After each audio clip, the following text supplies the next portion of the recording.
Our protagonist is the author of a typical three-act novel, but for some unclear reason, he finds himself transmigrated into his own work. Luckily, he becomes the golden spoon youngest child of one of the three wealthiest and most powerful noble families in the empire. However, luck comes with a plethora of misfortunes. The author of the novel didn't establish any specific setting for this character, except that his fate would cease at the age of 17. Transported into the body of a foolish, clumsy individual, possessing the most worthless type of magic among their siblings, our protagonist faces a daunting fate. What will he do to change this dire destiny? Let's follow along with Happy Comics. For the past 3 days, the young man has consistently jolted awake in a state of panic, only to find himself in a room much larger than the one he was accustomed to. Across from his bed stands a large mirror. He still hasn't adjusted to the feeling of waking up in the setting of the novel he himself wrote, where he resides in a sprawling mansion spanning hundreds of square meters. This strange phenomenon, commonly known as transmigration, is bewildering to him. It's a fairly common occurrence in the fantasy world of Korean webcomics, which our protagonist has also read about in various series. However, he never imagined that one day it would happen to him. Thus, every morning for the past 3 days, he wakes up with a bewildered expression, sitting on a large, luxurious bed that doesn't feel soft at all. He hesitantly steps down from the bed, a routine he has repeated exactly for the past 2 days. He stepped in front of the mirror, looking at himself with eyes full of disdain. I'm still stuck in this body, this face, and this flabby stomach. I still can't get used to it. Before his transmigration, he was Min Sung Cha, and he couldn't help but feel a pang of sadness at the sudden disappearance of his proud, sturdy body from 6 years of service in the South Korean Reserve Forces, replaced by the frail figure standing before him.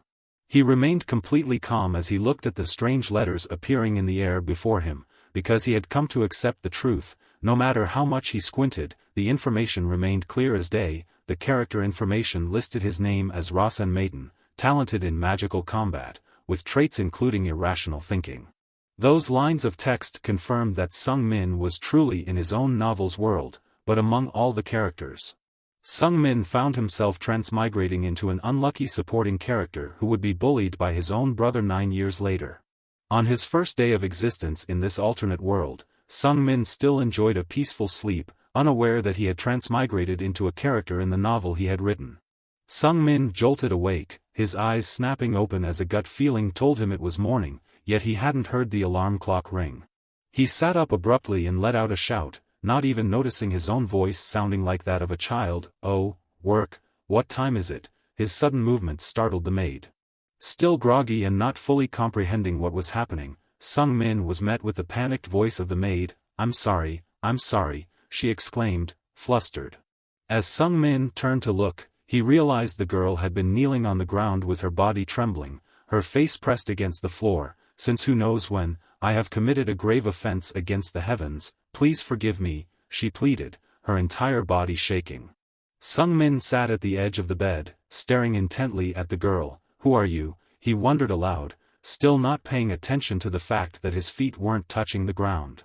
He furrowed his brow as he observed the maid's face, which was timidly lifted to meet his gaze.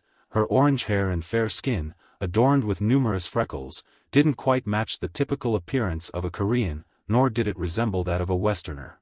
Regardless of race, seeing a girl kneeling and bowing her head was an uncomfortable sight for Sung Min. He chuckled nervously and asked her, sorry, where am I? Immediately, the girl slammed her head onto the floor with enough force to make a sound, and her forehead began to bleed. I'm sorry, sir, I didn't wake you up on time because I didn't know you had to wake up early today. Please forgive me, it's all my fault, she pleaded. Sung Min's eyes widened in shock. He wondered if this was a dream. Why was the dream so vivid? No matter how he looked at it, it didn't seem like a dream. Sung Min, fearing the girl was seriously injured, quickly rushed to her side. Are you okay? He asked with concern. However, the maid screamed loudly, her voice echoing throughout the mansion. Please don't hit me, she cried out. Immediately after, she fainted as if she had just seen a large cockroach approaching. Sung Min, feeling bewildered and disoriented, approached the girl with a sense of dizziness and confusion. He was shocked that he had fainted just from standing up. That was what happened on the first day, leaving Sung Min in a state of shock and mental turmoil. he struggled to come to terms with the miraculous events unfolding around him. Throughout the first night and into the early hours of the second day, Sung Min could hardly sleep at all. Even though he knew he had transmigrated, he couldn't bring himself to admit to the fantastical nature of it all. No matter how much Sung Min thought about it, he couldn't understand the cause. Even the strange lines of text he saw appearing had no apparent reason. Sung Min could only remind himself to get accustomed to the new environment. His name was Rasen Maiden, not Cha Min Sung. While Sung Min was contemplating, a timid boy quietly entered the room. The boy's name was Hampton. Hampton had black hair and dark skin. He bowed his head while tightly holding a large notebook in his hand. "Young master, I will record your daily journal," he said softly. Sung Min stared wide-eyed at Hampton with a puzzled expression. "Daily journal," he repeated, confused. Hampton quickly apologized earnestly and respectfully. Yes, that's right, sir, I apologize, I'll make sure to finish quickly, sir." Sung Min, curious, approached Hampton and peered down at the notebook while the boy diligently scribbled away. Looking at Hampton's neat and concise writing, Sung Min suddenly understood. "Daily journal, oh, I think I remember now," he murmured. This was a natural part of the lives of the heirs of prestigious families. They were often closely monitored in their daily activities. Subsequently, someone would be assigned the task of recording these activities. And this would continue until the heir reached the age of 14 and began their pilgrimage. Hampton startled when he turned around and saw Sung Min standing so close. Not realizing he had been there all along, he was so flustered that he nearly stumbled backward, and when he lost his balance and lifted his foot to steady himself, he accidentally knocked over an inkwell, spilling ink everywhere. Frantically, Hampton picked up the notebook while casting fearful glances at Sung Min. "I am sorry, I'll clean it up right away, sir," he stammered. Suddenly, one of Sung Min's legs shot up in surprise. What's this?" he exclaimed. Hampton, witnessing Sung Min's movement, broke out in a cold sweat, as if he knew what was about to happen to him. Meanwhile, Sung Min was in a state of utter confusion. Why was his body moving like this? As he looked at the dark-skinned boy, he felt an urge to kick him. Without hesitation, Sung Min kicked towards Hampton's face, but luckily, the boy managed to dodge, only getting grazed by Sung Min's heel. Nonetheless, blood still spurted from his mouth. Hampton trembled, raising his hands in a defensive gesture, while Sung Min quickly retreated, feeling a sense of frustration as he couldn't control his actions. It was as if his body was programmed with a pre-existing formula. As the morning of the second day passed, memories from the host flooded into Sung Min's mind like a stream, leaving him utterly stunned by the previous personality of the host. According to Rasen Maiden's memories, the body was currently at the age of 9, with 5 more years until the pilgrimage. In Sung Min's mind, scenes from Rasen's childhood memories resurfaced. He vividly recalled a memory from when Rasen was just 4 years old, already using a toy stick to playfully hit the servants. The small servants could do nothing but endure the unjust beatings, and one of them was Hampton. At the age of 5, when Rasen learned the secret of his birth, the defiant child boldly confronted his mother, saying, "You, who should have been my mother." All this rebellion stemmed from Rasen Maiden being the child of the master of the house, Dekatra, and a maid named Soso. In other words, Rasen believed his lineage was tainted by the lowliness of his mother. While Rasen was deeply afraid of Dekatra due to his status as the master of the house, the boy showed no fear towards Soso. Although he couldn't speak out against Dekatra, he didn't hesitate to use harsh words against Soso. By the time he was 7 years old, Rasen even spat in his mother's face and drove her away, telling her to leave. Sung Min couldn't help but feel repulsed as these terrible memories flooded into his mind. It was truly humiliating to realize that these memories now belonged to him. Regardless, at the age of 7, Rasen displayed remarkable talent in causing mischief. He was exceptionally skilled at doing dreadful things. There were many instances of him tormenting the servants and engaging in other defiant actions, but there were so many of them that Sung Min couldn't remember every single memory in detail. After spending his 7th year indulging in a series of horrific rebellious acts without anyone to restrain or discipline him, Rasen's life continued. The most horrific incident that changed Rasen's life occurred when he was 8.5 years old. Sung Min couldn't remember why Rasen had hit a little girl, but it was a typical event considering his rebellious nature. Sung-min could only vaguely recall Rasen grabbing the girl's clothes and swinging a stick at her while shouting insults with an arrogant expression, "You little brat, make me angry enough to take it out on you." Rasen, a highly insolent child, proudly boasted everywhere that he had hit Rosalind, the only 6-year-old daughter of a renowned martial arts family. Thanks to the misbehavior of his defiant son, Dekatra had to bow his head and apologize to the Grandel family. As an inevitable result of this extreme disruption, before Rasen turned 9, he was sent away to a remote secondary estate called Maple. According to Rasen's memories, even after such punishment, his personality remained unchanged. Just a few days before, he had wreaked havoc for a trivial reason that seemed insignificant to Sung-min. Sung-min remembered that Rasen had shouted, "Bring me some Verdian chocolate." Sung-min couldn't help but burst into laughter at the absurdity of it all. "This kid is obsessed with chocolate, no wonder his body is all chubby," he chuckled. Sung-min found the situation utterly ridiculous. Rasen Maiden was clearly a character in Sung-min's novel named Said, the legendary swordsman. Indeed, Sung-min had written the boy in the story as a vile teenager who acted like a foolish brat. But Sung-min had never written such detailed life events for a supporting character before. In other words, even the author himself was astonished by Rasen's detailed background and past memories. This wasn't the world directly described by Sung-min, it was a world that had never been written about, it was spontaneously created within the hidden realm of the novel. Because of this, there were events that unfolded automatically according to the dynamics of this world, which only the original storyline of Sung-min's novel could grasp. On the second day of transmigration, Sung-min had recalled almost all of Rasen's memories, though they were all unpleasant and only served to frustrate him further. By the third day, Sung-min had no choice but to accept that he had transmigrated into a character he felt no sympathy for. Sung-min began to gather his spirits, shaking off the confusion. This wasn't a dream, it was reality. He couldn't remain shocked by what had happened forever. After lifting his spirits, Sung-min began to contemplate what to do next in this world where Rasen Maiden was just a despicable supporting character from the renowned swordsman novel, Said. Sung-min recalled how he had never described Rasen's appearance or abilities in detail before, providing only basic settings for him, arguably making him one of the vaguest characters in the novel. Nevertheless, Rasen was merely an occasional character in the novel, so everything about him was mentioned in a vague and disjointed manner. Since there was no specific plan for this character, Sung-min only gave him the talent for magical combat, just to have something there. However, he never actually allowed the character to use that talent. As a result, even the longest-standing readers of his novel wouldn't know where this character came from when he suddenly appeared in chapter 83, they'd wonder, who is Rasen, and when did he become a member of the Maiden family? Because Rasen's abilities were left unexplored and never utilized in the story, most readers only paid attention to him when he stepped into the spotlight. A chill ran down Sung-min's spine as he thought about how Rasen had been overly confident in his lineage and behaved despicably, ultimately being murdered at the age of 17, specifically by decapitation.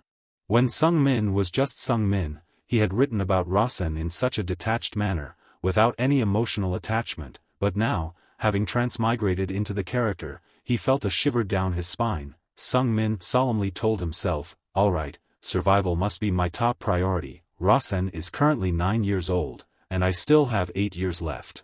Sung-min's eyes sharpened with determination. He had 8 years to change the future. He didn't even think about how to return to reality. His sole focus was altering the course of events. After a moment of resolve, Sung-min's expression turned horrified again as he pondered what would unfold next.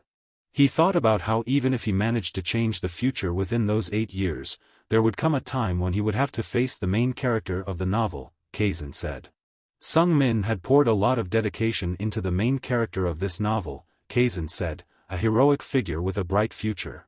According to Sung-min's plot, Kazan was destined to devote all his mind and strength to fighting the Maiden family. This was because Dekatra, the head of the Maiden family, had long ago accidentally killed the eldest son of the said family. The incident was very complex and remained a secret, but it would gradually be revealed throughout the novel. As tensions between the two sides escalated to a boiling point, a war broke out, the war between swordsmanship and magic. Sung-min felt frustrated as he looked at the dimly lit system board in front of him. "Fate," he muttered, "these words just flicker on and off whenever they feel like it. how am I supposed to know what to do and where to start now? His father contemplated, I am the one who created this world, even though it's just a mundane world written to relieve stress after working all day at the company, I understand the main storyline better than anyone else. Sung-min nodded, feeling a sense of determination rising within him. That's right, he thought to himself, I may not have control over every detail, but I can shape the direction of this world's future. Starting now, I'll do whatever it takes to change Rasen's fate. Sung-min whispered to himself, acknowledging that he had orchestrated every stroke of luck for the main character, who could stumble upon wild ginseng when falling forward and miraculously encounter fortune when falling backward. Looking down at his small outstretched hand, Sung-min confidently reassured himself that he knew the future too, so, as long as he utilized that knowledge well, he could live comfortably like in his previous life, except for one looming threat of death. Suddenly, Sung-min clenched his fist tightly with a surge of determination. No, I won't stop there, he declared passionately. Sung-min lifted his gaze, surveying his new living environment with determined eyes. He believed he could live a life even better than his previous one. In the harsh realities of his past life, Sung-min had few friends and no family. He often worried about expenses to the point of relying on free Wi-Fi. But now, the living space laid out before Sung-min seemed like an unimaginable dream. The bathroom in this house was even bigger than his previous apartment. As he looked around the lavish room, Sung-min's mind began to feel more at ease. Even though it was considered the guest quarters for Rasen, living as the youngest son of a wealthy family wasn't so bad after all. With a sense of contentment settling in, Sung-min realized that he only had one life to live, and being the youngest son of a wealthy family wasn't a bad position to be in at all. Sung-min enthusiastically thrust his fist forward in a boxing stance. Since his magical combat abilities hadn't been revealed yet, Rasen didn't know what Sung-min was capable of. Sung-min was confident in his heart, even though not even the author himself knew how to use these abilities. He was certain that Rasen, being a descendant of the maiden lineage, must possess exceptional talent in magic combat. According to Sung-min's storyline, the maiden family was one of the three great families in this world. Sung-min felt more confident, encouraging himself further. I have a golden spoon to chew on, so I need to think positively. However, he couldn't shake off the chilling realization that if he didn't do something to change his fate, he'd end up losing his head by the age of 17. He could live a better life than Sung-min in South Korea. Taking a deep breath, Sung-min became determined once again. I just need to do something to deal with the threat of death. 8 years is a long time. Sung-min's eyes widened in astonishment as something strange appeared in the air, startling him. His suspicious gaze turned towards the system notification board, which had just reappeared with its familiar "oo" sound. However, this time, the message had changed. The system notification, Rasen Maiden's desire has been activated, the Saint's Eye has been activated. Sung-min's eyes widened as he remained speechless for a moment. The Saint's Eye, he was familiar with that. His eyes sparkled with a mixture of surprise and joy. This is the skill of the main character of Said, the renowned swords master. Sung-min pondered, staring intently at the activated Saint's Eye notification. How could he possess this skill? He stood before the system notification board for a long while, contemplating. Truly perplexing. This should be a special ability of the main character, Kazan said. Suddenly, Sung-min realized that the words he had been seeing since his arrival in this world were likely influenced by the power of the Saint's Eye. Sung-min furrowed his brows, rubbing his chin in contemplation. It's truly strange. How could I have it? I'm not the main character. However, it didn't take long for him to relax his expression and shrug. Well, it doesn't really matter. Ever since I arrived here, normalcy and logic have long flown out the window. The legendary swordsmanship of the Said is a classic novel, and Sung-min acknowledges that, therefore, the main character's abilities are undeniably formidable. Kazan in the story has been idealized to possess power to the extent of being able to annihilate entire continents, defeating any human or monster army. But it doesn't stop there. According to Sung-min's description, the main character is even capable of destroying this entire universe. However, the issue here is that he would use that power to destroy the Maiden clan, and even if Rasen survives past the age of 17, he still faces the risk of another threat to his life.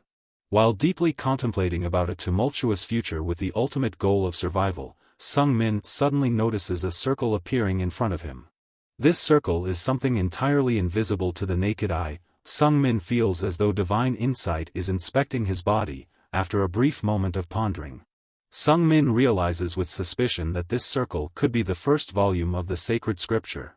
In Sung-min's novel, each spellbook is essentially a mana ring formed around the heart, serving as an indispensable component for using magic, acting as an energy battery. In the initial world setting, even obtaining just the first spellbook requires extensive learning and training. It's considered an extremely academic field, requiring significant financial investment and patience to explore. Contemplating this, Sung-min couldn't help but wonder how someone like Rasen, who seemingly lacked any dedication to learning and training, could possess such a thing. He couldn't recall any memories of Rasen participating in any training either. So it must have appeared naturally then. While Sung-min was contemplating this, his thoughts were suddenly interrupted by a knock on the door. After 2 days, Sung-min had started to get used to the routine here and speculated, it must be Era now. As expected, just as he thought, a sweet voice of a young woman sounded outside the door. "Young master, may I come in?" Sung-min replied coldly, "Come in." A gentle girl stepped into the room and immediately knelt down. Although for the past 2 days, every encounter Sung-min had with Era left her trembling with fear, today, her sudden kneel in front of him caught him off guard. Sung-min stared intently at Era, causing her to shrink back in fear, unable to lift her head and instead staring at the floor in panic. A fleeting memory flashed through Sung-min's mind, helping him understand the situation. Rasen had previously stepped on Era's head and taught her, every time you accidentally meet someone's gaze directly, you should kneel down immediately. Do you understand? It seemed that just now Era had accidentally looked into Sung-min's eyes, and out of natural reflex, she knelt down. Sung-min couldn't help but feel disgusted inwardly. Rasen had created too many nonsensical rules and regulations. Sung-min inwardly felt disgusted by Rasen's oppressive rules and regulations. As Sung-min was feeling sympathetic towards the fragile-looking girl who seemed on the verge of tears, suddenly the power of his holy sight was activated, causing him to widen his eyes in astonishment. Sung-min carefully read the notification from his holy sight, a chilling sensation running down his spine. Wait, what's this? The character information panel displayed the name Era, with her talent listed as an assassin, with characteristics that couldn't be analyzed. Sung-min felt a sense of unease creeping over him. How could the main talent of a young maid be an assassin? Sung-min pondered as he looked at Era's innocent and gentle face. Why would a girl kneeling and trembling be a skilled assassin? He couldn't recall any setup like this for her. Soon enough, Sung-min realized the issue. He had forgotten a crucial detail. The world within Sung-min's renowned novel, The Legend of Sed, was an extremely chaotic one, where power and violence reigned supreme. It was a world governed by the law of the jungle, where the strong survived and the weak perished. Even within a noble family, there was ruthless competition.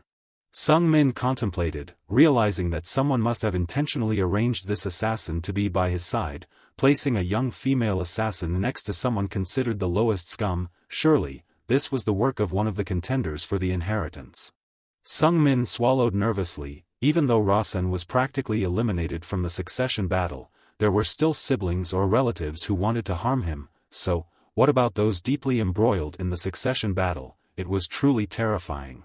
Cold sweat trickled down Sung-min's back as he forced a laugh. Indeed, it was a crazy world, a wild ecosystem where only the strongest survived. There were no rules, not even against killing one's own kin. No matter how privileged one was at birth, death was the ultimate end. He needed to calm down, at least fake a smile to get through this ordeal.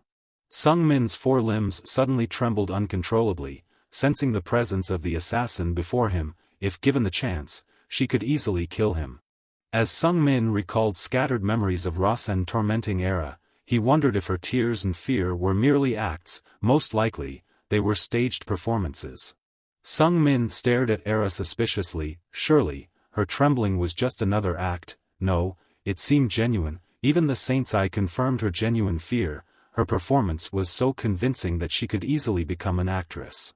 Sung-min avoided Era's gaze and tried to regain his composure. He cleared his throat and addressed the girl. Era. Era stuttered fearfully. Why yes, sir. Sung-min coldly instructed her. Stand up. Sung-min pretended to be indifferent as he commanded Era, go outside and fetch me some verdant chocolate. Era looked confused and asked Sung Min, chocolate, sir. Sung Min silently pleaded under the pressure, please, just go outside and give me some time to think. He then mimicked Rasen's angry outburst, now, dare you question my orders? Hearing this, Era hurriedly rushed out of the room, no, sir, I'll get it right away. As the door closed behind her, Era reverted to her fearful demeanor from before, as if Rasen's presence still lingered in the room.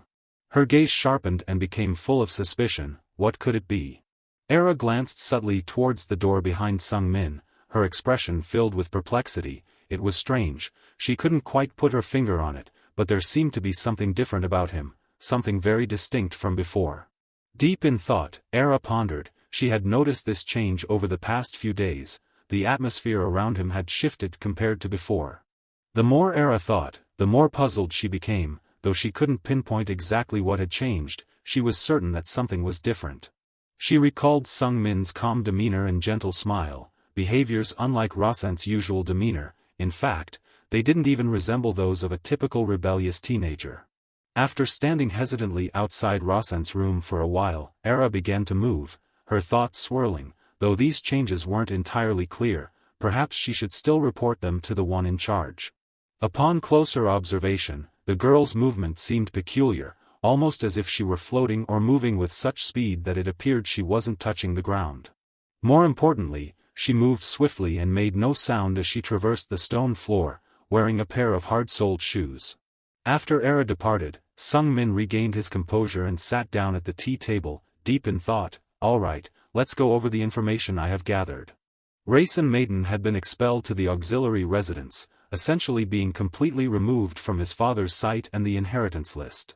While Rasen Maiden had no chance whatsoever of becoming an heir of the Mage clan, in his case, it was actually fortunate. This clan played a significant role as antagonists against the Swordsman clan.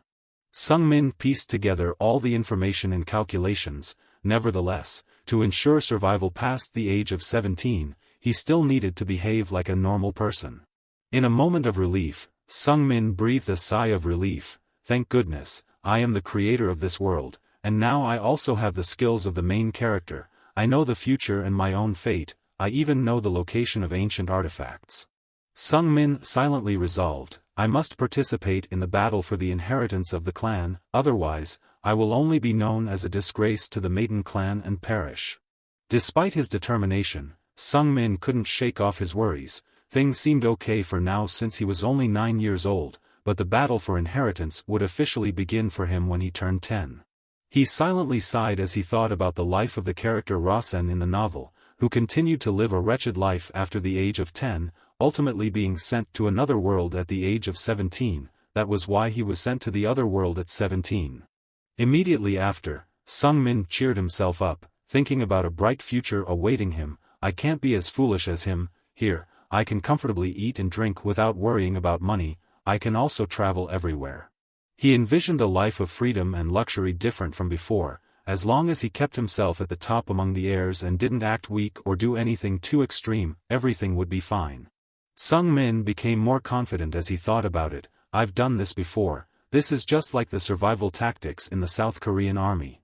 With clear thoughts, Sung Min's eyes brightened. All right, I know how to behave in this world now. It's time to take action. Suddenly, the system notified Sung Min that due to insufficient mana, the effect of the Saint's Eye would be closed off. At that moment, Era knocked on the door and timidly peeked in. Excuse me, sir, I'm sorry, she said hesitantly. She appeared hesitant as she addressed Sung Min. I couldn't find the verdant chocolate, sir, it's really hard to find, she explained. Sung Min coldly glanced at Era and replied, it's okay. In his mind, he thought, I don't really care for chocolate anyway, I just need some time to think.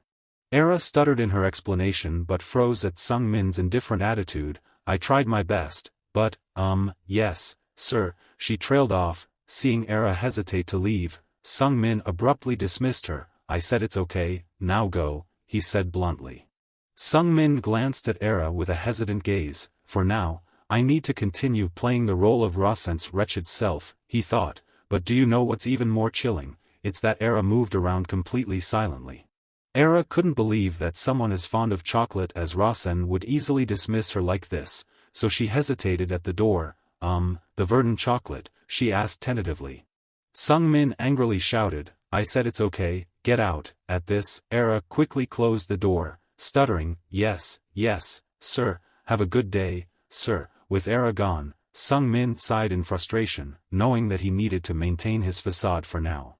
Era stumbled back outside Rasen's room, her mind a jumble of chaotic thoughts. Did I hear it correctly? Did that wretched guy just say what I think he did? No, I'm sure I heard every word clearly. She recalled Sung Min's expression when he said it was okay, his cold gaze and tone, devoid of any anger. A glimmer of suspicion flickered in Era's eyes. How could someone obsessed with chocolate like him say it's okay? I'll have to observe him a while longer before deciding whether to report this or not. Meanwhile, Sung Min felt a chill run down his spine. In this world, not only did heroes conceal their powers, but even servants hid theirs. This world was too dangerous and unpredictable. A week later, Sung Min instructed Hampton and began to initiate significant changes in Rasen's life. It was time to act. Hampton stared at Sung Min in bewilderment. Sir, prepare for what?" he asked. Sung Min calmly replied, "We're going to the training grounds." Hampton continued to look at Sung Min with confusion. "The training grounds, sir?" Sung Min suddenly shouted, "Stop questioning me and just do as I say. Do I need to repeat the order for you?" Only then did Hampton hurriedly run off, stammering, "No, sir, I'll schedule it right away, young master." Over the past week, Sung Min had thought a lot and roughly organized his thoughts. Regarding how to survive in this place, he was almost certain he had figured out a direction. Firstly, to survive past the age of 17, Sung Min needed to join the battle for inheritance and present himself as a capable individual. Secondly, to present himself as such, he would need to train diligently. Lastly, he must strive to survive and become independent by any means necessary. After successfully surpassing the age of 17 without losing his head and reaching the age of 20, Sung Min would be qualified to live independently. His goal was to live happily in a place where Kazan couldn't reach, and because Kazan was the typical hero type, only those directly involved in the battle as villains were killed. This gave Sung Min confidence in his ability to survive in the distant future. However, before accomplishing that, there was one extremely crucial thing Sung Min needed to verify: the effectiveness of Volume 1, the magical combat ability, and the Holy Eye. That's why Sung Min decided he needed to go to the Maiden family's training grounds to test them in combat. Meanwhile, Hampton was rushing to prepare the carriage for Sung Min. Young Master Rasen has changed, he thought, shocked but seemingly happy about it. In Hampton's heart, there was both amazement and excitement because he had noticed the changes in his master over the past few days. However, everything hadn't been entirely clear until now. Hampton thought to himself, the reason for his bruising was because young master had struck him, but it wasn't something to be angry about. Rather, it was regrettable. After all, it was because he hadn't been able to support him properly. With a lighter step, Hampton felt a sense of happiness in confirming his master's change. Now, with young Master Rasen wanting to go to the training grounds, the change had become evident. Previously, Sung Min had used the Divine Eye to read Hampton's character information, whose main attribute was poison, with the characteristic of being a timid shadow. This almost made Sung Min go on the offensive. First, a hired assassin, and now a poison user. What on earth was going on? Sung Min couldn't help but shudder when looking at Hampton's innocent face. Since when had he been studying poisons? Surely, he must be plotting something against him. However, upon reading carefully about Hampton's characteristic as a shadow, Sung Min breathed a sigh of relief. Any successor candidate of the mage clan would have a well-trained assistant. They were trained and indoctrinated from a young age to support their masters, swearing loyalty and being ready to sacrifice their lives for their masters. One could say that these loyal shadows were so devoted to the point of being foolish, believing that a pile of dung was soybean paste if their masters said so, and Sung Min's shadow was Hampton. This revelation left Sung Min both astonished and relieved. Even a scoundrel like himself had a loyal shadow. Thanks to this information, Sung Min felt more confident in Hampton. After all, he was a well-trained attendant, and each shadow lived solely for the successor they served. Soon after, Sung Min and Hampton arrived at the training building of the Maiden family, and Hampton felt ecstatic. He couldn't believe that Sung Min was willing to come here for training. It was such a joyous occasion for him. However, as Hampton watched Sung Min confidently stride into the training area, he couldn't shake off a sense of unease. why the sudden change? It wasn't that he feared Sung Min would cause trouble or anything like that. But every action Sung Min took seemed to earn him disdain from others, which made Hampton feel increasingly uncomfortable. Memories of Rosen's disruptive past actions left a pang in his heart. But in the next moment, a deep sense of trust shone in the boy's eyes. No, I have to trust in the young master. While Hampton was fretting, Sung Min stood there, awestruck, gazing at the colossal training building in front of him. It was a modern structure in the fantastical world of fiction, and it made Sung Min chuckle bitterly. I really am lazy with these setup details. Sung Min consoled himself, well, at least thanks to that, I can comfortably use it like what I'm familiar with in Korea. As he stepped towards the entrance of the building, the system immediately notified him of his current location, Training Zone 1. A trainer, scheduled for his appointment, emerged to greet Sung Min. Typically, there would be at least one overseer operating in each training zone like this. The overseer was clad in the voluminous robe of a mage, but sported a cool pair of sunglasses. He greeted Sung Min warmly. Master Rosen, here you are. The manager chuckled and introduced himself. I'm Noah, the overseer of Leaf Training Zone. Sung Min politely nodded. Yes, nice to meet you, Noah. Noah bowed deeply, almost 90 degrees. Yes, it's my honor, Master Rosen. While bowing deeply, a look of resentment appeared on Noah's face. I'm the one you slapped a year ago just because I didn't bow deeply enough when greeting you, you damn brat, and now you don't even remember my face. Sung Min quietly followed Noah into the training area and observed him discreetly. Why can't I read him with my saintly eyes? Maybe he's much stronger than Rosen now. Well, that's normal for a training zone manager, Sung Min thought to himself. He reminded himself, I shouldn't be too arrogant, it's best to treat him kindly. With the gentlest tone possible, Sung Min addressed Noah. From today onwards, I'll start training, please recommend a suitable creature for me.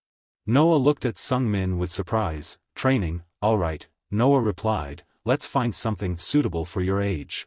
Noah hesitated for a moment before asking Sung Min, and how old are you, young master? Sung Min didn't hesitate to reply, I'm 9 years old. Unbeknownst to Sung Min, Noah's eyes flickered with malice. Of course, I know, he muttered inwardly, you wretch, it's been 396 days, 8 hours, and 32 minutes since you slapped me. Noah contemplated his options, thinking, how should I handle this now? I want to deal with it in the most tactful and reasonable way possible, to the point where no one can hold me accountable. After a moment, Noah grinned broadly and said to Sung Min, young Master Luke has successfully defeated a mushroom monster at the age of 9. Sung Min furrowed his brow in thought, a mushroom monster. Luckily, Noah still remembered its setup. It was about 50 centimeters tall, shaped like a large mushroom, and moved by hopping around. It was the lowest level monster. Feeling that it wasn't too dangerous, Sung Min quickly nodded. Alright, set it up like that, he said. Noah eagerly responded, yes, I'll prepare it right away. I'll set the battlefield as the mushroom forest. Sung Min casually replied, okay, go ahead with your plan. Noah chuckled excitedly, yes, it'll take about 3 minutes.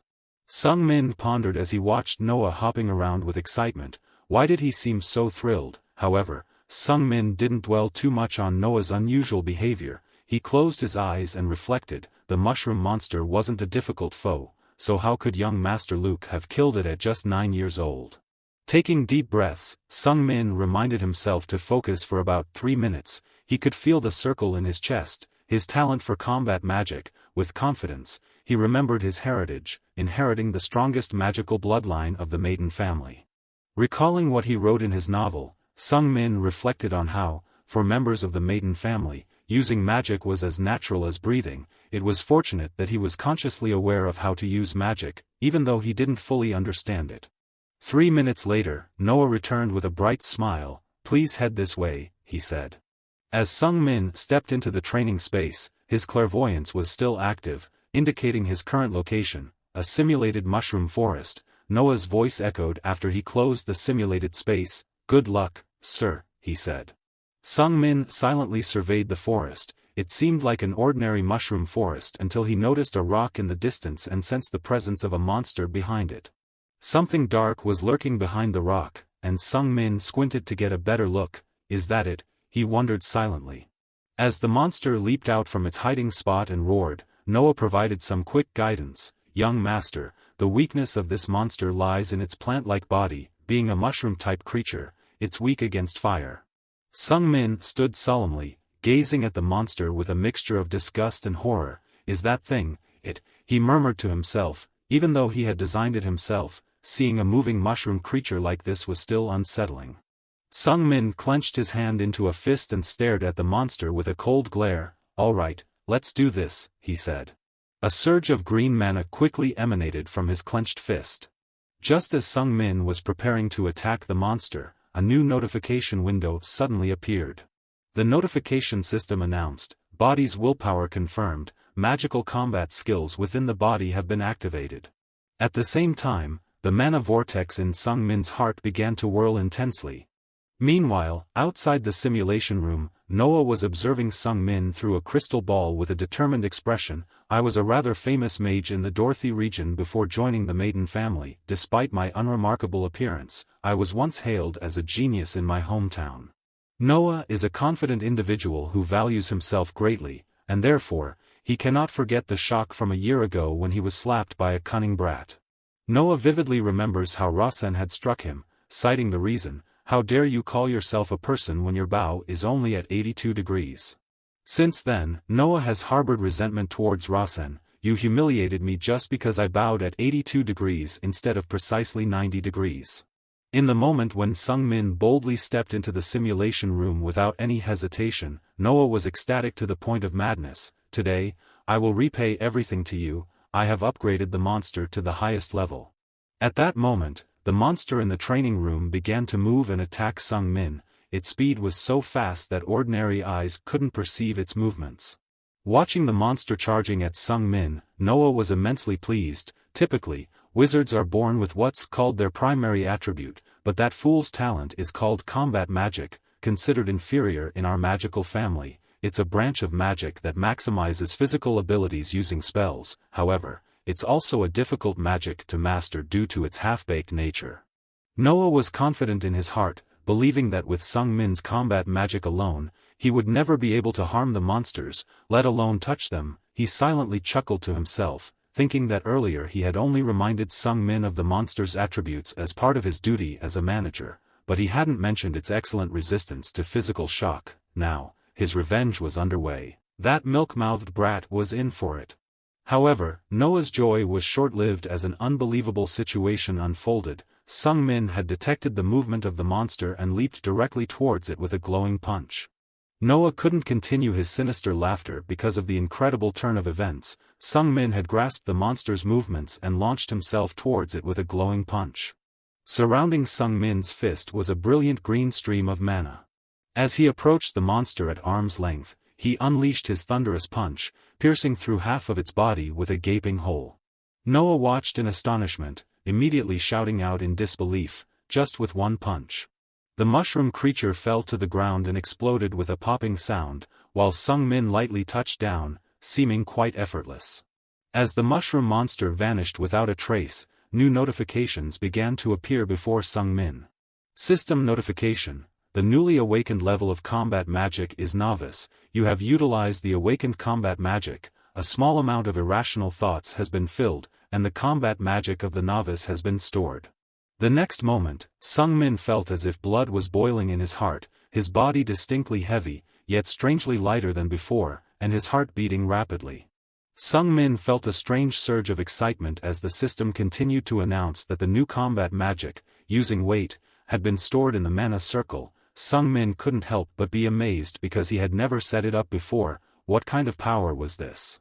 Noah looked at the crystal sphere with his eyebrows twitching. What on earth was this? Noah, observing through the crystal ball, furrowed his brows in confusion. What in the world is this? He shook his head in perplexity. The monsters have a strong resilience against physical destruction, yet he managed to hunt them down too easily. This can't be right. Not waiting for Sung Min to complain about the weak training style ending with just one monster, Noah spoke up. Young master, it seems that these monsters won't be suitable for your training dummies anymore. Sung Min promptly replied, I was thinking the same thing.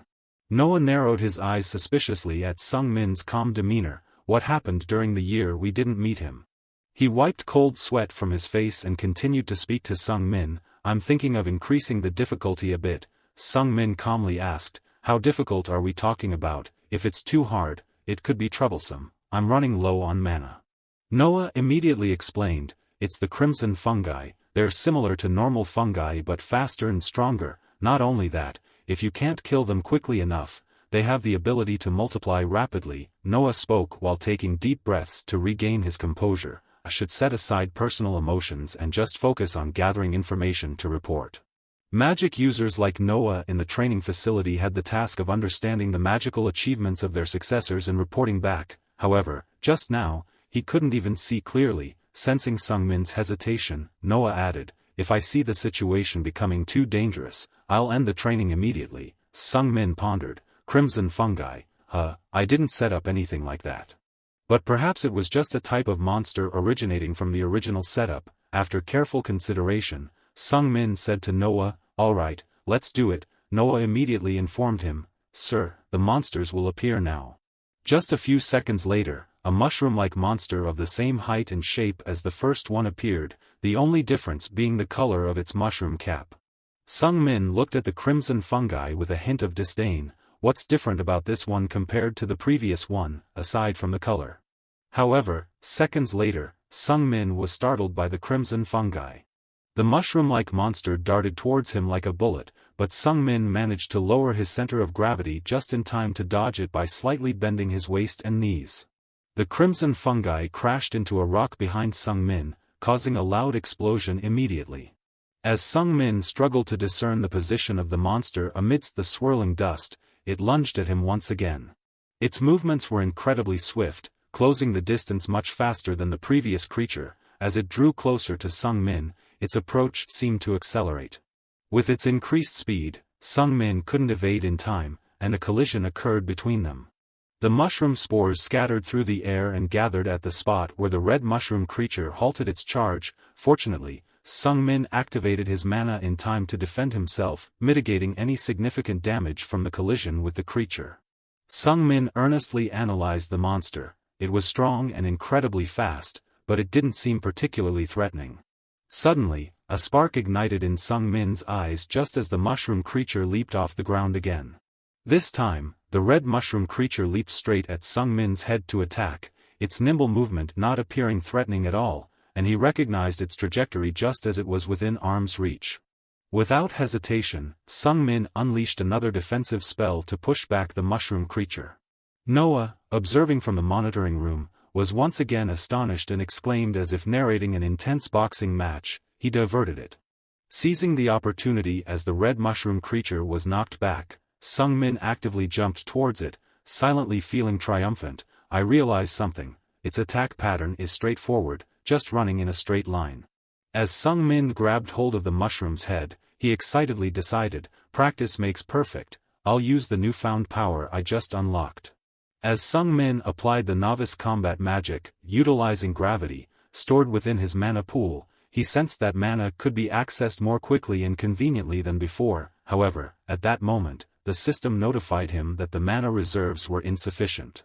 As the mana concentration in Sung Min's fist had just thickened slightly, it suddenly plummeted, catching Sung Min off guard. Damn it, I don't have enough mana. However, despite the mana shortage, the depleted fist continued its momentum straight into the face of the red mushroom creature, sending it flying 10 meters away. At the moment Sung Min's fist made contact with it, he felt as if the creature's movements had suddenly slowed down. Sung Min puzzledly wondered, what was that just now? It felt like time slowed down for a moment. Anyway, thanks to whatever it was, I was able to defeat it. When the creature disappeared, the system notified Sung Min that it was the first time he had used up all the mana in his body. Due to the mana depletion, his saint's eye would be temporarily suspended. Sung Min had to set aside contemplating what had just happened until his mana was restored. Just as Sung Min punched the red mushroom creature, Hampton brought tea into the waiting room. The boy was so shocked by the scene in the crystal ball that he almost spilled the tea. Hampton widened his eyes in amazement. What did I just see? Did he secretly train his personal strength? Noah also found the situation hard to believe. Hampton, the 7th young master's 10th birthday isn't until next year, right? Hampton nodded in confusion. Yes, the event is scheduled for next year. The more Noah thought about it, the the more horrified he felt. Typically, after the body enhancement ceremony at the age of 10, maiden mages only reached this level. How could he be so powerful even before his 10th birthday?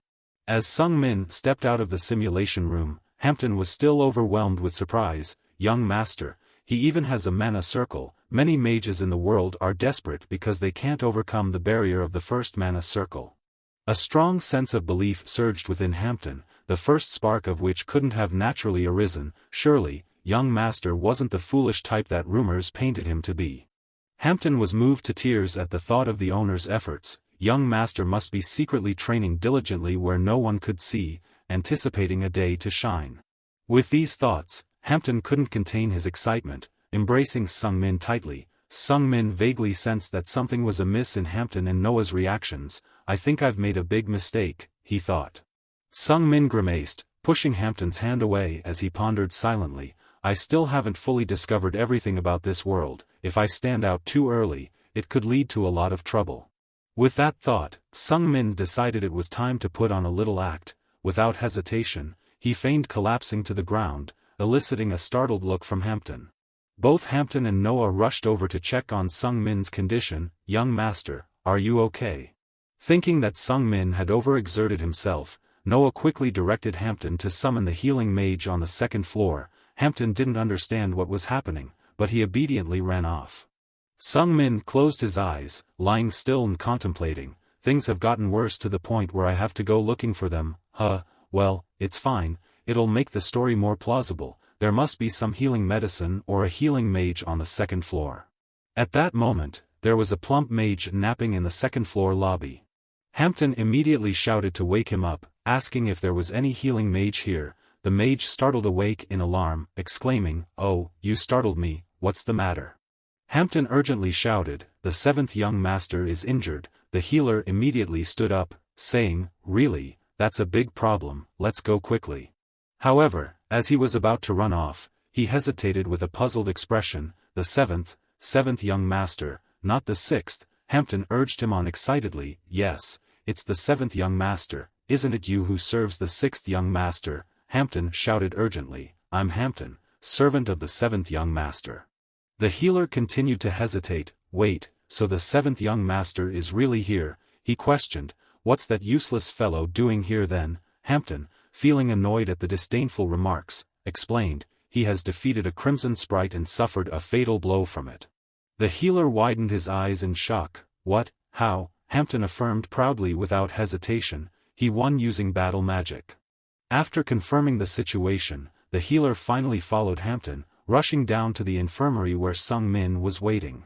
The healer carefully observed Sung Min, realizing that if his injuries were caused by the side effects of using battle magic, it would be difficult to assist him. Disliking disturbances, the healer preferred working in the less crowded auxiliary training area. However, Sung Min's injury could potentially disrupt his leisurely life.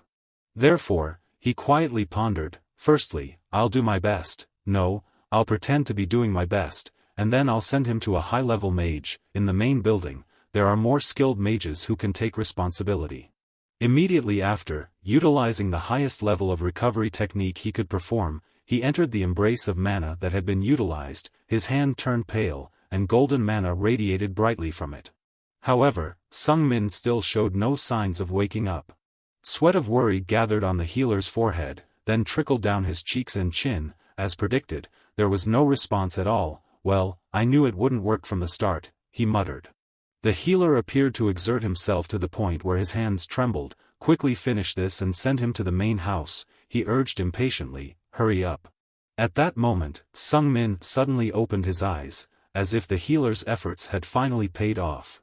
Everyone around Sung Min's bed was stunned and exclaimed in surprise. The healer himself was more bewildered than anyone else. "Has my magical ability improved?" "No, I couldn't have done anything," he muttered. The healer stared in astonishment at Sung Min, explaining that it was probably due to the young man's natural healing abilities. Sung Min seemed reluctant as he sat up and glanced at the healer. "Thank you," he said curtly. Sung Min's polite demeanor shocked everyone once again. "What's going on?" they wondered. Sung Min calmly reiterated, "I said, thank you." The three people standing beside the bed stared wide-eyed with bewilderment. The young master, rumored to be a miscreant, was thanking someone. After Sung Min returned to Maple Manor, he decided to take a temporary rest until his mana recovered. Just as Sung Min returned, Era also came back with 2 bars of verdant chocolate in her hands. She was panting heavily as she had been rushing around all morning to find the chocolate for him. Era gasped for breath and said to Sung Min, "I've bought the verdant chocolate, but there are only 2 bars left. I hope you can forgive me. You asked for 3 bars, but, please forgive me, I'll try to find more." Sung Min waved his hand casually. "It's okay, just leave it there." Once again, Sung Min's calm demeanor contrasted with Era's anxiety, leaving her bewildered. "What's going on?" she wondered. Feeling a bit sympathetic, Sung Min said, "Rest for a while, you don't look well, I don't want to bully an assassin anymore." Then he dismissed Era with a firm tone, "I've just finished training, so I'm tired, don't bother me anymore, go." Sung Min glanced cautiously at the hesitant Era. "I understand, young master, you rest, please." As they headed to the kitchen, Hampton recounted the morning's events in the training area. Era exclaimed in astonishment, "Really, the young master actually goes for training?" Hampton spoke with pride in his voice, "I told you already, it's true, the young master did go to the training area." Era continued to exclaim in disbelief, "It can't be." Meanwhile, Sung Min was leisurely lying on his bed, nibbling on the chocolate. "I don't really like chocolate, but verdant is truly in a league of its own," he thought. He savored the luxurious taste, feeling it melt on his tongue as soon as it entered his mouth. The sweetness gradually turned warm, spreading a comforting warmth throughout his body, like sinking into a soft, fluffy blanket. A spark of excitement lit up in Sung Min's eyes. "Wait, if this isn't just a mere sensation," he thought, immediately activating his divine sight to inspect his body. Sung Min noticed that the chocolate had transformed into a liquid and flowed into his body, spreading through every nook and cranny. Instantly, he felt a strange energy coursing through him, and the system notified him that a small amount of mana had been absorbed. Sung Min couldn't help but feel astonished. "This is insane, is this why he absorbs so much mana?" The system then displayed a new message, "You have discovered an irrational thought." Sung Min looked in awe at Rasen's strange body, feeling like his character had just taken a step forward. The pieces of the puzzle were gradually coming together, and it seemed that this body could indeed absorb mana from chocolate. In this world, typically, to absorb mana, mages had to go to places rich in mana, often braving dangerous environments just to obtain a small amount of mana. Sung Min nodded in agreement. It seemed that Rasen had a special constitution, despite him not intentionally setting it up that way. That must be why his traits were labeled as an irrational thought.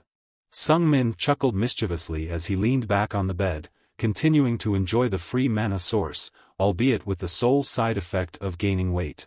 As his mana replenished a bit more, Sung Min thought back to the encounter with the Crimson Sprite. Yes, that sensation he felt at that moment. He imagined the scene again.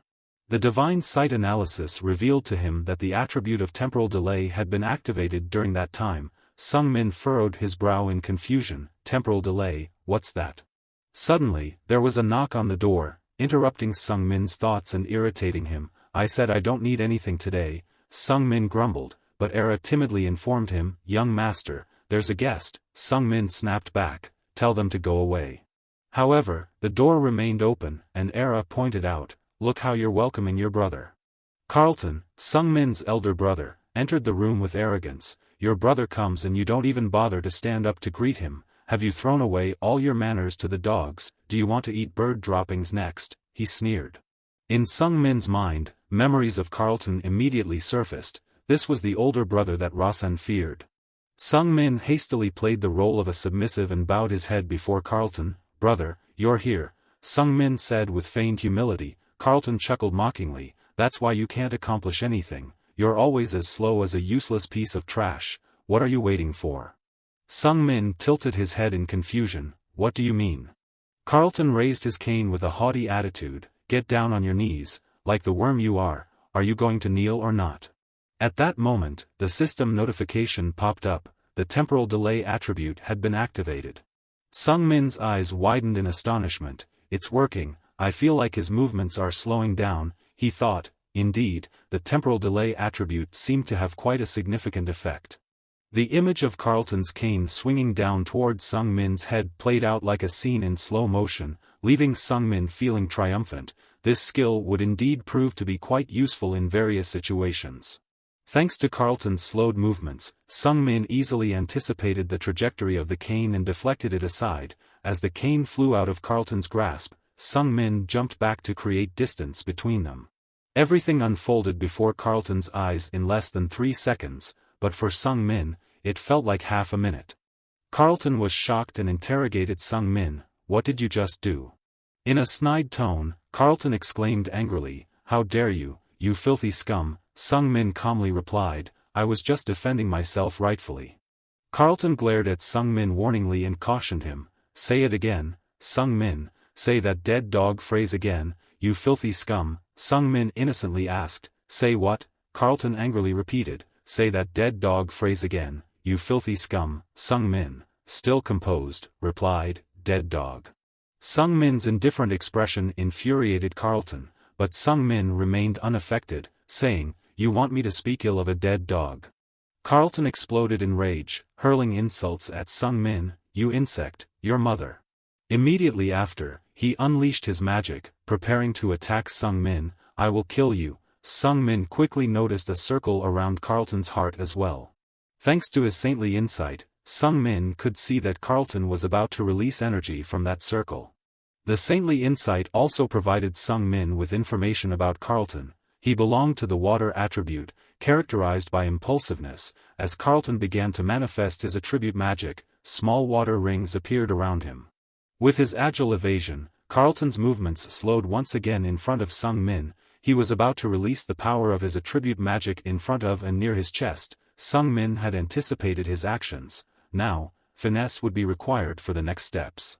As Carlton lunged his fist towards Sung-min, Sung-min moved with lightning speed, circling behind Carlton, leaving him momentarily stunned and bewildered. With a powerful strike, Sung-min hit Carlton's right shoulder from behind, eliciting a guttural cry of pain. In the blink of an eye, Sung-min circled back around in front of Carlton and delivered a punch to his abdomen. Despite Sung-min's efforts to restrain his strength, unwilling to kill Carlton, he still inflicted severe injuries, causing Carlton to cough up blood. Carlton slumped to the floor, vomiting a large pool of blood, leaving Sung-min feeling alarmed and distressed. Self-blame consumed Sung-min as he muttered, "Damn it, I thought I had controlled my strength enough." Immediately after, he shouted for Hampton, urgently calling for a physician. Sung-min pondered over his tactics while reimagining the recent fight scene, realizing that perhaps before his magic was properly stabilized, his control over it wasn't as precise as he had hoped. Hampton burst in unexpectedly, looking worried. "What's the matter, young master?" he asked, but Sung-min didn't explain, instead snapping, "I told you to call the physician quickly." Hampton glanced at Carlton kneeling before Sung-min, growing even more alarmed. Yes, I understand, sir," he stammered. Sung-min sighed inwardly as he watched Carlton still coughing violently. It seemed he had gone a bit too far in punching his older brother. However, he silently smirked afterward, feeling pleased. "I think I've found the most effective way to deal with mages," he thought to himself. "The first goal is to survive until I'm 17, I can see a glimmer of hope now." The next day, an argument erupted between Hampton and Era. Era shouted in disbelief, "That fool actually defeated the 6th young master." Era reacted sharply, "No way, how could that happen?" Hampton sighed and replied, "Of course, it sounds ridiculous, without seeing it with your own eyes, it's hard to believe." Hampton fell silent for a moment, then hesitated before speaking. "Sister, can you say a few words truthfully?" Era calmly responded, "What is it? Are you suggesting that I'm a shadow?" Hampton's jaw dropped in astonishment. Era casually sat back in her chair. Everyone except that foolish young master knew that she was his shadow. Hampton bluntly exposed Era. "You also think that you're not just an ordinary servant, your footsteps move lightly and almost soundlessly." Era chuckled mischievously in response. "Oh, that's something everyone can see, except for that fool," Hampton firmly refuted. "Sister, do you still think he's just a lazy fool?"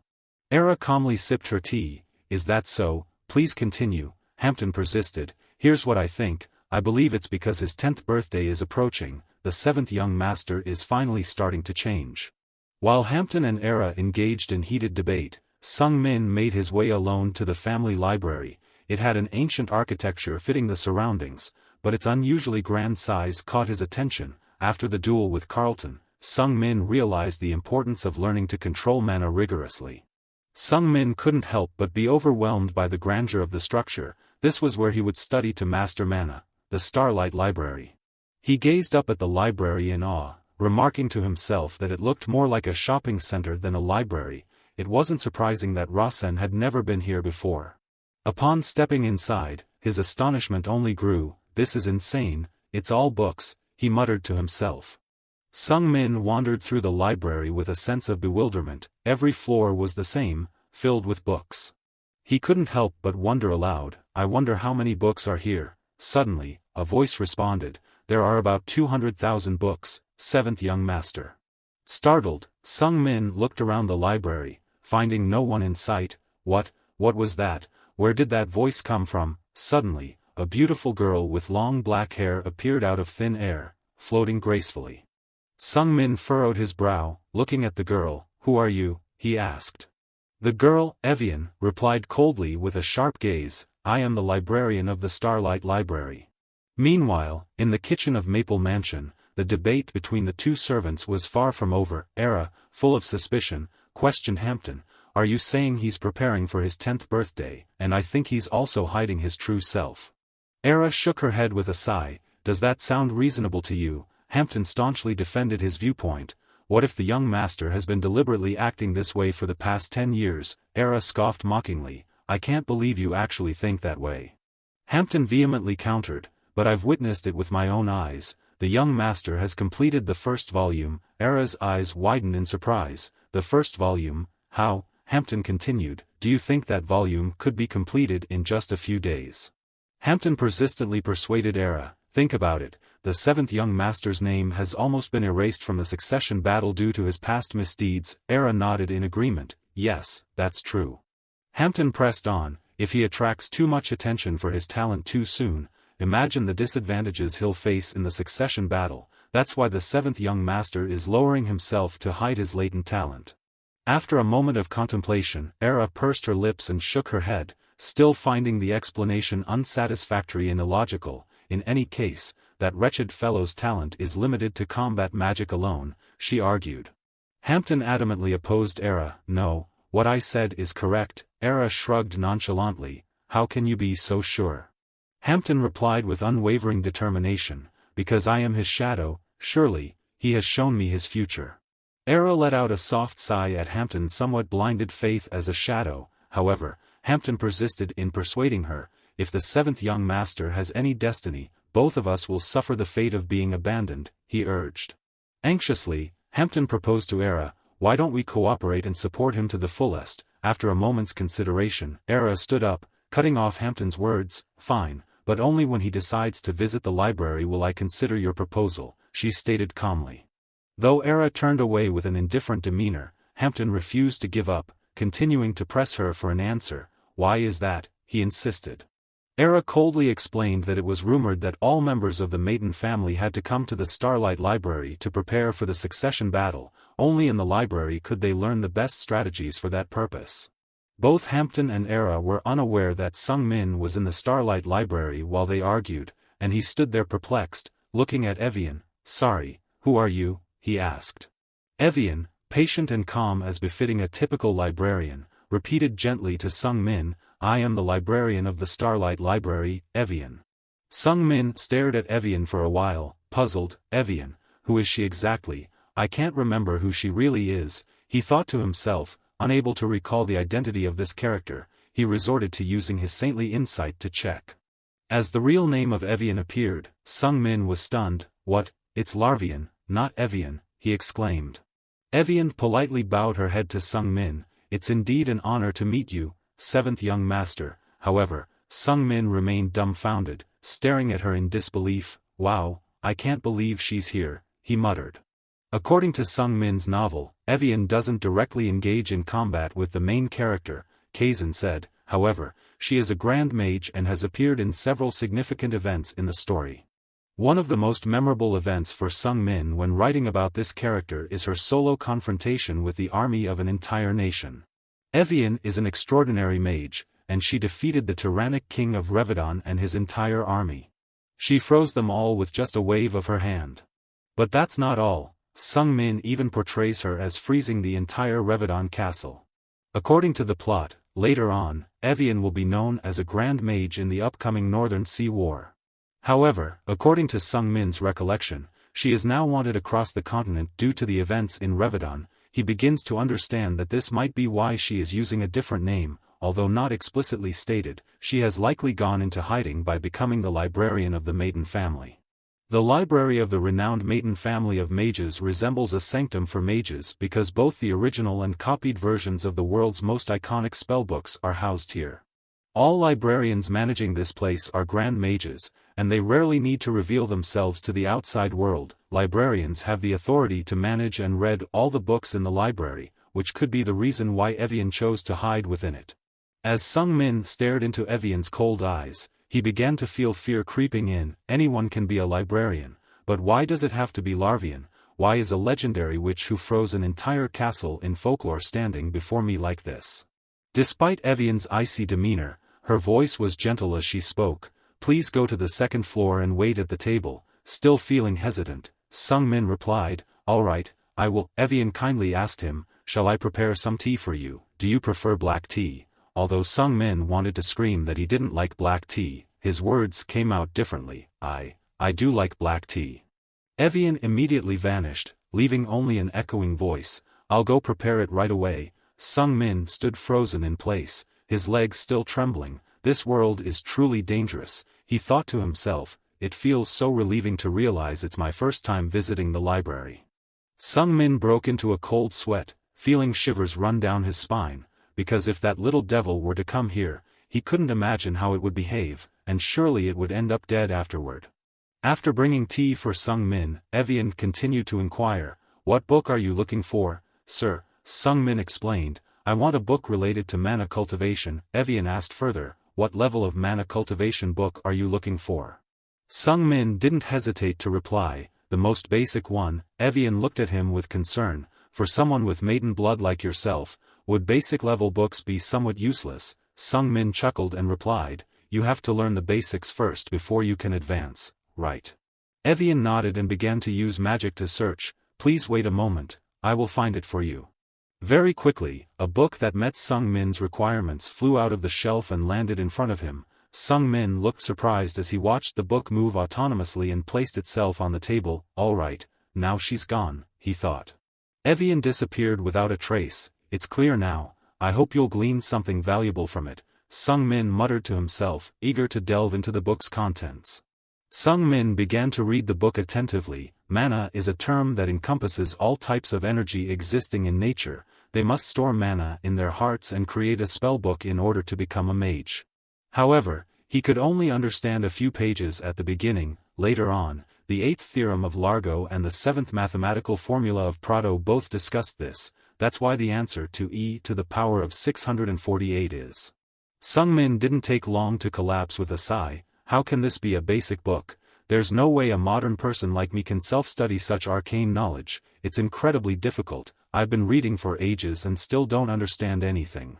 While feeling desperate, a ray of light flashed in Sung Min's mind. Wait, if I can't learn, there's still the Holy Eye, right? After using the Holy Eye to analyze the book, Sung Min felt much more exhilarated. Haha, just trying it out to see if it works, but didn't expect it to analyze it right away. While I couldn't understand anything while reading, it's like a computer screen. So cool. Thanks to the Holy Eye, Sung Min could read and understand the book while pondering aimlessly. This skill is amazing. The problem here is that there's a monster in this world that can use this skill even better than me. After half an hour, the system notification informed that the introductory magic book analysis had reached 22%, but the sacred label could not continue to be used because of mana depletion.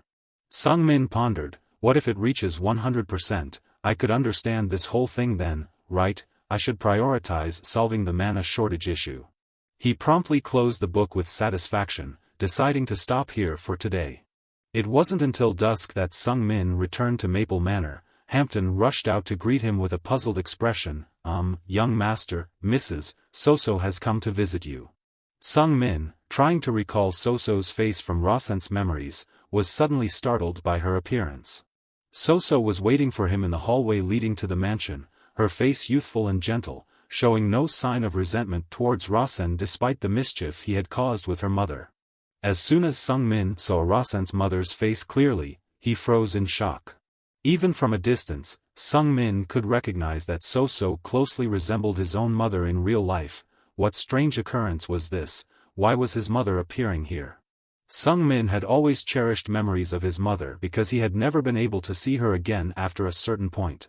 Sung-min's mother passed away from cancer when he was just a 9-year-old child, the same age as Rasen is now. After that tragedy, Sung-min's life was also tainted with sorrow.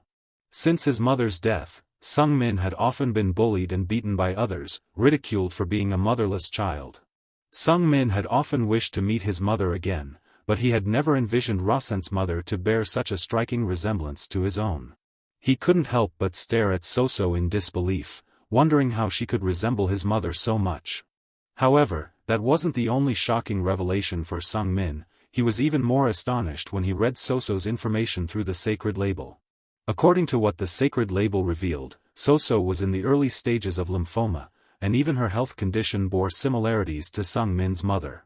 Afterwards, Sung-min didn't shoo Soso away as Rasen had done in previous encounters. Instead, he politely invited her into a separate room.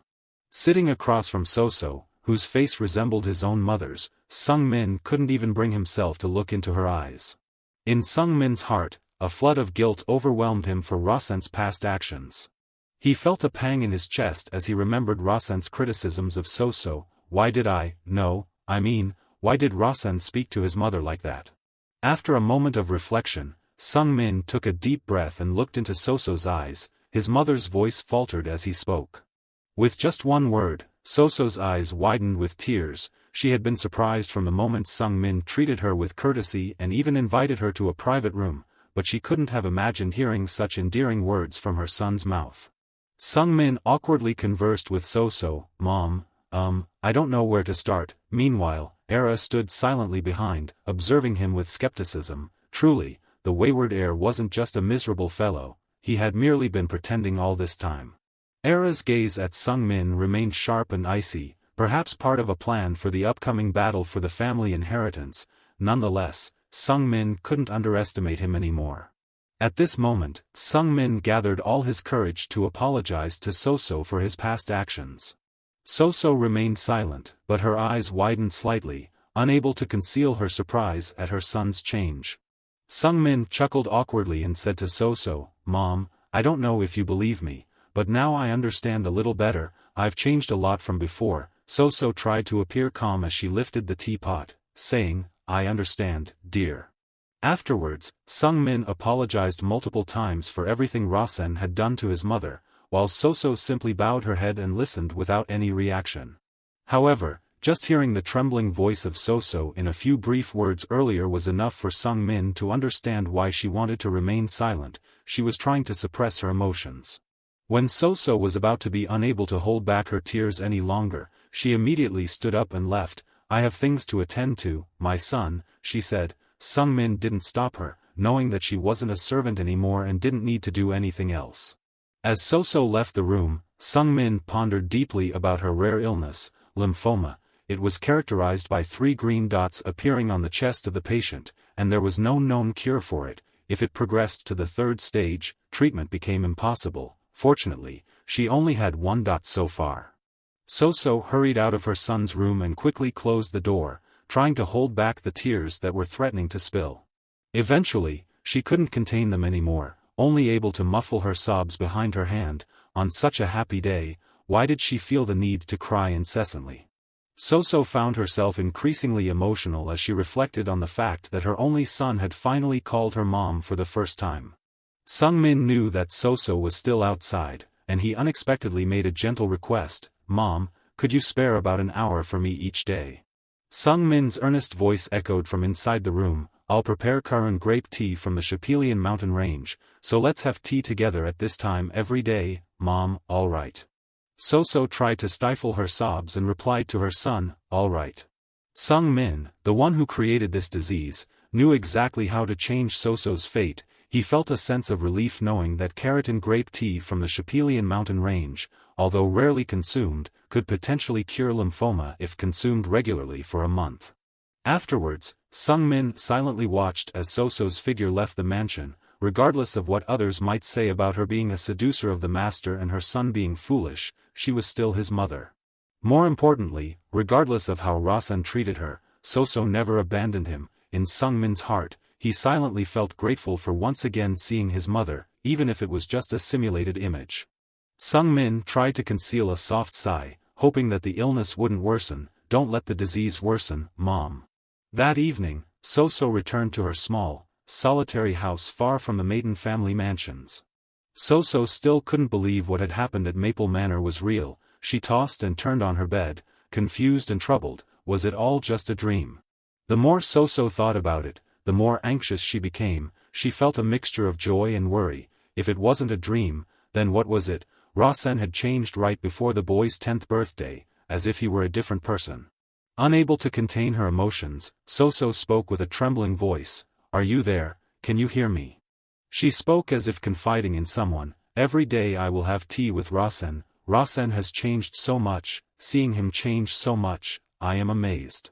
But I am also very happy. It sounds strange, doesn't it, dear? Soso's voice choked with emotion as tears of happiness rolled down her cheeks. The candle in the tightly sealed room suddenly flickered as if someone had just passed by, a gentle reaction but enough for Soso to know that someone had heard her speaking. The next day, Sung-min specifically called for Era, which made her slightly anxious. Yes, young master, Era responded, her heart pounding with anticipation. Sung-min spoke with seriousness. I need you for something very important. Era felt a wave of uncertainty. Important? Is he going to reveal my identity? Is he testing me? She wondered silently. She doubted Sung-min would order her to assassinate someone. However, what Sung-min said next caught Era off guard. Verdant chocolate. Sung-min innocently requested a childish snack but with a serious demeanor. I want the best quality, as much as possible. Era felt a bit disappointed inwardly. Is that it? But Sung-min interrupted her thoughts. Oh, and one more thing. Era eagerly awaited his command. I know, she said, her eyes filled with anticipation. There's still something more important, Sung-min added. Era's excitement turned into disappointment as Sung-min instructed her. Remember to also get some candy from that bakery. After experiencing emotional ups and downs like riding a roller coaster, Era finally completed the task in just an hour, leaving Sung-min amazed. Just as I thought, the power of wealth and authority is truly formidable, he remarked. A table full of chocolates laid out in front of Sung-min, a rack costing 20,000 grang, totaling nearly 5 million grang. Here there must be at least about 100 chocolate bars. Sung-min smiled mischievously, amused. She had spent nearly 500 million on chocolates in just an hour, all because of a command from her master. It's unbelievable. One must truly enjoy this wealth and power. Sung-min immediately sat down and began to replenish her mana. This is really good. The most expensive type costs around 30,000 grang each, and the cheapest type is around 10,000 grang each. However, the difference lies in the amount of mana I will absorb, Sung-min thought to herself as she devoured each chocolate bar. While eating the chocolate, he suddenly realized that he could also recharge mana using the sweets from that bakery. This means there is only one possible conclusion. In the candy and chocolate, there is a shared ingredient. Sung-min felt enlightened as the realization dawned on her. He immediately called Hampton and ordered him to bring the head chef of the bakery to him. 30 minutes later, the head chef of the bakery arrived to meet Sung-min, looking extremely distressed. Simply because of the notorious reputation of Rasen, everyone felt terrified. Inside the head chef's mind was filled with doubts and worries. Why was he called here? Is there something wrong with the candy?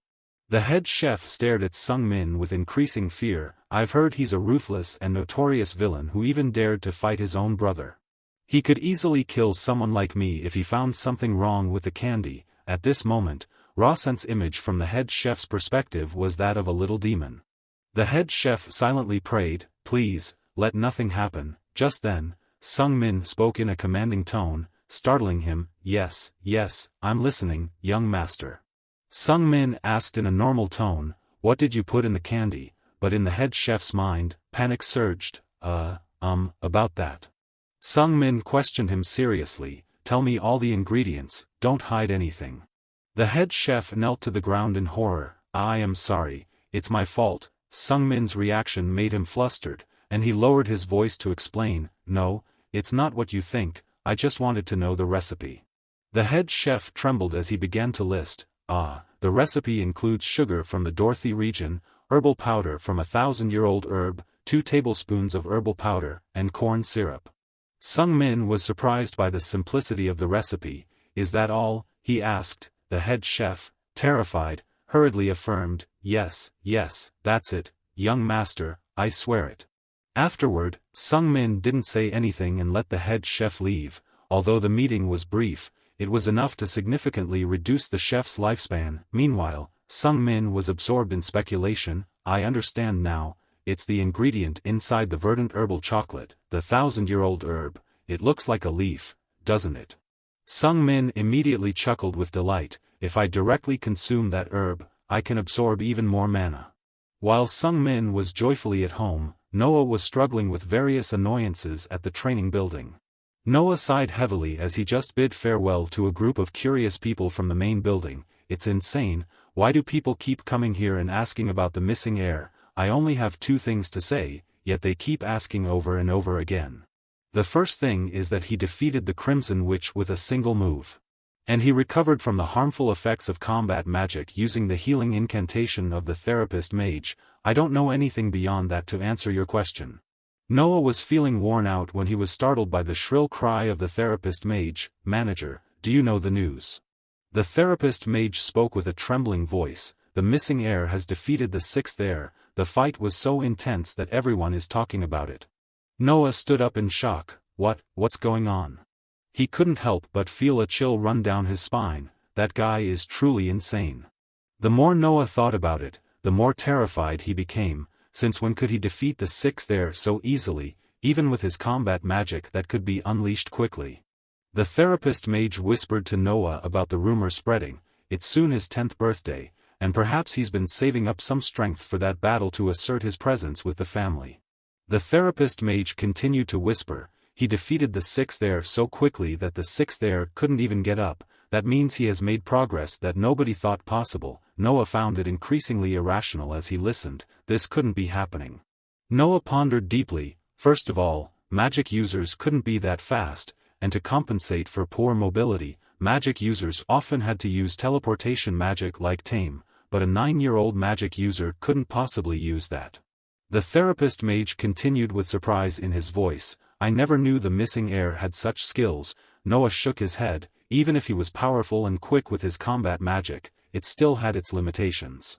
Noah analyzed seriously. A user of combat magic not only can't surpass martial arts practitioners, but it also becomes a hindrance to activating other elemental magics. It's a foolish magic that everyone has turned away from.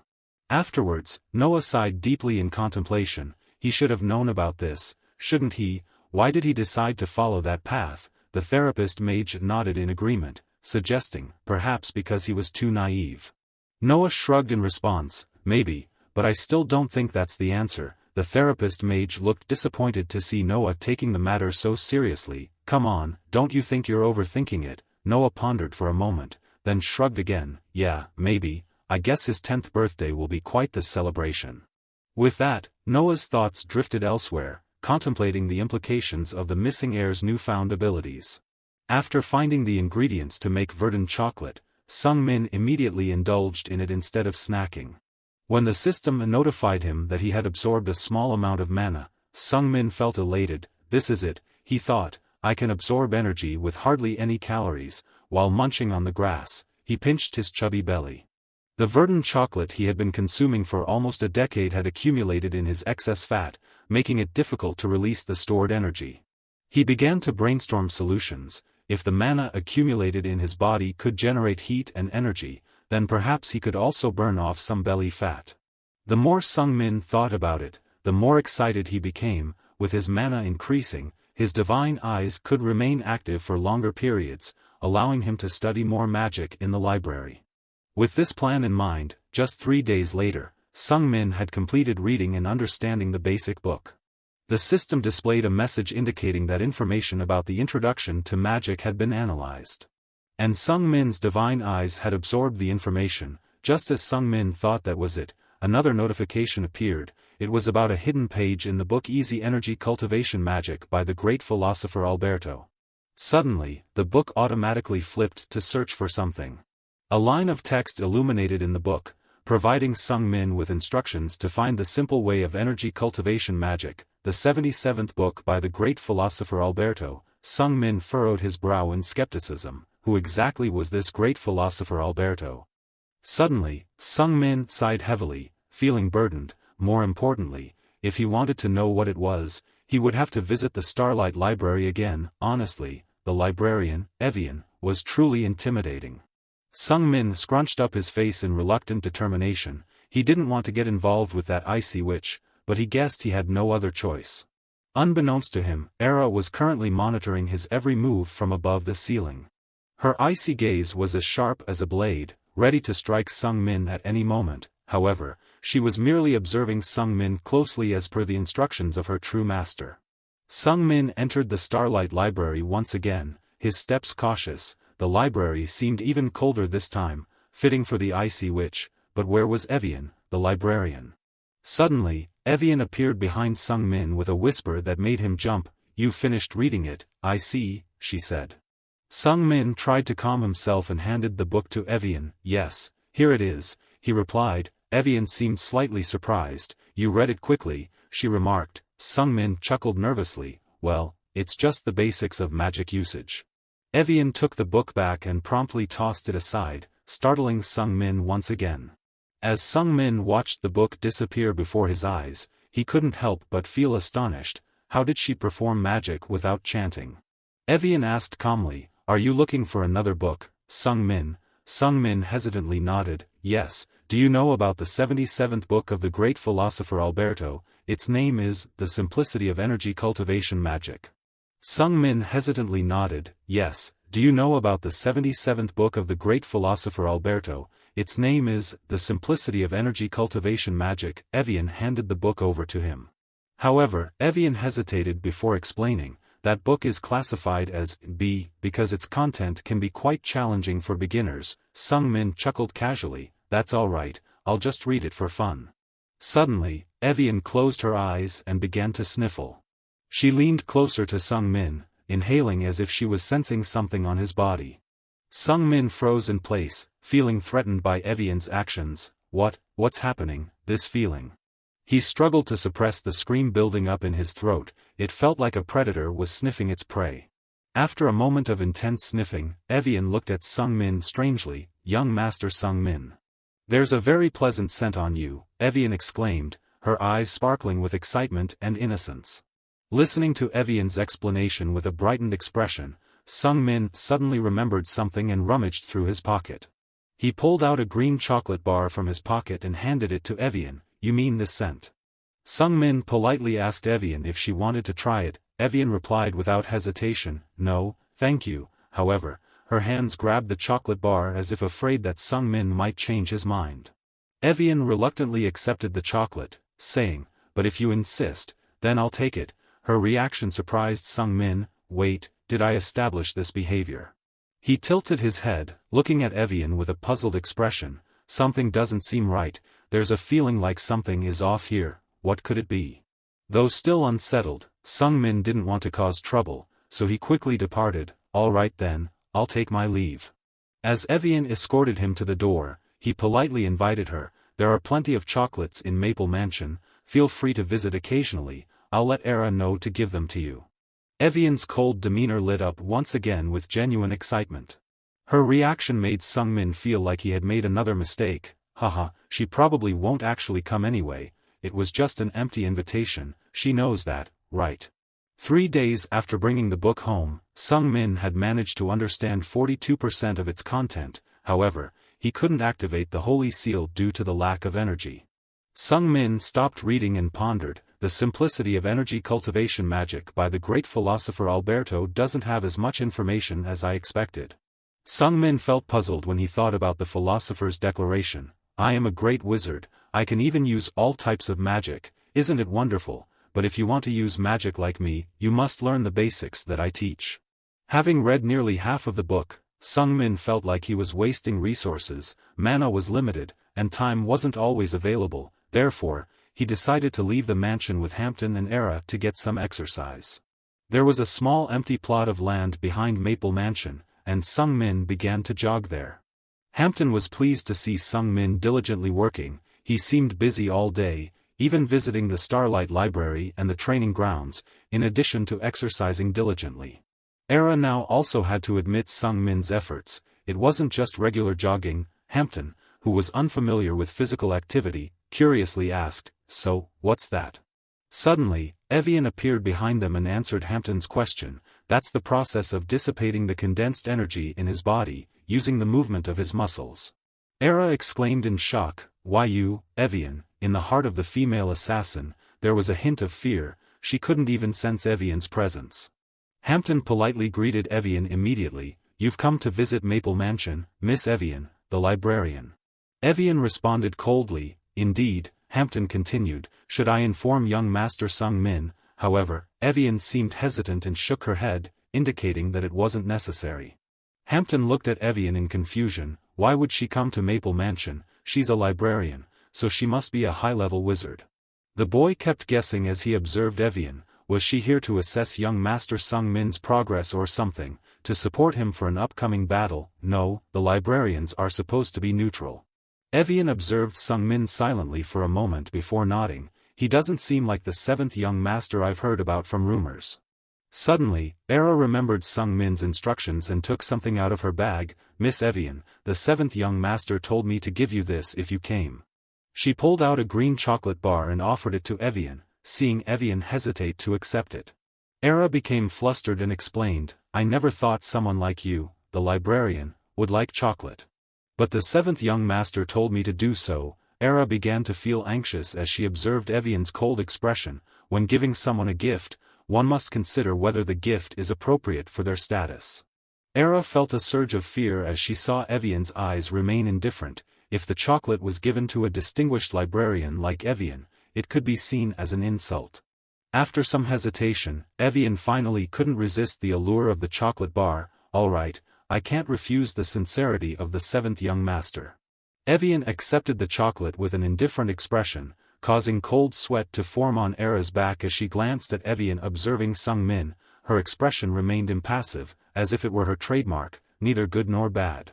Era couldn't help but wonder what Sung-min was thinking when he told her to give the chocolate to Evian. What kind of relationship did they have? 3 days later, Sung-min finally completed reading and understanding the second book.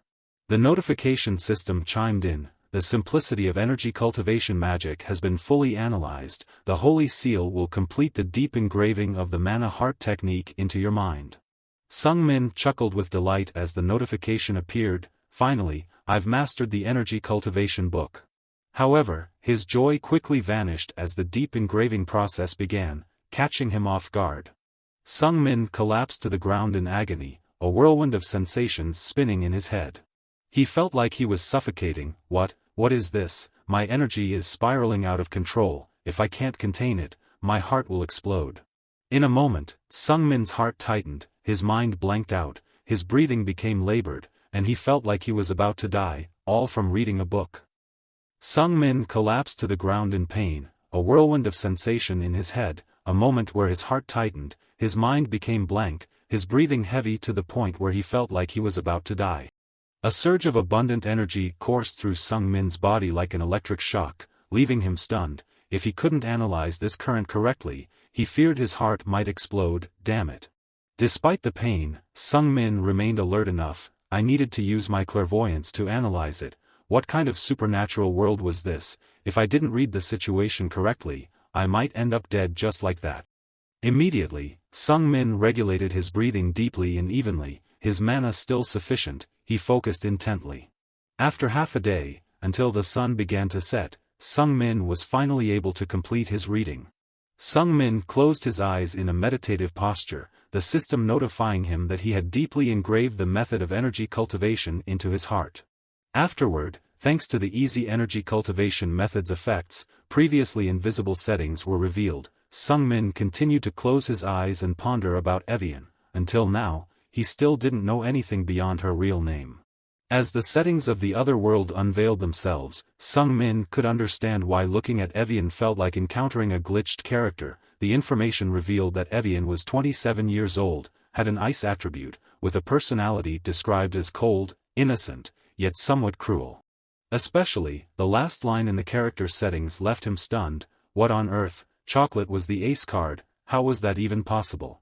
Sung Min pondered for a long time until he finally remembered the only reason that could explain this setting glitch. It was something trivial that he had completely forgotten about. It happened when he was babysitting a friend's child. The child had scribbled on Sung Min's novel outline book, stating that chocolate was the ace card, but because it was just a draft, he hadn't paid much attention to it. Sung Min nodded thoughtfully. That was why Evian was attracted to the smell of chocolate. Finally, he understood that strange behavior. He had thought she saw him as prey instead.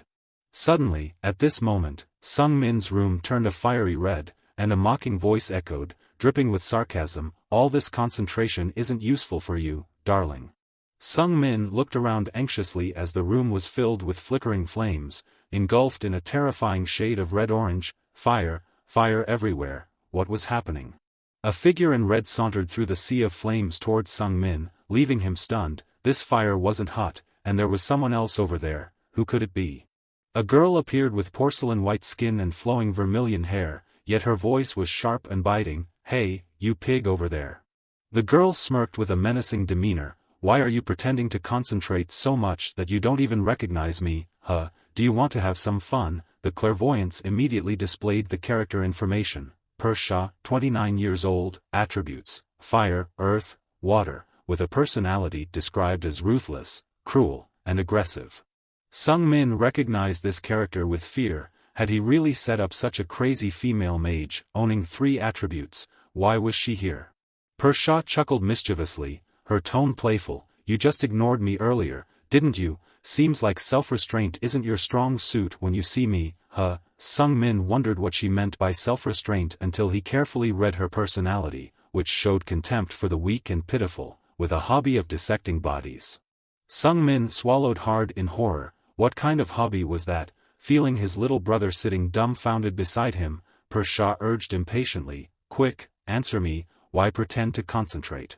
Sung Min startled at the threat, reflexively blurting out, I'm really sorry," before cutting himself off mid-sentence. Sung Min breathed a sigh of relief internally. Phew, that was close, almost apologized. He knew she despised those who were both weak and pitiful looking. If he apologized, she might actually cut off his limbs. Carefully pondering, Sung Min considered that she surely didn't come here to punish him for beating up his brother. Could this be some sort of test from her? Taking a risk, Sung Min responded firmly, "I'm not pretending to concentrate." Persha appeared annoyed and questioned sharply, "What did you just say?" Cold sweat ran down Sung Min's spine. He knew he had to say it like this, but still felt a sense of dread. Whatever, damn it, gotta go all in, he thought, summoning all his courage to address Persha. "I didn't expect your abilities to be so weak, big sister." Persha sneered contemptuously, "What are you barking about now?" Sung Min continued calmly, "According to your abilities, you should have known that I was actually concentrating." Persha replied indifferently, "So what?" Sung Min didn't falter, meeting Persha's gaze directly. "You only said that to see if I would apologize like before, didn't you?" Persha's sudden burst of laughter nearly made Sung Min's heart leap out of his chest. "Is this it? Did I succeed?" he wondered. Persha spoke with amusement, "So you're like this, huh? Those rumors about you changing seem to be true indeed." Despite having passed through one hurdle, Sung Min's heart felt both relieved and unsettled. What other rumors were there? However, there wasn't much time to dwell on it, so he could only maintain a calm demeanor and respond, "I'm just trying to straighten myself out." Persha mocked again, "Seems like you're a bit late to do that now, huh?" Sung Min calmly responded with a proverb, "When you think it's too late, that's actually the best time to start." Seeing his younger brother daring to open his mouth to educate him with scholarly sayings, Persha immediately sent a fiery serpent hissing towards Sung Min's face as a warning. Persha chuckled mischievously, "When something is too late, it means it's truly too late." Her fiery serpent loomed menacingly in front of Sung Min, serving as a reminder for him not to vie for something that couldn't belong to him. Despite Sung Min's trembling toes, he understood Persha's intention and continued to maintain a calm demeanor. I know very well that I can't become the master, I understand my limitations. As the serpent loosened its grip around his neck slightly, Sung Min continued to persuade Persha, but I can help those who will become the masters, I can be a small variable. Persha's eyes lit up with some interest. Oh, really, go on. Sung Min spoke earnestly, I just mean that I can be a useful asset, depending on how I'm utilized. Persha chuckled disdainfully, even trash like you can be useful, huh? Sung Min stared earnestly into Persha's eyes. That also depends on the abilities of the person I support, much like how a pencil can change the world. Persha began to loosen the serpent around Sung Min's neck a bit more. So, whose variable do you want to be? Sung Min guessed immediately that she was probing to see whom he would choose. Sung Min replied vaguely, honestly, I'm not very clear about everyone here, so I don't know who will become the next master, nor have I determined whom to support. Sung Min lied without blinking, knowing full well that the person who would successfully ascend to the position of the next master was Evelia, whom he nicknamed the last grand sorceress. Deciding to gamble once again on his answer, Sung Min continued, even though I don't know much, I do know that the person you fear the most is the second eldest sister. Persha's expression changed in an instant. With a fleeting smile on her lips, the fiery serpent immediately tightened around Sung Min's neck, emitting threatening hisses. Sung Min began to struggle to breathe, his whole body burning as he felt the flames rapidly intensifying. It seemed like he would turn into a roasted pig any moment now. Persha's voice turned sharp again, scolding Sung Min for speaking nonsense just because he thought he was cute. Despite the pain, Sung Min had a gut feeling that Persha's sentiment wasn't too bad either. Now was the moment of decision, so despite his agony, he maintained a calm demeanor and said, I also know that you hate lies the most, and you disdain those who offer support more than those who speak the truth, even if it's hard to hear. I don't want to be remembered by you as a pitiful weakling, I'd rather speak the truth, even if it's difficult. Sung Min's voice grew louder and louder, disregarding the flames growing stronger. Sung Min screamed as he felt the flames of hell engulfing him, I'd rather die with honor than live in shame, I won't submit to brute force. Instantly, the flames extinguished, and both the serpent and the fiery red hue in the room vanished. Sung Min collapsed, coughing violently, but still tried to say, I believe you will forgive me because I only speak the truth. Persha chuckled at his words, how foolish. At the same time, a spherical object materialized in her hand. Persha threw it towards Sung Min, and it hit his chest with a thud. Fortunately, it wasn't a fireball. Nevertheless, the force of the throw was akin to that of a baseball player, causing Sung Min to gasp in pain once again. He wheezed and muttered to himself, feeling as if he had just swallowed a bowling ball whole. When he looked down, Sung Min realized that he had been struck by an apple. An astonishing event occurred immediately after that when the system displayed, Novice Battle Magic Skill Determination has protected your heart from high-level abilities. The Determination Battle Magic Skill has been engraved into your magical circle. Sung Min couldn't help but be astonished. What determination? He had just been hit by an apple, and now he had a new magic skill engraved because of it. As Sung Min was still bewildered, Persha spoke, eat it. Sung Min asked in bewilderment, eat what? But Persha disappeared in a burst of flames, leaving only her echoing voice, I said eat it, I found it on my way here. Sung Min wondered why she wanted him to eat this apple. Sung Min picked up the apple with a suspicious look in his eyes. After a moment of contemplation, his eyes lit up. Wait a minute, could this be a magical item? The saintly eye displayed information about the apple. It was called Cardia, a high-grade mana item. Sung Min was surprised, not expecting to receive something as valuable and rare as Cardia. Though it seemed unbelievable, Sung Min convinced himself, it sounds absurd, but it kind of makes sense. After all, I am the youngest son of the prestigious Maiden clan. He couldn't help but think of the protagonist of the novel, who possessed the golden touch of luck. Casson said, favored by the luck god, so Cardia probably wouldn't have appeared in his bag. Well, no comparison, no pain. Meanwhile, Persha had returned to her room with a mischievous smile echoing throughout the mansion. So that's the sneaky brat from the Maple Mansion, she said with a hint of amusement. Interesting indeed, that brat managed to create the first circle when he was only 9 years old, and he did it all on his own. Persha muttered to herself with a skeptical look in her eyes, if all this time it's just been pretending, then it's truly a cunning snake, isn't it? A wicked smile played on Persha's lips, I need a cunning individual like it in the battle against my second sister, and it's not a coward either, it even knows how to conceal its true power. Her fingers tapped on the table faster and harder, causing cracks to appear. The crucial point was that it didn't have the chance to become the successor because of the clear limitations. A loud crash echoed as the table split in half, but Persha paid it no mind. She stood up with a satisfied expression. That brat is quite clever indeed, but it will never have the chance to become the successor. Immediately after, Persha summoned her shadow, Sando, and a figure dressed in all black suddenly appeared in the room. Persha commanded Sando to continue spreading rumors that Rasen is a wretch, so that no one would pay attention to him, if possible, prevent him from meeting other siblings altogether.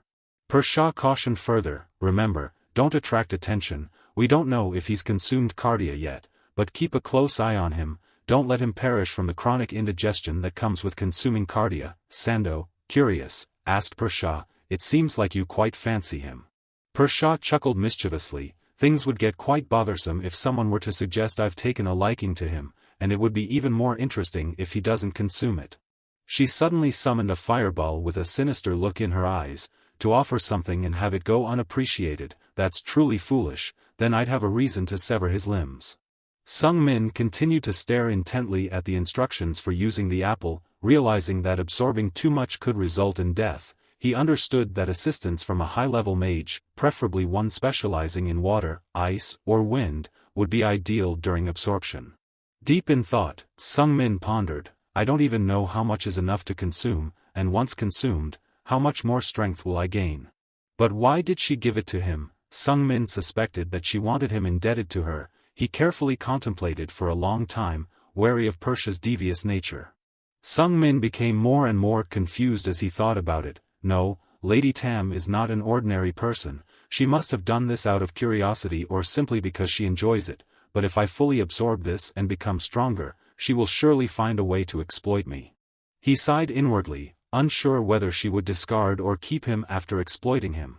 But if I don't eat this apple, she'll have a reason to sever my limbs, I have no choice but to eat it, Sung Min concluded. He felt a chill run down his spine as he thought about Persha's twisted preferences, but it also helped him make a decision. Sung Min took a deep breath and continued to ponder, I need assistance, and it would be great if it came from a mage specializing in water, ice, or wind magic. A cryomancer would be ideal. Immediately, he thought of Evian. I think this is a reasonable choice. While Evian seemed like a logical choice in theory, Sung Min couldn't shake off his unease. What if she wants to eliminate me because she desires this apple? She's also very skilled at justifying her actions. Sung Min's mind raced with worry, imagining scenarios where Persha could manipulate the situation to her advantage. She might claim that Sung Min's death resulted from consuming too much of the apple, despite his best efforts. Then, she would receive the cardia, the worst-case scenario. As Sung Min was sweating with fear, Evian suddenly appeared at his door. Is it all right if I come in? Sung Min suppressed a heavy sigh of resignation. Here comes the inevitable, even if I try to escape, there's no use, she can sense the mana emanating from the cardia.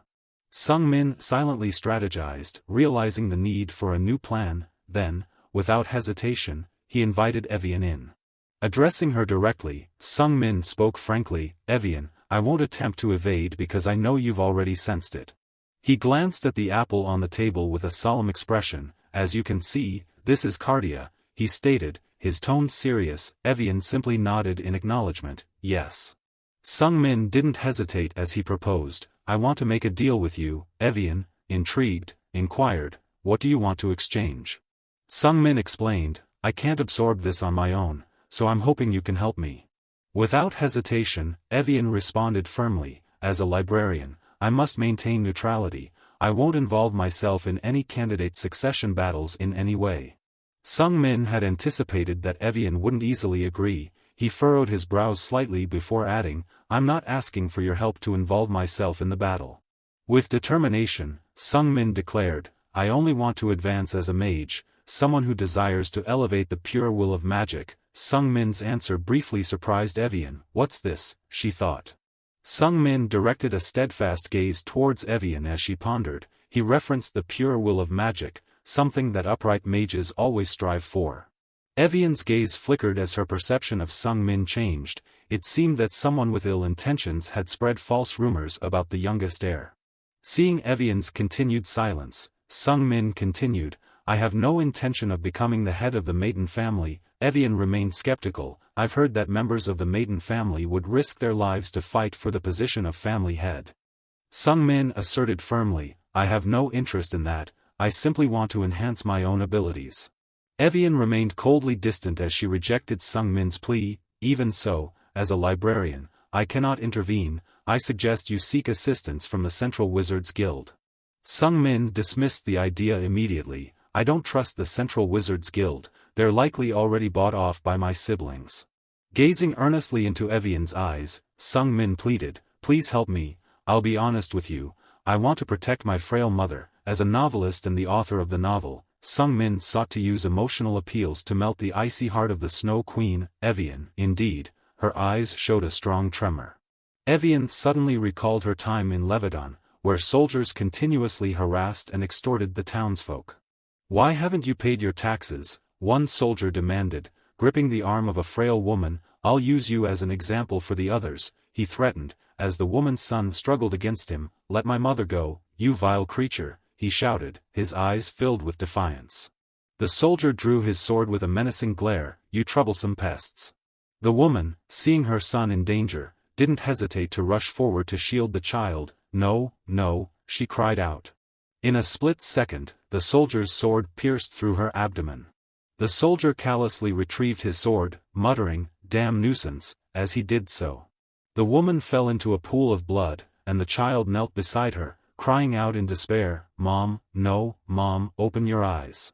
Amidst the child's heart-wrenching cries, the bystanders also felt outraged. What had they done to deserve death? That soldier deserved to die. Evian witnessed the entire scene, feeling immense compassion for the people here, and a storm of emotions surged within her. Afterward, she directly sought out the Emperor of Levedon to argue her case, but all she received in return was the arrogance and defiance of the king and his army. Thinking that force would solve everything, the Levedon king immediately ordered his troops to attack and eliminate Evian. In the end, the entire castle, along with the king and his army, was frozen in an instant. Evian recalled the old story and began to feel sorry for Sung Min. The young master, only 9 years old, was monitored for the rest of his life, and his rightful wife was abandoned by the prestigious magical family. Looking into Sung Min's determined and sincere eyes, the youngest son of the prestigious magical family had truly humbled himself. He was genuine when he said he wanted to protect his mother. But this was impossible. The successor candidates were all very strong, far surpassing a fool like him. Evian continued to sink into contemplation. Sung Min's humble background and low magical abilities made his dream seem impossible, but the origin of his dream wasn't wrong. Evian pondered deeply, realizing that dreams weren't always about what's achievable. She gently pursed her lips as she thought through this, considering that the pursuit of something could also be seen as a dream. Evian gently opened her mouth, still with her cold tone, let me clarify this first. Then, her eyes shyly avoided Sung Min as she continued, I didn't help you just because you gave me that chocolate bar. Sung Min's face immediately lit up with a bright smile. Afterward, Evian began to perform her magic on the apple, and she meticulously explained to Sung Min how the absorption process would unfold. Sung Min lay on the bed ready for the absorption process, but Evian didn't start right away. Currently, I will freeze the mana emitted during the absorption of cardia, and then slowly dissolve it so that your heart can absorb it, Evian said. Evian carefully reminded Sung Min that his body might become stiff due to this side effect. Sung Min's eyes widened in astonishment, his body could become stiff. Evian continued with a calm demeanor, if you're lucky, the ice will melt within a few months, but if not, it could take nearly a few years, and if you're really unlucky, you might not make it. Sung Min's alarmed expression prompted him to interject, don't talk about it so casually, Evian. Nevertheless, Evian persisted, ignoring Sung Min's visibly pale face, but I am a skilled ice mage, she stated calmly, so I will do my utmost to ensure the worst doesn't happen to you. Hearing this, Sung Min swallowed hard with worry. Should he postpone this absorption process? Sung Min stared intently at the apple floating before him. No, he couldn't stop now. the chances of success in this situation were high because someone like Evian, who was typically cautious, wouldn't cooperate if there were significant risks. He tried to reassure himself. Evian warned him of the danger, but he could view it as a 50-50 gotcha without any rate ups. Without taking risks, how could one gain anything significant? With his decision made, Sung Min's demeanor shifted. He braced himself with determination and declared, "Let's do this." However, Evian continued, "There's one more thing. As a high-level mage, and since you're seeking my assistance, you must provide appropriate compensation." Sung Min felt a pang of anxiety, fearing that Evian might demand something beyond his means. He cautiously inquired, "Compensation? What do you mean?" Evian calmly nodded, confirming his suspicions. "Yes, that's right, it won't be much." With a chillingly matter-of-fact tone, Evian set her price. To maintain this figure, she began, "I think 24 bars of chocolate should suffice." Sung Min couldn't help but suppress a smile at Evian's adorable request. Without hesitation, they reached an agreement.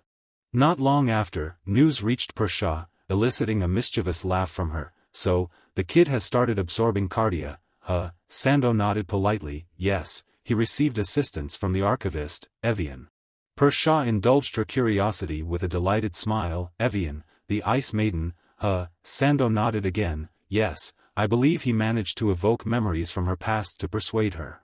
Intrigued, Persha inquired further, "How so?" Sando bowed his head with a hint of remorse in his eyes. "I'm sorry, but I don't have all the details. If I delve deeper, Evian's intuition might detect me."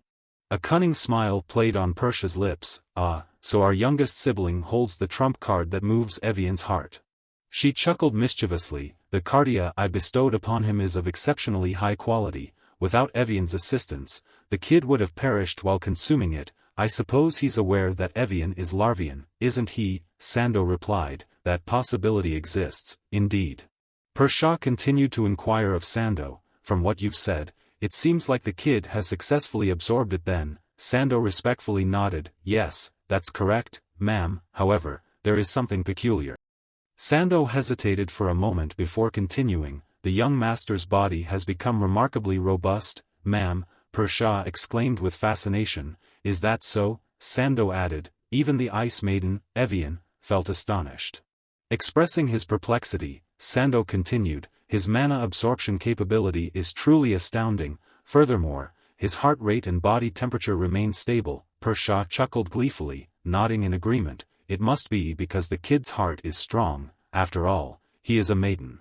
After some contemplation, Persha posed another question. "Sando, how long do you think it will take for the kid to absorb all the mana?" Sando replied, "Typically, it would take up to 3 years. However, I believe he will only need 1 year, given the current progress." Sando's response made Persha's smile fade, replaced by a more vigilant demeanor. The absorption rate exceeded even maiden standards, raising concerns. Meanwhile, at Maple Manor, Sung Min had completed the mana absorption process from the apple but was still suffering from its aftermath. He tossed and turned in bed, unable to sleep, feeling distressed to the point of shouting out in frustration, "Green beans and pennywort." He sat up in bed, his breaths heavy and hot, his body feeling excessively warm. Sung Min looked at himself, drenched in sweat, emanating abundant mana. The accumulation of mana caused his body to heat up automatically.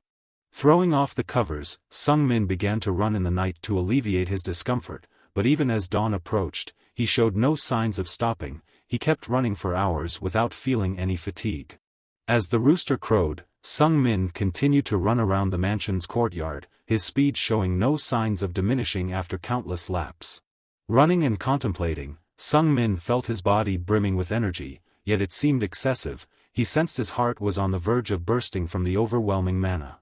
Meanwhile, Hampton had just woken up, still groggy from sleep when he received Sung Min's command to lead them to the waterfall area. Feeling that running alone wasn't enough, Sung Min made his way to the mansion's giant artificial waterfall in the garden. He started climbing the waterfall barehanded. Gasping for breath as he clung to the slippery rock wall, Sung Min thought to himself, "This is much better, I can expend more energy this way than just running." Still feeling like this wasn't challenging enough for him, Sung Min instructed Hampton, "Bring me some dumbbells, each weighing about 10 kilograms." As Sung Min wrapped the dumbbells around his wrists and ankles and continued climbing, He felt the mana pumping into his heart, and the system notified him. Beginner combat magic skill, determined will, is protecting your body. Determined will has been upgraded to very determined will, providing even greater protection. Continuing to activate his entire body while scaling the rock walls, Sung Min was further upgraded with another combat magic skill, proficient weight usage, utilizing upgraded weight adeptly. Surprised by how much lighter his body felt despite carrying 10-kilogram dumbbells, Sung Min eagerly ordered Hampton to increase the weight to 20 kilograms. After 1 week of training by climbing the waterfall, Sung Min achieved further progress in his skills, increasing the weight of the dumbbells to 30 kilograms. Another week later, the weight had risen to 50 kilograms. Hampton, unable to bear the growing concern, offered advice. "Master, your passion is truly admirable, but pushing yourself too hard can lead to adverse consequences." Sung Min chuckled in response. "It's fine." However, in his heart, he quietly thought, "Lately, I haven't been getting enough sleep, yet I feel even more energized." After 3 weeks, Sando returned to report to Persha. "I believe he has absorbed all the mana from the Cardia." Sando hesitated, expressing his perplexity. "He truly has, it's quite extraordinary." Persha also showed a hint of surprise. "Indeed." Sando elaborated, "Every day, he climbs the waterfall in the artificial waterfall area using only his hands." Persha chuckled mischievously, asking, "He doesn't use magic, does he?" Sando replied uncertainly, "It seems like he might be using combat magic, ma'am." Persha responded disdainfully, "Combat magic may develop rapidly in the early stages, but it has its limits. It should only serve as a mere supplement."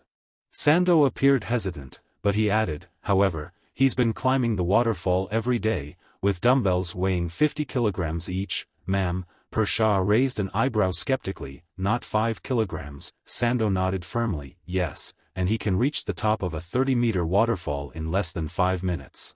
Persha burst into amused laughter. "Ha ha ha, it seems he has an excess of energy. I wonder how many more days he'll survive." Sando suddenly expressed concern, "If we continue like this, he'll die within 3 months. He couldn't hide his unease, his body holds too much mana, without a special protective force, he'll explode."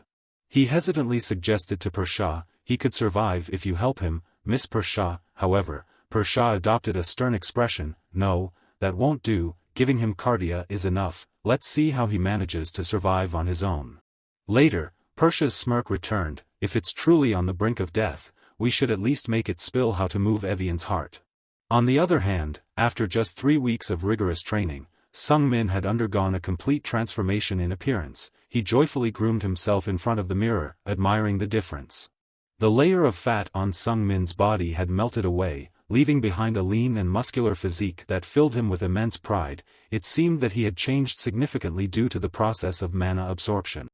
Sung Min spent some time drinking tea with his mother as promised. Soso expressed some concern, "Don't you think you've lost weight a bit too much, son?" Sung Min chuckled and shook his head, "Just a little fat loss from exercising, Mom." Despite Soso's lingering worries, she emphasized the importance of health over appearance. Sung Min playfully flexed his muscles to reassure her, "I've never felt healthier, Mom, don't worry." Seeing her son so happy, Soso smiled gently. She then turned to Era and remarked, "Your tea-making skills are improving day by day, dear." Era blushed slightly with shyness. "Thank you for the compliment. You're also getting more beautiful, Mrs. Soso." Sung Min felt a bit puzzled seeing Era's genuine expression. She seemed quite friendly with his mother, which was unusual, but it was still good to see warmth between them. Afterward, he glanced back at Soso with a gentle smile. The wrinkles on his mother's face had nearly disappeared. Everything was progressing quite well. That evening, Sung Min was in his private room, activating his sacred eye while using energy cultivation techniques to double his training effectiveness. He lay on his bed, contemplating, feeling rejuvenated as mana flowed through his body. It was December 20th, 218, according to the Hyphaean calendar. The Stellanatio Eve, the night before a star's birth, was approaching on December 24th. According to Sung Min's novel, the star here symbolizes the individual who united all the scattered tribes and primitive clans to establish the first empire, the Hyphaean Empire. In essence, December 24th is the day before the birth of the Hyphaean king. Of course, Sung Min didn't care much about the king or any specific holiday. it was just a timeline he randomly set in his novel. The significance that made him remember this day was something else. According to Sung Min's storyline, Rudia would arrive at the main house's west gate on December 24th, later known as the Fire Orb, the natural enemy of sorcerers, a bloodthirsty tyrant, a powerful sorcerer single-handedly. On that night, Rudia would be driven out of the renowned Maiden family territory after suffering a humiliating defeat. However, Sung Min didn't elaborate on these details in his novel. He only wrote that Rudia was captured by the three young ladies, sending a shiver down his spine as he thought about Persia's interests. Now, he understood why Rudia lost a hand. In the end, Rudia harbored deep resentment towards the Maiden family and became one of Kaizen's most important allies. She possesses a special power called Fire Orb. Kaizen makes a fiery covenant with the Fire Orb, and together they ravage battlefields. Sung Min quietly calculated, it would be fantastic if he could obtain at least one artifact that, according to the script, Kaizen obtained from Rudia, like the holy fire chalice. Suddenly, something strange appeared in the room, caught by the saint's gaze. Sung Min startled but dared not move a muscle. Someone had sneaked in here, the person's identity, as an underling of the third young lady. How strange. Sung Min furrowed his brows in confusion. Since when? It's best to pretend not to see him. Without using the divine eye, he wouldn't be able to see him anymore. However, when Sung Min tried to stop using the divine eye, the system notified him, you cannot deactivate the divine eye while using energy cultivation methods easily. If you force it off, you will leak mana. Sung Min silently thought, he probably won't bother continuing to monitor someone who's sleeping, right? With that, he pretended to close his eyes and deliberately snored. Sando witnessed this scene with utmost shock and bewilderment. What was going on? How could he cultivate mana even while asleep? Sando was shocked to the point of being paralyzed. Mana cultivation is a skill that demands precision. Even the slightest disturbance or mental agitation could lead to death, yet here he was, calmly sleeping while cultivating mana. Drops of sweat began to cover Sando's anxious face. This was illogical in every aspect, but how should he report this to the young lady? This phenomenon far surpassed the common understanding of ordinary mages. This individual had only learned basic cultivation skills from the Starlight Library, and Sando had thought those were not advanced skills due to the minimal energy they emitted. Yet here he was, cultivating even while asleep, and his mana remained stable. Sando had studied introductory magic and even the manual on easy energy cultivation, but he hadn't found any mention of mana cultivation skills like this.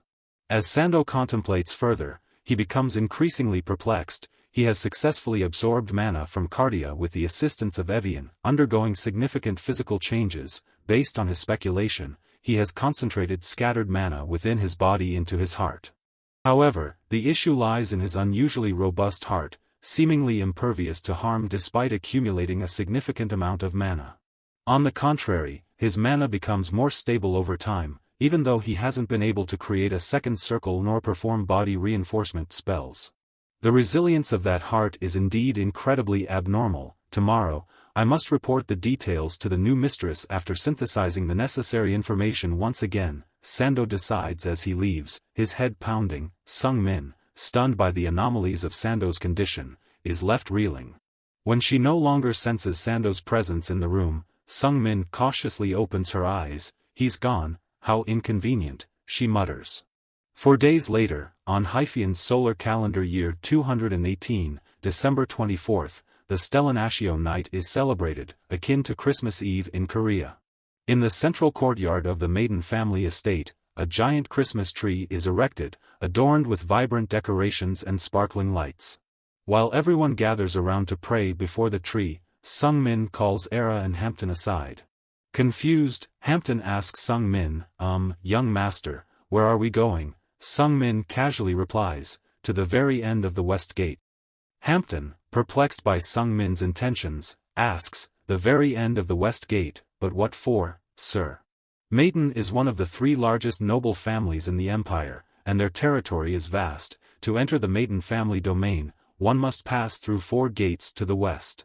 The place Sung Min is heading towards is indeed the farthest western gate, appropriately named as such, as it is the outermost gate of the Maiden family's territory. Sung Min is heading there to meet Rudia, the future blood-soaked tyrant. the natural enemy of mages, a formidable mage herself. According to the novel, Rudia is currently 9 years old, the same age as Rasen. Sung Min's gaze towards the gate is resolute and hopeful. He must meet her. At this moment, Rudia has arrived at the western gate, but the situation she faces doesn't seem to be going well. Rudia is engaged in a fierce battle with the guards stationed at the western gate, her voice ringing out angrily, "You wretches! I will kill every single one of you." She exudes a formidable fighting spirit, wielding fiery red fireballs in her hands. She truly shows potential for powerful growth compared to other mage children of her age. Meanwhile, Sung Min's trio is advancing towards the gate. Hampton seems unusually excited. At the very end of the west gate, "Sir, you wish to visit the mansion of the 6th young master. I have prepared a lot of potent toxins for this occasion." Rudia responds coldly, "No." Suddenly, Hampton's expression falls like a soaked cracker, feeling an inexplicable sense of regret. Though Sung Min doesn't look, he can still sense it intuitively. "Disappointed, aren't you?" Sung Min's question startles Hampton, who stammers awkwardly, no, not at all, sir, I'm not disappointed." At that moment, the shouts of the guards from outside the western gate echo, interrupting Hampton's explanation. "The demon spawn, stop her." Sung Min rushes over to assess the situation, his saintly eyes quickly identifying the girl summoning the fireballs as Rudia. She exhibits a simple-minded personality, loyal and affectionate towards her father. Sung Min gazes at Rudia with a mix of admiration and disbelief. He can't believe she's been built with such a simplistic mind. Perhaps he's underestimated her. Hampton approaches with a mixture of curiosity and concern, asking, "Who is that girl?"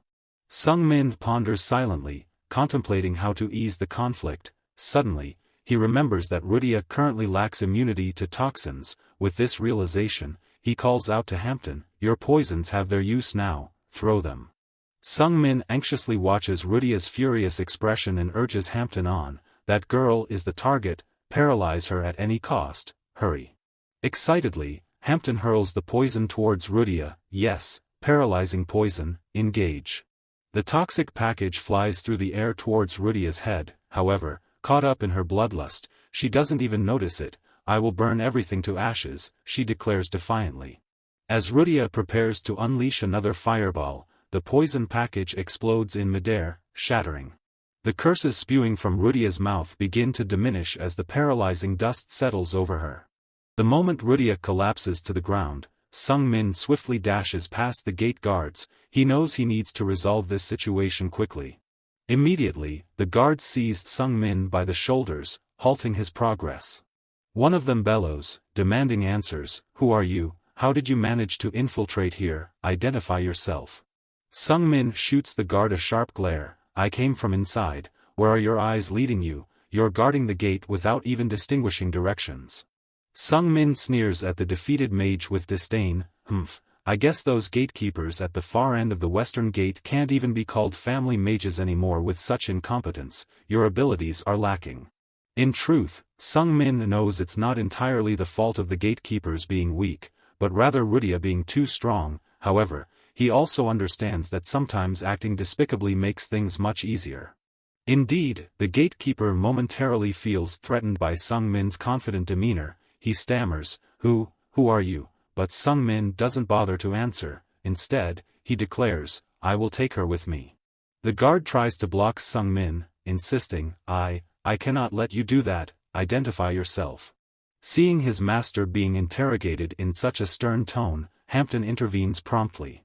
He introduces Sung Min grandiosely. He is Sung Min, the esteemed mage of the Maiden family, inheritor of the Maiden lineage, a great individual walking in the light of humanity, steadfastly following the path of magic. Hampton praises Sung Min enthusiastically, ignoring his embarrassed expression, a remarkable individual about to embark on a fascinating journey. "He is the 7th young master, Rasen Maiden," Hampton declares proudly, as he extends his hand towards Sung Min. Despite feeling somewhat awkward and reluctant, Sung Min smoothly cooperates, adopting a posture filled with pride. With confidence brimming, Hampton turns to the guard. "Have you come to your senses now?" he asks, expecting a different reaction from the guard, but what happens next surprises them all. The guard yells out in shock, his face displaying a mixture of horror and disbelief, "Stop the pretense, that's enough, he blurts out. Pointing directly at Sung Min, the gatekeeper sneers, "You fools playing dress-up don't even recognize the face of your young master Rasen Maiden. Your young master Rasen Maiden isn't as handsome as you." His questioning leaves Sung Min questioning the meaning of life. Is it praise or insult? He sighs inwardly, "I've only lost a few pounds, but this is serious, isn't it?" Then he raises his voice sharply, "Hey, what's your name? I remember your face now. Do you really think someone can walk out of Maiden Castle and impersonate the seventh young master?" The guard's confusion at Sung Min's demeanor is evident, his words make sense, but Sung Min presses on boldly, continuing with fervor, "Everyone knows the seventh young master is a despicable, ugly pig.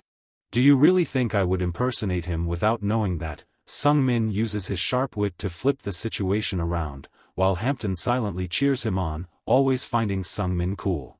With a cold gaze, Sung Min asserts, "If you still don't believe me, send someone to the center to confirm, I'll do it," challenging the guard to take action. Sung Min interrupts him with a menacing tone, "Do as you wish, but once you confirm that I am indeed the seventh young master, you will pay for your foolishness." The guard, terrified, immediately kneels down and begs for forgiveness, "Please, forgive me, seventh young master." However, he still refuses to let Sung Min go easily. "Master, but why do you want to take that girl with you?" he asks. The guard's question catches Sung Min off guard for a moment. Why indeed, he thinks, I didn't expect him to ask so much, I haven't even thought of a reason yet. Feeling pressured, Sung Min quickly improvises a reason, while simultaneously displaying a hint of embarrassment and charm, "Because she's very beautiful," he says, adding a touch of bashfulness to his expression. The guard can only bow his head respectfully. "Ah, I understand," he says, but Era, upon hearing Sung Min's response, remains skeptical. It's clear to him that Sung Min came here on his own initiative.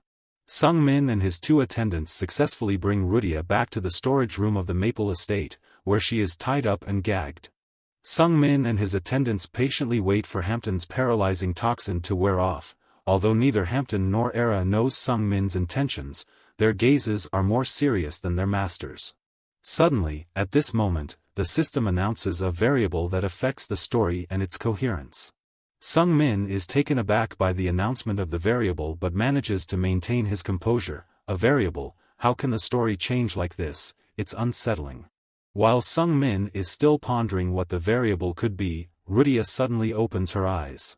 She sits up and begins to mumble incomprehensibly. Sung Min silently speculates, "I'm not entirely sure, but it seems like she's cursing and swearing at me." Sung Min reflects for a moment, realizing that Rudia's personality is extremely simple, and he should treat her in the simplest way possible. Once he's decided on his approach, he gently speaks up, "Hey, I heard your father is sick, I'll help you." His words startle Rudia, causing her to stop her outburst. Sung Min continues with sincerity, "My mother is also very ill, I understand why you're here." He notices the crescent moon symbol on Rudia's cloak and deduces, "You must be a mage from Hyran, because you use fire, you must be the fireball, right?" Hampton can't help but be amazed by Sung Min's analysis. How does the master know all of this? He wonders silently. Sung Min continues, "Hyran is a region to the south, right next to the Dragon Spine Mountains. I've heard there's been an epidemic spreading there recently."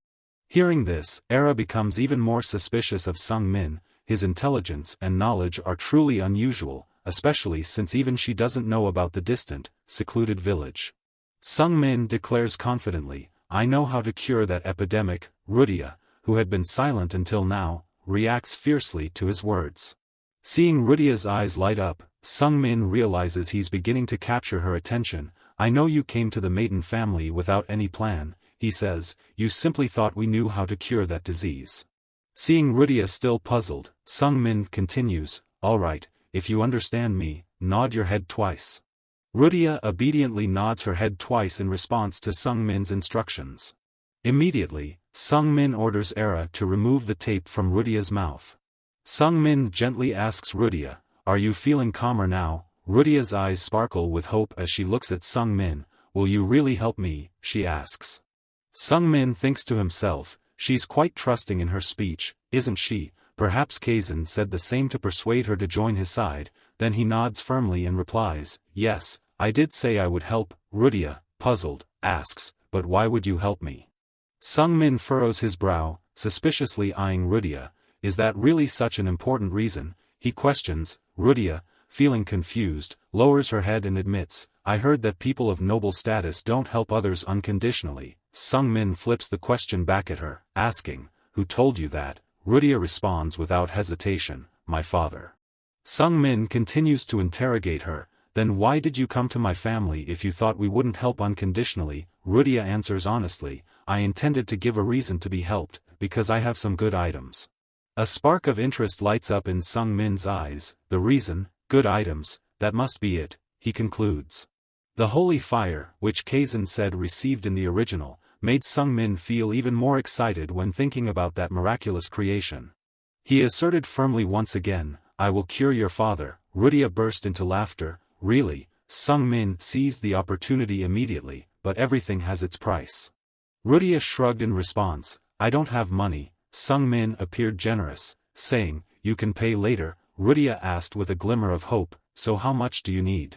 Sung Min didn't want to reveal that he knew about the Holy Grail, so he responded vaguely, I don't know yet, I'll have to finish treating the patient to find out. Rudia smiled expectantly, looking at him, so please cure him. Sung Min asked again, are you sure you'll repay me for that?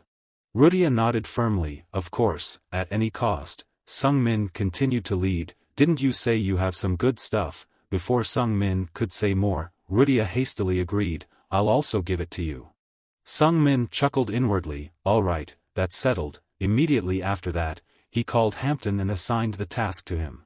Sung Min instructed Hampton to find some 10-year-old herbs and spread them throughout the Hairan region. He instructed Hampton to boil the herbs in seawater for about 18 minutes. Sung Min explained that this concoction would cure the illness of the local people. Hampton was amazed by Sung Min's instructions. This is the first time I've heard of such a method of preparing medicine, could you explain it to me? Sung Min, unable to explain the method, replied arrogantly, don't doubt the abilities of your master. Hampton, upon seeing Sung Min's proud demeanor, felt a deep admiration. He didn't hesitate to kneel down and accept the order. Understood, young master, I will do as you command. In his heart, Hampton silently exclaimed, so magnificent, what a cool master.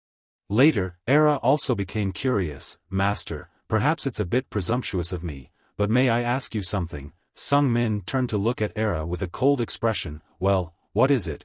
Are you curious about that method of preparing medicine too? Era nodded without hesitation, yes, that's right, I simply can't comprehend it with my current knowledge. Sung Min maintained an air of mystery, it's simple because I am from the maiden family. Era ultimately couldn't inquire further, although still curious deep down, thank you for your guidance, she said. In the moment she looked into Sung Min's steadfast, confident, and proud eyes, Era couldn't help but silently marvel, that determination, he looks like a little lord. Sung Min beamed with joy inwardly and promptly said, Rudia, I'll untie you now. His words left Rudia stunned. What?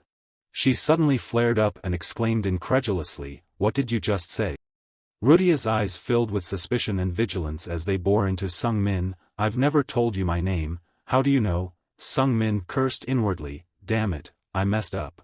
Sung Min looked anxiously at the flames of Rudia's anger flickering ominously, shit, I screwed up, he thought.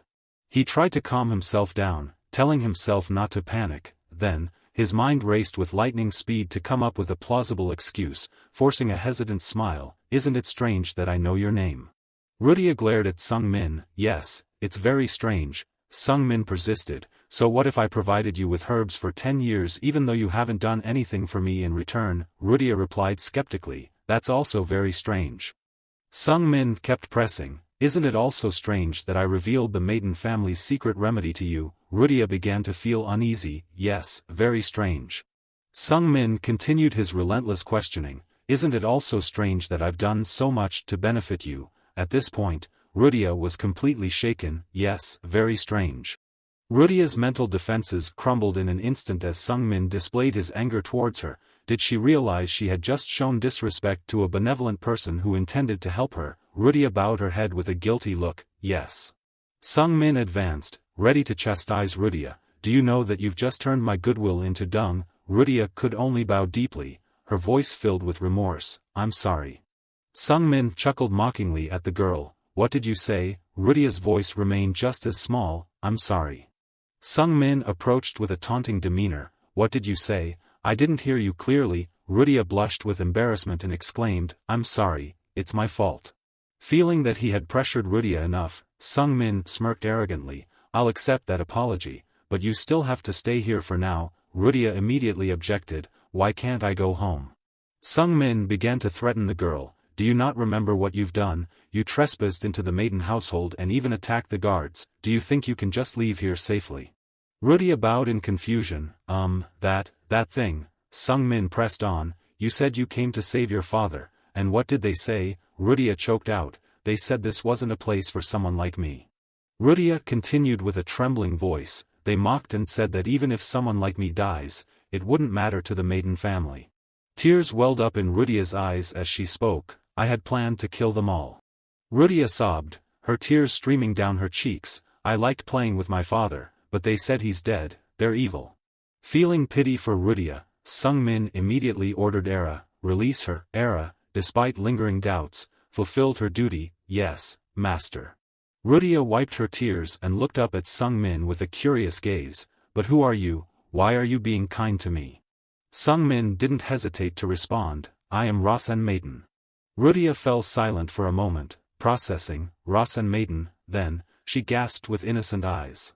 Rudia looked straight at Sung-min, are you the most despicable person ever? Her question left everyone else in stunned silence. Hampton and Era exchanged hesitant glances, while Sung-min could only muster a bitter smile, I'm known by that name, huh? Rudia innocently nodded, yes, they say you're utterly despicable. Rudia chuckled heartily, but you're not like that at all, you're kind. Suddenly, at this moment, the system displayed a notification, a plot twist variable has appeared. Sung-min looked at Rudia for a while, pondering, an ally of Kazan, a cold-blooded criminal and a formidable sorcerer, he mused, was it right to turn Rudia into his ally? But seeing Rudia's innocent and pure smile, Sung-min reassured himself, let's just take it slow and see how things go. Late at night, Hampton knocked on Sung-min's door, well past 11 o'clock. The boy entered Sung-min's room carrying a large backpack, I've gathered all the herbs you requested over the past 10 years, master, I'll head to Hairan right away, he said respectfully. Sung-min nodded, all right, how long will it take to get there? Hampton replied with courtesy, it'll take 3 days on foot, sir. Before leaving, Hampton suddenly knelt down on one knee, master, may I ask for your forgiveness, and may I inquire why you're helping Rudia? Sung-min responded with a distant, sorrowful look, it's just, dying from an illness that could have been cured is truly regrettable, it's even more pitiful when it's her father. It's not a big deal for me to help her, Sung-min continued with genuine sincerity, as he understood the pain of losing one's parents better than anyone else. Hampton bowed his head, deeply moved and tearful, thank you for this profound lesson, master, he said. Sung-min looked puzzled and asked the boy, what lesson? Hampton thought to himself, we are a renowned family, surely, our master's intention is that we should not be indifferent to the difficulties of others, this is the path that a prestigious family should follow. In Hampton's eyes, there was a look of admiration towards Sung-min, I have found the light of truth, he thought. Immediately after, he embarked on his journey to save others with a newfound zest for life. Sung-min didn't understand what Hampton was thinking, but he was sure the boy was once again idolizing him. Well, truth be told, the main reason for this is because I want to obtain that sacred cup, but saying it like this is also partly true, isn't it? He mused. 2 days later, an uninvited guest arrived at Maple Manor. The maids in the manor were startled when they heard the clicking of high-heeled shoes on the floor. Persia's voice echoed through the corridors, I heard that pig has brought something quite interesting.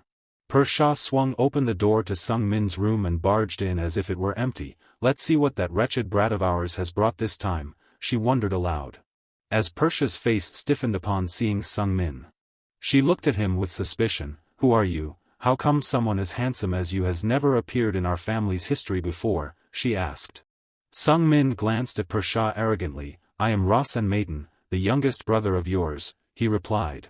Persha burst into playful laughter. You're quite intriguing, aren't you, always keeping me curious, as if you're hiding so many things, she teased. Sung-min replied indifferently, I have nothing to hide. In his heart, however, he silently added, except for the fact that I am the creator of this world. Unexpectedly, Persha approached and pinched Sung-min's chin. But you know, why do you have to be so adorable, she remarked, a handsome young man like you is supposed to be charming, isn't he? Although Persha's movements were gentle, her icy gaze made Sung-min's heart feel like it had just been frozen. Fortunately, the strong willpower skills of the rookie were protecting his body. Sung-min remained calm on the outside, despite feeling tense and anxious inside. Even his magic combat skills were automatically activated with just one glance from Persha. Persha chuckled mischievously as she observed Sung-min's firm demeanor. Interesting, how could you become like this in just 3 weeks, she remarked. Persha grinned and tousled Sung-min's hair affectionately. Well done, I approve. If you continue to be like this when you grow up, your big sister will love you even more, she said excitedly. Sung-min pushed Persha's hand away firmly. I don't need your love, he retorted. Persha looked disappointed and asked her little brother, why, this is just another test from me. Sung-min responded with determination, I want to become great, not just a pet for you to pamper. Persha continued to tease Sung-min, finding even his stubbornness adorable. Then, Persha casually issued a chilling threat that left Sung-min stunned. Imagine your head mounted on a stake, that would be quite an exquisite piece of art, she said nonchalantly. Sung-min's skin crawled, and he recoiled, but his tone remained firm. Don't joke like that, Persha laughed gleefully. Ha ha ha, do you really think I meant that seriously? She cast a sinister glance at Sung-min. More importantly, I want to see the new toy you brought, she said. Sung-min felt anxious, wondering why Persha wanted to meet Rudia. Is it because she knows how to use fire magic, he thought. Sung-min couldn't help but feel horrified. Persha was an unparalleled fire mage, and she might have realized that Rudia was a fire elemental with powers equal to hers. If Persha captured Rudia, then, no, he couldn't let it happen like in the original story. Sung-min stood his ground and declared to Persha, that toy is mine. He lifted his gaze challengingly, asserting his authority. It's an item I found, and I have no obligation to show it to you, nor do I intend to, no matter what, he said firmly. Instantly, an invisible surge of energy emanated from Persha. Do you dare to challenge me? She asked. Sung-min's strong willpower skills quickly activated to resist the incredibly powerful energy. Persha's eyes narrowed as she mentally threatened Sung-min. Look at you, daring to defy me, she sneered. You're nothing but a weakling who only knows how to fight with magic. Under Persha's intimidation, Sung-min's energy cultivation method easily supported the activation of his holy sight, allowing him to see the mana flow of Persha trying to crush him. At this moment, Persha narrowed her eyes with interest because even the fifth young master couldn't withstand that pressure. She unexpectedly declared, I'll give you one more chance, causing Sung-min to suspiciously ask, what chance? Persha smirked mischievously. You're learning magic combat, aren't you? Sung-min nodded. Yes, though I'm only at a basic level, he admitted. Persha raised a finger confidently. I'll use just one finger to demonstrate magic combat, she declared. I'll eliminate all other elements and rely solely on pure magic combat. Sung-min looked puzzled. But you've learned magic combat already, Persha shrugged. Just a bit, I skimmed through it about 5 minutes before coming here. A reluctant smile appeared on Sung-min's lips. Well, anyway, it's the optimal way if we want to keep Rudia safe. After taking a deep breath, Sung-min quickly assumed a fighting stance. I'll try to defeat you, sister, he said determinedly. Persha chuckled playfully and conjured a fire serpent from her finger. Our youngest brother is quite courageous too, I like that, she remarked. The fire serpent surged towards Sung-min with all its speed. While the serpent lunged forward, Sung-min's holy sight detected it as an illusion, and he confidently unleashed his mana-fueled fist towards it without hesitation. In the blink of an eye, his punch, coupled with the power of the holy sight, shattered the illusion of the fire serpent. Rather than feeling angry, Persha found herself delighted. The kid has definitely improved since last time, she remarked excitedly, urging Sung-min on. Keep going, if you win, I'll overlook my intention to take that toy of yours. After her sly smirk came a harshly challenging tone from Persha. You better give it your all, she said. As Persha glanced down at Sung-min, the image of a malevolent deity appeared. If I don't find this entertaining, I'll crush your toy, she threatened. In reality, facing off against Sung-min, Persha was feeling excited for the first time in a long while. Sung Min boldly and confidently challenged Persha. I will definitely defeat you, sister. Persha thought to herself, I never thought I'd hear such energetic words, not from the 5th or 6th, but from the 7th, moreover, the 7th one is who, isn't it the disgrace of the maiden family and the wretched one abandoned by his father? Persha felt even more intrigued as Sung Min began to counterattack, launching a punch full of energy. Persha sneered inwardly at Sung Min's sluggishness, too slow, she's still using just one finger, and she hasn't even moved from her spot. Then, an invisible surge of energy emanated from Persha's finger like a whip lashing towards Sung Min. Sung Min wasn't able to evade Persha's counterattack in time and was knocked back, but luckily, he managed to raise his arms to partially block the impact on his chest and abdomen. Sung Min staggered back a few steps before dropping to his knees due to the impact of Persha's attacks on his body. Seeing this, Persha chuckled mockingly, this brat chose to endure it even though he could have dodged it. Suddenly, Persha remembered the moment when a green aura had protected Sung Min, so, he had learned defensive magic in combat. That was a wise choice indeed. In fact, Sung Min knew that the longer this battle dragged on, the more disadvantaged he would become, so he intentionally took the hits, exchanging for something special, akin to when he was hit by the apple before. His beginner-level magical combat skills, with a very determined will, had advanced to a high-level iron will to protect his body. Sung Min tried to leverage this because the huge gap in strength made dodging and counterattacking more difficult for him. Suddenly, a stomach ache stirred Sung Min's body. She only used a single blow but it shook his mana. At that moment, the method of cultivating mana easily began to control the mana circulation cycle and stabilized the mana shock. Sung Min endured the pain and moved at maximum speed, seizing the only opportunity, activating the advanced magical combat technique, using high-level gravity, to make his steps faster and stronger. Sung Min aimed directly at his opponent's eye-level point, targeting her right thigh.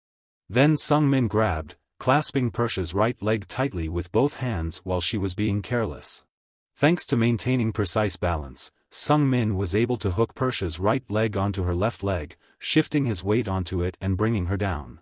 As Persha's body slipped down from Sung Min's leg hook, she still hadn't grasped what was happening. Sung Min pushed his head into Persha's abdomen and completely toppled her to the ground, causing her entire body to hit the ground with a resounding thud. The advanced magical combat technique, utilizing high-level gravity, continued to be applied relentlessly. They both fell, but Sung Min still maintained his balance. He quickly pounced, raising his fist with intimidating green mana overflowing. Without hesitation, Sung Min punched straight into Persha's beautiful face. Blood splattered immediately afterward, but Sung Min didn't rejoice. Instead, he gritted his teeth, trying to suppress the urge to scream. Sung Min's hand bones were completely shattered, yet he still endured the pain, saying to Persha, "Seems like you've used defensive magic." Persha reluctantly smiled, "Indeed." With a regretful smirk, Persha commented, "I knew you would let your guard down sooner or later, that's why I deliberately rushed at you from the beginning." Sung Min calmly responded, "Yes, that was my only choice." Persha scoffed in frustration, "You wanted to take advantage of that to catch me off guard and bring me down like this, huh?" Sung Min arrogantly smirked, "Isn't magical combat always like this?" Persha continued to complain, "That's why I always dislike magical combat, it's too uncouth." Sung Min chuckled bitterly, "It might not be elegant, but for better or worse, you've still been defeated by me." Persha slightly pursed her lips, showing her dissatisfaction. However, as soon as she glanced at Sung Min's shattered hand, her attitude completely changed. Fair enough," she muttered. Then, Persha moved her fingers with a small glowing spot at the tip. At the same time, Sung Min's body suddenly levitated in mid-air, but he couldn't do anything to resist it. Seconds later, Sung Min's body slammed forcefully into the wall, the sound of the impact echoing throughout the room as bones cracked and the wall caved in slightly. Blood gushed from Sung Min's mouth while Persha laughed triumphantly, reveling in her victory. She leisurely walked over to Sung Min with a wicked smile. "I won't overlook your little toy anymore," she said to his younger brother. "However, I'm finding myself more and more intrigued by him." Persha thought to herself, just as Sando said, "This kid's body is really resilient." Despite using only a finger, that move contained a considerable amount of destructive energy, yet he managed to withstand it with his flesh and blood body. Pershaw looked at Sung Min with the eyes of a predator. I'm curious about just how resilient this kid is, let's see how far he can go, even though he's still quite weak for now. Then, Pershaw said to Sung Min, until we meet again, little brother, and she disappeared into a blaze of fire. Back in her mansion, Pershaw pondered, what's more noteworthy is that he absorbed my mana, I can't believe he did it intentionally. Pershaw couldn't help but feel a bit puzzled yet intrigued. Specialized mage absorbers indeed exist, but that kid seemed a bit different from those cases, that's why she decided to push the boundaries a bit to see what would happen. Pershaw didn't show it outwardly, but her eyes sparkled with excitement, because she had also replenished his mana. If he used it well, he could make significant progress. Suddenly, Sando spoke up behind Pershaw, Miss, you seem to hold the young master in high regard. Pershaw chuckled mischievously, that kid is quite interesting, isn't he, Sando? Curious, Sando asked Pershaw, did Miss just give him another gift? Pershaw chuckled in amusement, yes, that's right, but it could potentially destroy his body if not handled properly. Meanwhile, Sung Min was still kneeling on the floor, coughing up large pools of blood.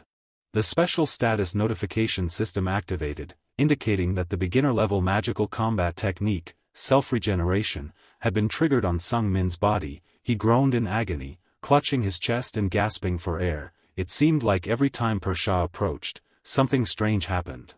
Very quickly thereafter, the basic combat magic technique, self-regeneration, helped Sung Min recover his body. The broken bones quickly healed, although it required a large amount of mana consumption. Sung Min breathed a sigh of relief, thinking all his suffering was over, but the system displayed a new message: the basic combat magic technique, self-regeneration, and the mana cultivation method easily synergized, causing a special condition due to the synergy between combat magic, mana cultivation, and an external factor. The system continued to announce that the conditions for body reconstruction had been met, initiating the restructuring process. Sung Min furrowed his brows as he glanced at the notification with a bewildered expression. What restructuring? What did it entail? In a moment, Sung Min felt like the world was turning black, everything around him spinning, making him dizzy. For a while, Sung Min couldn't think at all, his mind became blank. Even when he closed his eyes, he still saw the notification from the system. Body restructuring would come with severe, agonizing side effects. Sung Min felt as if his entire body was simultaneously shattering, his bones and skeleton turning into fine powder. His instinct urged him to maintain consciousness. Gradually, Sung Min collapsed heavily onto the floor, black fluid starting to seep from his ears. Not only from his ears but also from his eyes, nose, and even his mouth, the viscous black fluid poured out as if he had been poisoned. Finally, Sung Min couldn't bear it any longer and screamed out. The black fluid began to ooze from his pores, his skin feeling like it was being burnt, and his joints being broken. The disjointed bones separated and then reassembled at a dizzying speed. The basic combat magic technique, Iron Will at an advanced level, surged into his restructuring body, while the mana cultivation method easily controlled the entire process. Hearing Sung Min's horrific screams, both Era and Rudia rushed in simultaneously, their faces filled with worry. Looking at the room enveloped in a veil of ominous gas, Era immediately assessed the situation. It seemed to be a toxin. The scent was overpowering, akin to the waters of the Death River, prompting Era to quickly grab a cloth and press it to her nose. No, it wasn't poison. No poison could be this potent, or was it the body itself producing this mist? The black smoke filled the room, obscuring Sung Min's body from view. He needed a large amount of mana for body reconstruction, but his mana was almost depleted, causing him distress. Where had all that mana gone? The system issued a warning: insufficient mana. The restructuring process would be interrupted, and if the mana deficiency persisted, it would cause a massively adverse effect. Sung Min writhed in agony, cursing, feeling utterly drained of mana. What could he do now? Suddenly, amidst the pain, Sung Min sensed something. A pure flame had driven away the black smoke in the room. Rudia rushed in and released a large amount of pure flame to dispel the mist she thought was poison. Rasen, I'm not sure what's happening, but I'll help you. Thanks to this, Sung Min absorbed pure mana, the very essence Rudia was using. Jadeite, a flame imbued with tremendous energy related to the purification concept he had established in the novel. Sung Min breathed a sigh of relief silently. Rudia must have only wanted to do whatever she could, but it had helped him immensely. He smiled gently at her. Thank you, Rudia. Then, the entire room was engulfed in a sea of flames. More accurately, the only thing burning was the black waste oozing from Sung Min's body. A while later, the body restructuring process completed, and the system notified a segment of the novel related to the unfinished storyline had been unlocked. As Sung Min stepped out from the sea of flames, both girls widened their eyes in surprise. Another new notification appeared, indicating that the innate attribute hidden deep within Sung Min's body, his celestial nature, had been activated. He had achieved the basic condition for advanced combat magic. Sung Min stepped out of the flames with a completely transformed body, taller and more muscular, robust and solid. He looked at his altered body in astonishment. Celestial nature, the highest physical attribute he had established reserved only for the main character. Celestial nature combined with the holy sword will create the supreme attribute, Celestial Emperor. This is the innate physical attribute of the main character, Sung Min murmured in disbelief. Sung Min couldn't help but feel puzzled, even about the holy eye. Pondering over it, he couldn't understand how he had acquired the attributes of the main character. However, he realized that dwelling on it further wouldn't bring any clarity, so he pushed the thoughts aside. Whatever, for now, he must ensure not to reveal this to anyone. A few days later, a letter arrived from the village of Hairan, bringing great joy to Rudia. Really, my father has truly recovered, she exclaimed. Era smiled and handed her the letter. Yes, this is from him. In the letter, Rudia's father wrote that the villagers had become much healthier, and thanks to the secret medicine from the seventh young master, the epidemic had completely disappeared. Rudia was so happy that tears welled up in her eyes. He, this is really good. Seeing Rudia's radiant smile, Sung Min couldn't help but smile along. I like this feeling, Rudia said to Sung Min. I will definitely repay this kindness. Sung Min looked at her puzzled. Kindness? Rudia laughed heartily. Of course, now you are my benefactor. Sung Min nodded in agreement. Well, I guess that's true. The next day, Rudia eagerly proposed to Sung Min. I will become your proxy contract, a proxy of the Flame Covenant. Sung Min quickly remembered that the Flame Covenant was the contract that Kazan and Rudia had signed at the Great Nordanti Mountain Pass.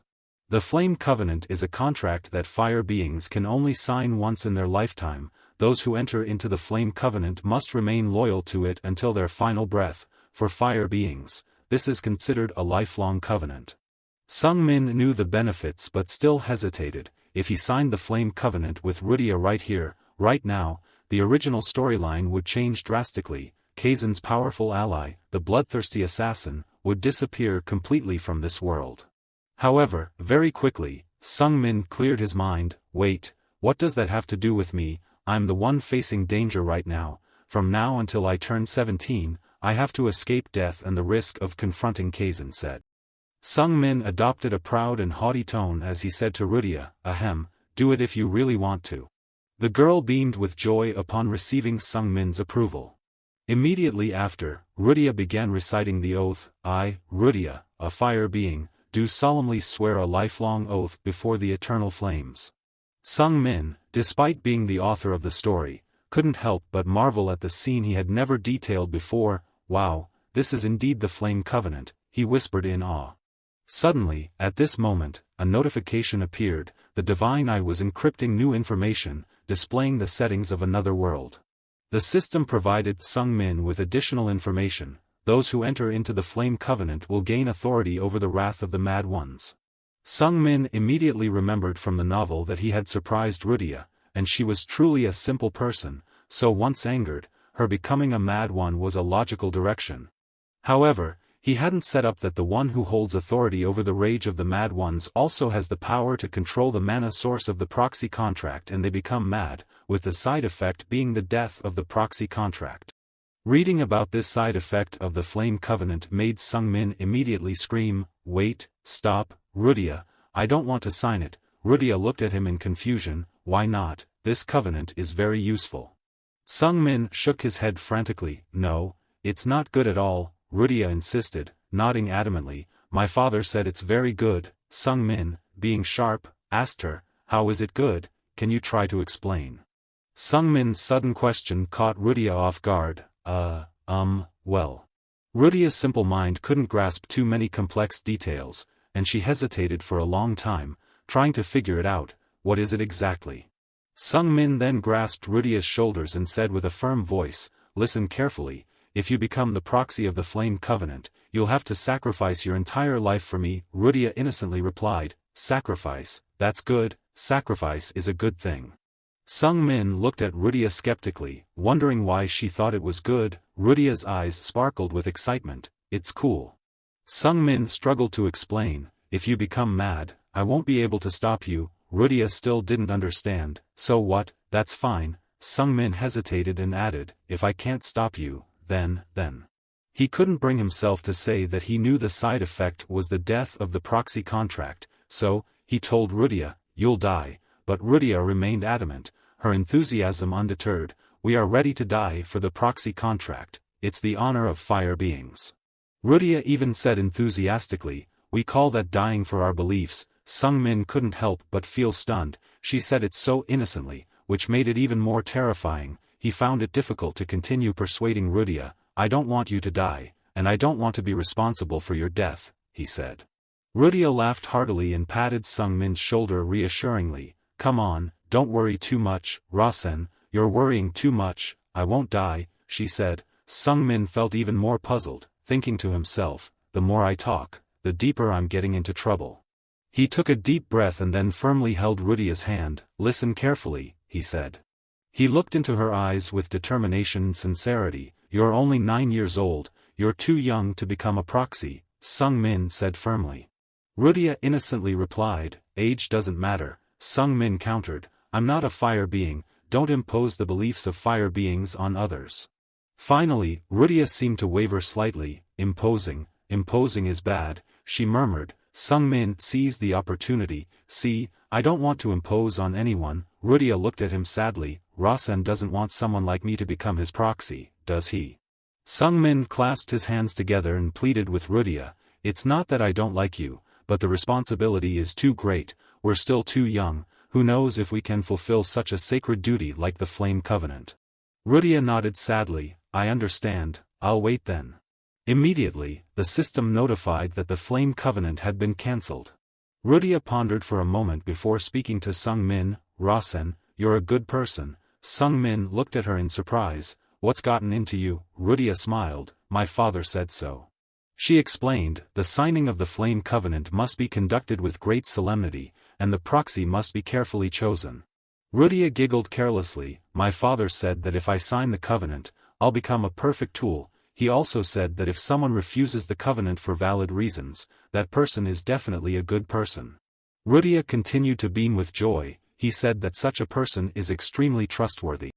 But then, she suddenly became overly enthusiastic, which made Sung Min recoil in fear. "He also warned me never to let that person slip away from my grasp," she said with an intense possessive aura, causing Sung Min to startle and step back. Afterward, Sung Min gave Rudia a few chocolate bars, making her eyes light up with delight. "They're delicious, really, really delicious," she exclaimed. Rudia chuckled mischievously as she looked at Sung Min. "You helped my father, and now you're giving me delicious food like this. Rasen is truly kind." However, Sung Min straightforwardly asked her, "Rudia, it's time to give me something in return." Rudia looked puzzled. "Something in return, like what?" Suddenly, she exclaimed as she remembered her previous promise. "Oh, right, something in return." Sung Min was certain in his heart, it must be the chalice of the sacred flame. It's the most sacred relic closely associated with fire beings. According to the original setting of the novel, it was hidden in the Dragon Mountain range near Hiran, under a small stone tomb that only fire beings could activate. That's where the chalice of the sacred flame was concealed in the story. Rudia eagerly boasted to Sung Min, "There are some good things near our home." Sung Min pretended to be curious. "Near your home, really?" Rudia nodded enthusiastically. "It's extremely good, my father said so." Sung Min continued to feign curiosity. "What's its name then?" In his mind, he urged Rudia silently, "The chalice of the sacred flame, hurry up, say its name." However, Rudia innocently giggled and replied, "Its name, oh, I don't know." Sung Min was momentarily stunned by her response, thinking that Rudia's character was perhaps too simple-minded. Sung Min sighed inwardly, trying to push away his disappointment. She doesn't know. Rudia cheerfully nibbled on the chocolate and added, people just say it's a good cup. Sung-min tried to suppress a sigh and then used the divine eye to research more about the chalice of the sacred flame. He discovered that the chalice could produce a type of water called flame water, which appeared only once every 100 years. This water had purifying abilities. It could cleanse and remove any intrusions from the mind and body or store them away. As Sung-min skimmed through the information, he excitedly thought to himself, with this, I'll never be affected by poison or magic like mind control spells. Even if I eat spoiled food, I won't ever get a stomach ache. This item could potentially help someone live a life free of illness, but what could it store? Sung-min felt a bit apprehensive but didn't dwell on it too much. Instead, he immediately prepared to head to the village of Hyran. Let's go, Rudia, he said. Rudia eagerly followed him, chanting, let's go, let's go. Before Sung-min could leave, Era asked him, young master, do you need me to call for a messenger? Sung-min furrowed his brows, pondering, a messenger, what for? It took him a moment, but Sung-min eventually remembered that it was also one of the setups in his novel. Every time they ventured outside, the main line of the maiden family always brought along a mage escort, known as the messengers. Sung-min rubbed his chin in thought. Even he, the youngest and most useless of the family, wasn't exempt from this rule, but what reason should he give to travel to Rudia's homeland that would be convincing? Would they be okay with it if he mentioned going there just to get a good cup? After a moment of contemplation, Sung-min decided to come up with a plausible excuse. He turned to Era and said, yes, please call for a messenger, I have an important matter to attend to in Rudia's hometown. As Sung-min pondered further, he became increasingly conflicted. He couldn't lie, a level 7 mage was constantly by his side. Even when he went to the bathroom, there was no way to hide anything. Moreover, each messenger assisted one of his siblings. The struggle for succession was a battle to gather as much manpower to one side as possible, therefore, they must already be aligned with one faction or another. Sung-min anxiously tapped his foot on the floor. He really didn't want to give up the chalice of the sacred flame. Should he risk going to get it, or should he abandon it altogether? Suddenly, a bold idea sparked in Sung-min's mind. All right, decision made, he thought. Immediately after that, Sung-min asked Era to contact the messenger mage Japal for him. Japal had such a bad impression of Rasen that when he heard the request from the Maple Mansion, his face immediately darkened. That idiot chose me as his messenger, he muttered under his breath. 3 years ago, Rasen had forced Japal to kneel down and slapped him like one would discipline a dog. You're just a door guard, nothing more, and I am your master, do you understand? Rasen had yelled at Japal with a domineering attitude. Get rid of that attitude now, you pathetic creature. Sung-min looked at this fragment of Rasen's memory and felt disheartened. Oh heavens, I was only 6 years old and already acting like that. What was I thinking? He muttered to himself. His bodyguards at the time were all powerful mages, at least level 7 in magic circles. A while earlier, when Era heard Sung-min's request, he hesitantly asked him, young master, how should I word the reason? Sung-min pondered for a moment before innocently replying, just say I want to go out and have fun, there's lots of delicious chocolate out there. Era swallowed nervously, feeling worried, how could that possibly get approved? However, she didn't expect that the request to leave the family's territory with such a trivial reason would be quickly approved. It seemed that the family head had a particular fondness for their youngest child. Just an hour later, Japal arrived at the Maple Mansion reluctantly.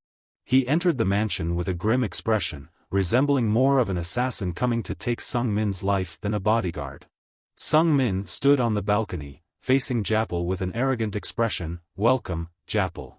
Sung-min's confident and haughty smile, along with his casual demeanor, only served to further irritate Japal.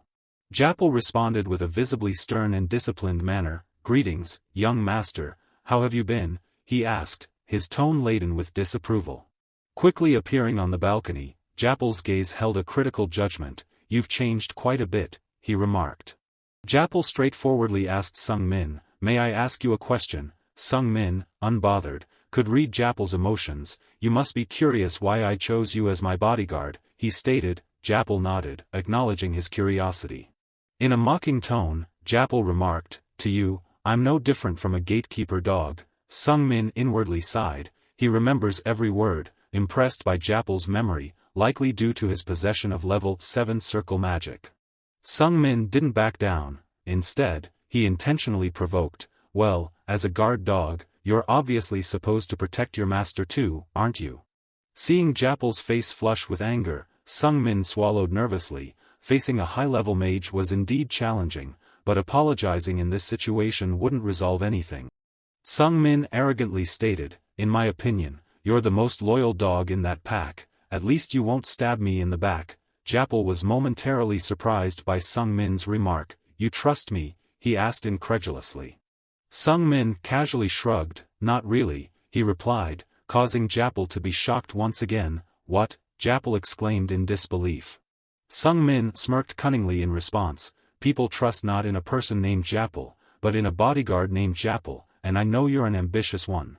In the novel, Japel is depicted as someone with many aspirations. As long as someone shares his goals, he's willing to accompany them wholeheartedly, hence, he's trustworthy but not entirely reliable. Initially, he was loyal to Saren, the fourth young master, but later he abruptly teamed up with Evelyn, the second young miss, all due to differing aspirations. Japel curiously asked Sung Min, "Why would my ambition make the young master consider choosing me?" Sung Min chuckled, "Because I believe that one day, I can assist you." Japel looked puzzled. "What do you mean by that?" In Japel's heart, he smirked contemptuously at Sung Min, seeing him as nothing but a powerless individual who wanted to pursue his dreams. However, Japel's smile quickly vanished when Sung Min spoke frankly. Despite outwardly appearing loyal to his fourth elder brother, Japel secretly wished to assist his second sister. Japel was startled and muttered to himself, "How did Sung Min know?" Japel immediately defended himself, "I am a diplomat, I do not pledge loyalty to anyone." Sung Min chuckled knowingly, "If that's the case, then why do you express such exaggerated emotions?" Sung Min then appeared indifferent, stating that the matter was not important to him. The key was for a diplomat to have another reason to protect their master, or so he implied. Japel was confused by Sung Min's stern attitude, admitting that he was right. Immediately, Sung Min spoke with authority, "I am giving you an order, as a member of the Maiden clan, you must protect me." Japel solemnly bowed before Sung Min's sharp gaze, obeying the command. In his mind, he couldn't help but feel bewildered, realizing that he had been nothing more than a fool all along. Japel silently assessed Sung Min's abilities. He had heard rumors that Sung Min had recently confronted the sixth young master and had even managed to create a level 1 magic circle without any formal training. However, what surprised Japel was that it wasn't just an ordinary level 1 magic circle. He could sense mana from 2 magic circles merged within it. Even Lady Evelia, the second young lady, hadn't been able to contain such a large amount of mana within a level 1 magic circle. With a pile of doubts in his mind, Japel set out with Sung Min. Surely, Sung Min was hiding something, and Japel needed to keep a closer eye on him. After a few days of travel, the three of them arrived at Rudia's village. The young girl eagerly skipped along the dirt path leading into the village, excited to meet her father. Sung Min glanced around the simple and peaceful village. This was Hairan, Rudia's hometown. The Fire People had once possessed enough power to dominate the continent in ancient times, with their deity, the Phoenix, at their side. However, since the decline of their divine protector, the Fire People's influence had also waned. Sung Min shook his head in dismay at the decline of a once mighty people. Now, it seemed like nothing more than an ordinary village in the countryside. As the watchdog outside the village gate began barking furiously at the sight of strangers, Rudia took a deep breath. Then, she called out for her father at the top of her lungs, her cry echoing and causing a stir throughout the village. Sung Min couldn't bear the power of Rudia's cry and quickly covered his ears, while Japel seemed unaffected, showing no signs of being perturbed by the scream. Just a few minutes after Rudia's earth-shattering scream, Hampton hurriedly ran out to greet them. "Young master," he exclaimed breathlessly, "I apologize for the delayed welcome, I didn't realize you had arrived." Sung Min nodded in understanding. "It's all right," he replied calmly. Rudia eagerly asked the boy, "Where's my father, Hampton?" Hampton laughed heartily as Rudia dashed straight into the house without sparing a glance for him. "He's inside," he said, chuckling. "Go on, Rudia." Quickly, Hampton chased after Rudia like playful children, calling out, "Wait for me." Seeing Sung Min's lack of complaint as his shadow ran around like a child, Japal grew even more suspicious. There was something very peculiar about all of this. He remembered when Sung Min had spoken with the demeanor of an adult, saying, despite outwardly appearing loyal to his fourth elder brother, you secretly wish to assist his second sister, correct? I believe that one day, I may be able to help you. Japal grew increasingly perplexed as he pondered this. This guy had changed so much, yet Japal had never revealed his own intentions. Later, the group gathered in front of Rudia's house, witnessing the heartwarming reunion between father and daughter, tears of joy streaming down their faces. Rudia and her father bowed respectfully before Sung Min, thanking him. Thank you, young master. Japal gazed intently at Rudia, incredulous that a 9-year-old girl could possess such a considerable amount of mana, and when did the young master become friends with her? After exchanging greetings, Rudia eagerly said to her father, Dad, Rasen is really kind, I brought him here to give him a gift. Her father beamed with joy, ruffling her hair affectionately. That's right, my dear, when someone does us a favor, we must repay it. Their conversation left Japal feeling even more puzzled. How could this girl praise that villainous character as kind and even repay him? What kind of grace was this? Japal's sharp eyes continued to observe his surroundings keenly. Not only that, but the villagers also seemed to hold Sung Min in high regard. Why was he being welcomed like this? No, whatever he did didn't matter. What mattered was that the diplomats didn't know about these events. What was Sung Min doing behind their backs, and since when? Japal grew increasingly curious the more he thought about it. As Japal was still immersed in these unanswered questions, Rudia suddenly grabbed Sung Min and ran off. Come with me, she exclaimed, I'll show you something. Rudia led him to a forest near the village, and the scene before them only added to Japal's curiosity. What now? He wondered silently. Rudia pointed to a stone tomb and said to Sung Min, It's here.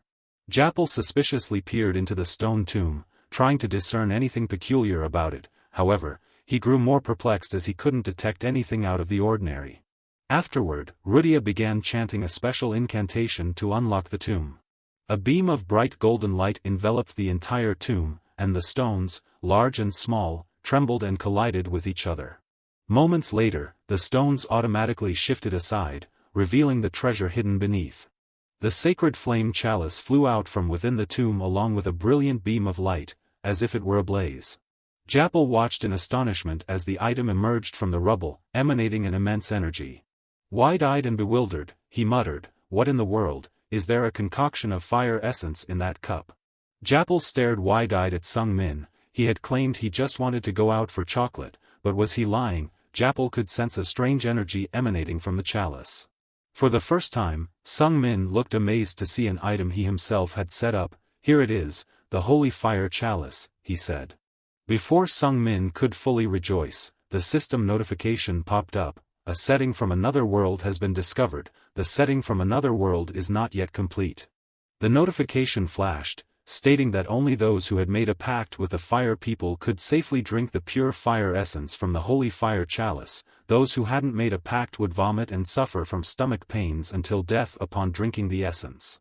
In that moment, Sung Min was nearly petrified. So, to drink this, he had to make a pact with the fire people. The system didn't give Sung Min time to ponder. It continuously warned that the pure fire essence in the chalice was gradually oxidizing due to the external air. The longer it stayed, the less effective the pure fire essence would become. Sung Min was torn in indecision, realizing that the pure fire essence would soon become useless if left unchecked. He couldn't afford to hesitate any longer, but if he accepted the pact, he would have to control Rudia. Even Kazan would struggle to control her. Could he do it? His mind raced like a wildfire, but this opportunity wouldn't come again. In this moment, as the author of his own fate, Sung Min had to make a decision.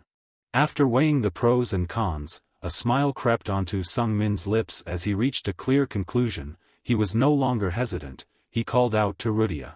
Sung Min said to her decisively, Make a wish. After all, as long as he can control her from getting angry, everything else is beneficial. After careful consideration, Sung Min decisively looks towards Rudia and says, Let's do it, then. Rudia bursts into laughter. Really? Sung Min urges her, Hurry, we don't have much time. Rudia nods eagerly. All right, let's do it. Immediately, she continues to support the Holy Grail out of the tombstone while silently making a pact with Sung Min.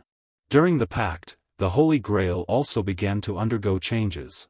Japal gasped in astonishment as the lost light of the Holy Grail slowly returned. In just a minute, the Holy Grail regained its bright golden color as if it had just been freshly crafted. Japal turned his suspicious gaze towards Sung Min, who had nonchalantly mentioned going out to play and eat chocolate. Such smooth lies, Japal thought to himself, he must have planned all of this in advance. Then, his sharp eyes shifted to Rudia, mana fire. This is the first time I've seen such pure mana fire, as potent as the fire magic of the young mistress, Japal observed keenly. Japal furrowed his brow as he looked at Sung Min once again, silently affirming to himself, I can now be certain of my own judgment. Japal pursed his lips thoughtfully, his eyes filled with doubt. He was certain that the information about the missing heir had been distorted by someone. After a while, Rudia breathed heavily from exhaustion and said to Sung Min, the pact is complete. Sung Min gazed intently at the Holy Grail and muttered, excellent. The sacred eye confirmed that the pact had been fulfilled. Rudia had sworn to become the false pact-bearer, adding a twist to the story. In a moment, Sung Min felt a surge of energy coursing through his body, but it quickly faded, leaving him bewildered. The fire energy he had just sensed vanished abruptly. Meanwhile, the sacred eye continued to gather information. The Holy Grail had undergone a purification pact, upgrading it to a pure Holy Grail. Sung Min approached and took hold of the Holy Grail, surprised to find that the fire element had been upgraded to pure fire, a setting he had never ridden before. Sung Min quickly swallowed the water in the Holy Grail. Its taste was akin to normal water, but with bubbles resembling carbonated water. The warning system alerted him, you have consumed pure fire water, you will need strength to control the heat within pure fire water. Instantly, the automatic mana cultivation method activated, allowing Sung Min to control the heat of the solution he had just ingested. He blissfully felt the warmth in his stomach moving towards his heart. Sung Min sat cross-legged in a meditative posture and looked towards Japal, the envoy. I entrust my safety to you, he said. Japal looked puzzled as Sung Min entered into his cultivation state. Mana cultivation, this method doesn't seem outstanding, but he's really practicing it right here, Japal wondered. He questioned himself, surprised at Sung Min's level of trust. He trusts me to this extent, just a slight disruption could affect his cultivation. Japal silently pondered, shouldn't the young heir be aware of this? No, he must surely be aware. Japal recalled the determined look Sung Min had given him back at the palace, where Sung Min had expressed his trust in Japal through his eyes. With this memory in mind, Japal no longer hesitated. He swiftly erected a mana barrier around the area. I will reciprocate his trust with my own, he resolved. While Sung Min cultivated, his combat magic skills also began to regenerate. He whispered to himself, indeed, this isn't ordinary water, the heat within it is affecting my heart. Sung Min continued his cultivation until nightfall. The easy mana cultivation method successfully controlled the pure fire water, which had been absorbed into his body. The sacred eye couldn't read the effects of the pure fire water due to the lack of mana. Sung Min sighed softly. Suddenly, the sacred eye stopped midway. I'll try to see the effects later, he thought. When Japal noticed Sung Min opening his eyes, he asked, are you finished, sir? Sung Min nodded, yes, it took longer than I thought. He added, thank you for protecting me, which surprised Japal momentarily. After a moment, Japal replied, it's nothing, it's my duty. Congratulations, it seems you've gained new strength. Sung Min smiled contentedly, well, it's nothing too grand. As the night fell quickly, Japal felt a hint of worry. Young master, this is the entrance to the Dragon Mountain area, he cautioned. Sung Min nodded calmly, I know. Seeing Sung Min's lack of awareness of the danger, Japal glanced towards the distance with vigilance. There's a strong mana stream coming from the middle of the mountain slope. They're advancing towards us without concealing themselves. They're letting us know of their presence, he informed. Sung Min, with a hint of experience, questioned, are you sure? Japal nodded firmly, yes, it seems the mana from the golden cup earlier has attracted them. Sung Min was astonished, it's that powerful, I didn't think even a 7th circle mage would find it formidable. He asked Japal with some concern, do you recognize them? Japal nodded once more, yes, if my intuition is correct, they're probably mercenaries. I can sense their characteristic energy. They're approaching quickly, we'll soon face them. Sung Min glanced over at the dozing Rudia. Are they hostile? He asked softly. Japal shook his head. It's hard to say for sure, but one thing is certain, they possess formidable skills. Sung Min began to feel uneasy. In this world, mercenaries and mages often clashed, and they weren't usually very accommodating. He wasn't sure why they had appeared, but there was no escaping now. Sung Min swallowed hard as he waited for the opponents to appear. If he fled, his father would likely have him killed before he turned 10 for disgracing the family. He needed to stay calm. With a 7th circle mage by his side, there was no need to run. He would wait for them to come. Soon after, a group of people consisting of a young Rasen boy and 2 swordsmen dressed in black appeared. Suddenly, at this moment, the sacred eye was activated again as Sung Min's mana had just recovered slightly. The notification system alerted, a variable has appeared, affecting the story and its coherence. Sung Min's eyes widened in shock. Wait a minute, he muttered, damn it. Before Sung Min's eyes stood the true protagonist of this world, a genius among geniuses, with an unlimited golden touch, a super-powerful main character in a classic trilogy novel, and the creator of the monster. The sacred eye displayed information about the character Kazin said, causing Sung Min's vision to blur momentarily with astonishment. How could he be here? The two groups faced each other, their gazes filled with vigilance, while a heavy silence enveloped them. Japal quickly deduced the identity of the opponent, noticing the blue eagle symbol on the left chest, the same age as Sung Min. He must be the second young master of the said family. Japal immediately identified him as Kazin said, accompanied by the guards of the renowned said sword clan. The 3 top noble families of the empire had the ability to recognize each other, a skill inherent in their mana, similar to how beasts recognize their own kind. Sung Min stared intently at Kazin, trying to maintain his composure despite the turmoil within. He was certain that Kazin had also recognized him as a member of the maiden family. Suddenly, Kazin stepped forward towards Sung Min with small, cautious steps, seemingly not wanting to provoke any conflict. He bowed politely, much to Sung Min's astonishment. I came here after sensing a powerful mana stream, Kazin explained. Sung Min feigned innocence and asked, a powerful mana stream, how so? Kazin continued to bow and replied, indeed, both my guards and I sensed a surge of fiery mana. Sung Min couldn't help but feel a sense of relief at Kazin's non-aggressive demeanor. Sung Min's heart brimmed with suspicion, echoing Japal's sentiments, but he couldn't fathom why they all reacted this way. He continued to feign innocence, asking Kazin, is that the reason you're here? Kazin remained calm and bowed, yes, indeed, I'm very curious. The sacred eye informed Sung Min that Kazin had always been curious about everything since he was young, always striving to satisfy his curiosity whenever it was aroused. That curiosity had propelled him to a higher level than most. Sung Min drummed his fingers nervously. It seems you know who I am, he said. Kazin looked straight at Sung Min. I'm not entirely sure, but I guess you belong to the maiden family. After a brief pause, the boy continued to speculate, because you seem older than me, you must be the 6th young master, but I've heard he specializes in water magic, yet I can't sense any water element from you. Kazin pondered for a moment and then asked Sung Min, so, are you the 5th young master? Sung Min hesitated. He didn't want to be involved with Kazin in any way. Should he let Kazin continue to mistake him for the 5th young master? However, he quickly dismissed the thought. No, if I'm found out, it will be very troublesome. I have to change my plan. Sung Min decided. He calmly told Kazin, my 5th elder brother specializes in earth magic. Kazin's eyes widened in astonishment. No way, you're the 7th young master, he exclaimed. Sung Min chuckled. Haha, it seems I'm quite different from the rumors, aren't I? Kazin nodded candidly. You're completely different indeed. The guards of the said family were also astonished upon learning Sung Min's identity. Sung Min could even discern their shock in their eyes, though they tried to conceal it beneath the darkness of their hoods.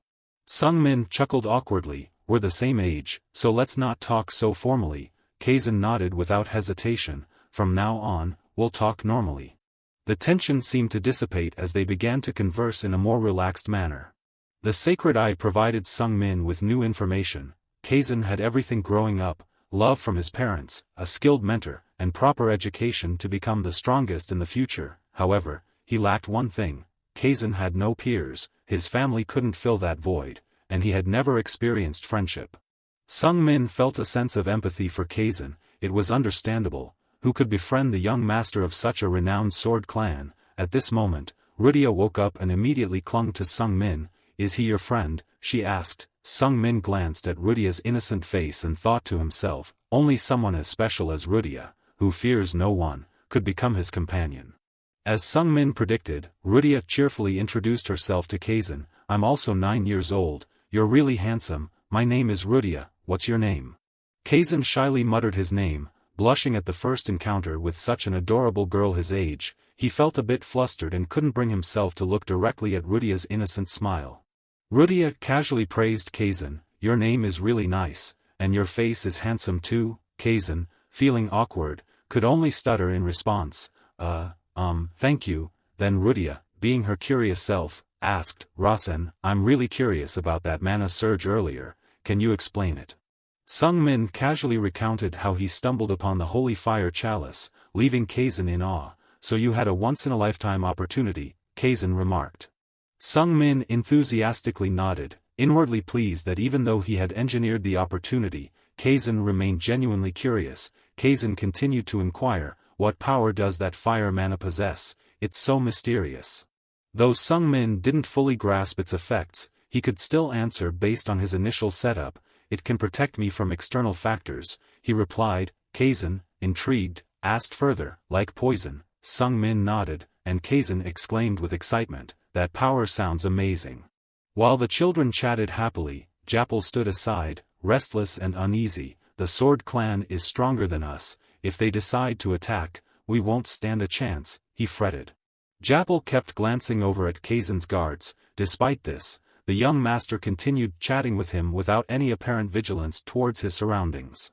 Rudia innocently pointed at Kazan's sword with sparkling eyes. Wow, is this a sword? Can I touch it? She asked eagerly. Kazan looked at her in surprise, wondering why she was so friendly towards him. However, he didn't feel uncomfortable about it. Sung Min silently resolved that he probably wouldn't meet Kazan again after this incident. He just needed to leave a good impression. With that in mind, he immediately extended his hand towards Kazan. Kazan seemed puzzled or suspicious about Sung Min's action. Sung Min continued with a friendly smile. This is the first time I've met someone from the said family, and we're the same age. Upon hearing this, Kazan happily shook Sung Min's hand. Same here, this is also my first time meeting someone my age, he replied.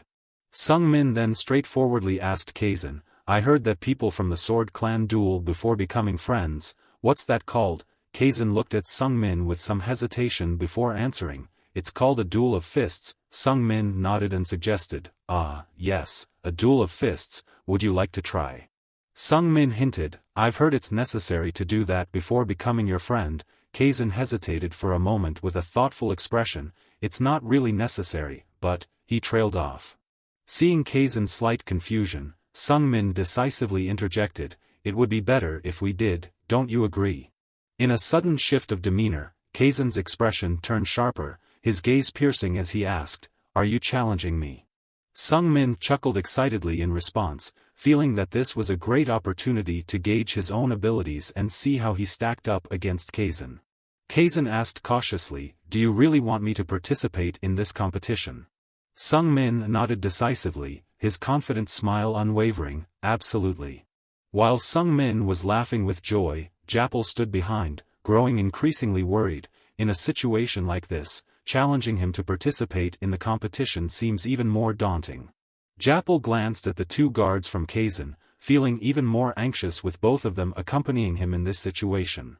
Japal struggled with his thoughts. Situations like this are indeed crucial for ensuring the safety of the young master. However, it doesn't mean I can intervene in this matter. The more Japal thought about it, the more his mind became tangled. No matter how dire the situation, the young master remained the legitimate heir of the Maiden family lineage. If a member of the family wishes to do something with a valid reason, I cannot prevent them. Furthermore, the enemy's family is observing as well. If anything untoward were to happen, it would undoubtedly be interpreted as disrespect towards the Maiden family lineage. Japal ultimately had to set aside his urge to advise Sung Min against it. At this moment, Kazan was casually asking Sung Min if he practiced swordsmanship. Sung Min enthusiastically took off his coat and replied, no, I only practice magic combat. Kazan was slightly intrigued by this revelation. Magic combat?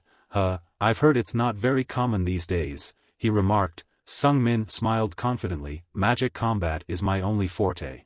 Continuing to gaze at Sung Min with curiosity, Kazan asked, why do you want me to participate in this competition? I've heard that those from the magical lineage usually don't favor us. Sung Min bluntly asked Kazan, don't you have any friends? Is that true? The boy was taken aback, astonished by the directness of Sung Min's question. Kazan's two guards were immediately alarmed and inclined to step forward. This was nothing short of an insult to their master. Japal, too, was horrified to the point of breaking into a sweat. Why would he say something so provocative? Seeing Kazan's stunned silence, Sung Min easily obtained his answer. He shrugged indifferently and said, I don't have anyone to call a friend either. Yeah, that's what I meant, I'm just like you. Kazan's gaze softened with empathy for Sung Min as he continued speaking, that's because we both come from prestigious lineages. Seeing Kazan beginning to empathize, Sung Min appeared even more melancholic. For me, finding a friend might be even harder than it is for you, he said. Curious, Kazan asked why, prompting Sung Min to explain, my family doesn't allow me to be friends with anyone, even if they're the same age as me, we're only allowed to form relationships based on mutual benefit.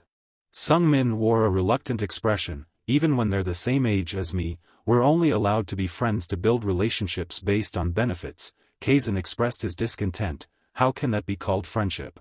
Sung Min nodded with a fleeting sense of loneliness in his eyes, you're right, that's not friendship, that's why I don't have any friends, but if it were you, I think my family would allow it, and that's why I want you to spar with me.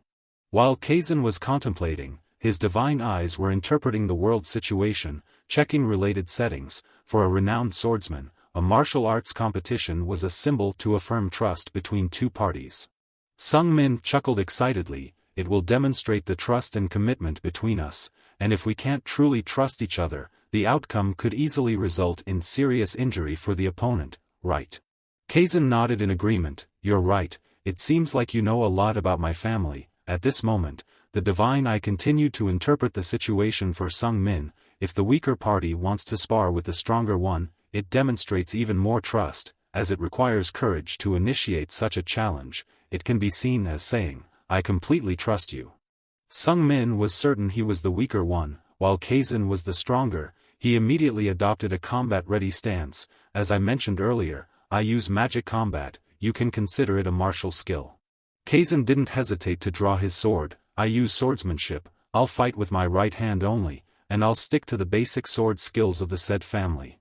Kazan pointed his sword towards Sung Min. Since you're fighting unarmed and I'm using a weapon, I'll let you take the initiative to attack first 3 times, he said. Sung Min was briefly astonished at Kazan's neat and confident fighting stance, far more mature than his age would suggest. Suddenly, Sung Min asked Kazan, before we start our match, who do you think will win?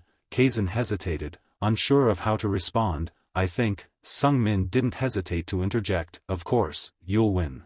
Continuing, Sung Min asked Kazan, so why do you think I want to spar with you even though I already know the outcome? Kazan hesitated in response, because you want to be friends with me. Sung Min responded with a carefree smile, then does it really matter who wins or loses? Kazan shook his head, no, that's not important in this competition, he replied. Sung Min looked at Kazan with determination, I'm not challenging you because I want to win, but because I want to be friends with you. And if we're friends, we should treat each other equally, Sung Min continued, because we're the same age, treat me fairly and don't hold back. Sung Min clearly expressed his sense of self-worth, causing Kazan to feel a bit flustered.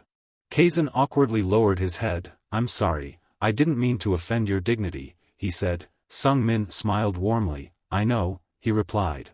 Right after that, Sung Min declared in a determined manner, I'll try my best. Kazan, you must do the same.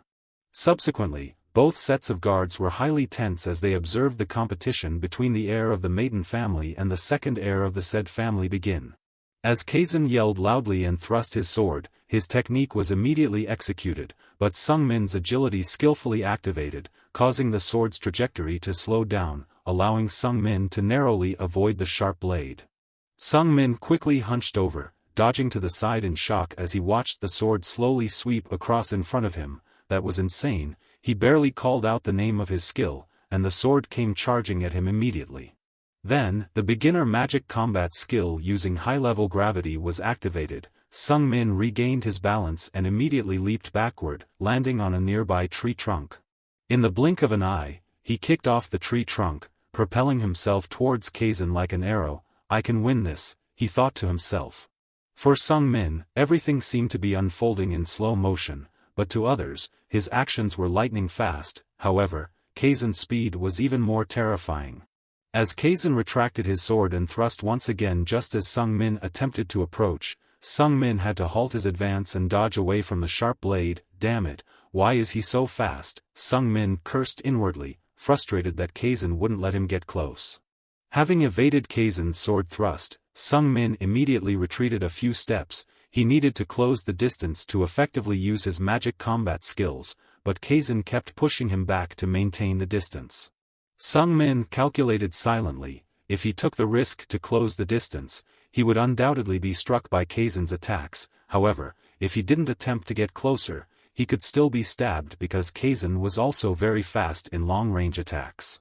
Sung Min continued to use his divine eye to analyze Kazan's movements. This was definitely the protagonist's radiance. He never dared to dream of defeating him, but now it seemed feasible. He thought to himself, I can know the direction of his next attack thanks to my skills. Once I know what he's going to do next, I can approach him. Sung Min didn't hesitate and lunged forward towards Kazan. He anticipated Kazan's horizontal strike. It was just a feint. After closing the distance, Kazan would surely revert to his thrusting attack with the sword. However, immediately after, Sung Min was taken aback. No, it wasn't a feint. Kazan changed his mind because he noticed Sung Min's lack of reaction, turning it into a real move. Sung Min couldn't dodge in time anymore. He could only let Kazan strike beside him. Following through, Sung Min threw himself in front of Kazan and raised his arms to shield his head and chest. He activated his beginner magic combat skill, Iron Will, enhancing his defensive capabilities. Despite his efforts, Sung Min was still heavily injured as Kazan's sword sliced through his arm muscle. Sung Min fell to his knees, coughing and wheezing. He had thought being struck in the arm would be better than being hit elsewhere, but this wound had disrupted his mana flow. Seeing this, Kazan calmly stepped forward and pointed his sword directly at Sung Min's face. Sung Min smiled as he admitted defeat to Kazan. I've lost. Japal was stunned, clenching his teeth. What just happened? Nevertheless, it was all right. Everything ended peacefully without anyone being seriously injured. Kazan immediately sheathed his sword and kindly asked Sung Min, "Is your arm okay?" Sung Min nodded with a calm smile. "Yeah, but it feels like I just got punched by a steel rod. My body feels completely disjointed." Kazan praised Sung Min. "You know how to defend yourself very well." Sung Min chuckled bitterly. "I just raised my arm to block, and you're still saying that?" Kazan laughed heartily in response. "No, I'm just very impressed. Those sudden flashes of light caught me off guard." Sung Min furrowed his brow suspiciously and glanced over at Rudia, who was quietly observing from a corner. What flashes of light? Why did he suddenly say that? Is he doing something behind the scenes? Everything happened so quickly and unexpectedly. Sung Min hadn't even had a chance to see what was going on. Kazan proudly explained to Sung Min, "This sword is a creation of mine." Sung Min looked at him in astonishment. "Really?" Kazan nodded proudly. "I've even cut steel with it." Sung Min felt dizzy and pale-faced. "My arm was cut by that thing." Kazan chuckled gently, reassuring Sung Min, "Of course, I tried to control its power to the lowest possible level, but I'm still very impressed by your defensive technique. I'm genuinely surprised." Sung Min chuckled weakly as he sat down on the ground. "Thank you. I knew I would lose, but I didn't expect the skill gap between us to be this significant." Suddenly, Kazan reached out his hand towards Sung Min as if to help him up. Sung Min immediately understood and grasped Kazan's hand to stand up. Kazan chuckled and said, "Everyone who fights me always finds me difficult to deal with." Sung Min smirked. "Well, compared to you, they are much weaker." Sung Min friendly praised Kazan. For someone weaker, finding it difficult to fight someone stronger is normal. Kazan chuckled playfully and asked, "So, isn't that unusual for you?" Sung Min grinned and replied, "Well, I just feel confident in your ability to control your power." Kazan chuckled mischievously. "You're quite different from anyone I've met before." After a cheerful sparring session, Kazan quickly departed, expressing his delight at meeting Sung Min. Rasen maiden, I'm glad to have met you today, let's meet again sometime soon. With those words, Kazan and his 2 guards vanished, seemingly dissipating into thin air. As Kazan left, the system immediately displayed a notification: a variable has appeared, affecting the story and its coherence. Sung Min couldn't help but feel anxious. Another variable. Suddenly, Japal's voice interrupted Sung Min's thoughts. Young master, if I may be so bold, may I ask you something? Sung Min calmly replied, go ahead. Japal looked suspiciously at Sung Min. Since when did you learn fire attribute magic? Sung Min was taken aback. Really, when did I use it? I just remembered it now. Sung Min furrowed his brow, pondering Kazan's earlier words. Those sudden flashes of light caught me off guard. He looked at his hand, where 2 intertwined streams of energy, one red and one green, were emanating. Wait a minute, I sense something. I feel a stream of fire energy very close to my heart. Sung Min contemplated deeply. The energy isn't strong, but it's definitely flowing within me, mana infused with the heat-emitting properties of fire. Right after that, he recalled the situation during his hand-to-hand combat with Kazan and simultaneously checked it using his divine eye. True to Kazan's words, there were flashes of light, like electric sparks, when the sword of the boy collided with Sung Min's hand. In an extremely brief moment that Sung Min wasn't aware of, a thin shield of fire ignited. The sudden eruption of flames and heat left Kazan completely astonished. More importantly, the boy had noticed the unusual event that occurred in just that 1 second. Analyzing with his divine eye, Sung Min observed that the fire attribute mana had successfully merged with the pure fire element. The successful fusion of the 2 attributes of mana was due to an easy method of mana cultivation. Sung Min read through the lines. Ah, so that's it. Sung Min excitedly realized to himself that he had transformed pure fire instead of the usual water fire, which allowed him to use mana with the fire attribute, even though using attribute in magic combat was nearly impossible. Those who possess this ability must be high-level magicians, and those are creatures like the 3 little ladies. However, even so, using attributes in magical combat is still not very effective, so high-level magicians often overlook it. Seeing Sung Min's silence, Japal asked again, hey, how did you manage that? Japal pretended to be ignorant, shaking his head, I don't know anything either. Japal became even more suspicious, thinking there's no way he doesn't know anything. He just doesn't want to reveal it to me, wanting me to keep quiet. Japal began to formulate conspiracy theories, suspecting that this journey might have been orchestrated by the missing young master from the beginning. I think even the chance encounter with Kazan was part of his plan, he speculated. The more Japal thought about it, the more suspicions arose. No envoy had any real information about him. There must be a much more powerful figure involved, perhaps someone on the level of the 3 little ladies. Japal decided he needed to proceed with caution. Later, Japal had to pretend as if nothing had happened and told Sung Min, I will escort you back to Maple Manor. Sung Min, now wearing his coat again, casually nodded in agreement, sure. Suddenly, Rudia stormed angrily towards Sung Min, retracting her previous words. Sung Min looked at her bewilderedly, wondering what was going on. Rudia erupted in a fit of rage, threatening, if you don't take back those words, I'll burn you alive. Sung Min was startled as he watched flames ignite from the girl. Okay, hold on, he stammered, trying to understand what he needed to retract. After a moment of thought, Sung Min remembered that he had told Kazan earlier that he didn't have any friends. Rudia, seething with anger, yelled at Sung Min, I thought we were already friends, that's why I made the fire pact with you. Sung Min was taken aback by Rudia's outburst. He realized how important friendship must be to a 9-year-old. He nervously chuckled, trying to reassure Rudia, you're my friend too, Rudia. Rudia pouted, questioning, then why did you say you didn't have any friends earlier? Feeling flustered, Sung Min stuttered, I take it back, I'm sorry. Rudia's anger began to subside. It's okay, Sung Min said apologetically, it was my mistake, I'm sorry. Rudia's face lit up with a smile, you mean it? Sung Min nodded vigorously, yes, I do, you're my friend, Rudia. Rudia happily replied, that's right. Rudia beamed with joy, linking arms with Sung Min, remember, I'm your friend, don't forget that, she reminded him. Sung Min smiled warmly at the little girl. Of course, Rudia, he reassured her. Japal, upon returning to the maiden area, still couldn't believe what had transpired, but he couldn't disclose it to anyone else. Everyone only knew that Sung Min had gone out to eat chocolate and felt indignant on Japel's behalf. That rascal, they muttered, he really went out just to eat chocolate. The envoys continued to gossip, living so recklessly. One remarked, "Why does the master allow him such freedom?" Another wondered, "Who knows?" Someone else replied, "I'm curious too." The envoys spoke with no restraint, suggesting various methods to get rid of Sung Min, and turning it into an accident would be fine. Only Japel remained silent, which was highly unusual. Japel thought to himself, wondering why the master allowed Sung Min to live, despite the possibility of banishing him to the auxiliary palace being the only punishment. There was something very peculiar about all of this.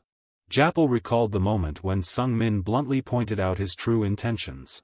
In the depths of Maple's heart, there was full of doubts and suspicions. Perhaps, at that moment, he wasn't just being deceived by himself. The day Sung Min returned to Maple Mansion was also New Year's Eve, at midnight, transitioning into the new year, the first day of the first month of the lunar calendar, in 219. Sung Min and Soso had a small celebration to welcome the new year together.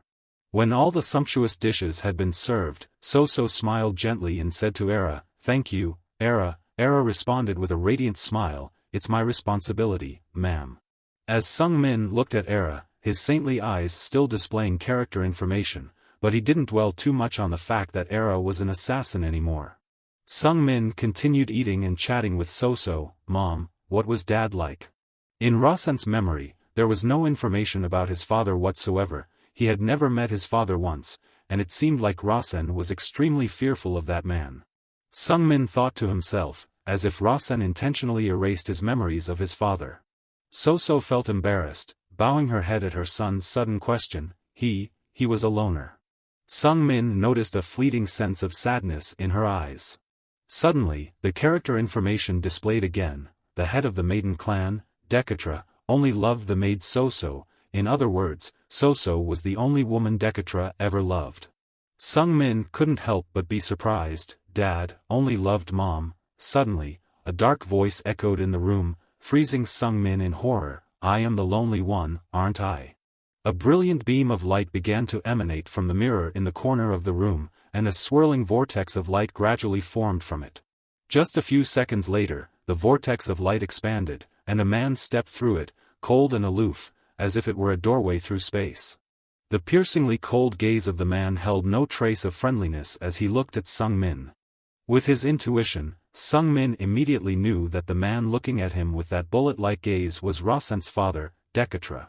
Soso and Sung Min hastily stood up, bowing respectfully as Dekatra approached the table. They greeted the master of the house, but Dekatra coldly reprimanded Soso, "You're being too careless with your words, Soso." Sung Min swallowed hard in the face of the terrifying pressure from Dekatra. Just the presence of this man alone increased the tension in the room to an unbearable level. How could a mere human emit such immense pressure? Sung Min stole a glance at Dekatra's eyes and was even more horrified. He felt like he couldn't breathe, with his mind screaming warnings of danger just from looking at the man. Dekatra sat down and directed his icy gaze toward Sung Min. "Son," he said sternly. Sung Min obediently replied, "Yes, sir." Dekatra then questioned his son, "I've heard there have been some unpleasant incidents between you and your brother." Sung Min hesitated before responding. "If you're referring to what happened with Luca, then yes, that's true." He pondered, puzzled. Why would Dekatra interrogate him if he wasn't the type to take responsibility for what happened? Dekatra appeared to be agitated as he questioned Sung Min. "Why did you do that?" Sung Min tried to reassure himself. Dekatra was just a character he had conjured up on the spot. He needed to be more confident. This was just a test. He could control the situation. Sung Min calmly replied, "He intended to strike me with his fist, not with magic." Dekatra continued his interrogation. "So, that's why you acted that way?" Sung Min nodded firmly. "I believe it's a disgrace for a mage to resort to physical violence." Sung Min answered with composure, "He chose the wrong method of attack, and I responded using mana as a mage." Dekatra raised an eyebrow, scrutinizing his son. "So, your point is that you didn't do anything wrong?" Sung Min firmly replied, "Yes, sir, I did nothing wrong." He tried to speak calmly. "I just wanted to end that pointless fight as quickly as possible, like a mage would." Dekatra still seemed unsatisfied. "So, that's why you behaved so aggressively," Sung Min countered. "I don't think it was aggressive, sir." Sung Min looked at Dekatra with determination. "I didn't resort to any malicious tactics as a mage, and I only wanted to make Luca respect magical combat on par with martial arts." He began to steer the conversation in a different direction. "The reason we have to wage war for the succession, I don't believe it's simply about competing for advantages among siblings of the same bloodline." Sung Min declared, "The hostages believe that we are not each other's true enemies. Prominent martial arts clans like Grandel, or those skilled in swordsmanship like Sed, have been made to kneel under our magic and lick our feet like dogs and grovel like insects. That should be our goal." Dekatra, after a few moments of contemplation, cracked a sly smile. "I like what you're saying." Sung Min grew more enthusiastic as he spoke. "Luke Ca should be grateful to you, for you've given him the opportunity to experience what is truly important when facing martial arts clans like those pesky insects." Hearing this, Dekatra felt secretly delighted. "I never expected much from the 6th and 7th ones, but the 7th seems more promising than the 6th now." Sung Min had finally completely reversed the situation. If he still harbored resentment towards his child for that incident, then he was not worthy of being a maiden. Despite appearing fierce outwardly, Sung Min was trembling inside. He wondered if he had gone too far, if what he had done was enough, as he still felt terribly nervous. At this moment, Tan Nan continued to provide Sung Min with more information. The only woman Dekatra ever loved was Soso, and Dekatra still loved Soso now. Details about the incomplete storyline were also revealed. The reason Rasen Maiden lived to the age of 17 was because he was Soso's son. Sung Min was astonished after reading this revelation. So, this was the reason he could survive these 17 years. Sung Min began to ponder more deeply. Now, upon reflection, it seemed truly illogical that Rasen, the most despicable member of the clan, could exist for 17 years.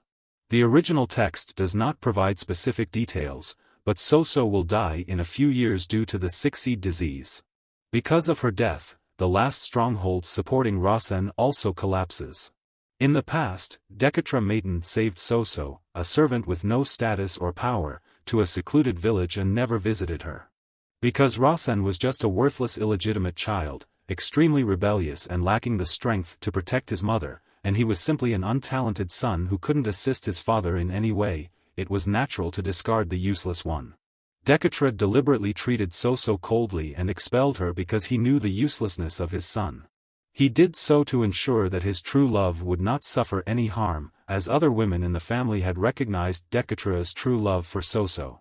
Sung Min reminded himself, in this situation, the conclusion was very simple: if he could truly live as an honorable human being. If he were strong enough to protect his mother from behind, then the situation would change. His eyes sharpened, and in an instant, his fear dissipated.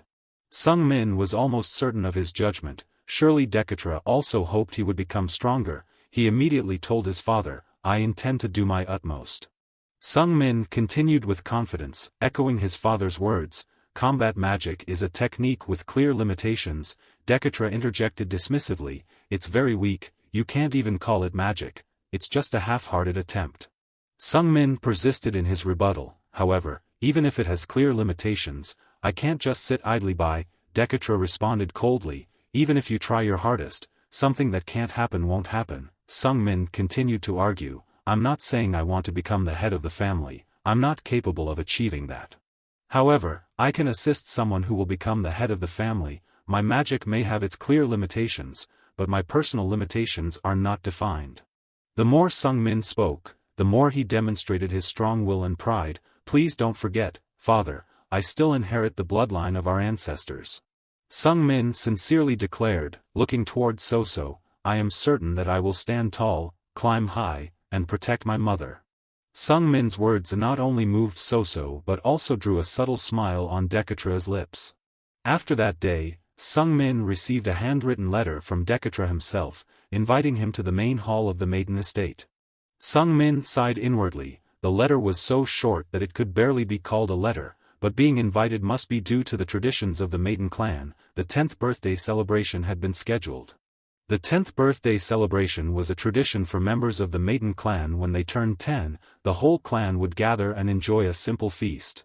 And most importantly, it was where the body reinforcement battlefield would be established.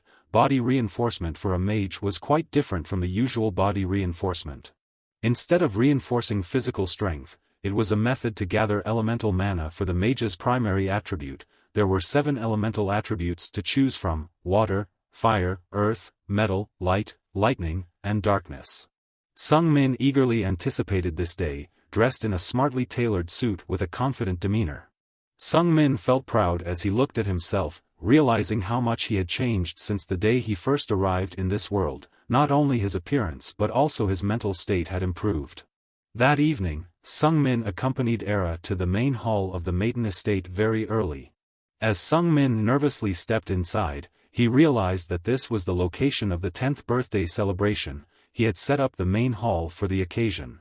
The holy eye displayed, the effect of the liberation magic had been permanently imbued into this table. Sung Min couldn't help but be amazed. Permanently, they really spared no expense. Sung Min asked Era, "Where is my seat?" She respectfully replied, "The young master's seat is here, opposite the head of the family." Sung Min continued, "And what about my mother?" Era hesitated before replying, "From what I know, Madame Soso was not invited." Sung Min showed no disappointment, "Just as I thought." At that moment, a familiar haughty voice rang out, well, if it isn't Rasen." Carlton swaggered over, pointing his cane at Sung Min, and barked, "You're Rasen, aren't you?" Sung Min coolly retorted, "Oh, hello, Carlton, is the place where I hit you feeling better now?" Carlton scrutinized Sung Min with suspicion, thinking to himself, "This scoundrel is different. How dare he strut around like this, like a bag of sand I used to stomp on every day." Sung Min continued with a mocking tone, "Carlton, there's no reason you should think you lost just because you let your guard down. Feel free to challenge me anytime you want. However, next time will be even more painful. Since then, my skills have improved considerably." Carlton, seething with anger, walked past Sung Min, muttering, "Soon enough, I'll crush you, you worm." As Carlton walked by, Sung Min chuckled challengingly, "Sure, do your best if you can." He felt a bit excited. Instead of trembling in fear, he found this situation much more interesting. Following Carlton's appearance came the familiar sound of Persha's playful footsteps. Persha walked in, immediately teasing Sung Min, "Oh, our adorable youngest is here early, how sweet." Persha chuckled mischievously and asked Sung Min, "Do you still enjoy playing with that toy we played with last time, kiddo?" Sung Min smirked arrogantly and replied, "Of course, I had a blast playing with fire." Persha put on a mock expression of regret, "That's why I wanted to get rid of that toy, such a shame." Sung Min shrugged indifferently, "Well, after all, a bet is still a bet." Carlton, upon hearing this, felt a knot forming in his stomach. Sister Ba even bet on that junk. In Carlton's mind, a sense of unease began to settle. Not only that, but that foolish thing even won the bet. It couldn't be. Then, the sound of high heels hitting the stone floor echoed again, but this time, it was gentler and more refined. Sung Min glanced towards the door, feeling a bit surprised. Before him appeared the final sorceress, Evelia Maiden, Rasen's elder sister and the next head of the family. She was an incredibly impressive sorceress, but Sung Min never expected her to be so stunning in appearance. Despite her calm appearance, when it came to working for the honor of the family, she was a character ready to do anything. Much like Persha, the third sister, Evelia, the second sister, was a level 7 mage. Her primary attribute was light, and her secondary attribute was shadow. Furthermore, she was an important character, the one whose head was chopped off by the protagonist, Kazan. Ironically, she was also Kazan's first love. After settling into her seat, Evelia glanced at Sung Min briefly before coldly turning away. "You've changed quite a lot, little brother," she remarked indifferently. Sung Min replied cheerfully, "I'll take that as a compliment." Evelia spoke with a tone of indifference but gentleness, "Of course." Sung Min sighed inwardly, "I must be crazy, now that I see Persha and Evelia together, I'm completely certain." Sung Min swallowed hard as he looked at the energy emanating from his two elder sisters. Concentrating only on his half-baked abilities was still not enough. No, even if he exhausted everything he had to climb as high as possible, he couldn't even be sure he could reach a halfway position within this family. He had been too arrogant. Afterward, the two other brothers and three stepmothers also appeared one by one and took their seats. Dekatra was the last to enter the room, and his expression remained as grim as ever. Except for the eldest son who had disappeared, counting Dekatra and his 3 wives along with their 6 children, there were a total of 10 people gathered here. Dekatra broke the tense silence enveloping the room by speaking up, "The youngest one is now 10 years old, congratulations." Others followed suit, offering their congratulations and exchanging pleasantries with Sung Min. He couldn't help but shudder at these well wishes but still managed a forced smile, thanking everyone.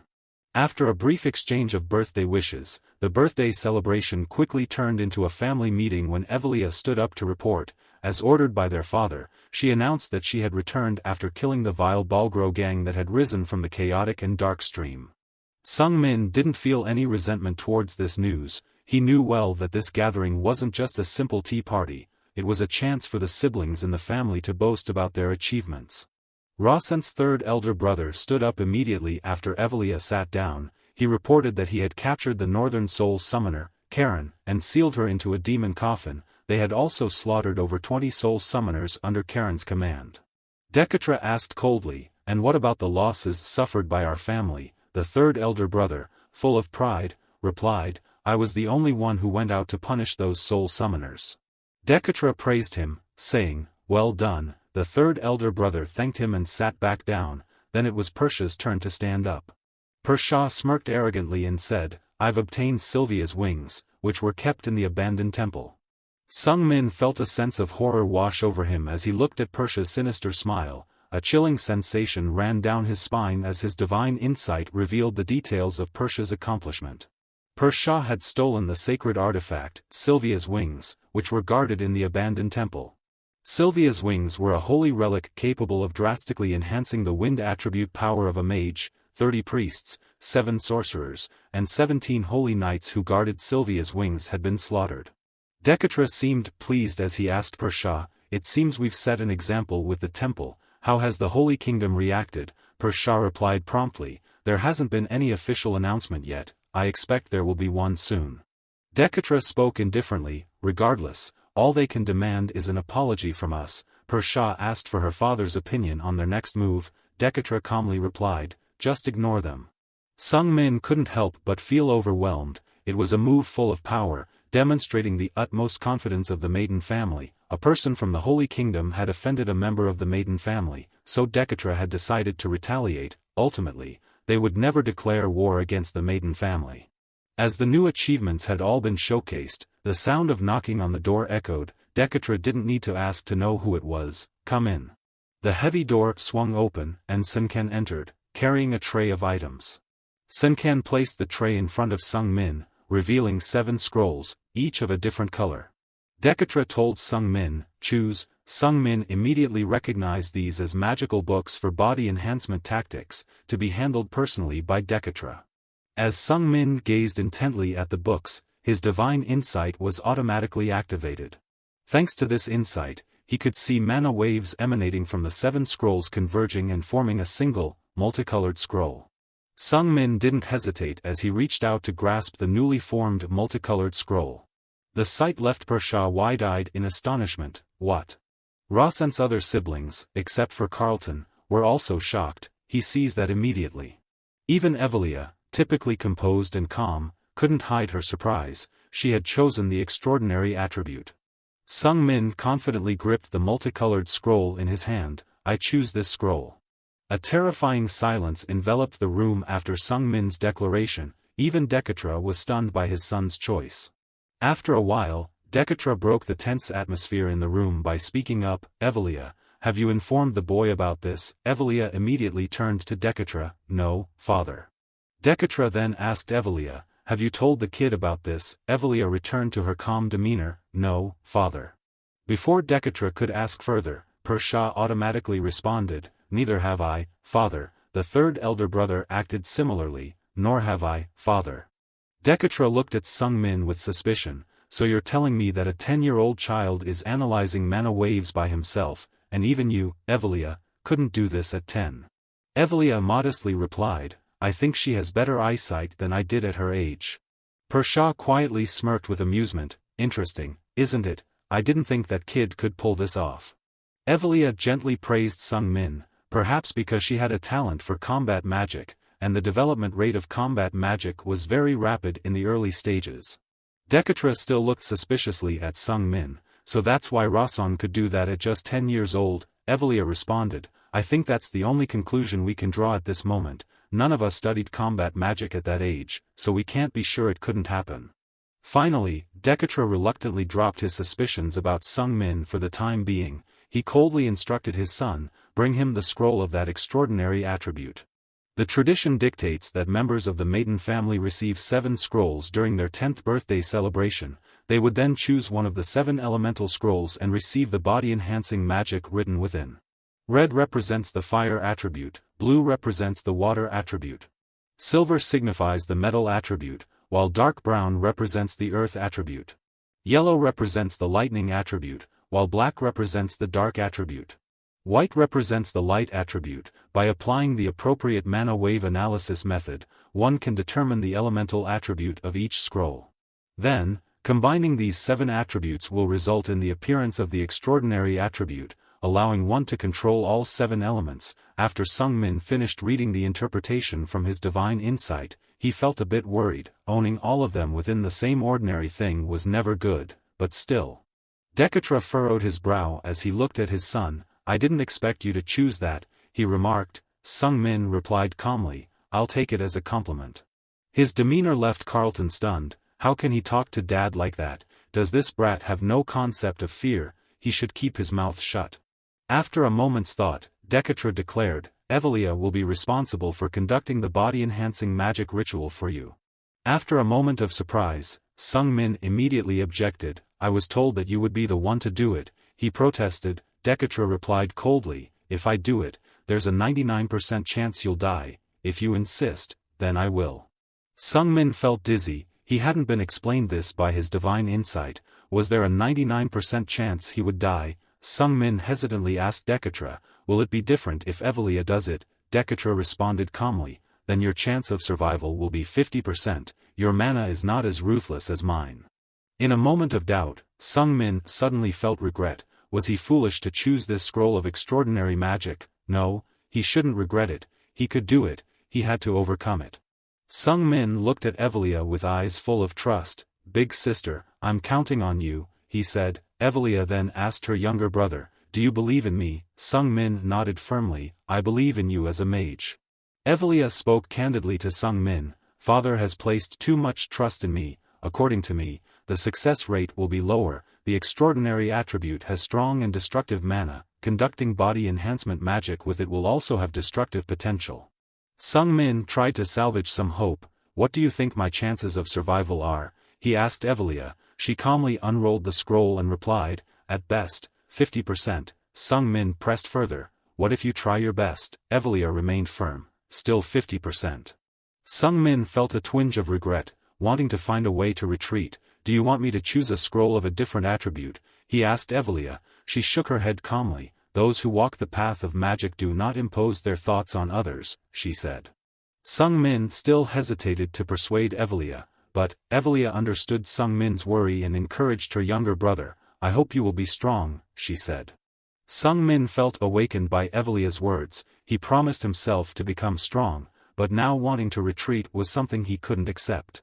Sung Min firmly declared, I will still choose it. Evelia immediately told her brother, take off her clothes. Sung Min asked nervously, how much is enough? Evelia immediately said, all but underwear. Sung Min no longer hesitated, immediately did as Evelia said and took off her clothes in front of everyone. His toned billowing six-pack body caught everyone's attention. Persha smirked slightly in amusement at the sight of his brother's much-changed appearance. She thought to herself, looking at that body, who would have thought it belonged to a 10-year-old kid? That body wasn't like that a month ago. I wondered how he could see through the scroll of transcendent attributes. And what was that billowing body? What secrets was this kid hiding? Persha's eyes flashed with excitement and curiosity.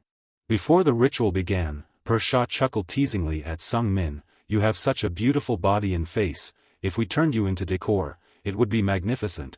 Persha's joke sent shivers down Sung Min's spine as if he had been suddenly hit by a gust of cold wind. After regaining his composure, Sung Min lay down on the floor, and Evelia gently placed her hand on his chest. saying, "Father, I will commence Rasen's 10-year ritual now." Evelia softly thanked Sung Min. "Thank you for giving me the opportunity to perform body enhancement magic." She then placed her hand on the open scroll and began reciting the incantation. Suddenly, Sung Min's eyes widened as if he had just come up with an idea. "Sister, wait a moment," he exclaimed. Evelia immediately halted her recitation, asking, "What's wrong? Are you suddenly afraid?" Sung Min replied, "No, it's not that." Sung Min quickly turned to Decatra, saying, "I have something to tell father." The other children of Decatra looked at Sung Min with astonishment in their eyes. Decatra raised an eyebrow, asking Sung Min, "What is it?" Sung Min spoke frankly, "If I live, please grant me one request." Sung Min's older brothers listened intently, each with their own thoughts. One remarked, "What a wise request," while another muttered, "Who's foolish enough to make demands during the 10-year ritual?" Sung Min directly addressed Decatra, laying out his conditions. The Maiden family has a tradition for the head of the household to perform body enhancement magic, but today, that tradition has been broken. Decatra's gaze pierced Sung Min like a dagger, but it didn't deter Sung Min. He continued, "Though Sister Evelia is highly skilled, almost on par with you, father, I believe I deserve to make a request." Carlton eagerly watched Sung Min, his eyes gleaming with anticipation, like a vulture eyeing its prey. "You fool, I hope father will kill you," he sneered. Decatra cautiously inquired, "What is your request?" Sung Min spoke slowly, "From now on, please, father. Allow my mother to step in here." Sung Min's request immediately elicited strong reactions from Decatra's wives. One of the wives bluntly criticized So-So, stating that someone of her lowly lineage wasn't permitted to enter. Sung Min calmly asked her, "Why do you consider my mother's lineage lowly?" The woman replied sharply, "The inheritance and background of your insignificant child differ from ours." Sung Min then reasoned with the third wife of Decatra, "I am the child of father, and I also carry the bloodline of my mother." Sung Min gestured towards Decatra, stating that calling his mother inferior indirectly implied the same about him, as he shares his father's bloodline. This would essentially mean calling his father inferior, as his blood flows through Sung Min's veins. The second wife fell silent and fanned herself to hide her wrinkled face. Decatra didn't blame the third wife but continued to gaze at Sung Min, questioning why he desired this. Sung Min expressed straightforwardly on behalf of So-So, "Because my mother wants to see my father." This statement caused Decatra to drop his cold demeanor. Sung Min glanced at the three displeased stepmothers, knowing that this would likely lead to a confrontation with them later. However, having his father on his side outweighed any challenges posed by the three stepmothers. Sung Min thought to himself, "Mother is father's only weakness." Nevertheless, Decatra continued to display disdain towards So-So. "That lowly thing wants to see me," he scoffed. However, Decatra conceded, "Fine, if you're still alive, I will fulfill your request." This declaration enraged the three stepmothers, but they dared not act on it. Decatra made a special reminder to his son to strive to survive, prompting Sung Min to quietly chuckle to himself, "I won't disappoint you, father, I will give it my all." He thought, "That's just the beginning of the path I want to take." As Sung Min lay there, looking up at the ceiling, Evelia spoke up, "I will begin now." She recited the incantation, channeling all her focus onto her younger brother, the one walking the path of magic. "Obey the command of magic and the 10-year ritual," she commanded. "You, the conduit of extraordinary will, enveloped by the mighty and intense mana source." The incantation continued to echo, but Sung Min's ears started to ring, and his mind began to whirl. The magical words from the scroll flowed into Sung Min's body through every pore, causing his entire being to glow and flush with redness. Sung Min's consciousness began to panic as the sensation of intense heat overwhelmed him. It felt as if he were being consumed from within. A blinding light flickered before his eyes. A voice spoke softly, "I will help you." In the blink of an eye, Sung Min found himself in a dark space, and the sensation of pain vanished. Amidst the lingering pain from before, Sung Min's mind was empty, and he didn't pay attention to the strange voice. He calmly observed his body. His limbs were intact, yet he couldn't feel anything from them. After some contemplation, Sung Min suddenly remembered, this sensation, it's like being under anesthesia at the hospital." A sense of anxiety washed over him. "Perhaps I'm unconscious," he realized. Suddenly, a flame ignited before Sung Min, startling him. "Hello," it greeted. Sung Min watched the flickering flame cautiously, focusing intently on the glowing light in the darkness. What is this? He wondered. As he squinted to get a better look, the true form of the object within the flame became clear. Wait a moment, this is, he trailed off. Sung Min couldn't help but feel bewildered as he saw the holy fire chalice manifest with eyes and a mouth. It certainly wasn't some mere decoration as it moved. The holy chalice eagerly asked Sung Min, "Do you remember who I am, brother?" Sung Min hesitated, his expression skeptical. Holy fire chalice. Sung Min furrowed his brow, puzzled. I'm undergoing body enhancement magic, so where am I, and why is that chalice here? He wondered aloud. The holy chalice shook its head sorrowfully. No, you're mistaken, Sung Min. His confusion deepened as he continued to scrutinize it, prompting Sung Min to ask eagerly, "Then what are you?" The holy chalice proudly replied, "I am the supreme chalice." Sung Min was completely shocked. He couldn't recall ever setting up such a construct. Deep in thought, Sung Min observed the chalice. I can't analyze it with my divine sight, perhaps I'm still not strong enough, he mused. The holy chalice continued, the fire tribe made a mistake, and Curdle poured fire magic into me. The holy chalice shrugged, well, it doesn't matter, you don't need to know who Curdle is, he's just a cantankerous old man. However, Sung Min was deeply impressed by the name Curdle. He immediately recalled that Curdle was a legendary mage figure in folklore. While Alberto the philosopher might be a fictional character claiming to be a philosopher, many believed Curdle to be a real entity. The holy chalice returned to a solemn expression and spoke to Sung Min. Anyway, I want to help you. Sung Min became even more puzzled. Help me? Why would a mere cup address me like this from the beginning? He wondered. Curious, Sung Min asked the holy chalice, how do you intend to help me? The holy chalice explained, brother, you have a special body. Sung Min looked perplexed. A special body? What do you mean? He inquired. The holy chalice pondered for a moment before elaborating. In our time of creation, we refer to this body as the divine body. Generally, your body is incredibly powerful, but still not strong enough to handle the amount of mana you're trying to channel. The reason is that your magic circle is already saturated. The holy chalice looked at Sung Min with regretful eyes. It asked Sung Min, brother, what do you think will happen when that overwhelming power enters your body in its current state? Sung Min immediately understood. I will die, the holy chalice replied calmly. Exactly.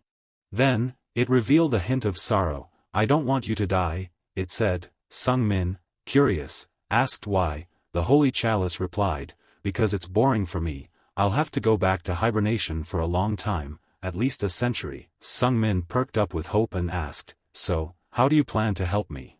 The holy chalice eagerly looked at the newly emerged energy and explained to Sung Min, I will absorb that excess mana in your place. I really like the taste of it. Sung Min thought to himself, if I can't absorb it, I'll explode and die. I guess I have to trust it.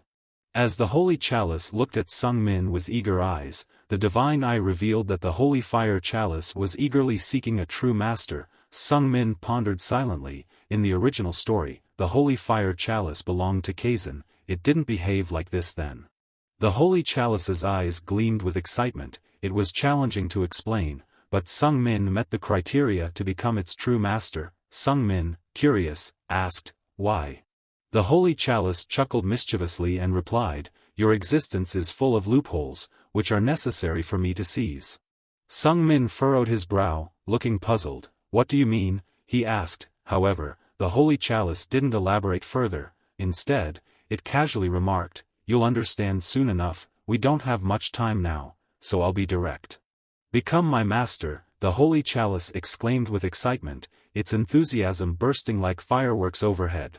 It gazed at the growing energy mass and said, now I'll melt into your heart, then absorb that mana. Sung Min continued to inquire about what would happen afterward, to which the holy chalice chuckled and continued, I will be reborn as the supreme chalice. Suddenly, an image of Evelia reciting the incantation appeared in the darkness. The holy chalice reassured Sung Min, there are many strange incantations, but don't worry, that formidable sister of yours will handle everything. Returning to the main topic, the holy chalice explained, I will rest within your heart for a while and emerge when needed. Sung Min was still astonished, asking when it would be necessary. The holy chalice replied, well, brother, you'll need to use me for many tasks in the near future.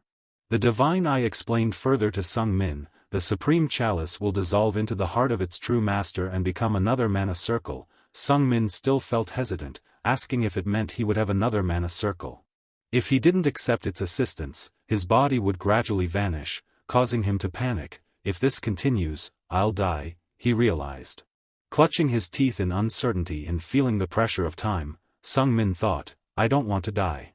With numerous tasks still left undone, Sung Min felt the weight of the world on his shoulders. In a moment of immense pressure, he instinctively recalled the image of his mother, and ultimately made his decision. Just before completely vanishing, Sung Min shouted out, Supreme Chalice, I will become your master. The flames within the holy chalice surged vigorously, as if fueled by newly added combustible material. Accepted, it boomed. The powerful flames erupted with a deafening roar, dispersing the darkness. Just before disappearing completely, Sung Min witnessed the astonishing explosion of power, marveling at the might of the supreme chalice. The blinding light forced Sung Min to shut his eyes tightly. When he reopened them, Evelia stood before him. Father, the body enhancement magic is complete, she said. Dekatra praised his daughter. Well done, Evelia, you did excellently. Sung Min, upon waking up, found himself breathing heavily, feeling a weightiness in his chest as if he had just been suffocating. He still couldn't believe what he had just experienced. Am I still alive? Is this a dream? He wondered, casting his eyes around. He sighed in relief. No, not a dream, he assured himself. His heart felt different, too. Evelia was reporting to Dekatra in a hesitant tone, I've completed the spell, but... The following words of Dekatra hit Sung Min like a bolt of lightning. We can infer that he meant the ritual was unsuccessful. Evelia roughly admits her mistake. Indeed, father, due to some physical aspects that I did not pay attention to, mana and enhancement spells were nullified and did not synchronize. It's because I wasn't skilled enough. Dekatra leaves the banquet table abruptly. This is merely its fate. We will conclude Rasen Maiden's 10-year ceremony here. Only Sung Min knows the truth, but he cannot speak it out. No, he wasn't excluded, but rather absorbed by the divine chalice. As Dekatra coldly ascended the staircase to leave, Sung Min straightforwardly reminded him, Father, you promised to allow mother in here. Dekatra immediately turned back, giving his son a scornful and displeased look. Then, he spoke to Sung Min in a deeply insinuating manner. Promises should only be made to those worthy of them and upheld by those capable of fulfilling them. Dekatra swept his cloak and departed immediately, while other members of the Maiden clan quickly left the main hall. Only Sung Min felt a sense of triumph, knowing he had made progress. As he dressed, he pondered, could it be that Dekatra and Evelia truly don't know about the holy chalice? Thankfully, it didn't actually appear out there. Sung Min's eyes gleamed with confidence and excitement. I have gained another powerful ally, and the body enhancement spell has succeeded, he thought to himself. Sung Min was so engrossed in his thoughts that it took him a moment to realize Era was standing nearby in the middle of the room, refusing to leave. He promptly called the maid, Let's go, Era. However, instead of a response, Sung Min was met with silence along with a menacing aura emanating from the maid. Sung Min felt increasingly uneasy as he called Era's name once more, but she remained unresponsive. He couldn't shake the feeling that he was staring at a deadly sharp sword, as Era exuded a sinister aura. After a while, Era finally parted her lips, emitting a chilling metallic sound as if metals clashed against each other. I want to ask you something, she said. Even Sung Min's keen insight couldn't analyze Era, leaving him even more perplexed. At the very least, he expected to have some basic information. Was she revealing her true nature even with her father present? Although unable to analyze Era, Sung Min's divine eye could still provide information about the current location, the great banquet hall with the highest level magical protection. Sung Min hazily realized the issue. The only sorcerer in the main house capable of using the highest level magical protection was Dekatra. Era asked Sung Min in a cryptic manner, Have you perceived what I've just learned? Sung Min cautiously replied with a counter-question, What do you suggest we do, Era? Era calmly responded, Your attitude towards me has changed. Sung Min chuckled awkwardly, I've recently redirected myself. Era emanated the clear aura of an assassin. She stared into Sung Min's eyes and asked directly, Who do you think sent me? Sung Min didn't hesitate to respond, It must be our father. Era seemed slightly surprised. Why would you think so? Sung Min tried to maintain a calm demeanor as he analyzed the situation, because you didn't conceal your aura within the main house, even when father was here. Era's eyes widened with genuine surprise. That's unexpected, she remarked. Then, she asked a question that made Sung Min feel like he had made a mistake again. You sensed my aura, didn't you? Sung Min tightened his grip on his hand, trying to maintain his composure. Yes, your aura is sharp and frightening, he admitted. Era bluntly mocked. Because you're still too weak. Sung Min could only awkwardly chuckle. I'm only 10 years old, of course I'm weak. Era continued to interrogate Sung Min. Indeed, but that's the only reason you've concluded that the master sent me, right? Sung Min tried to reassure himself while his legs trembled. Era was so terrifying that he wanted to run away, but she was quicker. If she's from father, she wouldn't harm me, Sung Min reasoned and continued to feign calmness. You're emitting an aura, yet no one is here. There are plenty of sorcerers here who can sense even the slightest aura. So there must be something blocking the aura from being detected, something like a protective magical barrier. Sung Min calmly analyzed the situation. Gradually, he managed to persuade Era with his sharp arguments. No one can set up a protective magical barrier here without father's permission, so I'm sure you've received orders from him and revealed your true intentions to me. Era replied coldly, you're right. He said I could do anything to you if you couldn't analyze the situation. Sung Min's legs trembled slightly as he sensed the danger. Anything she wants, he thought to himself. Era continued in a composed tone, but he also said, if you belong to the Maiden clan, you should at least be able to do that. Sung Min chuckled once again. Indeed, that sounds like our father. Era seemed a bit curious about Sung Min's reaction. You don't seem disappointed, she observed. Sung Min laughed again. Oh, I'm disappointed, very much so, but the more important question is, why did you reveal your true nature now, after hiding it so well for so long? Without waiting for Era's response, Sung Min began to deduce, if I follow my thoughts, this is the perfect timing. Today is the day I officially arrive at the main house and also the day I meet father. Sung Min began to show more confidence and adopted a fighting stance, knowing that the day he created a secret barrier was the day his father. To test me, Sung Min suppressed his fear and immediately assumed a ready-to-fight posture, ready to confront Era. Seeing Sung Min's accurate deductions, Era didn't hesitate to draw her dagger. The blade gleamed as it emerged from its sheath. Era stared at Sung Min with a cold gaze, raising her dagger. You're right again, she admitted. Rather than immediately attacking, Era continued to converse with Sung Min. Honestly, I didn't think you would uncover this, she confessed. Sung Min asked her, what did you think would happen then? Era replied tauntingly, I imagined you would soil yourself at the mere sight of my aura. Sung Min tried to chuckle arrogantly, aren't you underestimating me a bit too much? Era surprisingly changed her demeanor and spoke politely to Sung Min, I will introduce myself sincerely. She bowed respectfully and said, my real name is Discreet Without a Sound, but you can continue to call me Era. Sung Min was astonished to hear this name, Discreet Without a Sound. That's the character I personally created. Discreet Without a Sound in the terrifying novel was so fearsome that people would use his name to scare children. If a child misbehaved, they would say that Discreet Without a Sound would come and take them away. In other words, Discreet Without a Sound was a fearsome assassin, feared even by the most powerful beings in the world. The prestigious swordsmanship clan also sought Discreet Without a Sound but ultimately failed. Discreet Without a Sound was extremely cautious, and there was no accurate information about her. Sung Min couldn't help but feel horrified. The infamous Discreet Without a Sound was now standing right in front of him. Damn it, such a powerful assassin at such a young age. He confronted Era aggressively. I've heard about you. Perhaps the renowned swordsmanship clan is pursuing you. Era calmly replied, that's a story from 15 years ago, I'm surprised you even know about that. Sung Min became suspicious upon hearing that it was a story from 15 years ago. So, is your current appearance a disguise? He asked. Era bluntly responded, I won't answer that question. Sung Min sneered and clenched his fist, ready to defend himself. Alright, then, how will you challenge me? Will you deal me a card? Era replied coldly, you probably know my specialty is assassination. If you can deflect even one of my attacks, consider yourself the winner. With that, Era vanished from Sung Min's sight, leaving him bewildered. The divine eye had been activated, but even when Sung Min used it, he couldn't detect any presence other than himself in the room. Sung Min sighed inwardly as he scanned his surroundings. Even the divine eye couldn't detect Era. How could this be?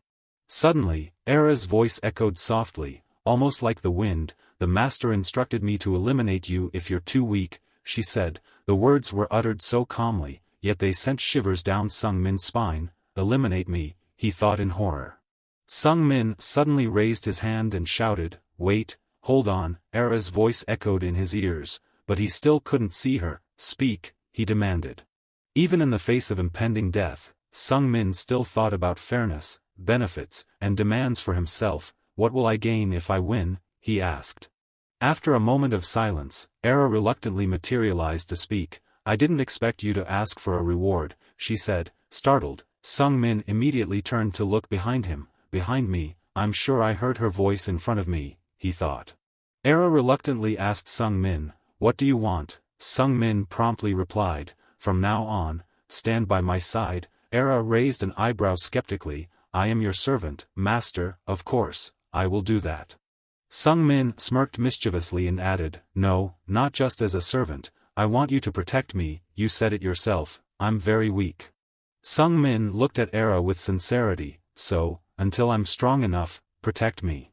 After some contemplation, Era found that this request was not unreasonable and agreed to it. All right then, she said. Sung Min chuckled to himself, satisfied. Good, that's enough, he thought.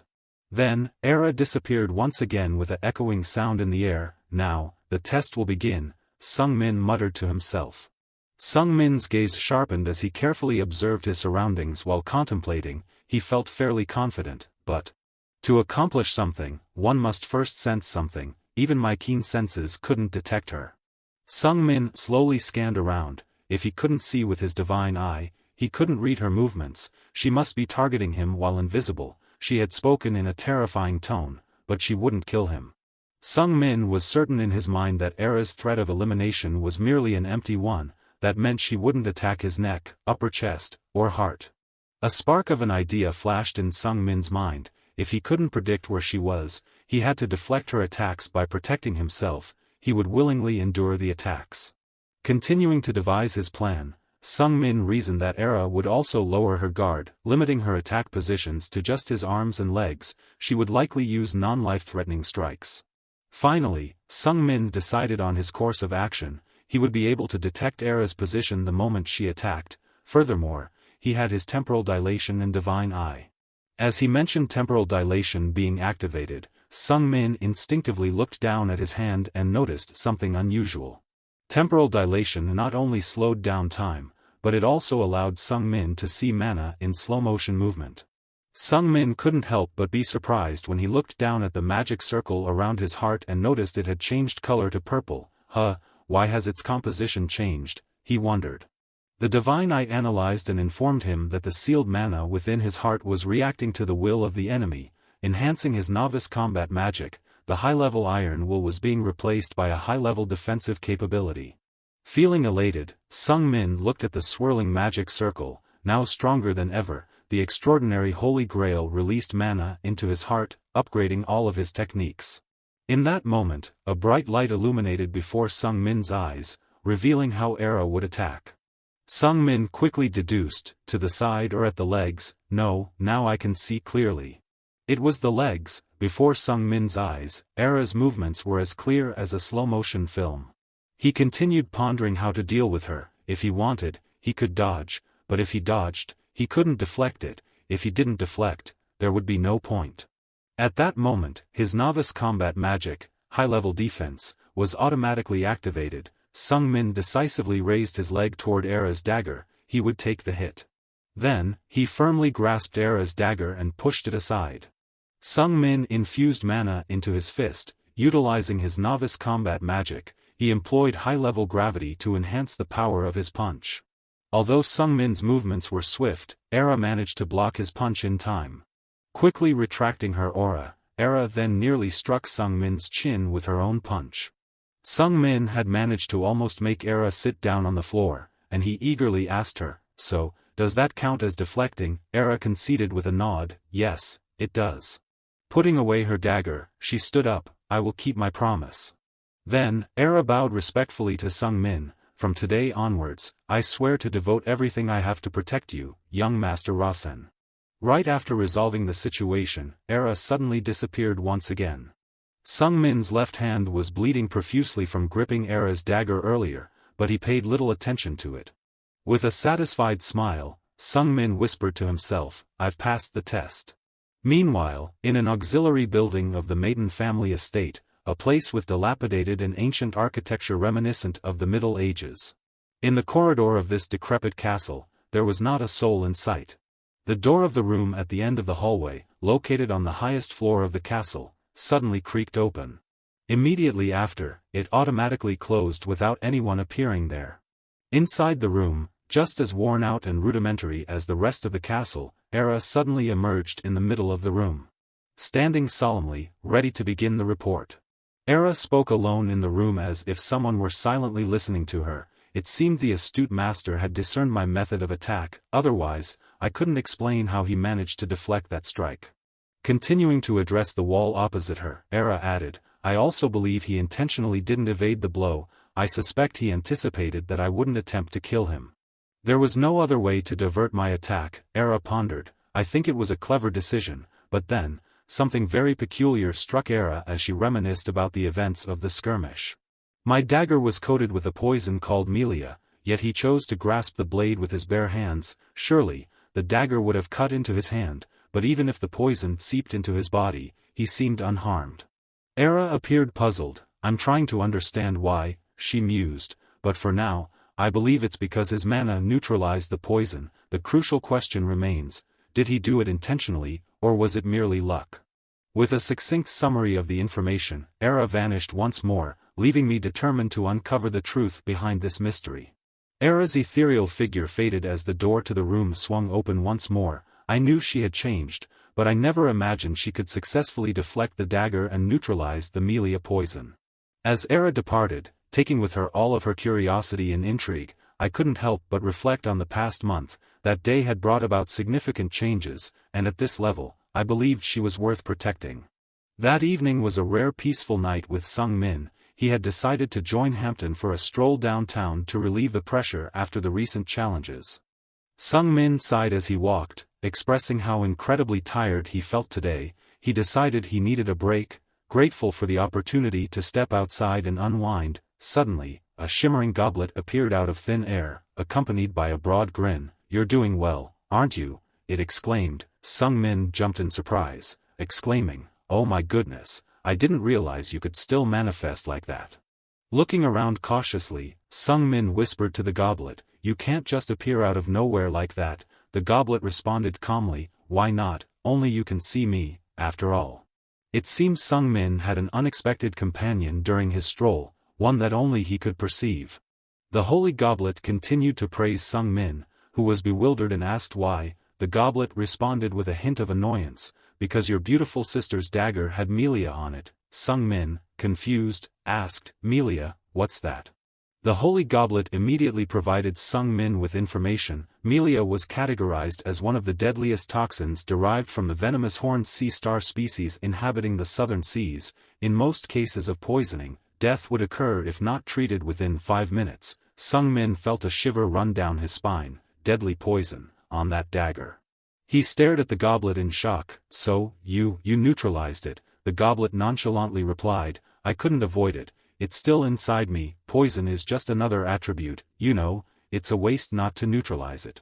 But you must also be careful, the holy goblet warned. If your stomach receives too much shock, the poison may retaliate, causing your body to liquefy. Sung Min was shocked once again by the goblet's casual words.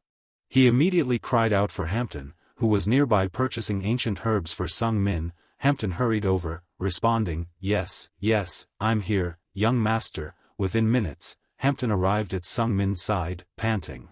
I'm here now, Hampton reassured Sung Min, who sat still, afraid to move too much for fear of disturbing his stomach. You know what melia is, don't you? Hampton's eyes lit up immediately. Yes, that's a rare one, but if you want it, I can still procure it. Is there a mission to neutralize poison? Sung Min sighed inwardly. I don't intend to use it, so don't entertain any strange ideas like that. Sung Min then asked the boy, how do antidotes work? Hampton pondered for a moment before responding, antidotes for Melia poisoning are much easier to find. Sung Min promptly instructed Hampton, fetch them here. Hampton dashed off energetically, replying, understood, I'll get right on it. Sung Min breathed a sigh of relief. It was fortunate that his shadow had the attribute of poison, not to mention that his maid was also an assassin. They truly made a formidable pair. As Sung Min pondered Era, she appeared before him. However, her attire had changed. Surprising Sung Min, Era was no longer dressed as a maid but wore a formal suit like that of a housekeeper. Her expression was also colder, contrasting with her usual demeanor as a maid.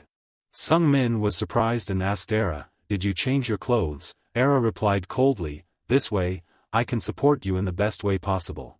She added that another maid would replace her. Sung Min hesitated before asking, so, I'll have two shadows. Era nodded calmly, yes, is there a problem?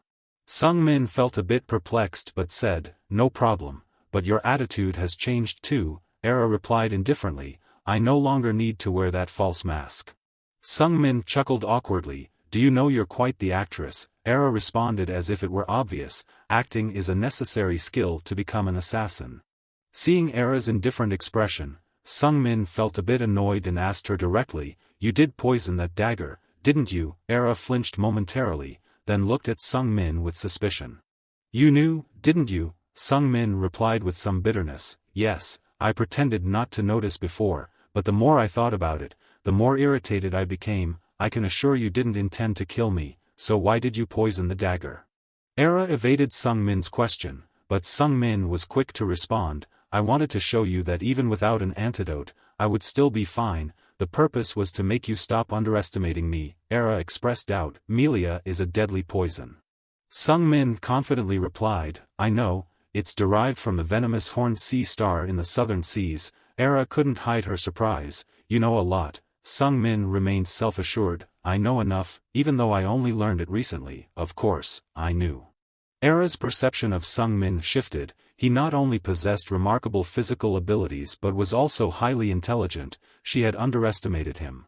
Era looked seriously into Sung Min's eyes, you will become even stronger, and I promise to protect you. Seeing Era hesitate to continue, Sung Min asked directly, but what else? Era continued, I've set a time limit until you're strong enough. You must become strong enough to release me from this mission. Sung Min nodded in understanding, all right, I'll do my best. Era nodded in return, I'll also do my best to assist you. Curious, Sung Min asked, but how do you plan to help me? Era replied calmly, I will consider that matter more carefully. As your second shadow, I will ensure your safety at all costs. Sung Min sighed bitterly, well, then please act with a bit of compassion. Suddenly, Sung Min made a request, Era, could you bring me some Eastern Dragon Bone powder? Era responded, yes, I should be able to find some around here. Sung Min urged her, bring me a few pounds of it, hurry up. As Era left, Sung Min reached for his throat and swallowed hard, why do I feel so thirsty? He wondered to himself. Sung Min called out to Era, asking her to bring some water as well. He quietly groaned to himself, I'm so thirsty. Eastern Dragon Bone powder is very bitter, and although he wasn't sure why, he suddenly felt the urge to drink it mixed with water. Just a few minutes later, Era returned with a bag of powder and water. Sung Min grimaced, why don't you go back home and find a doctor? He dismissed her suggestion, there's no time. Sung Min grabbed handfuls of the powder and shoved them into his mouth. This isn't enough, more, he insisted, taking more. Seeing Sung Min gulping down water as if he had been stranded in the desert for days, Era hurriedly left, saying, please wait a moment. She quickly returned with more water and witnessed a surge of energy radiating around Sung Min. What's happening? She wondered, sensing a change. As Sung Min drank more water, the energy around him expanded and became even more abundant. Suddenly, the holy goblet displayed a notification. A special request had been fulfilled. The Eastern Dragon Bone powder contained a small amount of an unidentified substance, ether. This substance reacted with the Melia poison, and the side effect of the reaction caused the goblet's expression to contort. Oh dear, I feel dizzy, it exclaimed. Although Sung Min couldn't see it with his naked eye, an image formed in his mind. The goblet staggered from side to side before vomiting a mixture of substances. Sung Min felt a wave of nausea. That's disgusting. He had to step back, feeling queasy. The deadly Melia poison spewed out from the goblet, but it wasn't in its original form, it had been purified through the goblet's filter. Sung Min could sense it and felt a sharp pain in his chest, causing him to drop the cup from his hand. Sung Min panicked as he observed his chest swelling abnormally along with a surge of overwhelming energy. His heart was growing larger. Era also witnessed the scene, shocked. What, mana explosion? This phenomenon was something she had never seen before, existing only in theory, the phenomenon of a heart exploding when mana was absorbed or grew too rapidly. Era felt helpless because she only knew how to kill, not how to save. Should she take him to a healer? No, if she intervened now, he might die. She had to protect him, that was her duty. Era became increasingly confused as she thought about her promise to protect Sung Min until he became stronger. However, she wasn't a healer, so she didn't know how else to help him. After a moment of frantic contemplation, Era finally remembered, there was only one solution left. She would absorb the surge of mana into her own body and sacrifice herself for him. Era's eyes filled with determination, ready to die immediately to save Sung Min.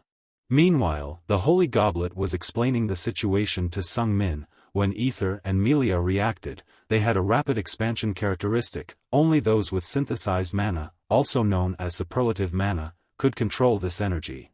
Sung Min, standing on the brink of life and death, felt a sense of frustration. Why did he always have to go through such life-threatening situations? His heart was swelling, but he couldn't control it with his superlative mana.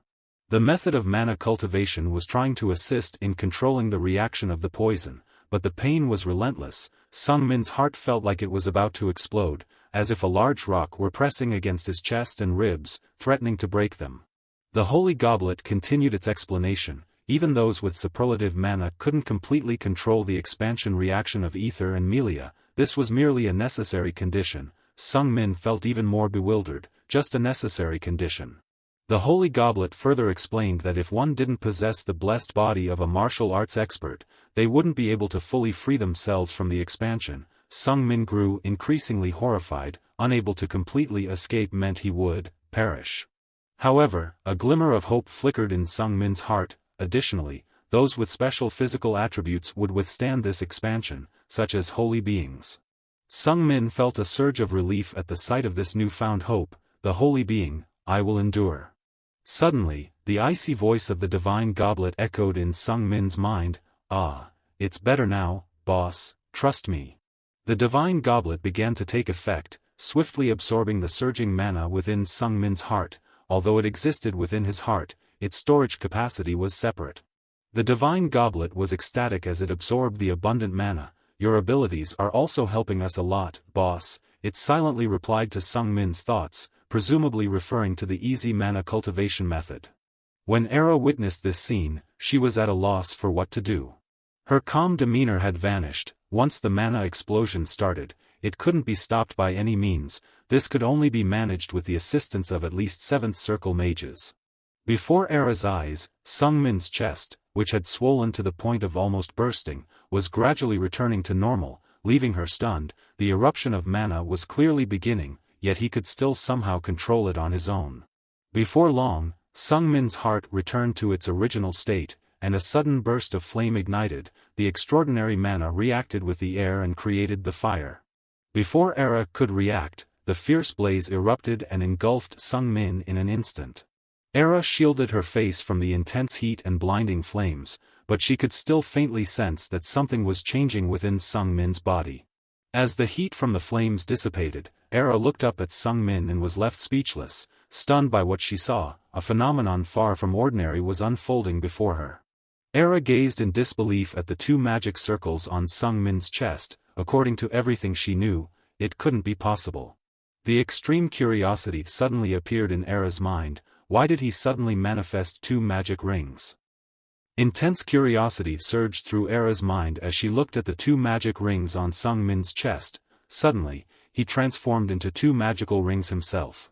Era's eyes widened in astonishment. No one had ever possessed a second magic ring at just 10 years old, yet there were clearly 2 magic rings. After stabilizing his newly transformed body, Sung Min noticed Era's peculiar gaze. Era, are you planning to stare at me like that forever? Era snapped out of her daze, apologizing. I'm sorry, congratulations. Sung Min was slightly surprised. Oh, you can see them all the time, Era respectfully replied. Yes, you have obtained the second magic ring. Sung Min smiled and breathed a sigh of relief. Yes, I almost died. Era curiously asked straightaway, how did you manage to stabilize that mana explosion? Sung Min proudly grinned. Well, I'm quite skilled, aren't I? Era coldly replied. No, you were born into the maiden family with a blessed heart and mana, so I don't think there's anything surprising about it. Seeing Era's indifference, Sung Min couldn't help but feel annoyed. She never acknowledges her own achievements. Sung Min chuckled silently as he observed the sudden stroke of luck, deadly Melia poison in the spine of a northern dragon, with their potent mana and holy properties, combined with the sacred chalice and the superb method of mana cultivation. Somehow, all 6 requirements converged. After experiencing the sensation of possessing a golden touch like a protagonist, Sung Min eagerly turned his gaze towards Era. He asked the female assassin, do you want to give that a try? Like last time, Era appeared skeptical and asked in return, give what a try? What do you mean? In the dead of night, Sung Min and Era headed straight to the training building. Noah was lounging with his feet up on the table, enjoying the tranquility of his night shift. Suddenly, there came a call of Noah's name, causing him to jolt awake in panic. Yes, I was just contemplating, he stammered, trying to gather his thoughts. Noah stood up in confusion. Young Master Sung, it's been a while, Sung Min replied with a friendly smile. Indeed, it has been. I thought I'd pay a visit. Noah looked bewildered. But it's quite late, why did you come here? Noah's surprise grew as he noticed the second magic ring, causing him to furrow his brows and stare intently at Sung Min. In his mind, Noah wondered, a second magic ring, is my vision blurry, or did it just appear? He only had 1 ring a month ago. Noah cautiously glanced at Era, who emitted a cold, intimidating gaze. Standing beside her was a servant who seemed to be an assassin. Suddenly, Noah recalled Japal's words from before. Previously, after returning from escorting Sung Min, Japal had mentioned to Noah, I think someone has a big plan in motion, we better be prepared. Noah had been skeptical, asking, a plan? What plan? Japal had responded with a serious expression, someone is plotting something against young Master Sung, we need to be ready. Now Noah realized that Japal's words were indeed accurate, and he needed to take them seriously. Noah couldn't help but worry about Sung Min. With a 10-year-old possessing a second magic ring, he was far too relaxed. After some contemplation, Noah decided to stop digging deeper into the matter, realizing it could be dangerous. Feeling concerned, Noah asked Sung Min, how can I assist you? Sung Min simply gestured towards Era and replied, I want to spar with my shadow. Noah was once again surprised. Your shadow? When did that servant become your shadow? Noah shook his head, dismissing his questions, and asked Sung Min, all right, a spacious and open space, right? Sung Min nodded, and together with Era, they walked straight into the simulation room. All right, it's arranged, said Sung Min. Before entering the simulation room, Era gave Noah a warning glance. Her action made Noah shudder in horror, quickly averting his gaze elsewhere, pretending to be oblivious. Act dumb, he muttered to himself. As Sung Min stepped into the simulation room, the system displayed the current location information, training center, empty area. Sung Min took off his jacket and immediately assumed a fighting stance. Era, you've already seen my skills last time, haven't you? Era also drew her dagger coldly, replying, yes. Sung Min's face lit up with energy as he grinned. Then, let's spar based on my skill level, shall we? Era asked him again, not taking into account your additional magic ring. Sung Min nodded eagerly, I want to experiment with a few new things. Era cautiously asked again, what should I do? Sung Min replied, don't try to kill me, and just attack a bit slower. Upon hearing this, Era's gaze became sharper and colder. Enemies aren't usually so kind, she remarked. Sung Min calmly responded, you're not an enemy. He spoke to Era with full trust in his voice, you're my shadow. In an instant, Era's hostility completely dissipated. Sung Min's words of trust deeply resonated with Era's once cold and rigid mindset. She reminded herself that facing Sung Min was not about being an assassin anymore and responded, all right. Sung Min looked down at his chest to check the activity of the new magic ring. Now I have 2 magic rings, he thought. He pondered for a while, and then a green hue of mana radiated from his eyes. I understand now, I can manipulate mana as I wish. He used his mind to control the flow of mana emanating from his heart, spreading it throughout his body. As the two magic rings spun vigorously like tops, the system announced, beginner combat magic has been influenced by high-level mana. Beginner combat magic has leveled up from basic to refined. Sung Min, brimming with confidence, shouted to Era, "Alright, let's begin." As Sung Min finished his preparation, Era immediately disappeared into thin air. Sung Min's gaze sharpened as he observed his surroundings, employing the same tactics as before. He quietly scanned the area. Even though he had just upgraded his skills, he still couldn't see her figure. However, with his divine vision, he could now observe every movement of Era. Sung Min realized that this was the difference between having one magic ring and two. Sung Min confidently thought to himself, delaying the movement must have strengthened too. Era is quite stubborn. He activated the delayed movement skill and immediately saw Era's gleaming blade rushing towards him head-on, once again aiming for his leg. As the moment the blade was about to reach his shin, Sung Min reassured himself, "This time, I'll dodge." Then, he swiftly stepped back, moving his body a short distance away from the target.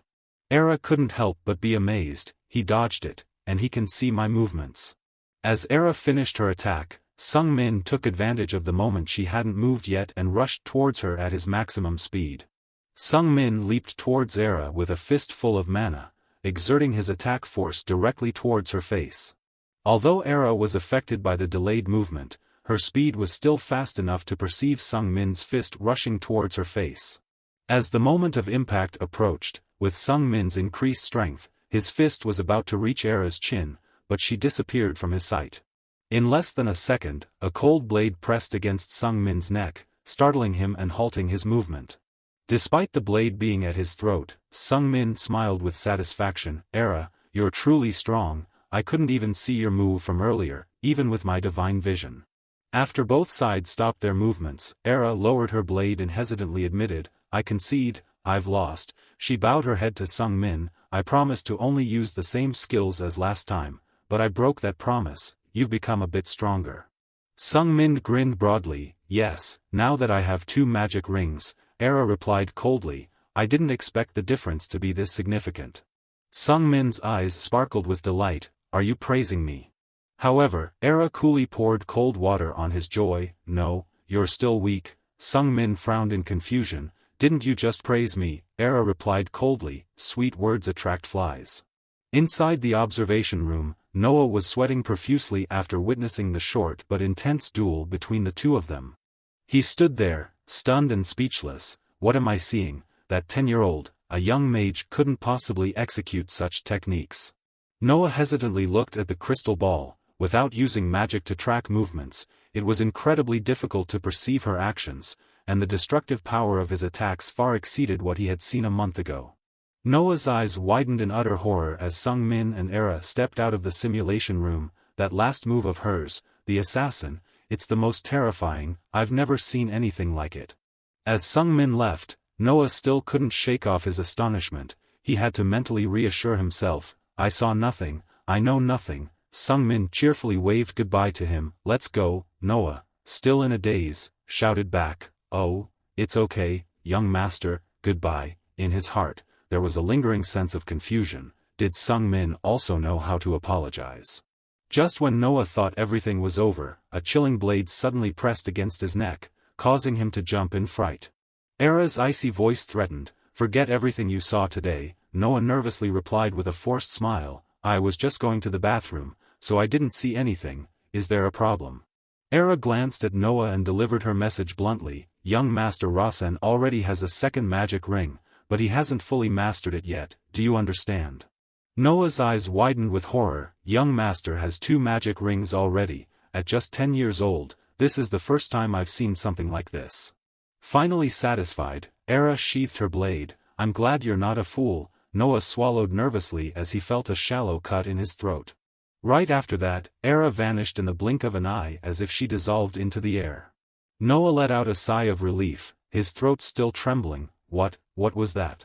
The next morning, while Sung Min was enthusiastically doing sit-ups on the bar, having already done nearly 250 reps with abundant energy from his new magic ring, Era interrupted his training session. Era held out a letter. Young master, you have a letter. Sung Min looked puzzled. A letter, for me. He continued doing sit-ups, hanging upside down on the bar, and opened the letter to read. Let's see. The contents of the letter shocked Sung Min so much that he lost his grip and fell to the ground. Hampton panicked and exclaimed, young master, are you all right?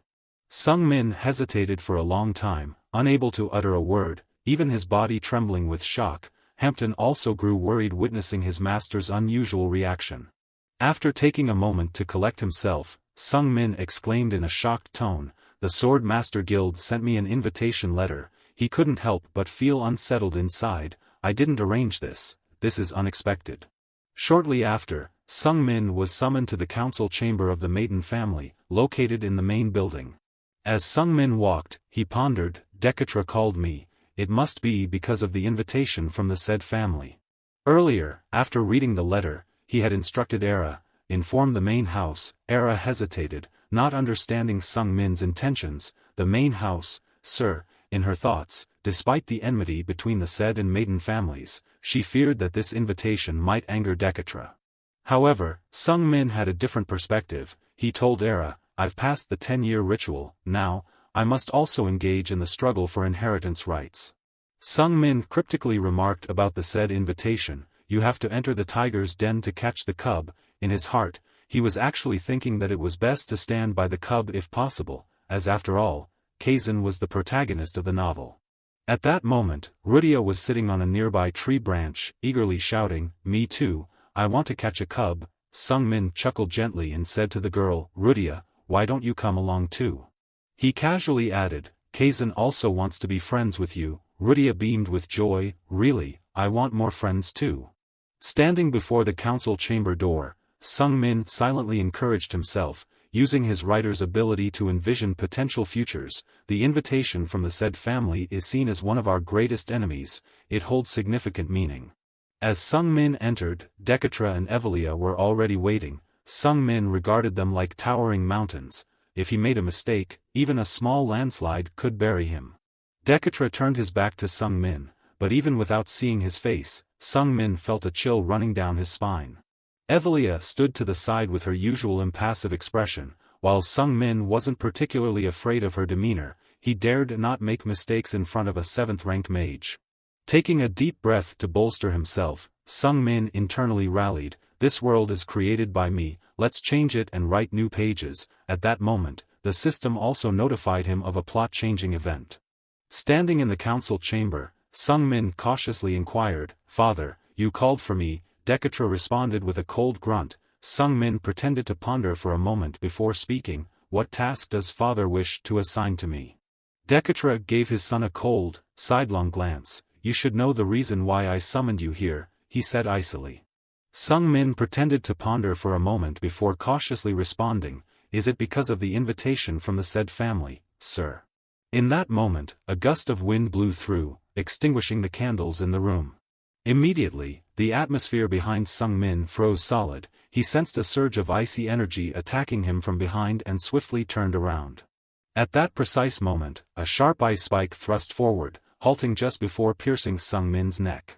Feeling the pressure bearing down on him, Sung Min dared not make any sudden movements. He could only cast a sidelong glance at Dekatra, questioning why his father would deliberately orchestrate such a situation. Dekatra frowned, puzzled by Sung Min's accusation. Intentionally, why would you think I have such motives? Sung Min remained calm, reasoning with him, if you truly wanted to kill me, I would already be dead. But his father didn't kill him. Sung Min's gaze turned sharp and resolute. At the same time, the ice sword behind him dissipated completely. Sung Min believed that Dekatra had misunderstood the invitation, and he firmly asserted, I don't believe I've done anything wrong. Dekatra sneered contemptuously, the said family should bow before us like flies. Sung Min immediately echoed Dekatra's sentiment, I agree with that. He followed Dekatra's lead, saying, they should grovel at our feet like dogs, crawling on the ground like pests. Dekatra eyed Sung Min suspiciously, your actions don't reflect that. Sung Min immediately understood that Dekatra was referring to his meeting and befriending Kazan. He admitted bluntly, yes, I did encounter Kazan in Hiran. Sung Min briefly recounted the events that occurred during his encounter with Kazan. he explained that he challenged Kazan, as it was a tradition among their kind, akin to a ritual of friendship. Dekatra continued to scrutinize his son with a suspicious gaze. How did you know Kazan was there? Sung-min replied honestly, I happened to come across him, I saw it as an opportunity to humiliate the said family. Dekatra persisted in questioning his son, yet you still demanded a duel. Sung-min attempted to justify himself, hidden magic is far more dangerous than tangible magic. Evelia remained silent, staring intently at Sung-min. During the ritual, I had my suspicions too, but this child has truly changed. More importantly, why would people spread rumors about him like that? She pondered. Lost in her thoughts, Evelia concluded, it doesn't change, the essence of a person never changes. If Rasen has always been like this, it means someone intentionally spread those rumors. Evelia continued to contemplate, but who could do such a thing? In the blink of an eye, a bold yet logical thought flashed through Evelia's mind, that person being her father. Sung-min, at this moment, was still passionately justifying his actions. Having passed the ritual of the 10th year, he officially became a proud member of the Maiden clan. He wanted to earnestly participate in the struggle for inheritance rights. Evelia was astonished to hear Sung-min's declaration. He continued, saying that even though her siblings had acquired their own territories and followers within the clan. Sung-min continued his impassioned speech, but I don't think there's anything wrong with that because I was born later than others. I feel that I cannot enhance my power within the family.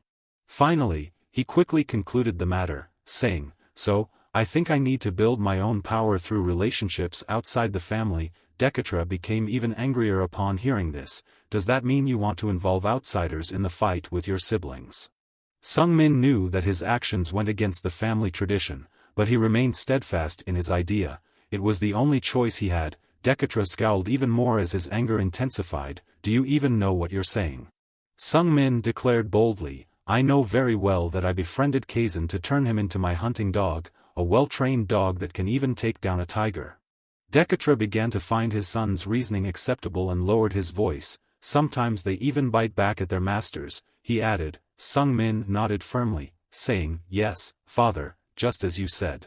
With enthusiasm, Sung-min recalled Dekatra's words during his 10th year ritual. If that happens, then fate has already decreed it. Fate has decreed that I will be eaten, he concluded. The more Sung-min spoke with such overwhelming determination, the more Dekatra felt satisfied, even to the point of smiling. I will train my dog meticulously, he will become a renowned hunting dog, knowing when to bark, crawl, and lick upon receiving orders from his master. After convincing Dekatra to allow him to associate with Kazan, Sung-min left the council chamber, and Evelia followed him. She took the initiative to speak to her younger brother for the first time in her life.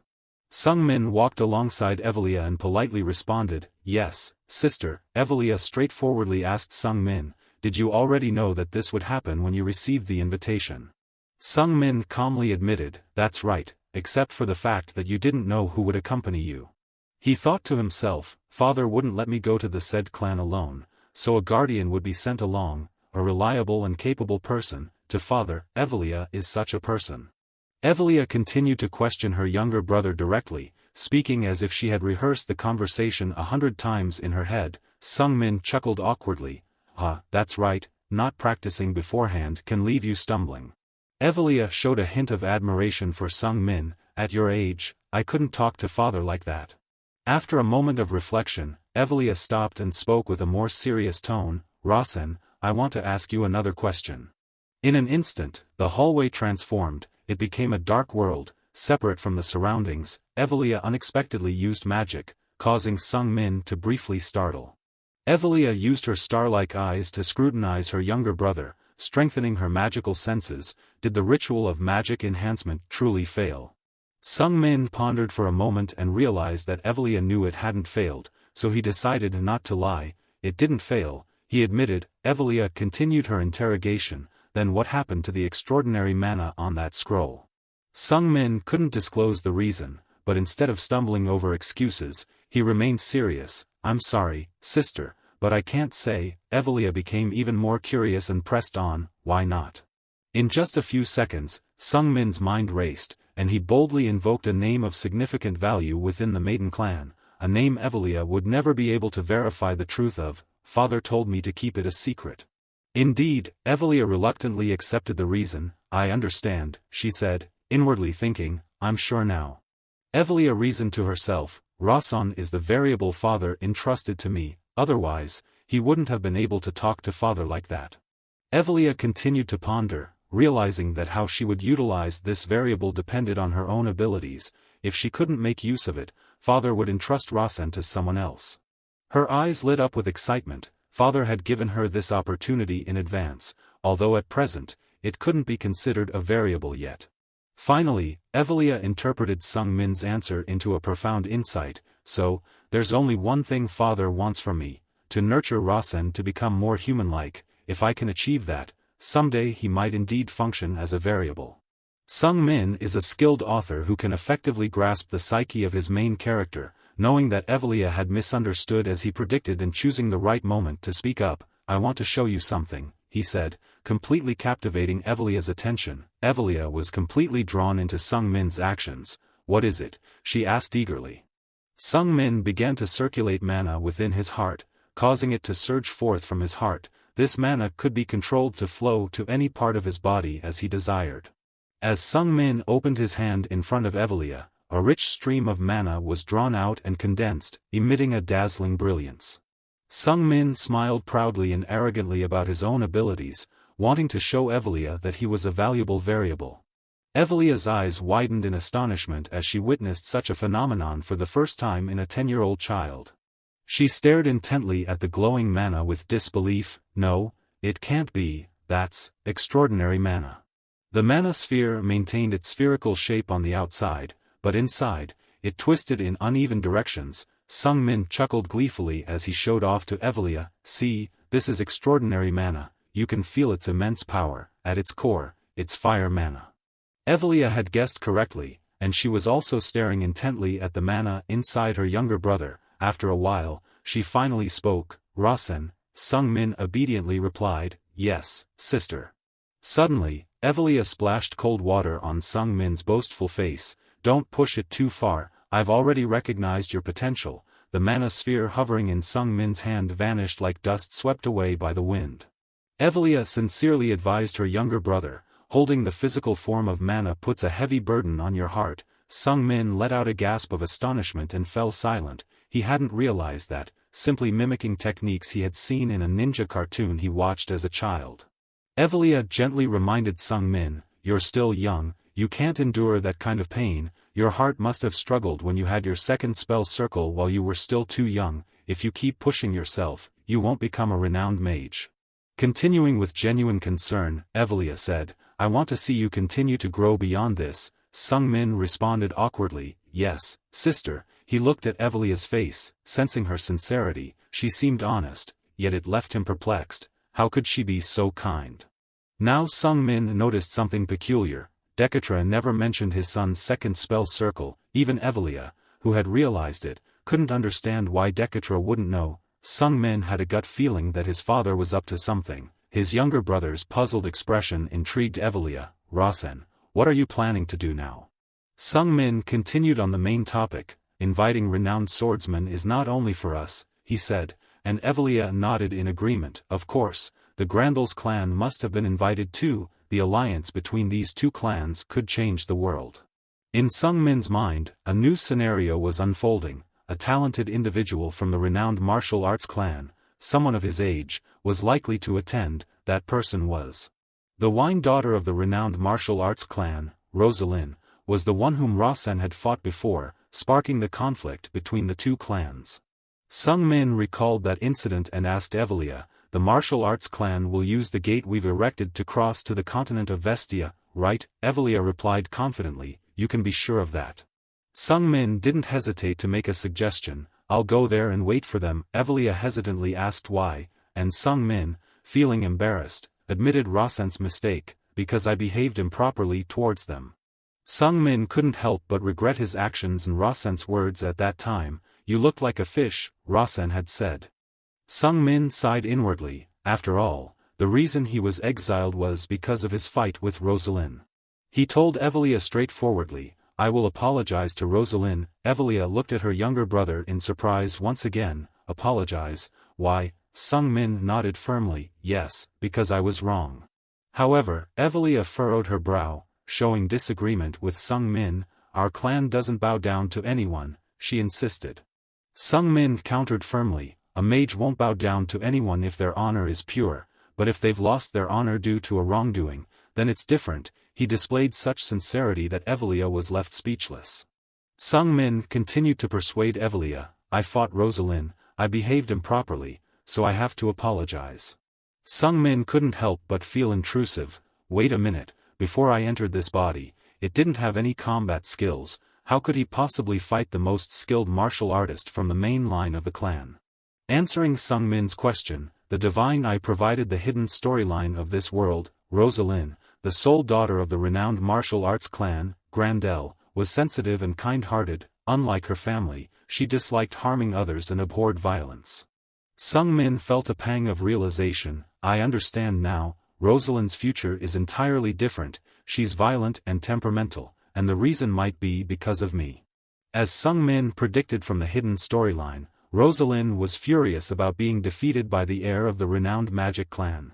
She realized the importance of strength and thus made every effort to train herself. The head of the Grandel clan, Fawn Grandel, openly taught his daughter.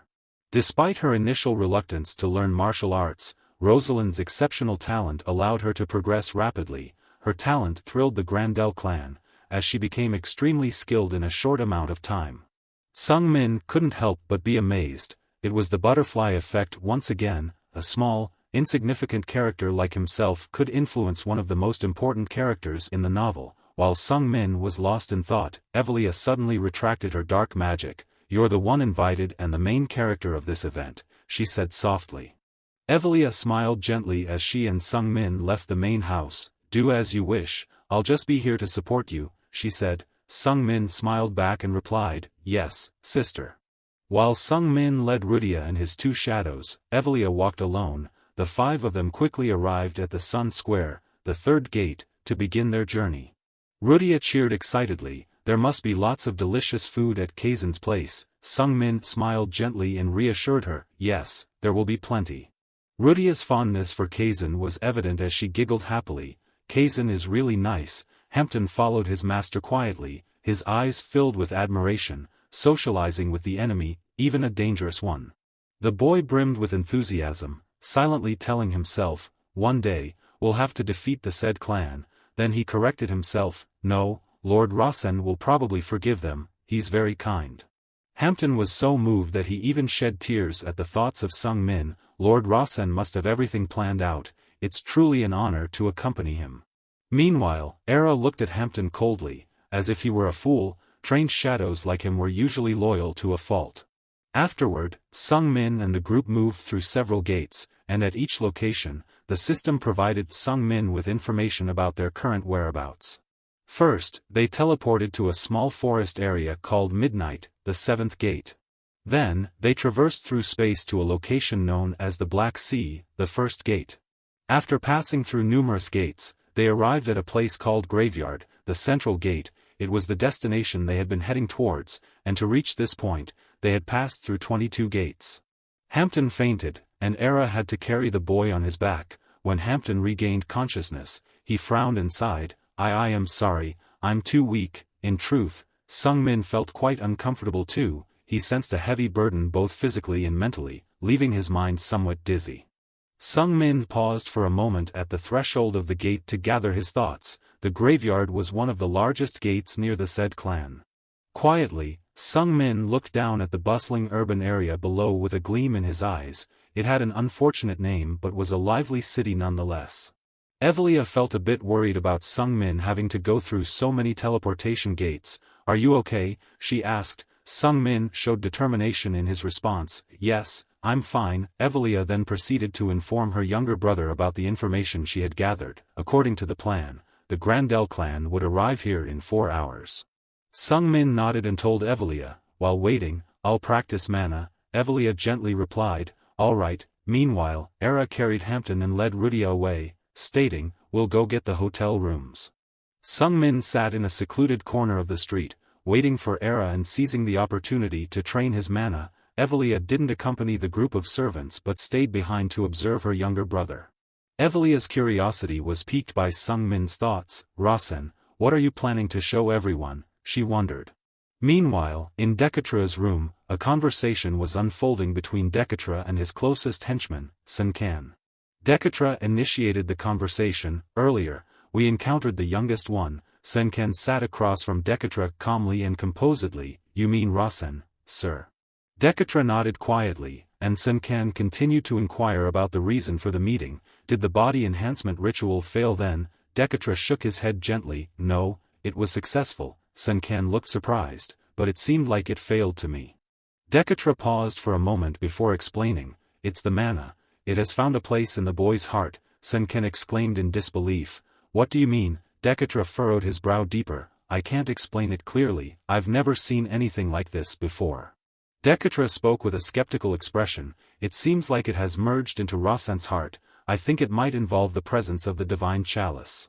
Senkan became even more astonished. "The divine chalice? How is that possible?" Decatra began to explain. "The story goes that Curdle traveled the world with that chalice, using it for fire magic, but before he died, he realized it wasn't the chalice of the holy flame, but the divine chalice."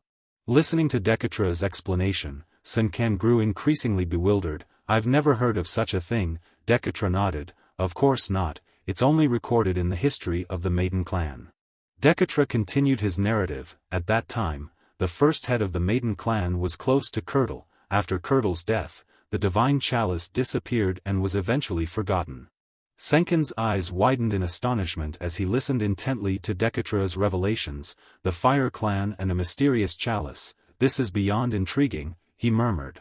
Decatra's smile widened even further at Senkan's reaction. "Indeed, the circumstances are quite extraordinary," he agreed, "but now, we must consider the implications of this discovery. The fact that the divine chalice has resurfaced could herald significant changes for our world." Senkan nodded in agreement, his mind racing with the possibilities. "We must proceed with caution," he said solemnly. "The power of such an artifact could tip the balance of power in unforeseen ways." Senkan's expression was one of disbelief as he processed Decatra's words. "2 circles of magic and control over elemental mana. This is unprecedented," he murmured, trying to comprehend the gravity of the situation. Decatra nodded solemnly, his demeanor serious despite his earlier amusement. "Indeed, it is a remarkable development. The implications of this are profound," he replied. "We must remain vigilant and monitor the situation closely. The potential consequences of such power falling into the wrong hands could be catastrophic." Senkan nodded in agreement, his mind racing with the implications of what Decatra had revealed. "We must act swiftly and decisively," he declared. "The safety of our world depends on it." With a determined nod, Decatra agreed. "Yes, we must proceed with caution but also with resolve. Our next steps will be critical." Senkan couldn't hide his astonishment, he even almost stood up in disbelief. Decatra noticed Senkan's astonished expression and chuckled. "Back when we were kids, we were both called prodigies. You had talent in mana, while I excelled in physical prowess."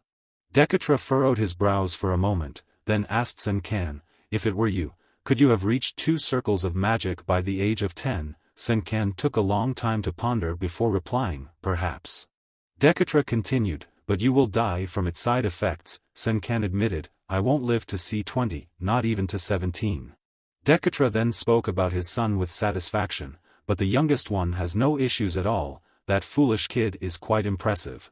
However, right after that, he changed his tone to suspicion. "That's true, but the problem is, why now? Why didn't he show any signs before he was 10? Decatra grew more certain with each thought. "Senkan, that boy is hiding something. It's been a long time, hasn't it? Now, I will assign you a task," he said, and Senkan immediately stood up, full of zeal upon hearing about the task. He eagerly said to Decatra, "Please, entrust it to me." Decatra issued the command, "Monitor Rasen, make sure he doesn't die." Senkan asked Decatra, "Until when?" Decatra replied decisively, "Until I die." After waiting for a while at the gate of the cemetery, Sung Min finally saw the arrival of the renowned martial arts family. The gate swung open, emitting a dazzling light that revealed 2 figures appearing from the other side, their faces indiscernible. However, through intuition, Sung Min could sense their distinctive aura, which was markedly different from that of the swordsmanship family. Sung Min smiled confidently and warmly greeted the two of them. Long time no see, Rosalind. Rosalind and a tall man stood high like imposing statues, emanating a formidable and intimidating presence that could overwhelm any ordinary person who laid eyes on them. Rosalind glanced down at Sung Min, standing at the bottom of the final steps, with suspicion, while Sung Min called her name as if they were very close, Rosalind. Rosalind pondered for a long while but couldn't recall where she had met this boy before. She furrowed her brow with suspicion and looked down, asking, "Who are you?" Instead of answering, Sung Min just smirked mischievously and looked up at Rosalind. His intuition told him that she would remember in just a moment. Sure enough, as Rosalind scrutinized Sung Min closely, a memory of Rasen flashed through her mind. He resembled a fish, she thought. Rosalind quickly recognized the enemy she had long sought to kill, but a fleeting look of astonishment appeared on her face at Rasen's drastic transformation. Without saying another word, Rosalind immediately stomped her foot and leaped off the highest step leading to the gate. She propelled herself into the air and aimed straight towards Sung Min below. Rosalind landed gracefully with a grim expression, asking, "Why are you here?" Sung Min was taken aback by Rosalind's bold actions. Feeling perplexed, "What's going on?" he muttered, watching her land effortlessly from several flights of stairs above. Sung Min chuckled nervously, his expression betraying his anxiety. "I want to apologize to you," he said tentatively. Rosalind's voice rose as she interrogated Sung Min. "Apologize, really?" Then, she burst into laughter, as if Sung Min's attempt at an apology was utterly absurd. Rosalind's gaze glinted with a murderous intent as she stared intently at Sung Min. "Apologize, really?" Sung Min swallowed hard in apprehension, realizing that the situation was much more tense than he had anticipated. "She seems to be losing it," he thought, feeling the tension escalate. At that moment, a booming laughter shattered the eerie atmosphere that Rosalind had created. The large man accompanying her stepped forward calmly. He directed his gaze towards Sung Min. "Shouldn't you greet your elders first?" he remarked. Rosalind quickly restrained her rage and turned to look at him. She referred to him as uncle. Sung Min bowed respectfully before the man. "Greetings," he said. The man asked him, "Do you know who I am?" Sung Min replied politely, "Yes, of course, you are the one who guides and leads the Grandel family." "King Magner, isn't it?" Sung Min couldn't even look directly at him. Magner replied calmly, "Correct." King Magner held the second most powerful position in the current Grandel family. He was Rosalind's uncle and the younger brother of the family head. In terms of martial prowess alone, he even surpassed the family head. Magner emanated a threatening aura, filled with anger. "I had intended to impart some wisdom upon you when we met," he said. After regaining his composure, Sung Min lifted his head to face Magner. However, this wasn't the manner in which a prestigious martial arts family typically behaved. Instead of becoming furious at Sung Min's defiance, Magner seemed somewhat intrigued. "Oh, the lad isn't intimidated by me at all," he remarked with a hint of amusement. Sung Min roughly admitted his mistake to Rosalind, stating, "I am at fault, and I want to find a way to make amends with your family." Rosalind burst into laughter, mocking him. "You want forgiveness in the ways of martial arts." Then, her gaze turned icy and sharp. "Then let me kill you," she said sharply, launching a punch towards him. As her fist neared his face, she suddenly halted her motion. Sung Min didn't flinch or blink, standing his ground without any signs of evasion. Magner became even more intrigued, his eyes lighting up as he observed Sung Min's unwavering demeanor. "Impressive," he remarked, "he doesn't even bother to blink." Sung Min intentionally allowed Rosalind to strike him, anticipating her actions and accepting them. However, Rosalind stopped her punch just inches away from Sung Min's face. Rosalind laughed with delight, looking straight at Sung Min. "Ha, I thought you would be afraid," she exclaimed. Immediately, Rosalind resumed her attack, tightening her fist once again. "All right, let's see you block this one," she challenged. Instantly, Sung Min's automatic system activated his agility in combat magic defensive skills. He absorbed Rosalind's punch with his abdomen. A sharp, tearing pain ripped through Sung Min's stomach. He felt as if everything had settled down after a roller coaster ride of 22 steps, and now it was preparing to surge back up again. As Sung Min fell backwards, Rosalind followed up with a kick to his right leg. Fortunately, the kick didn't target his shin, only hitting his calf muscle. Sung Min endured the consecutive impact of Rosalind's punches and kicks, being pushed back onto the ground. Magner was stunned, his eyes widening at the scene. Could that be combat magic? He wondered aloud. If I remember correctly, the esteemed sorcerer family refers to it as combat magic. Magner became even more intrigued by Sung Min's abilities, impressed by his swift reactions and defensive magic. Rosalind halted her attack, fuming with frustration. What are you doing? Why aren't you fighting back? She demanded. Sung Min wore a regretful expression. I'm sorry, he said to her. Rosalind continued to express her annoyance, asking, what? Sung Min chuckled awkwardly and apologized to her once again. I've been wrong since 2 years ago. I'm sorry, he said. In his mind, he thought that he had lived in modern society before, so apologizing like this wasn't difficult at all. However, Rosalind still refused to accept Sung Min's apology and continued to rant. What nonsense is this? Sung Min began to offer an excuse for his actions, stating that it was because she was too beautiful. Rosalind was taken aback by this, asking, what? Sung Min, sensing an opportunity, continued to fabricate a romantic story, claiming that he acted this way because he wanted her attention. You know how boys are, right? He said, because I wanted you to notice me, that's why I teased you. Rosalind sighed deeply, giving Sung Min a glimmer of hope for her forgiveness. However, just a moment later, Rosalind delivered a swift kick to Sung Min's knee, causing him to grimace in pain. Sung Min clutched his knee, checking to see if it was broken. Ouch, my knee, he muttered. Luckily, his combat magic defensive skills had automatically activated, minimizing the damage. Rosalind's cold remark left Sung Min doubting his own creative abilities as an author. What's wrong with it? He wondered. Instead of being moved, Rosalind was rather annoyed. I'm bored, she said disdainfully, making Sung Min question his skills as an author even more. Rather than feeling touched, Rosalind expressed her frustration to Sung Min. I hit you, and you don't even bother to fight back. It's boring, you have to fight back. That's the only way I'll feel better, she said. Sung Min stood up awkwardly and looked at Rosalind with a sheepish expression. Fine, but not now, he said. Magner abruptly interrupted the conversation between the two young individuals with a loud clap. He advised his niece, you're right, this isn't appropriate. Rosalind protested vehemently. Why not? I'll only feel better if I kill this wretch. Magner calmly told Rosalind, look around you. Indeed, a crowd had gathered around them, drawn by the commotion.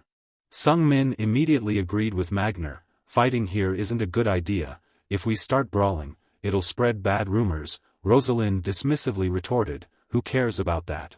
Sung Min continued with a serious expression, if we get into a scuffle here, someone could get hurt.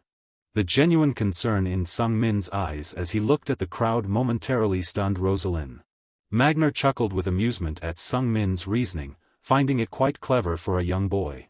Rosalind persisted in questioning Sung Min. So what, you said you would apologize, didn't you? Sung Min nodded earnestly. I'll do what I said, but let's choose a different place. Rosalind persisted in questioning Sung Min. So what, you said you would apologize, didn't you? Sung Min nodded earnestly. I'll do what I said, but let's choose a different place. Magner intervened, soothing Rosalind. He's right, he said, we need to go somewhere without people around. Rosalind still wanted to object, but Magner added, let's settle this at Sed's place.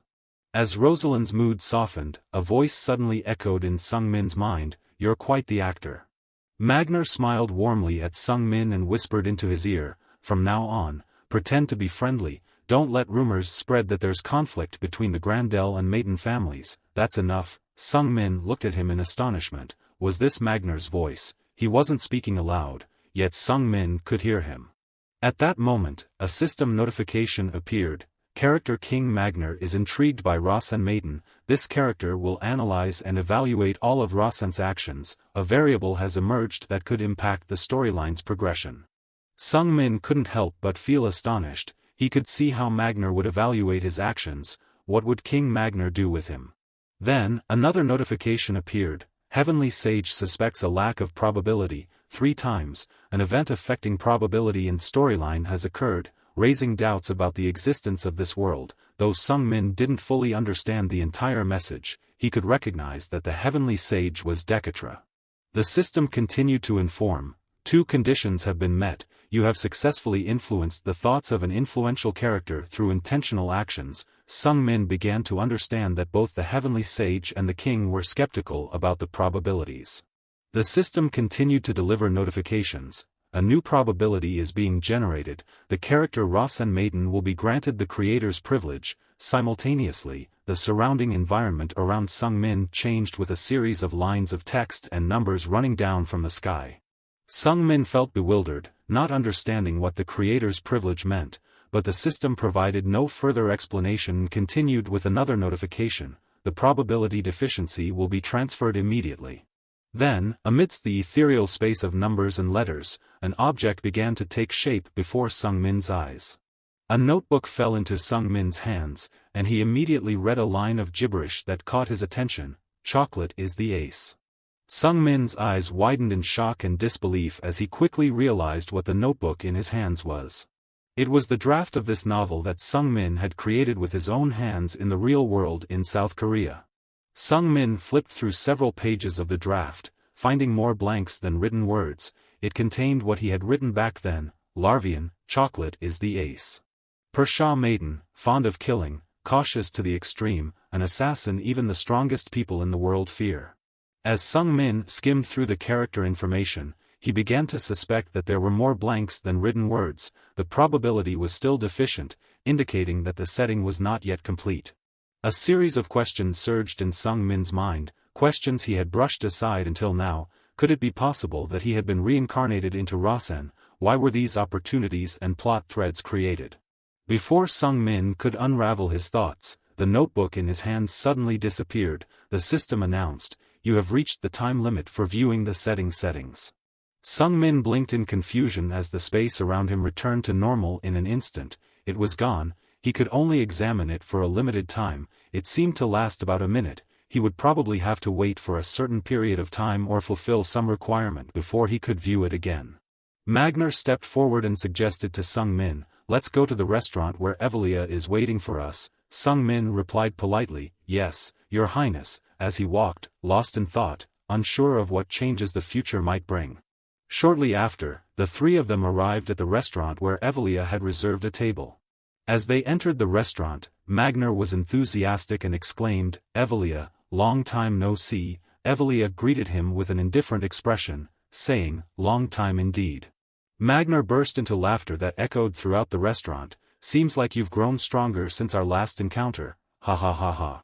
Evelia declared calmly, "I believe I'll be able to defeat you within the next 5 years. Magner laughed even louder with genuine amusement. "Ha ha ha, I'll gladly accept your challenge whenever you're ready." A fleeting smile appeared on Evelia's lips as she looked at Magner with nostalgia in her eyes. "When I was younger, I could challenge you whenever I wanted, but now, things are different. I am now a high-level mage and one of the contenders for the successor position of Maiden's family head, so, I can't challenge you just for fun anymore."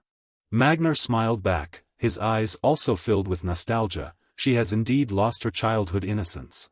With a hint of regret in his voice, Magner recounted, "When she was young, she used to launch surprise attacks on me everywhere, anytime." Magner chuckled warmly, reminiscing about the thrilling memories.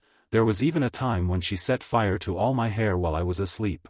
Evelia burst into laughter alongside Magner. "I did try to set your head on fire, but failed, didn't I?" Sung Min watched their banter with bewilderment, finding it difficult to keep up with their conversation. At that moment, Rosalind cleared her throat shyly before addressing Evelia, "Hello." Blushing and fidgeting nervously, she introduced herself, "I am the granddaughter of Grandel, Rosalind Grandel. We met 2 years ago, do you remember me?" Her sudden change in demeanor left Sung Min astonished, wondering what was going on. Sung Min looked at Rosalind's shy demeanor with skepticism, wondering if she was indeed the same girl from before. Suddenly, Rosalind exclaimed excitedly to Evelia, "I want to become strong like you, because female martial artists are often at a disadvantage compared to men." Evelia smiled gently and replied, "That's right, you still haven't mastered your soul fighting, have you?" Soul fighting is a setup in this world, where swordsmen use swords as weapons and mages use magic.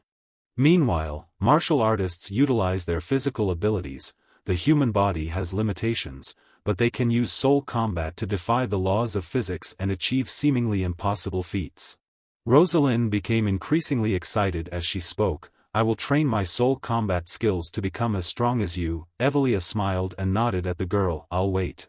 After dining and engaging in idle chatter, Evelia brought up the main topic again. The dimensional gate will be reactivated today at 7:17 p.m.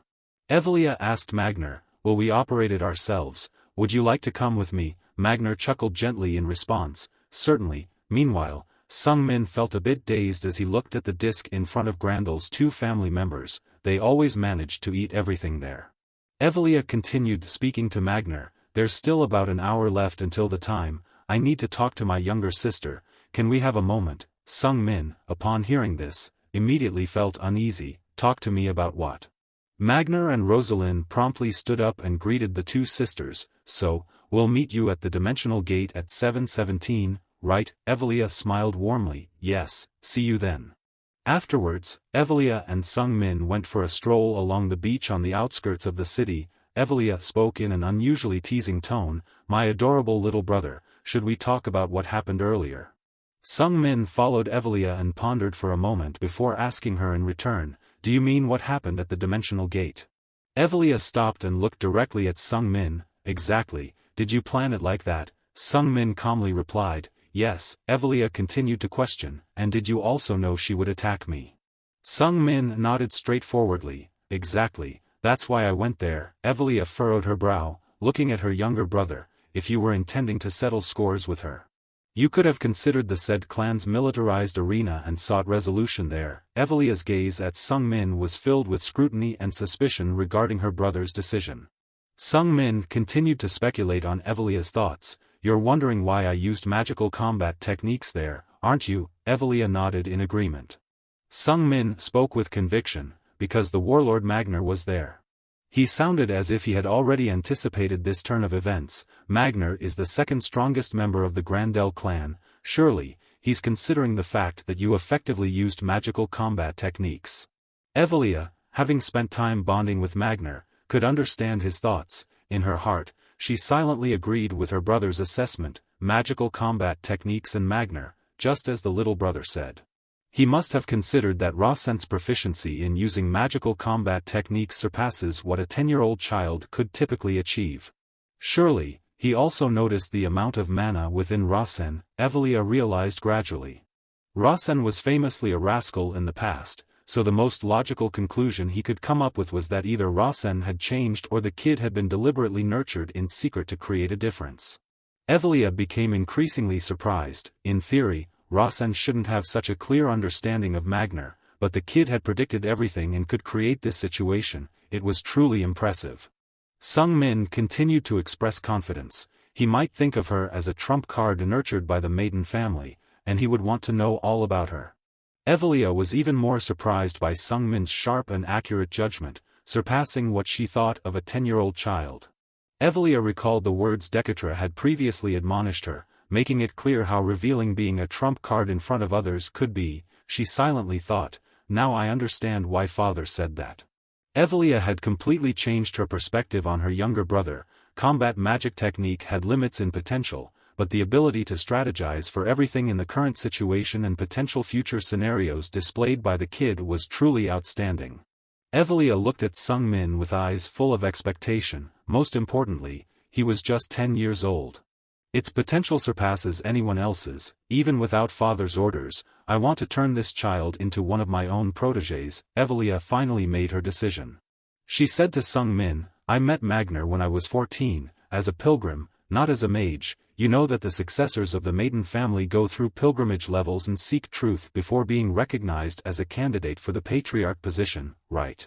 Back then, I didn't even know who he was. If I had, would have tried harder to kill him. Evelia continued. Sung Min felt a chill run down his spine at her words. Sister, your expression is warm, but your words are ruthless. In Evelia's mind, she was thinking about those days when she was determined to fight Magner, regardless of the injuries she sustained. She recounted to Sung Min how he had told her to kill him if she wasn't pleased, and that he would give her 3 chances. Sung Min gazed deeply into Evelia's nostalgic eyes. He didn't know how many memories she had with him, but they seemed to be all fond ones. Evelia smiled warmly. After all, he was the kind of person who was compelled to investigate anything he found suspicious or intriguing, even if it meant a newly emerging mage trying to kill him. Sung Min then asked his sister, "So you mean if he's curious enough about me, he'll approach me on his own?" Evelia looked towards the distant sea and nodded. "Exactly." Sung Min became even more excited. "I think I'll learn a lot from him." After a while of silence, Evelia gently spoke, "Rasen, there's still about 30 minutes. Sung Min, curious, didn't understand what Evelia was planning. "Yes, what about it, sister?" Evelia replied with a gentle smile. "Why don't we go on a sister-brother date?" Evelia gazed towards the bustling city. "This is a trading hub, so there must be plenty to see around here," she remarked. Sung Min looked a bit puzzled. "But sister, you've been to the trading hub many times before." Evelia's eyes suddenly filled with sadness as she looked into the distance. "That's true," she said with a tone of melancholy and regret. She spoke with a heavy heart. "Most of the trading hubs I've been to have been destroyed, because of me." Sung Min noticed his sister's emotions and boldly stepped closer to her. He took Evelia's hand and cheerfully said, "Let's go." While Evelia was still taken aback, Sung Min directly pulled her along with a radiant smile. "I'll lead the way." Evelia was touched by her brother's gesture and gave him a gentle, sincere smile, as if to thank him for his encouragement. Afterwards, they continued to stroll around and engage in light-hearted conversation instead of discussing weighty matters. At the same time, Magner was also taking Rosalind for a walk in the city. Despite having just finished a hearty meal, they still managed to indulge in some snacks along the way. Magner walked and pondered. 2 years ago, Rasen, at the age of 8, was rumored to be a notorious troublemaker. Magner found it remarkable that the unruly kid from the rumors could now show concern for the safety of others, a significant change indeed. Rasen had transformed into an entirely different person. He thought to himself, a person doesn't change so drastically in just 2 years, human nature remains unchanged. This surely means that the previous image of him was false, distorted. Magner's suspicions grew stronger the more he thought about it. What did the Maiden family hope to achieve by such actions? He began to formulate conspiracy theories, convinced that there must be some grand scheme at play. The said family also invited them, but it seemed like a mere formality. What they truly desired was the relationship between said and Maiden. Magner found himself echoing Evelia's earlier predictions. The more he thought, the more curious he became. There was something happening that he wasn't aware of yet. The Grandel family was weaker compared to the Maiden and said families. In the end, Magner was filled with both suspicion and curiosity, leading him to conclude that if an unforeseen situation were to occur, the Grandel family might be consumed by the other two families. With a satisfied smile, Magner made a firm decision. If Rasen was at the center of the schemes of these two families, then he would uncover what those schemes were. Half an hour later, the two groups from the two families arrived at the gates of the spatial gate. Evelia had opened a path of blinding light that made it impossible to see what lay beyond. Before stepping through, Magner teased Evelia with a sly grin, remarking on the honor of her operating the spatial gate. Evelia chuckled in response, reminding him to be careful during the transition. Her eyes gleamed with mischief as she added, "Remember, you still owe me one chance." Magner laughed in agreement. "Oh, indeed, I'll be careful." Afterwards, everyone proceeded through the spatial gate one by one. Rosalind's weak abilities couldn't spare her from feeling dizzy and disoriented, as if her body and mind were separating. Just a few minutes after passing through the gate, a spacious and verdant new space unfolded before them. "We've arrived," Rosalind said. Magner still hadn't stopped teasing Evelia. "Why don't you try something?" he joked. Evelia chuckled mischievously in response. "Well, I should behave a bit. After all, we have a cute little kid with us." As they arrived, Kazan ran out to greet them with evident joy. "Rasen, Rudia." The boy, dressed simply, ran back to the gate area with a wide grin. "You must be tired after such a long journey," he said cheerfully. Magner was completely taken aback by Kazan's appearance. Kazan said, the most likely successor of the said family, had never personally come to welcome them before. Sung Min greeted Kazan with a big grin, remarking on how it had been a while since they last met. Kazan warmly welcomed him back, noting how much Sung Min had grown since their last encounter. Sung Min jokingly replied, "That's magic for you." Suddenly, Rudia eagerly rushed down the stairs and interrupted the conversation between the two boys with a swift hand gesture, cutting through the air. Rudia's fiery demeanor separated the two boys as she declared, I'm the closest person to Rasen, me, Rudia. Kazan laughed at Rudia's overzealousness. I don't think friendship has levels, he said, Rasen and I simply share thoughts and goals, so we decided to be friends. With a gentle smile, Kazan continued, isn't that what's important? Rudia whispered to Sung Min, thoughts, goals, Rasen, what is he talking about? Rudia persisted in asserting, anyway, I'm still the closest to him. Kazan innocently replied, but we can all be friends, can't we? Rudia started to feel confused, yeah, that's right, she muttered. Seconds later, the simple-minded Rudia was swayed by Kazan's reasoning and took his hand. I'll be friends with him too, she said. Kazan beamed with joy. Thank you, he said. Rudia blushed shyly. This isn't a big deal, she muttered. Just then, Rosalind timidly stepped down and called out in a soft voice, Master Kazan. She appeared much more reserved compared to when she met Sung Min. Don't forget about me, I was also invited, she said, standing apart from the group. Kazan immediately bowed deeply. I'm sorry, I was just excited to meet my friend again, and I got carried away. Welcome, he said warmly. He then turned to Rosalind with courtesy. On the path of cultivation, it's an honor to meet someone with such noble lineage walking alone, he said. Rosalind chuckled shyly. You don't need to be so formal, I'm younger, so you can talk to me normally, she said. However, right after greeting Rosalind, Kazan quickly engaged in conversation with Sung Min and Rudia, forgetting about Rosalind, which made her feel upset. Why is he so friendly and approachable with them but distant in front of me, she thought, feeling annoyed. Unlike Rosalind's frustration, Magnar found the situation rather amusing. The kid is quite clever, it seems like he intentionally created this scenario, he thought to himself, smiling as he looked at Sung Min. He's not your average 10-year-old, it's like there's a 100-year-old snake controlling him. As they conversed, Sung Min suddenly remembered something important and asked Kazan, I want to ask you something. Kazan, curious, tilted his head. What is it? Sung Min replied, I intend to have a competition with Rosalind here.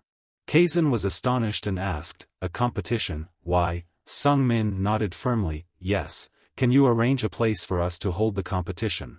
The opponent was the only daughter of a prestigious martial arts family. The setting would be the arena of a renowned swordsmanship family, and members of all three families would be present to witness the match. It was the perfect stage for the official debut of the formidable Rasen maiden. As the news spread, members of the said family began to speculate, who do you think will win between them, they asked. The swordsmen of the said family enthusiastically debated among themselves, Rasen is just a foolish little brat, of course, Rosalind will win, they exclaimed. I heard Rosalind hasn't mastered soul fighting yet. If that's true, then their physical abilities will determine the winner. So it's not Rosalind who will win, they mused. The interesting thing is that Rasen's main skill is his formidable magical combat technique. The head of the prestigious swordsmanship family, Karsia said, was also very interested in this competition. He asked Kazan, his son, what do you think about this match? Kazan replied innocently, I'm quite envious, father, competing with friends will be very enjoyable. Karsia agreed with his son, saying, of course, competing with friends can be fun. After a moment of contemplation, Karsia continued, it seems like people are thinking Rasen is just a foolish little brat. Kazan smiled gently in response, I used to think that too, but he's actually really good. Kazan continued earnestly, and I think he'll be a formidable opponent. Karsia was somewhat surprised, an opponent, does my son have a competitor of the same age? Kazan nodded excitedly, that's right, currently I'm stronger. Karsia's mischievous smile widened, I see now, he said. In Karsia's mind, he began to speculate about Sung Min. I guess the information about that kid has been intentionally distorted, he thought. That means Rasen is the hidden trump card that the maiden family wants to conceal, and this battle was orchestrated by Dekatra. Karsia smirked slightly, feeling as though he had seen through Dekatra's intentions. Karsia asked Kazan again, who do you think will win? Without hesitation, Kazan replied, I think Rasen will win. Karsia was once again surprised. Rasen, Kazan continued with a serious expression, but I think Rasen will lose. Karsia was taken aback by his son's words, asking, what do you mean? Kazan responded with his perception of Rasen is very kind-hearted. Karsia's interest was piqued even further, I guess I'll have to go watch the match tomorrow, he said to himself. Kazan looked surprised at his father. You're going too? He asked. Then, Kazan's cheerful laughter filled the air again. So, can I introduce my friend to you now? Karsia smiled along with his son. Your friend, I'm looking forward to it. The next day, all the relevant people from the three families gathered at the swordsmanship arena to witness the showdown between Rosalind and Sung Min. Rosalind excitedly flexed her muscles, displaying her dominance to Sung Min. I've been looking forward to this day, she exclaimed. Instead of responding to Rosalind's challenge, Sung Min silently encouraged himself. I have to be the master of the arena, he thought to himself. Sung Min glanced at the expectant eyes in the stands. Trying to act like an ordinary kid here won't get me anywhere, he realized. Sung Min was filled with determination as he reminded himself, this is my official debut in the arena. Meanwhile, Rosalind was glaring at Sung Min with hungry eyes, like a hungry tiger eyeing its prey. I'm here, she declared. With a powerful roar, she immediately charged towards Sung Min in the posture of a ferocious beast pouncing on its prey.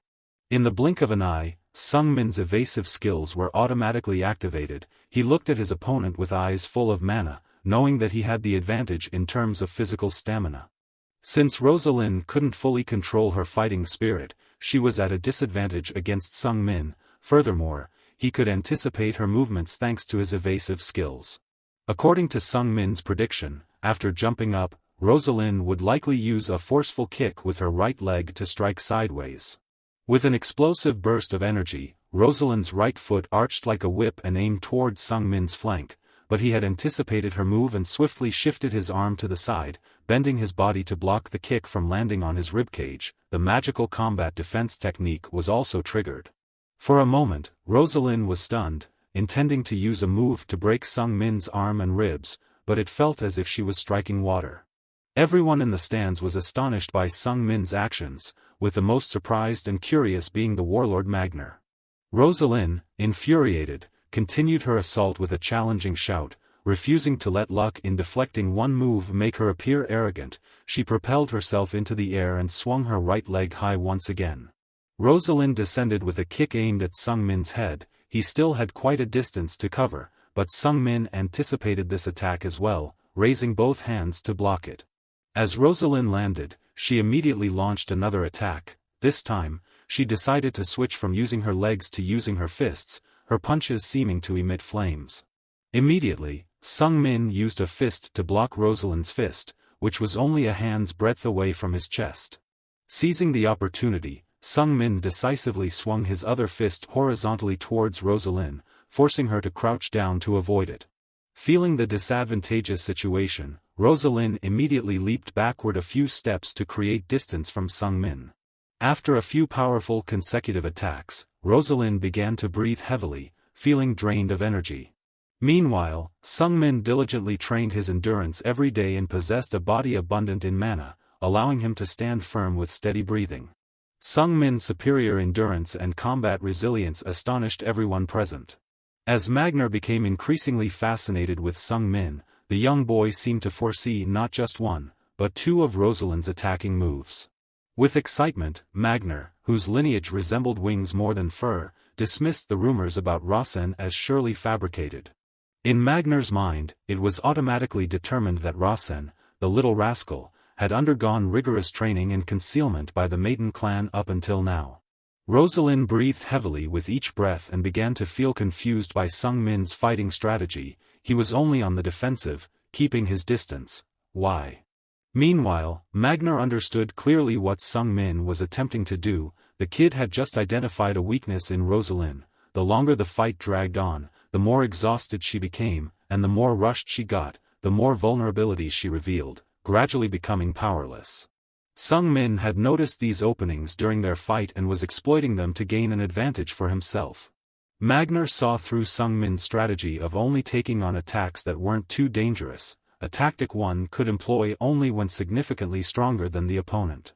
In Magner's eyes, a glimmer of fascination shone through. Sung Min was continuously on the defensive, yet still showing that his skills far surpassed Rosalind's, a true testament to being a special product of the Maiden lineage.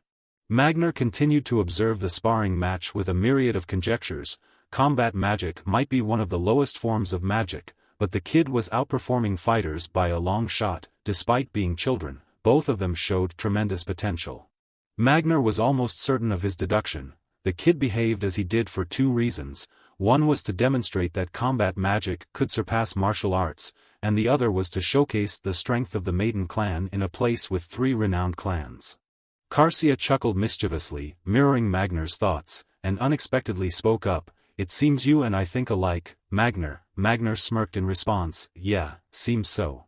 Magner whispered to Karsia, "Rasen has probably been trained secretly as a combat magic specialist within the Maiden clan." Karsia's smile deepened, "I agree." Karsia continued speaking with a tone that seemed both curious and as if she already had her own opinions, but why would the kid reveal that here? Magner quickly understood and replied, "It seems like he's been secretly practicing combat magic and now wants to use it in a real battle to prove himself and further improve his abilities." Magner added with a deep, knowing smile, "And I'm sure he knows we'd notice." Karsia followed up with a teasing remark, "Quite a provocation, isn't it?" Magner responded calmly, "Indeed." Evelia listened to the conversation between the two and silently felt satisfied. So, this was Rasen's plan. Even Kazan looked at Sung Min with eyes full of admiration. Rosalind, tired of being blocked by Sung Min's defenses, showed frustration. "Are you planning to just defend yourself indefinitely?" Sung Min confidently replied, "Until you're no longer angry." Rosalind, hearing this, erupted in another fit of rage. She put all her strength into her fist with a bitter scream, "If that's your intention." Feigning exhaustion would at least be a reasonable tactic. Rosalind charged right after finishing her sentence, her fighting spirit stirred up by frustration. Utilizing her fighting spirit, Rosalind delivered a powerful blow towards Sung Min. He had anticipated her actions through his keen senses, but he had no intention of dodging. Ultimately, he chose to take the full force of the punch to his abdomen. A wave of pain, akin to being struck by lightning, surged through Sung Min's belly and chest. It felt as though every internal organ had been shattered. Seeing Sung Min collapse to the ground and cough up large pools of blood, Rosalind's inherently kind nature finally caused her to look at him with concern. Why didn't you dodge?" she asked, her voice filled with worry. Sung Min, still smiling bravely, replied to Rosalind, "You seemed to want to hit me." Rosalind, feeling even more frustrated, exclaimed in exasperation, "What kind of fighting is this?" Rosalind took out a small vial of solution and tossed it to Sung Min with a resentful attitude. "Drink this." Sung Min took the vial with a puzzled look. "Is this medicine?" After a moment of contemplation, Rosalind looked towards the distant sun and spoke in a solemn tone, "I concede, I lost." Her unexpected admission of defeat surprised Sung Min. "Really?" Rosalind glared at Sung Min, "You're so clueless. Maybe you didn't notice, but earlier I used my fighting spirit. You kept acting so kind, so I didn't want to stay angry anymore." Rosalind softened her voice as she spoke to Sung Min, "I forgive you. Since you've broken bones, I won't hold a grudge against what happened earlier." Sung Min smiled contentedly, "Thank you." Kazan, upon seeing the end of the battle, immediately rushed down from the stands and excitedly called out Rasen's name. The clairvoyant eyes revealed new information. Kazan has always been fond of heroics since he was young. He views life with a positive outlook, longing for companionship due to his loneliness. As a result, he values things like friendship, trust, and camaraderie greatly. Kazan eagerly ran up to Sung Min with a bright smile. "You've improved so much." Sung Min couldn't help but feel doubtful inside. Does that mean he enjoys the fight between me and Rosalind? Not having time to dwell on it, Sung Min quickly smiled along with Kazan. "Yeah, combat magic progresses rapidly in the early stages." Kazan continued expressing his excitement. "I'm so glad my friend has become this strong." Sung Min couldn't shake off his unease. "Wait, could it be?" Immediately after, Kazan chuckled playfully and proposed to Sung Min, "I officially challenge you, Rasen Maiden." Sung Min's suspicions were confirmed, but he couldn't muster up any joy. Sung Min sat down on the ground, showing signs of pain. "Thank you, but I'm exhausted after the fight with Rosalind. Combat magic consumes a lot of mana." Kazan's expression turned somber. "Really?" Sung Min comforted the boy, "I want to fight you at my best." In reality, Sung Min was secretly worried about his own life. "If I fight him when he's this excited, protagonist, damn it, I don't think I'll survive." Kazan, innocently believing Sung Min's words, politely replied, "Thank you." Sung Min tried to avoid the boy's eager gaze. "You're welcome." However, Kazan continued to insist, "So, will you fight me tomorrow?" Sung Min suppressed a sigh inwardly. "It seems like he wants to fight me as a birthday gift." Finally, he reluctantly told Kazan, "Fine." After drinking the medicine Rosalind gave him, Sung Min's wounds healed instantly. Once he was fully recovered, Sung Min approached Rosalind. "I need to talk to you." Rosalind glanced at him coldly. "What about?" Sung Min continued, "Earlier, you used your fighting spirit against me." Rosalind cut off Sung Min's words with a skeptical look. "Are you planning to humiliate me again?" Sung Min chuckled and replied, "You know I wouldn't do that."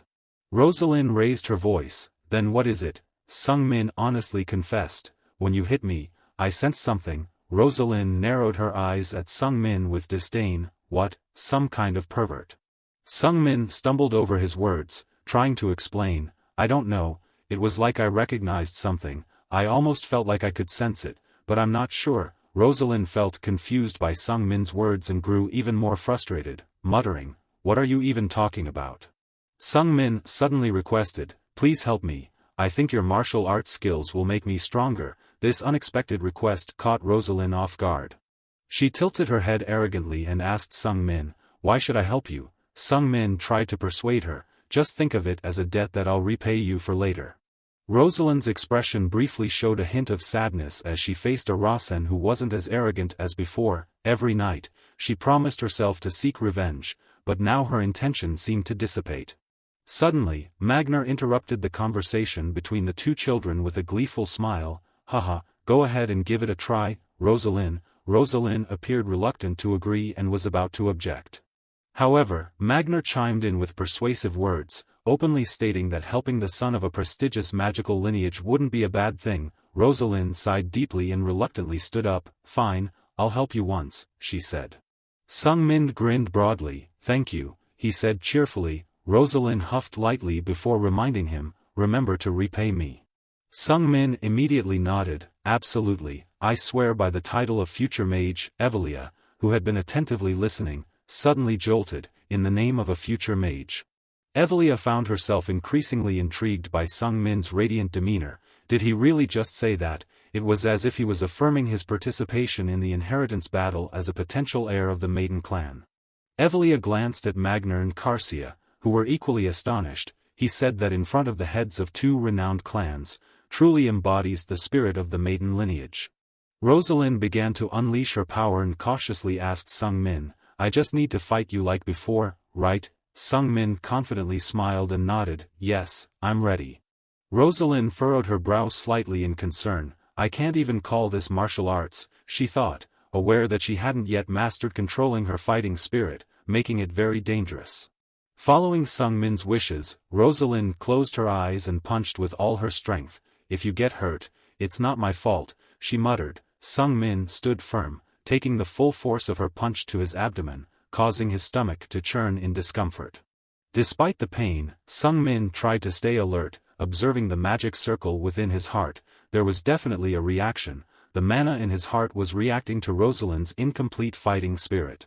Rosalind anxiously watched Sung Min gritting his teeth. "Are you okay?" she asked. Sung Min resolutely reassured her, "One more time." Rosalind hesitated, then exclaimed, "All right, here it goes." With determination, she clenched her teeth and launched another attack, still targeting the lower part of Sung Min's chest. Magner diligently observes everything but still cannot understand what Sung Min is doing. What's going on? The boy seems to be attempting some kind of experiment, while Sung Min continues to insist that Rosalind punch again. Carcia shares the same sense of curiosity and confusion as Magner. He directly asks Evelia, "Evelia, what is the young master of your house doing?" Evelia pauses for a moment, then replies, "It seems like the mana in Rasen's heart is reacting to Rosalind's fighting spirit." Carcia, astonished, asks further, "How does it react?" Evelia shakes her head while trying to focus on where Rosalind is punching. "I'm not sure, I just know there's a reaction." Seeing Sung Min clutching his stomach in discomfort, Rosalind immediately stops and looks at him with concern. "Are you okay?" she asks. Sung Min shakes his head, signaling to her that he's fine. In Sung Min's mind, he is deeply contemplating. he is certain that his extraordinary mana is reacting to Rosalind's fighting spirit. However, according to the rules he has set, the fighting spirit and mana cannot coexist. After a while of pondering, a glimmer of realization flashes in Sung Min's eyes. It means that the accuracy of his story is decreasing. The system suddenly displays a notification: you have discovered the inaccuracy by yourself, you are granted the ability to fill in a missing element. Sung Min's mind immediately clears. In this world of inaccuracies, his task is not just survival. What happens if probabilities are not met correctly? What will occur if he cannot protect the order of this world properly? The world will collapse, meaning it must be built more robustly. As Sung Min ponders deeply, the Book of Rules suddenly falls into his hands once again, surprising him. Around Sung Min, the world begins to turn gray, giving the sensation that time in this world has halted. Just a moment later, the gray haze envelopes everything except Sung Min, and he can confirm that time has indeed stopped, not just a feeling. Perhaps the world is being set up so that time will cease. The Book of Rules automatically opens in Sung Min's hands, seeking out the pages displaying illogical content. Very quickly, the highlighted passage on the book's page appears, detailing the fighting spirit of the renowned martial arts clan and the mana of the legendary magical clan. These two cannot be mixed together. However, in the battle between Rasen Maiden and Rosalind in January of 219, Rasen Maiden's mana reacted with Rosalind's fighting spirit. The subsequent part mentions the reason for this occurrence being left blank. A familiar pen materializes in Sung Min's hand, indicating that he must fill in the blank. The preset establishment will end here. Sung Min stares intently at the book with a rising concern. He must fill it in carefully, otherwise, he might create contradictions with the previous setup. The more Sung Min thinks, the more confused he becomes. He realizes that he cannot simply write and erase without consequences. He might end up becoming the destroyer of this world instead of its creator. After a moment of contemplation, Sung Min firmly places the pen down. He must come up with a logical reason that doesn't contradict the established rules. The reason is this. After careful deliberation, Sung Min decides to write down a rather vague reason. The character Rasen Maiden does not adhere to the rules of this world. Sung Min firmly places the pen down, feeling resolute. He had considered writing about different reasons, such as Rasen possessing the divine chalice, extraordinary mana attributes, or holy relics. However, he realizes it's best to focus on Rasen Maiden himself rather than external factors. Sung Min feels satisfied with his own logical deduction. The book swiftly floats up as Sung Min completes the sentence. If he portrays himself as a character who doesn't adhere to the rules of this world, he will be completely free from the world's probabilities. He won't be bound by the world's preordained preparations anymore.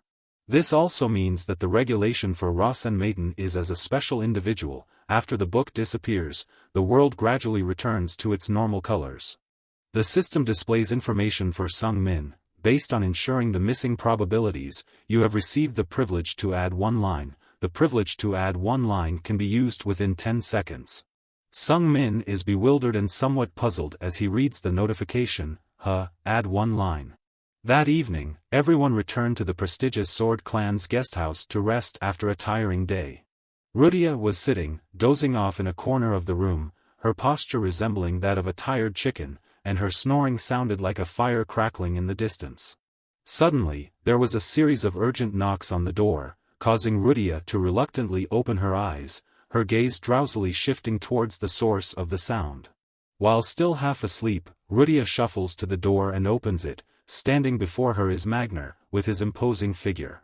Magner clears his throat to introduce himself to Rudia. I am Rosalind's uncle. I have come with the renowned Sword Clan. Where is Rasen Maiden? Suddenly, Rudia's anger flares up, and she clenches her fist, threatening Magner. Are you planning to scold him? She asks aggressively. Magner looks at her with suspicion. Do I look like a bad guy to you? Just then, Sung Min steps out of the bathroom, steam still emanating from his warm body. Magner sneakily glances through the window crack and is awestruck by Sung Min's physique. He has trained his body well. Magner thinks to himself, his mana, different from the fighting spirit, flows all over his body. Magner silently praises Sung Min, impressed by his unique approach. While most mages focus on channeling their mana into their hearts, Sung Min is exceptional, almost like a mutation.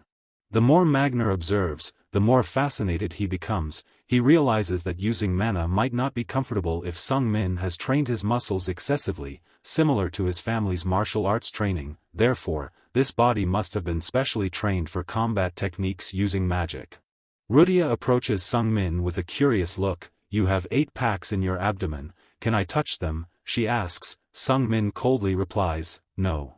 Feeling a bit proud of his impressive physique, Sung Min then commands Era, "Bring me some clothes." Era suddenly appears with a set of clothes in hand and obediently responds, "Yes, sir." Magner is once again shocked by the scene, especially by the gracefulness of the servant's movements. He wonders why someone so powerful would serve as a servant. It doesn't seem possible. After changing clothes, Sung Min invites Magner into the room for a chat. Era brings out a plate of fruit, saying, "I have prepared some fruit." Sung Min straightforwardly addresses Magner, "I believe you've come to see me out of curiosity about combat techniques using magic." Magner also admits candidly, "Yes, indeed, you have piqued my curiosity." While Magner quickly finishes the fruit plate, Sung Min remarks, "I'm curious about martial arts too." Magner replies nonchalantly while chewing, "You seem confident that I'll tell you about martial arts." Sung Min smiles knowingly, "I'm sure you're curious enough about me to share." Magner chuckles and agrees, "Fair enough." Clearing his throat, Magner continues, "Even if you learn martial arts from me, have you thought about the consequences?" Sung Min calmly responds, "That's why the prestigious Sword Clan also invited you." Sung Min straightforwardly states, "Ironically, even my father's spies couldn't reach here, and Decatra's leader couldn't infiltrate this martial clan for various reasons. The prestigious Sword Clan is the strongest fortress of our enemies, but it's also the safest place for some." Magner silently thinks to himself, "This cunning little brat, isn't he trained by Maiden?" Then he reluctantly instructs Sung Min, "All right then, let me take a look at your body, take off your shirt and turn around." Sung Min promptly follows Magner's command. Placing his hands firmly on Sung Min's shoulders, Magner feels the smooth yet sturdy muscles. He can't believe this is the body of a 10-year-old child. This level of development couldn't have been achieved in just a few days of training. Magner instructs Sung Min, "My fighting spirit will wander through your body, don't resist it, just go along with it." Sung Min expresses doubt, asking, "Are you sure there are no side effects?" Magner wryly replies, "Just trust me." Magner grumbles at Sung Min, "What can you do if you don't trust me?" Sung Min takes a deep breath and responds, "I will trust you." Magner thinks to himself, "The cunning kid, he has created a situation where I can't do anything else, yet, he acts as if he is taking a risk to trust me. He's really smart." As predicted by Magner, a mischievous smile appears on Sung Min's lips. Everything is going according to his plan. Before, when he received the privilege to add one line, which could be useful within 10 seconds, Sung Min spent a lot of time contemplating what to write. He wondered to himself, what would an author give to the main character? After careful consideration, Sung Min adds to the book, "The martial arts of the Sword Clan, combined with the fighting spirit, react with Rasen Maiden's mana to help him develop without adverse effects." At this moment, Magner has transmitted his fighting spirit into Sung Min's body. Magner is astonished by what is happening. Sung Min has merged with a part of his fighting spirit. This is what Maiden wanted us to see. The more Magner thinks, the more intrigued he becomes. A mage who can harmonize with a fighting spirit. Oh, this is indeed the declaration of war from the Maiden family. Curiously, Magner asks Sung Min, "Who did you learn magical combat techniques from?" Sung Min chuckles and replies honestly, "I learned by myself." Then, Magner withdraws his hand and tells Sung Min, "I have analyzed your body. A mage who can absorb a fighting spirit, this is the first time I've witnessed this." Sung Min nods seriously, "Yes, I didn't know a mage could do that before." Magner chuckles mischievously as he asks Sung Min, "Are you admitting that a maiden will grow stronger by using martial arts along with the fighting spirit?" Sung Min replies confidently, "Yes, I should learn what I need to learn." Sung Min's response surprises Magner, "Learn what you need to learn," he repeats. The Maiden family considers swordsmanship as ordinary, and martial arts as something only for the weak. They disdain those who are not mages. But a Maiden member takes a new step, wanting to learn about martial arts and develop it. The more Magner thinks, the more curious he becomes about Sung Min's bold and fresh thoughts. He furrows his brows and squints at Sung Min suspiciously. "Are you sure you're a maiden?" he questions. Sung Min responds to the jest with a serious face, if you ask my father's name, it's clearly Decatra Maiden. Upon hearing this, Magner bursts into laughter. I've never seen anyone like you before, he exclaims. So, what do you want from me? Sung Min immediately shows excitement. I can tell you, he says. Magner's sharp gaze meets Sung Min's eyes. You were going to say something anyway, weren't you? Don't waste time, just tell me, he urges. Sung Min grins mischievously, as if everything is already calculated in his mind. You should be my advisor, he suggests. After Sung Min presents his request, Magner suddenly falls silent, casting a heavy atmosphere over the room. Prior to this, Sung Min had carefully considered his thoughts. He was certain that there was a connection between magical combat and martial arts. His combat magic would become perfect when he could use the fighting spirit and martial arts together. With a determined gleam in his eyes, Sung Min decides, I will strengthen this weakness.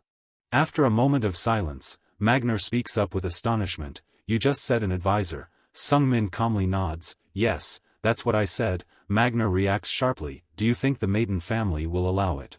Sung Min asserts confidently. I'm sure they will. Magner still appears skeptical. What in the world? Who are you? Sung Min casually replies. I'm the seventh son of the Maiden family. Magner interjects. I didn't ask that. Sung Min continues. Moreover, I'm a mage who wants to learn martial arts. Magner's eyes widen in disbelief. That's the craziest thing I've ever heard. Magner sighs and questions Sung Min again. Do you realize what you're saying? Sung Min replies confidently, yes, as a potential successor, it's like the Maiden family bowing to the Grandals. Then, Sung Min grins mischievously and glances at Magner. But, my dear warlord, if you were to reject my offer, you would have done so already. Magner thinks to himself, this kid, he's created a situation I can't refuse, and he's even made me more curious while probing his body. A bitter smile mixed with intrigue appears on Magner's face. Because I didn't refuse your offer right then and there, I've lost to this kid. Sung Min continues, but you didn't refuse me immediately. Aren't you interested in combat magic techniques? Magner sighs and sits back in his chair. I admit I'm intrigued by what you're saying. Sung Min deliberately showcases his power, teasing Magner's curious mind. Combat magic is most effective when combined with combat soul and martial arts. That will be my own new martial art. In Magner's heart, excitement and curiosity immediately bubbled up, but his rationality still denied Sung Min's efforts. This wasn't something a maiden wizard should say. If Sung Min was born a wizard, he should be one. After a moment of inner struggle, curiosity drove Magner to ask Sung Min, can you show us your powers because of this, since you met Rosalind again? Sung Min admitted frankly, yes, I've noticed she's been paying attention to me. Magner burst into laughter. Looks like you've had different thoughts in mind, so, the duel, was it for this reason too? Sung Min answered sincerely once again, that's right, I also want Rosalind not to be angry with me anymore. Seeing the opportunity ripe, Magner's curiosity had reached a point where he could be tempted. Sung Min continued to push his decision with a question, Warrior King, would you like to witness the birth of a new martial art? Sung Min flashed a mischievous and cunning smile. He was sure that someone as curious as Magner couldn't resist such an enticing idea. Sung Min flashed a mischievous and cunning smile. A warrior at heart, would you like to witness the birth of a new martial art? He asked. Magner remained silent but his heart was filled with curiosity.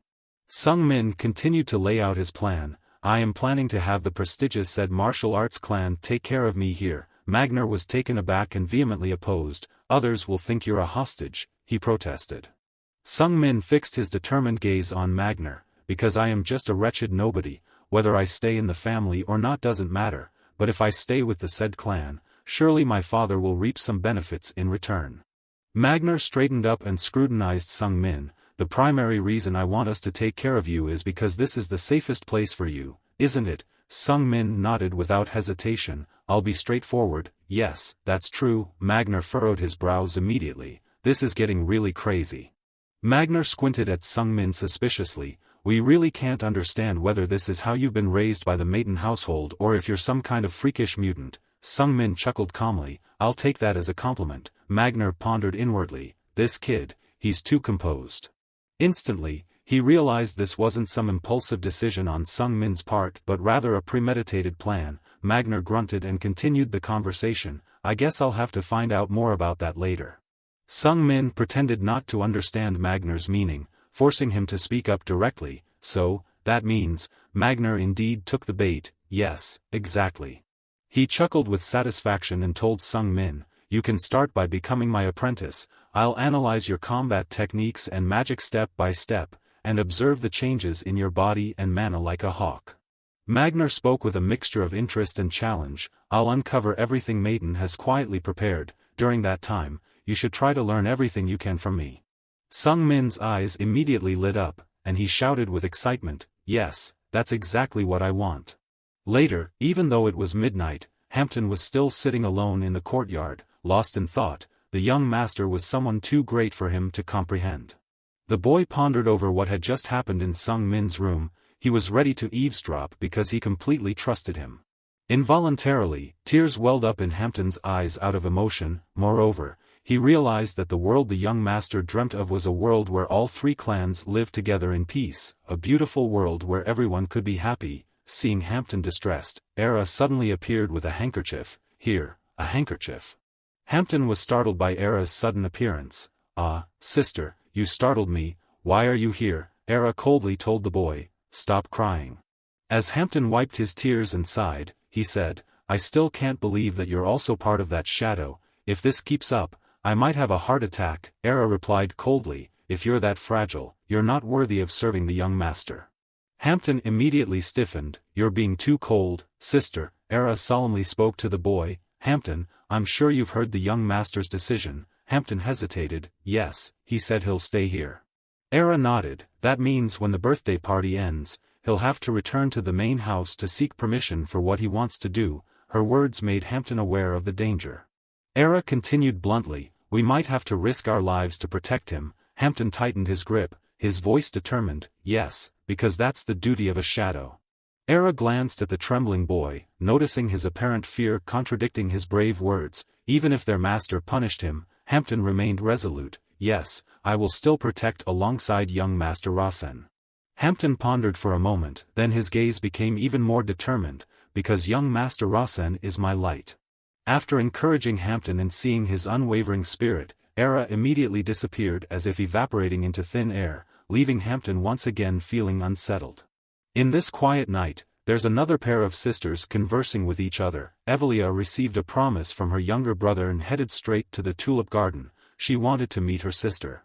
Sung Min politely responded, yes, sister. Evelia straightforwardly asked her brother if there was something important he wanted to discuss. Sung Min smiled gently and nodded, yes, sister, I do have something on my mind. Evelia, feeling a sudden urgency, urged Sung Min, why don't you just say it now? She directed her eyes, tinged with sadness, towards the vast field of flowers in front of her. She felt that moments like these were precious, for they allowed for conversations of importance.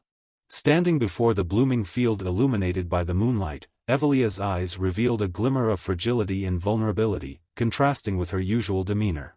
Sung Min noticed Evelia's intense gaze towards the flower garden and asked her, do you like tulips, sister? Evelia responded indifferently, people are always drawn to beautiful things. Sung Min then asked his sister, but I thought magic was the most beautiful thing to you.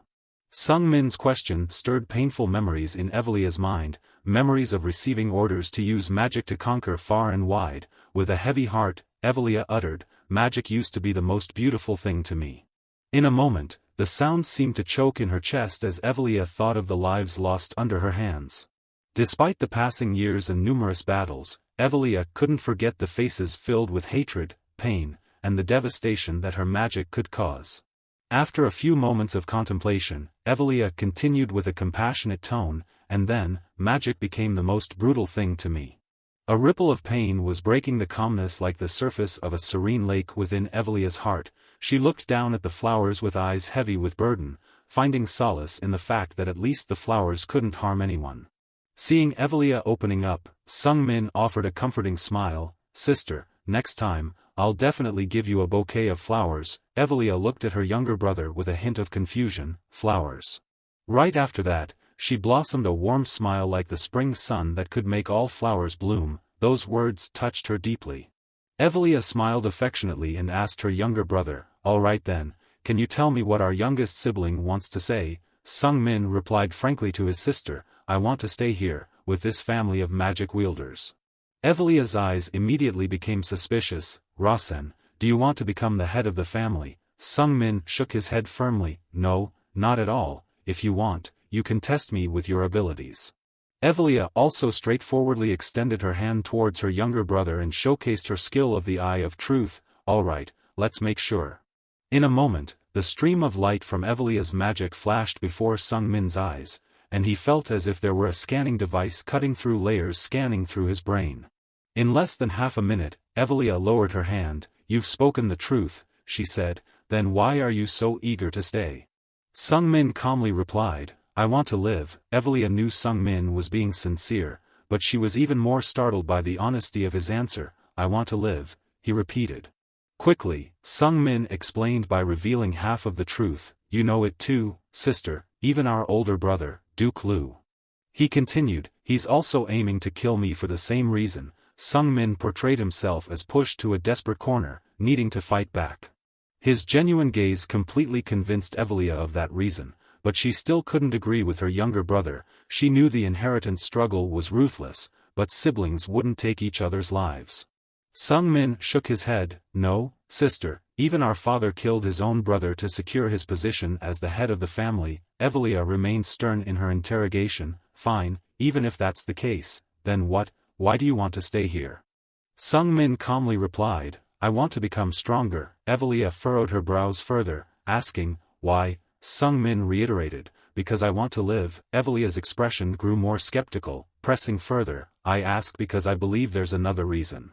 Sung-min reluctantly disclosed, actually, I want to protect. Seeing him hesitate, Evelia probed further, protect what? Sung-min sincerely responded, our mother and you. In that moment, seeing Sung-min's desire to protect their stepmother and him, Evelia was completely convinced.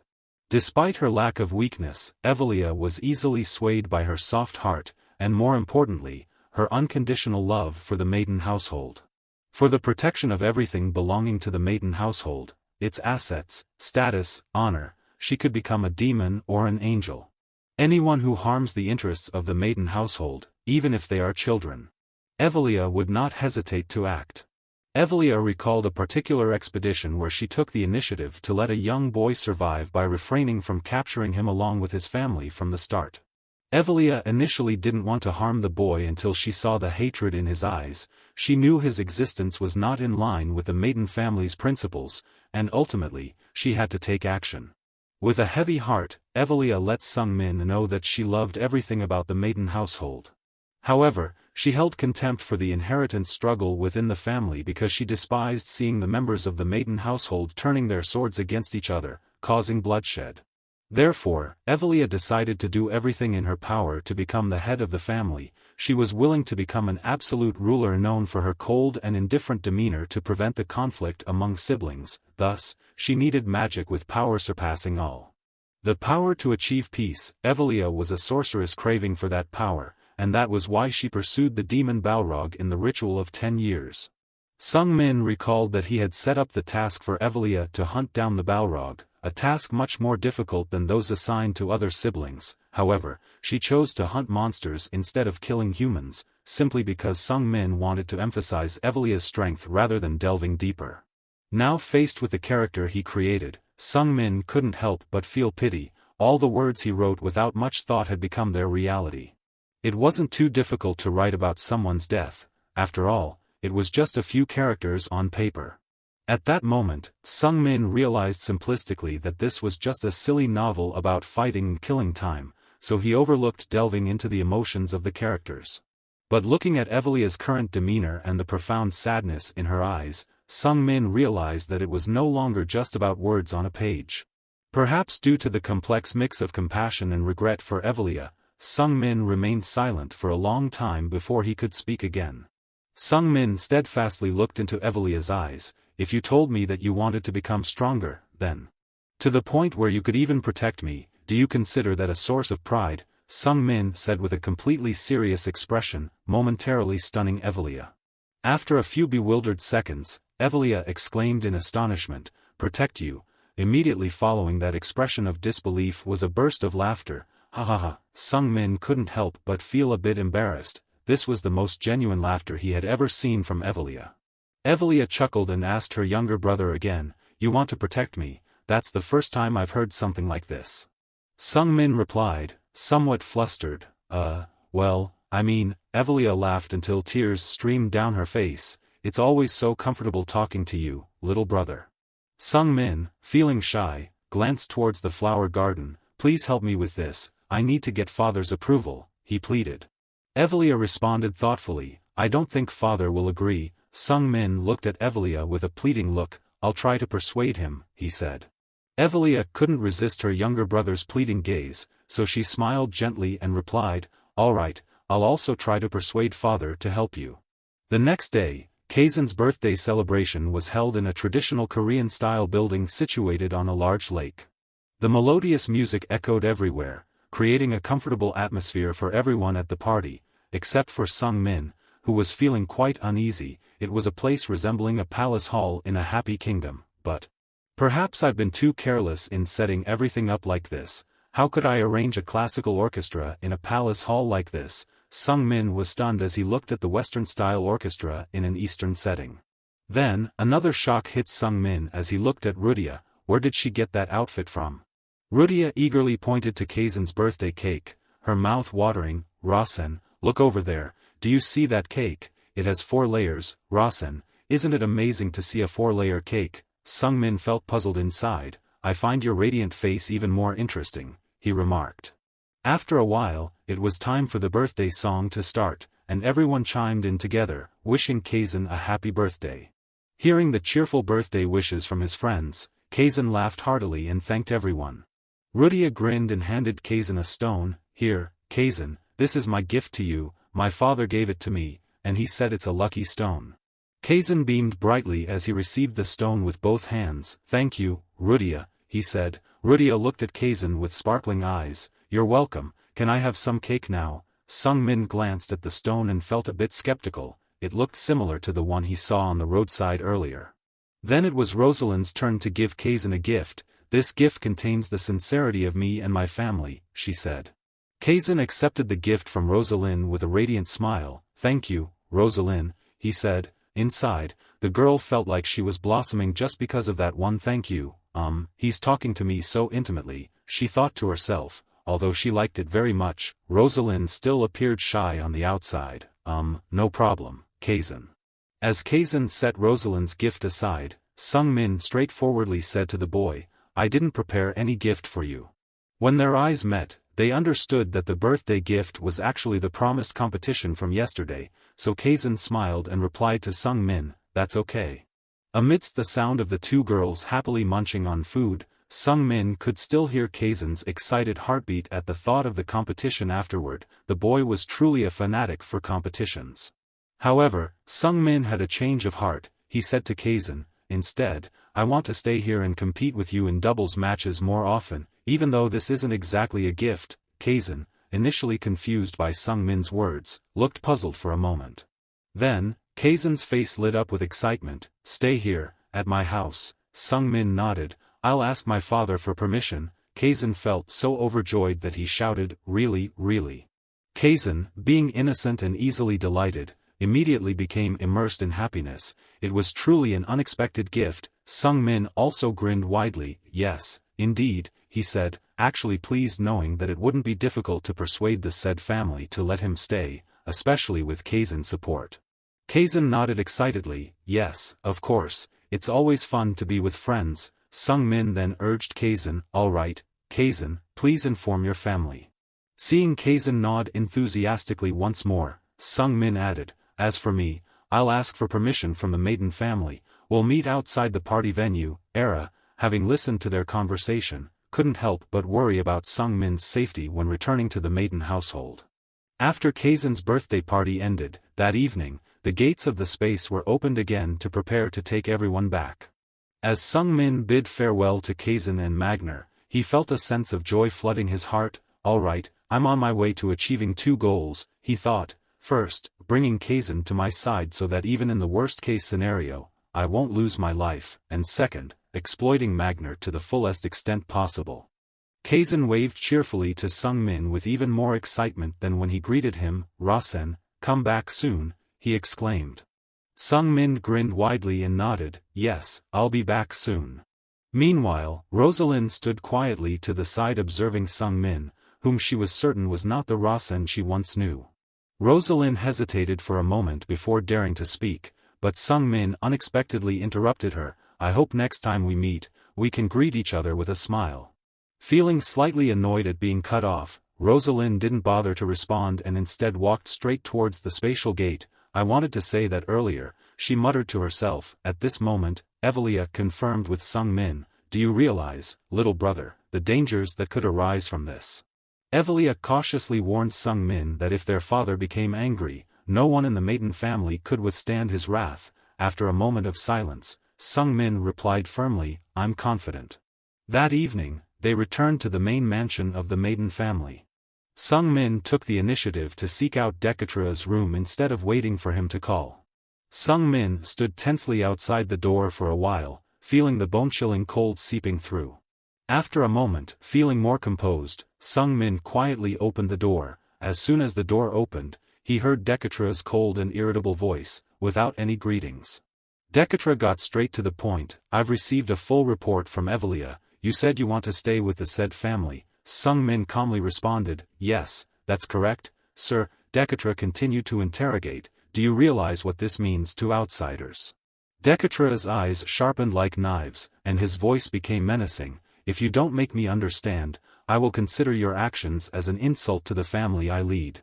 The words insult fell heavily from Decatra's lips, hitting Sung Min like a weight on his chest. He couldn't help but shudder because for a prestigious family, insult equated to a death sentence. At the same time, a strange object formed in the space in front of Sung Min. As Sung Min picked it up, the holy eye displayed information, "Death Dagger. If a sorcerer below the third circle of magic touches the blade, they will die instantly." Sung Min swallowed hard in anxiety. "Death, instant death." A cold shiver ran down Sung Min's spine, confirming his prediction. The price of this insult was death. Sung Min stared intently at the gleaming blade for a moment and tried to regain his composure. "Father," he said calmly. Sung Min appeared unafraid despite the cold sweat dripping down his brow. "Do you remember when I said that our family's martial skills are like hunting dogs?" Decatra replied coldly, "Yes, they are excellent and exceptional troops." Another shiver ran down Sung Min's spine, reaffirming that the price of this insult was indeed death. Despite the situation, Sung Min remained composed. Sung Min continued his explanation, "The child I met, Kazan, is particularly vulnerable to human relationships and emotions. If I stay with him, I am confident I can turn him into my pawn." Decatra raised an eyebrow, looking at his son skeptically. "And then what?" Sung Min replied promptly, "If I'm with him, I'm confident I can turn him into my pawn." A smirk played on Decatra's lips. "So that's the only reason you want to stay with the hunting dog family?" Sung Min continued to explain, "For the rest of the magical world, my combat magic skills are not yet perfected, but I've seen the potential of those magics." Decatra began to feel a bit intrigued. "Go on." Sung Min continued, "As you know, father, I have completed my second magical circle and there is something special hidden within my body." Decatra scrutinized his son with probing eyes. "Are you referring to the transcendent holy chalice?" A fleeting sense of unease passed through Sung Min, realizing his father already knew about it. However, he quickly regained his composure and continued, "The transcendent holy chalice, along with my exceptional physical abilities and extraordinary mana, my body has also reacted to the martial soul of our renowned martial arts family." Sung Min immediately revealed a stream of mana mixed with a hint of absorbed combat soul from Magner. "I have absorbed a small portion of energy from the combat soul, and it is slowly accumulating within my body." Sung Min took a deep breath before continuing, "I have received an invitation from the said family before, which has proven that the relationship between me and that family has been established. It's also crucial who extends the invitation first." Sung Min's argument flowed smoothly as he presented what he had prepared. Descendants of renowned families worldwide interact for the endless development and happiness of the world. Would that truly be considered a failure? Suddenly, Sung Min pointed the tip of his sword at his own throat. "The hunting dog family of swordsmen will never engage in petty wars of public opinion. If they incite such wars by claiming that we bowed down to them, they will never participate. I will take full responsibility for that, and I will commit seppuku." Sung Min declared firmly as he pressed the sword deeper into his throat, leaving only a few centimeters of distance. He was certain of his decision because he had already set the said family on a path towards an ideal clan.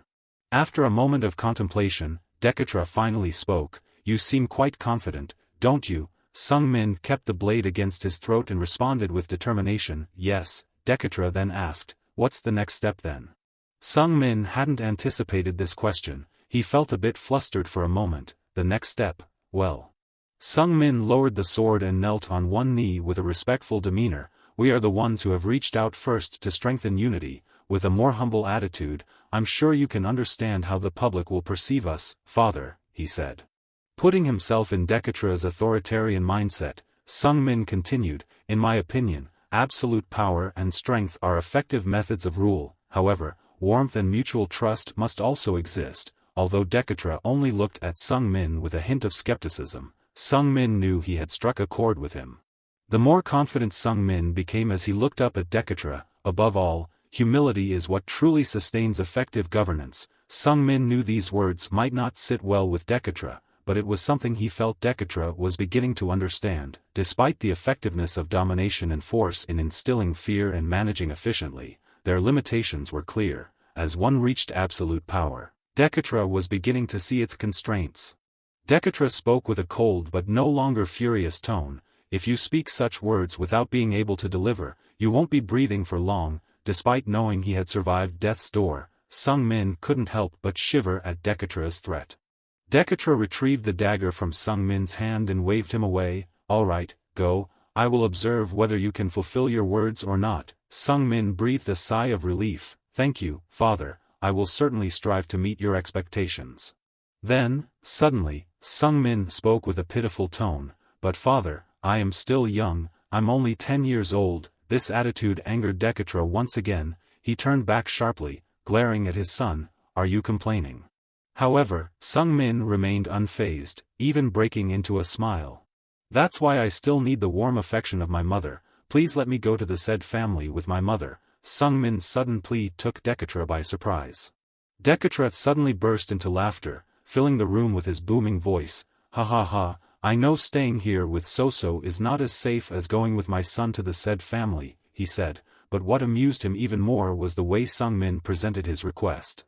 Dekatra looked at Sung Min with satisfaction. "Look at you, knowing how to move others," he said. In his heart, he couldn't help but marvel. How interesting, a child like this is considered a failure.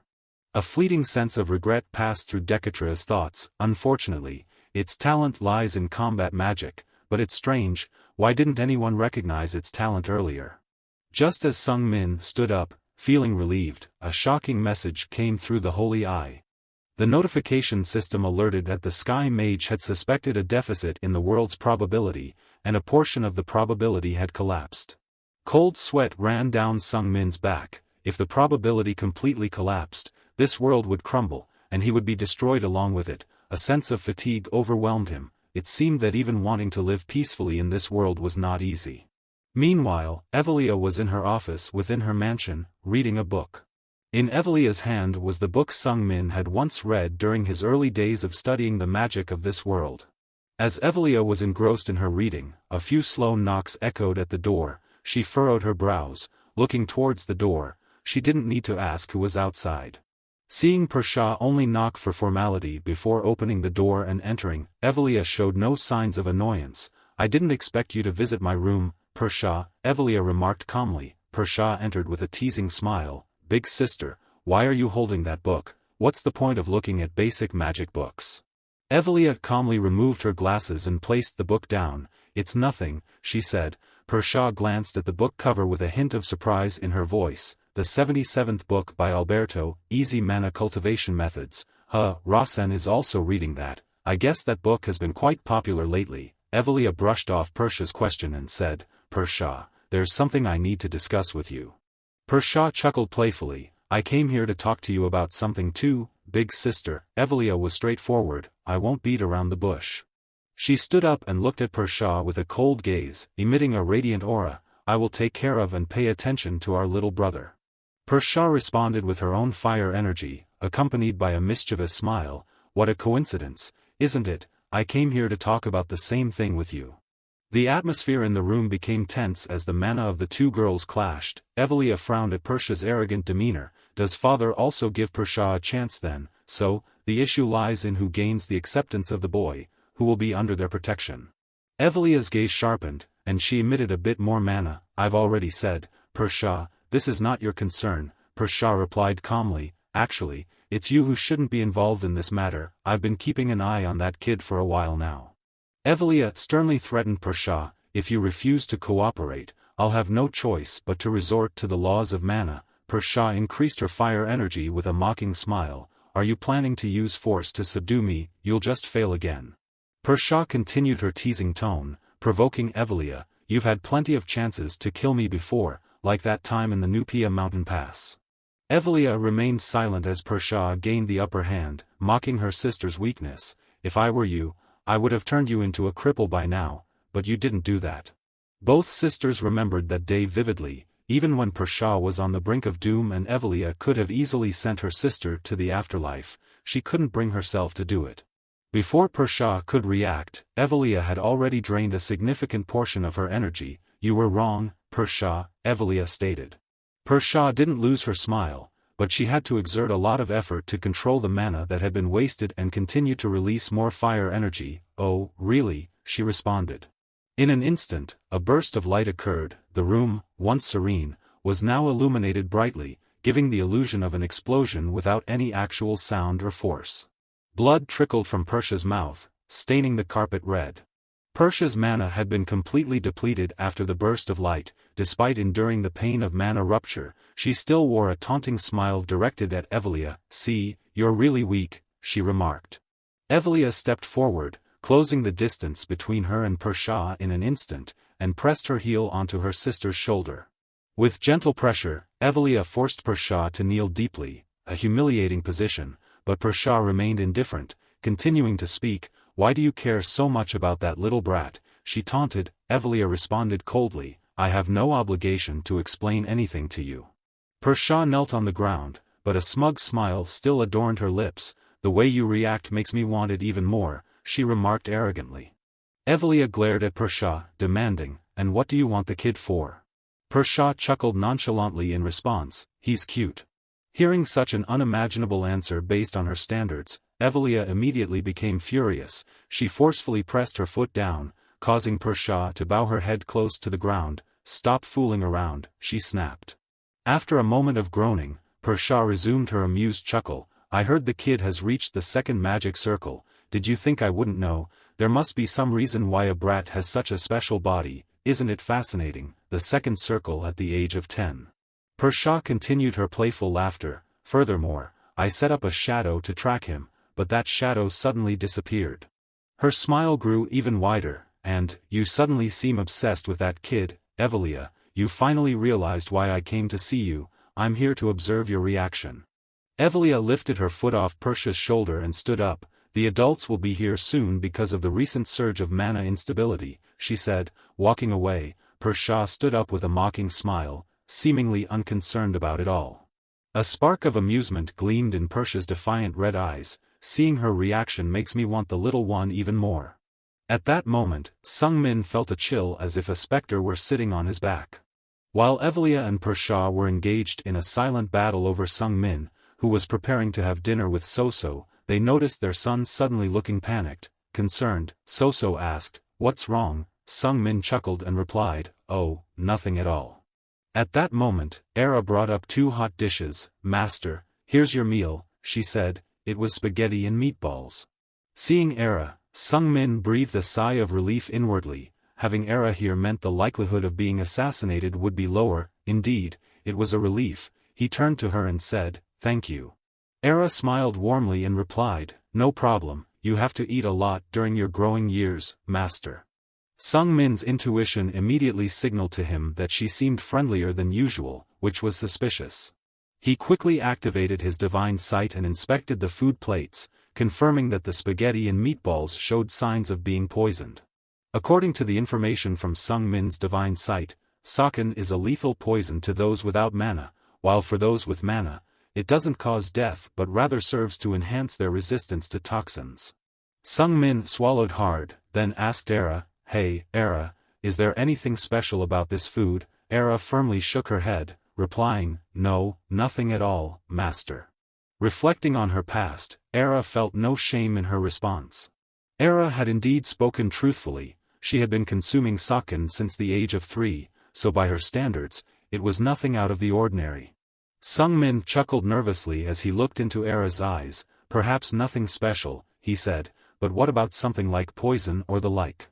Suddenly, at that moment, Hampton rushed in, dropping to his knees with tears in his eyes. "Master, I forgot to inform you," he said, "it was my carelessness, please, punish me." Sung Min sighed and replied, "Stand up first, then explain." After listening to Hampton's explanation about the idea of adding saken to his master's food to enhance his resistance to toxins, Sung Min sighed again, saying, "I understand." Era, curious, looked at Sung Min. How did he know? Sung Min hadn't anticipated Era's question, so he hesitated and replied, "Well, perhaps intuition."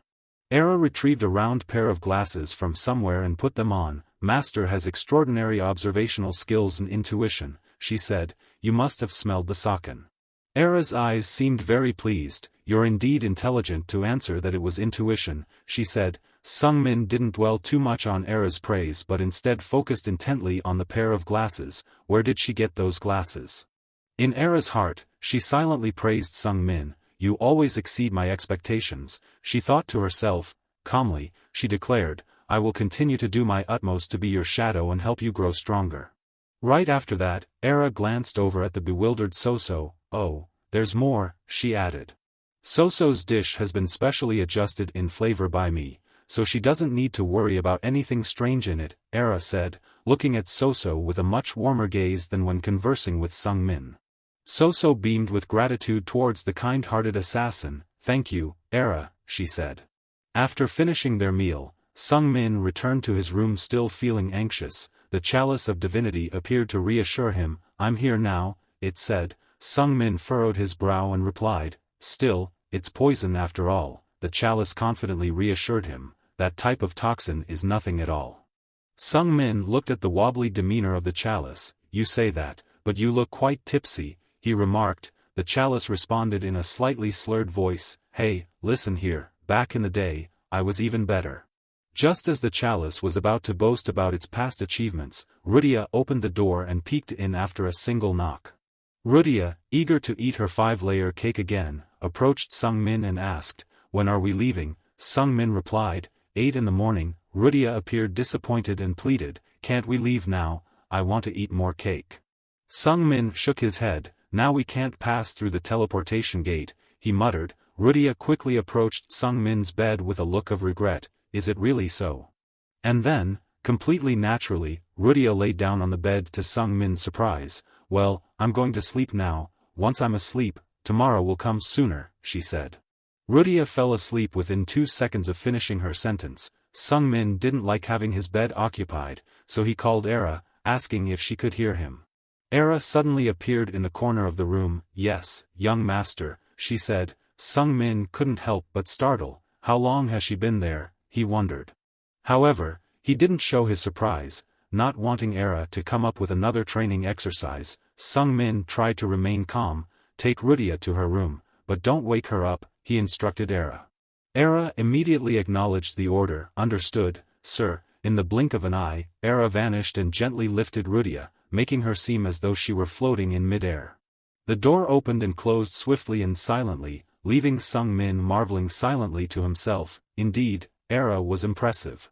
The next morning dawned with a fresh promise of an exciting journey ahead.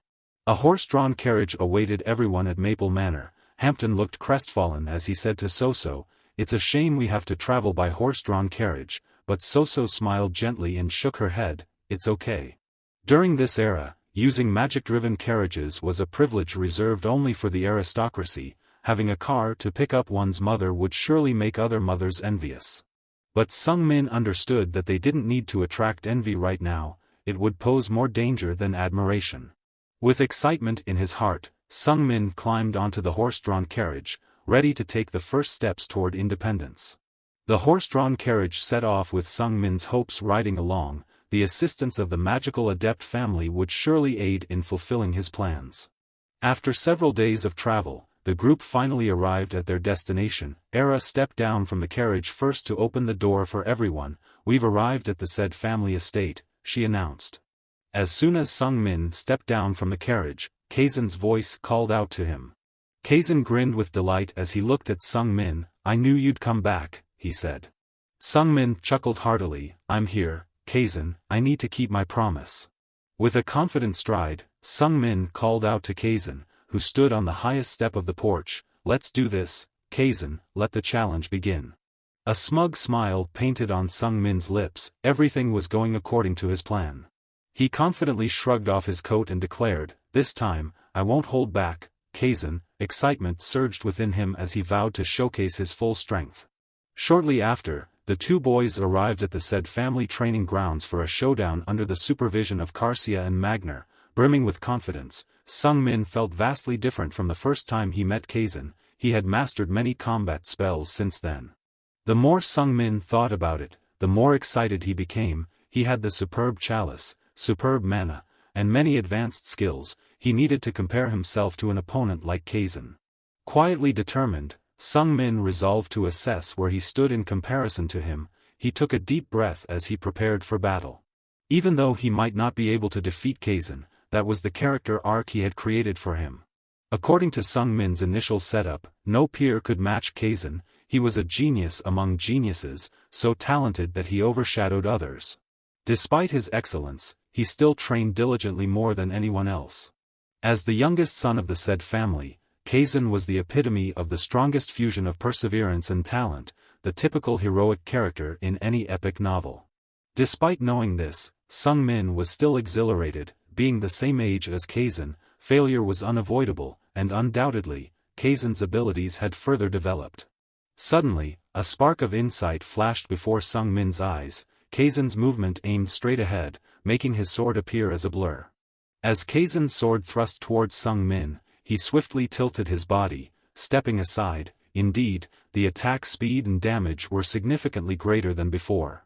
At the same time, Sung Min's evasive skills automatically activated. He could anticipate Kaizen's movements. Kaizen's heel turned ever so slightly, indicating he was about to unleash a deadly sword technique. Sung Min immediately stepped back, the straight thrust being just a prelude to Kaizen's main attack. If he avoided this move, Kaizen would surely close the distance. True to Sung Min's prediction, Kaizen surged forward to close in on him. In the blink of an eye, Kaizen drew closer, within the striking range of his sword. However, this distance was far beyond Sung Min's fist range. Kaizen's movements were so swift that they rendered Sung Min's evasive skills almost useless. Kaizen even anticipated the name of the technique before executing it, delivering a spinning slash. In that moment, Sung Min noticed the aura emanating from Kaizen's sword. He silently pondered, perhaps Kaizen didn't mean to. But this realization was actually advantageous for him. A fleeting smile crossed Sung Min's lips as he decided to hold his ground, refusing to retreat further. Just as the sword swung towards Sung Min, Kaizen jerked back in astonishment upon seeing the faint aura on the sword's edge. Sung Min grew even more confident, suspecting that Kaizen had also realized the breach of rules. Using aura in a dual combat match was against the rules, and thus Kaizen hesitated. Seizing the moment, Sung Min immediately dropped into a running start position, sensing Kaizen's vulnerability. Sung Min reminded himself to capitalize on this opportunity. Without delay, he lunged forward to close the distance with Kaizen while the boy was still flustered. However, Kaizen was still nimble enough to react to Sung Min's attack, immediately leaping backward. Sung Min pressed on, his fist charged with mana. As Kaizen evaded, Sung Min knew he had to close the gap faster. As Kaizen retreated and pondered, Rasen continued to pursue him relentlessly. This would throw off his balance, creating an opening for an attack. If Sung Min could just advance one step further, he could counterattack. As the attack distance closed enough for Sung Min to unleash his punch, he infused even more mana into his fist, causing it to crackle with electricity. Springing higher, Sung Min activated his novice combat magic skill, utilizing the activated gravity control to stabilize his body. This unexpected maneuver caught Kaizen off guard for a moment, leaving him momentarily stunned. However, he quickly regained his balance. Despite the initial surprise, Kazan swiftly regained his composure. He raised his sword horizontally, anticipating where Sung Min would attack. This time, Kazan's prediction was accurate. Sung Min's fist collided with the blade, creating a jarring sound. Immediately afterward, an explosion of energy erupted, sending shockwaves reverberating throughout the arena. The scene left Karsia and Magner speechless, stunned by the shockwave of energy that reached even where they stood in the stands. Kazan was pushed back and landed on the ground, one knee down. Not too serious, but still wounded. Your fighting technique is different from anyone I've fought, he remarked. Kazan reminded himself not to let his guard down. He would lose if he did. Then, with a gleeful smile, Kazan asked Sung Min how he had progressed so quickly in such a short time, despite knowing that combat magic's advancement pace was rapid. Feeling almost like a completely different person, seeing Kazan's surprise only boosted Sung Min's confidence and excitement. There's still plenty you haven't seen, Kazan, don't be so surprised, Sung Min remarked. Magner watched the sparring match intently and silently admired Sung Min. That kid's quite something. If it were Rosalind, the match would have ended after Kazan's first attack. That spinning slash isn't something to joke about, Magner thought to himself, nodding thoughtfully with his own. In a moment of excitement, Magner pondered what it would be like if Rasen were born into the Grandel family, but he quickly snapped out of it, realizing how absurd the thought was. Meanwhile, Karsia was also lost in thought. Facing such an opponent, he found himself not at all disadvantaged. However, if Kazan were truly intent on winning, Karsia wouldn't last long either. Karsia silently contemplated, the most surprising thing being Sung Min's ability to anticipate Kazan's movements. He chose to advance forward before Kazan could utilize his aura. Karsia was convinced in his heart that it wasn't a coincidence. Sung Min had a purpose all along. He seized the opportunity when the sword swung up and immediately capitalized on the opening with his magical skills. Karsia's eyes scrutinized Sung Min, filled with suspicion and inquiry. Dekatra maiden, what message does this child carry from you? He silently pondered. Time passed, and the two boys on the sparring ground grew weary. As expected, Sung Min lost, but neither of them suffered any serious injuries, just as initially anticipated. Sung Min and Kazan sat leaning against each other, breathing heavily on the dusty sparring ground, now stirred up by the aftermath of their battle. Kazan chuckled and said to Sung Min, I've heard that combat magic practitioners develop their skills rapidly, but I didn't expect it to be this fast. Sung Min laughed in response. I still lost, though. Kazan grinned and replied, in a competition like this, it's not important who wins or loses. Kazan couldn't contain his laughter. I'm happy because my friend has become stronger so quickly, he replied cheerfully. Sung Min recalled the prophecy that no peer could defeat Kazan. A bitter smile crossed his face. In other words, no matter how fast he progressed, Kazan would always be one step ahead. Due to this setup, he couldn't win against him. Then, Sung Min stood up and said earnestly, don't be too happy, Kazan. Kazan looked at him puzzled and asked, why not? Sung Min spoke seriously, perhaps one day, we'll be enemies. Kazan, still naive, continued to inquire, what do you mean? Sung Min replied thoughtfully, it's our destiny. Sung Min spoke with a hint of coldness as he addressed Kazan directly, I am of the maiden family, and you are of the said family. Kazan vehemently objected, so what, we're friends. Sung Min continued solemnly, I will always think of you as a friend, and we will always be friends. Sung Min's candid words shocked Kazan. At his age, he had never encountered such issues due to his father's protection. At that moment, Karsia approached the two children, his voice commanding attention, you both did well. Even at such a young age, you're already outstanding, he praised with a beaming smile, I'm proud of both of you. Sung Min graciously replied, I'm honored to receive your praise, sir. Karsia nodded approvingly, I've heard that combat magic practitioners can develop their skills rapidly, it seems to be true. Sung Min immediately added, I want to become stronger. Karsia nodded in approval, that's good to hear. Then Sung Min continued emphatically, not just stronger, but stronger than Kazan. Kazan looked at Sung Min in astonishment, his eyes wide, stronger than me. Sung Min's words conveyed a profound respect for Kazan. Karsia was also intrigued by Sung Min's declaration. This child wasn't just driven by passion or desire, he was genuinely determined. Encouraging Sung Min, Karsia said, well done, you'll be a formidable opponent indeed. Curious, Karsia asked further, so, what do you plan to do to achieve that? Kaizen's gaze also turned towards Sung Min, awaiting his response. Sung Min suddenly announced in front of them, I intend to study martial arts under the warlord, sir. After a moment of surprise, Karsia chuckled teasingly, nudging Magner, this is why you let Rosalind go back while I stay here, he remarked, putting Magner in an awkward spot. Yeah, that's right, Magner reluctantly admitted inwardly, feeling a bit resentful. That kid is quite clever, announcing his intentions in front of the head of the prestigious swordsmanship clan. Magner understood that he couldn't be unfair to Sung Min while they were still on the territory of this prestigious swordsmanship clan, but having an heir of the magic family learning martial arts from the second-ranked member in the martial arts family might be perceived as the martial arts family trying to assert dominance over the magic family. Despite the potential implications, Sung Min boldly declared his intentions. He's quite audacious, Magner thought as he observed Sung Min's mischievous smile, feeling a prickling discomfort. Finally, Karsia cleared his throat and declared, all right, as promised, I will teach you martial arts, but has your family given permission? Sung Min calmly replied, yes, sir, I have informed the head of the family that I will be learning collaboratively with both clans to exchange knowledge and training techniques. This statement surprised Karsia even more. Dekatra allowed that, he asked incredulously. Karsia found it hard to believe and became even more suspicious of Dekatra's true intentions. He repeatedly reassured himself, it can't be, Dekatra wouldn't allow that. Suddenly, Magner grinned mischievously at Sung Min. By the way, there's a test for those who want to learn martial arts, he said. The Holy Scroll displayed information. All potential heirs of the prestigious martial arts clan must take a test before learning martial arts. The test must be completed before the age of 10, with the goal of hunting a blood tiger or a white tiger. Adults are not allowed to assist.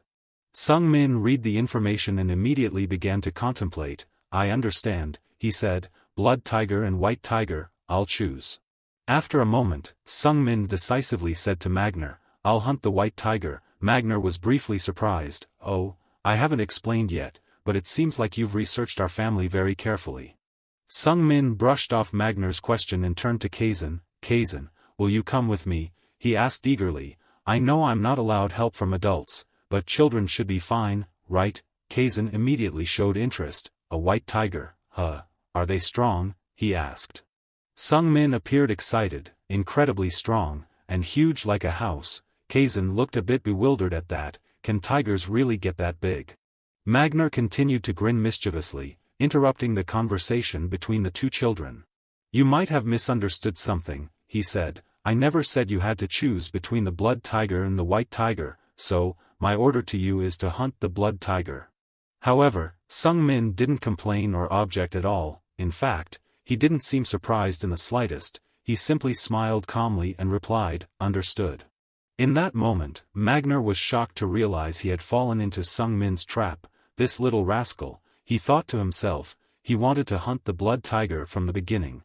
Kaizen's excitement grew as he widened his eyes. Rasen, how do you know all this stuff? He asked eagerly. Sung Min chuckled and replied, I read about it in the library. Seeing Sung Min's smug smile, Magner felt a pang of bitterness. I've been deceived by this brat, he thought. Magner felt a bit irritated as he noticed a hint of satisfaction in Sung Min's eyes. It's very difficult to quietly hunt a white tiger. From the beginning, that brat wanted to hunt the blood tiger, he realized.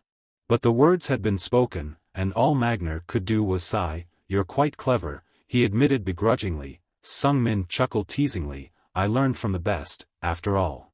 A bead of cold sweat formed on Magner's forehead. I may have just recruited a child even more exceptional than I anticipated, he thought to himself. Meanwhile, Sung Min continued to laugh innocently, seemingly oblivious to the tension, as he talked to Kaizen about the excitement of their upcoming journey. That night, Kaizen eagerly went over to Sung Min's room to discuss tomorrow's tiger hunting trip, saying, it's just like going camping, isn't it? Sung Min nodded in agreement. Yeah, it's like camping indeed. Kaizen excitedly chewed on some dried fruits. This is my first time going to Garen. I've heard that the mountain ranges there are breathtaking. According to Sung Min's setting, Garen is a mid-sized city located on the eastern outskirts of the empire, and the tiger habitat is in the Terran Mountains adjacent to Garen. Even though it's right next to Garen, it still takes up to 4 days of walking to get there. Despite the Terran mountains being quite dangerous, they are also very peaceful because there are no other powerful monsters besides the blood tigers. Rudia, upon hearing about the camping trip, also became excited. Rasen, can I come with you? Sung Min sighed lightly. Rudia, I'm not going there to play. Rudia pouted, but you said you're going camping. I love camping so much. I've camped a lot with my father. With Rudia's persistent pleading, Sung Min reluctantly replied, I'll let you come if master permits it. The next day, before setting off, Sung Min packed the map and other necessary items into his magic bag, leaving Kazan amazed. Wow, magic is truly amazing. Sung Min chuckled teasingly at Kazan. Should I put your sword in there too? Reacting like a true swordsman, Kazan immediately drew his sword. No, I'll take care of my own belongings.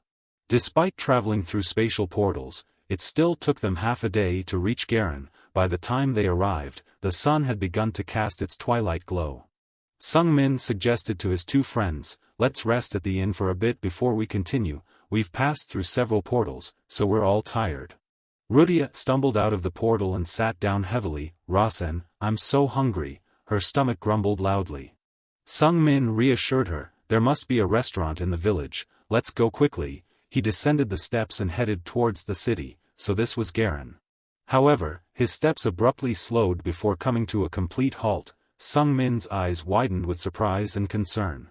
He furrowed his brow, suspiciously looking at the deserted city before him. It was strange, there was no sign of life in the city at all.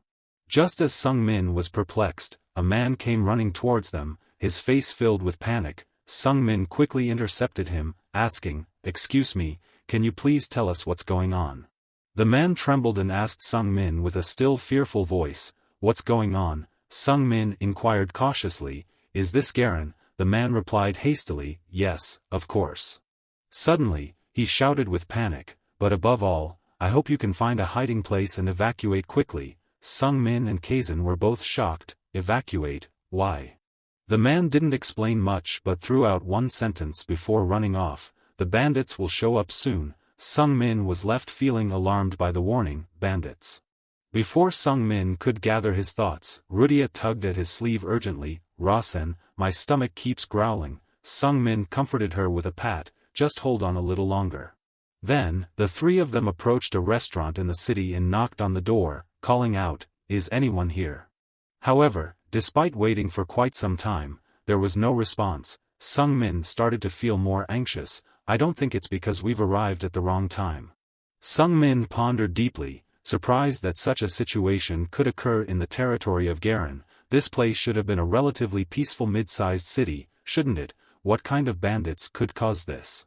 Suddenly, a sharp intuition warned Sung Min of imminent danger, causing his heart to race erratically. Even Kazan sensed the danger, both boys immediately adopting a ready-to-fight stance as they turned to look behind them. Only Rudia remained oblivious, her eyes wide with curiosity. In front of the three children now stood a colossal blood tiger, its eyes gleaming like headlights. Perched atop the blood tiger's head was a man, dwarfed in size compared to the tiger, appearing no larger than an insect in comparison. Sung Min quickly grasped the situation. Not only that, but it wasn't a wild blood tiger, someone was riding it. At that moment, Sung Min activated his divine vision, and the displayed information left him shocked and speechless. How could this be? Sung Min stared in disbelief at the man. Why was this wretched individual here? According to the character information displayed, his name was Kaden, his attribute was taming, and his characteristic was hunting instinct. Sung Min was still reeling from shock. Kaden wasn't a meticulously detailed character, but Sung Min remembered him. According to Sung Min's memory, Kaden was a member of another powerful faction outside the three major clans, a notorious group of bandits known as the Pine Scent Gang. The more Sung Min thought about it, the more he sensed something unusual. Kaden was undoubtedly the leader of the Pine Scent Gang, but it didn't make sense for a mid-sized city to become desolate just because of him. Kaden sat atop the blood tiger with an air of arrogance and superiority. Who are you? You're just a bunch of insignificant kids, aren't you? Kazan, without a hint of fear, glared at Kaden. You're the bandit who threatened this city, aren't you? Kaden looked momentarily surprised, pointing at himself in mock astonishment. Me, a bandit? Then, he burst into a long, arrogant laugh, much to Kaizen's growing discomfort. "What's so funny?" Kaizen retorted. Kaiden narrowed his eyes with a sinister tone. "I'm not a mere bandit, I'm just someone who enjoys hunting people, that's all." Sung Min glanced worriedly at Kaizen. Even if Kaizen were here, if they were to confront Kaiden now, they would surely meet their demise. He cautiously questioned Kaiden, "So, are you hunting us?" Kaiden seemed puzzled by Sung Min's question. "What, me?" Sung Min persisted. "I genuinely don't know who gave you the authority to hunt us here." Kaiden smirked in response. "A hunter doesn't need anyone's permission to hunt." However, Sung Min sharply argued against him. "This is Garen, surely, there must be high-ranking knights stationed here, why would they allow someone like you to cause chaos?" In Sung Min's mind, he speculated that the answer might lie in one of two scenarios. He furrowed his brow in contemplation, looking into the blood tiger's eyes, which gleamed with hostility. He wondered if there was some secret agreement in place or if it was due to the poor probability he had inadvertently created. Kaiden didn't answer Sung Min's question. Instead, he commanded the blood tiger to charge forward. Sensing the thickening aura of danger, Kaizen warned his two friends, "It's coming." As the blood tiger lunged towards them, the world suddenly turned gray. The system notified Sung Min, "A low-probability situation has been actively identified." Thanks to this discovery, Sung Min received the author's privilege related to the character Rasen Maiden. As soon as the author's privilege was granted, the notebook of settings and a pen dropped into Sung Min's hand. The contents of the notebook revealed that even after Kaiden declared his hunting trip, the knights guarding Garen showed no response. The citizens were suspicious, wondering how Kaiden could freely hunt in Garen. Sung Min placed the pen down without hesitation. He was confident that this time, he could make it perfect. Just moments later, the gray curtain was swept away, and the world returned to its normal colors as the confrontation was about to begin. The blood tiger roared thunderously, sending shockwaves throughout the entire city. It bared its fangs and glared fiercely at its opponents. Under Kaiden's command, the blood tiger leaped forward, pouncing straight toward where the three children stood. All three children managed to evade the blood tiger's claws in time, but the sudden acrobatics caused them to lose balance. Sung Min quickly regained his footing and stared unwaveringly at the blood tiger without a hint of panic. The blood tiger was much faster than he had anticipated. He glanced over at his two friends standing beside him. Thank goodness, Sung Min thought to himself, relieved to see that both Kaizen and Rudia were unharmed. Sung Min began to devise a plan and instructed his two friends, Kaizen and Rudia. "As you can see, the most dangerous thing here is the blood tiger. If we get hit by its direct attacks, we'll all die." Sung Min expressed his concern without hesitation. He then proceeded to reveal the weaknesses of the blood tiger. While it was powerful, it also had some characteristic traits. It charges straight ahead, but as Sung Min was outlining the strategy, Rudia, hungry and impatient, burst into flames along with a complaint, "I'm so hungry." Immediately after, to the astonishment of her two friends, Rudia conjured a colossal fireball as large as the blood tiger's head. Sung Min panicked and shouted to stop her. "Wait, Rudia," but she was blinded by hunger, her hunger-driven impulse overshadowing her reason. "If we just get rid of that thing, we can go eat," she exclaimed. With a cry of frustration, Rudia hurled the fireball at the blood tiger without hesitation. However, the blood tiger didn't even bother to dodge. With its speed, avoiding the fireball was not difficult at all, but instead of concern, a smug smile spread across Kaiden's lips. As the fireball approached the blood tiger's mouth, it suddenly opened wide and swallowed the fireball whole. The sight left Sung Min stunned. It ate it. Kaiden chuckled arrogantly and addressed them, "A young mage, how amusing. Would you like to join the Pine Scent Gang? If so, I'll spare your lives." Kaizen yelled angrily, "What is the Pine Scent Gang?" Kaiden smirked arrogantly in response, "The Pine Scent Gang are the ones who own this mountain range." Kaizen asserted firmly, "So they're bandits." Kaiden chuckled slyly, "Indeed, but calling us bandits doesn't sound very refined, does it? What about my offer?" Kaizen raised his sword defiantly, emitting a sharp sword aura. "I have no intention, even the slightest, of joining a bunch of bandits like you. I swear on this sword, I will chop off the heads of you scoundrels who threaten the people." Kaiden smirked with a sinister gleam in his eyes. "You sure? Are you really ready to die here?" Suddenly at this moment, Sung Min shouted, wait, I've been thinking a lot, but this all feels too surreal. Sung Min began to interrogate Kaden. Why aren't you curious about who we are? Even though you initially asked, you've completely disregarded listening to the answers. This is a situation where 3 kids are facing off against a bloodthirsty beast. Aren't you curious? Sung Min chuckled cunningly and triumphantly. The stage has been set just right. The privileges of being the author that Sung Min had just written allowed him to feel confident in this manner. The reason Kaden could hunt freely in Garen wasn't solely because he was hunting for sport, but also because he had received orders from someone to conduct a test. From the very beginning, the test had been planned, and the heirs of the martial arts families never truly faced danger. This was also how Rosalind successfully hunted a white tiger.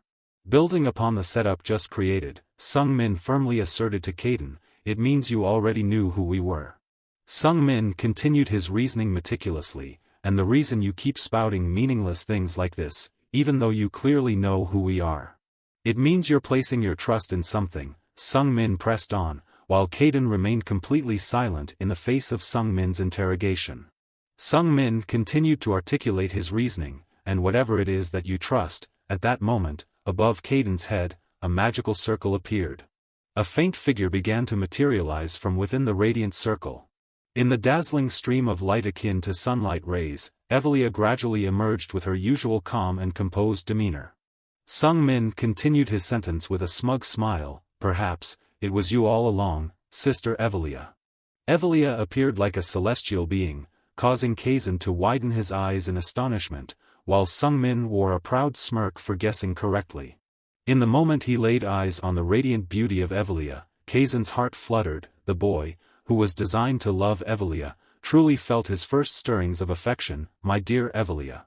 Meanwhile, Sung Min was absorbed in his own success, having known all along that something peculiar was happening. Everything seemed to be going too smoothly. According to Sung Min's deduction, the gatekeepers of the spatial portals must at least be 3-ring mages. Therefore, it would be illogical if the bandits could harm the resources of the maiden household without encountering any resistance from the clan. Even the strange act of people locking themselves indoors and fleeing was peculiar. Just because of a hunting announcement, the city's knights, who were supposed to protect it, could easily prevent such chaos. Furthermore, Kaden wasn't a notorious villain at this point. Currently, he might not have even hunted anyone yet. Furthermore, a city like Garen wasn't a place where people could do whatever they wanted just by claiming they were in a test. By eliminating all other possibilities, Sung Min was left with one final answer. This wasn't Garen at all, it was actually an artificial void. True to Sung Min's deduction, Evelia had begun to alter the surroundings. Suddenly, a forest appeared in the middle of the city, making all the deductions fall into place. And only one person had the capability to do so, Evelia. Evelia looked down at her younger brother with a scrutinizing, sharp gaze. "You're perceptive, indeed. When did you start noticing these things?" Sung Min chuckled triumphantly in response. "Since everyone began fleeing this place." Evelia continued her cold interrogation. "So, if that's the case, your fight against the blood tiger was just for show?" Sung Min calmly replied, "Indeed, I thought I should add a bit of motivation to the test. If it ended too monotonously, it would be quite dull." Evelia accepted Sung Min's answer and redirected her question to a newcomer nearby. "So, what do you think?" At this moment, Magnar emerged from the forest. He had been present from the beginning, observing everything. Magnar cleared his throat reluctantly and said, "Ahem, he passed the test." Kaden also leaped down from the tiger's head, fulfilling the expectations of both the maiden and said households. To exhibit such remarkable calmness in the face of the blood tiger was truly admirable. Kaden unexpectedly knelt down on the ground. "Young masters, I hope you can forgive my rudeness." Sung Min calmly replied, "It's all right, you have nothing to apologize for. After all, this place was created by her and the warlord." Kaden stood up with a grin. "Thank you for your understanding." Even though it was just a brief conversation, Magnar silently noted, "I see that Rasen holds a higher position between the two of them." Magnar was somewhat surprised. "I thought Kazen was the one in charge because he's physically stronger of the two, but the situation seems to be the opposite. Truly an interesting lad." Magnar found himself intrigued. Teaching and guiding him will be quite fascinating. He cleared his throat and then explained, "The Grandel clan doesn't directly mandate their promising heirs to defeat the blood tiger or white tiger. Kazan quickly grasped Magner's point. So, the purpose of this test is to assess our courage when facing an adversary. Magner nodded immediately. Exactly. Right after that, Kazan revealed something he had known all along. The guardian spirits protecting us must be hiding around here somewhere. Kazan's words astonished Sung Min. What? How? He immediately activated his divine sight and glanced up at the trees. He was right. Kazan, only 10 years old, could deduce such things. If it weren't for the fact that Sung Min himself was the author, he probably wouldn't have been able to read this situation. Sung Min swallowed hard as he looked towards the blood tiger, behaving obediently like a cat as Rudia petted it. He might have been scared to the point of fainting when the blood tiger first appeared.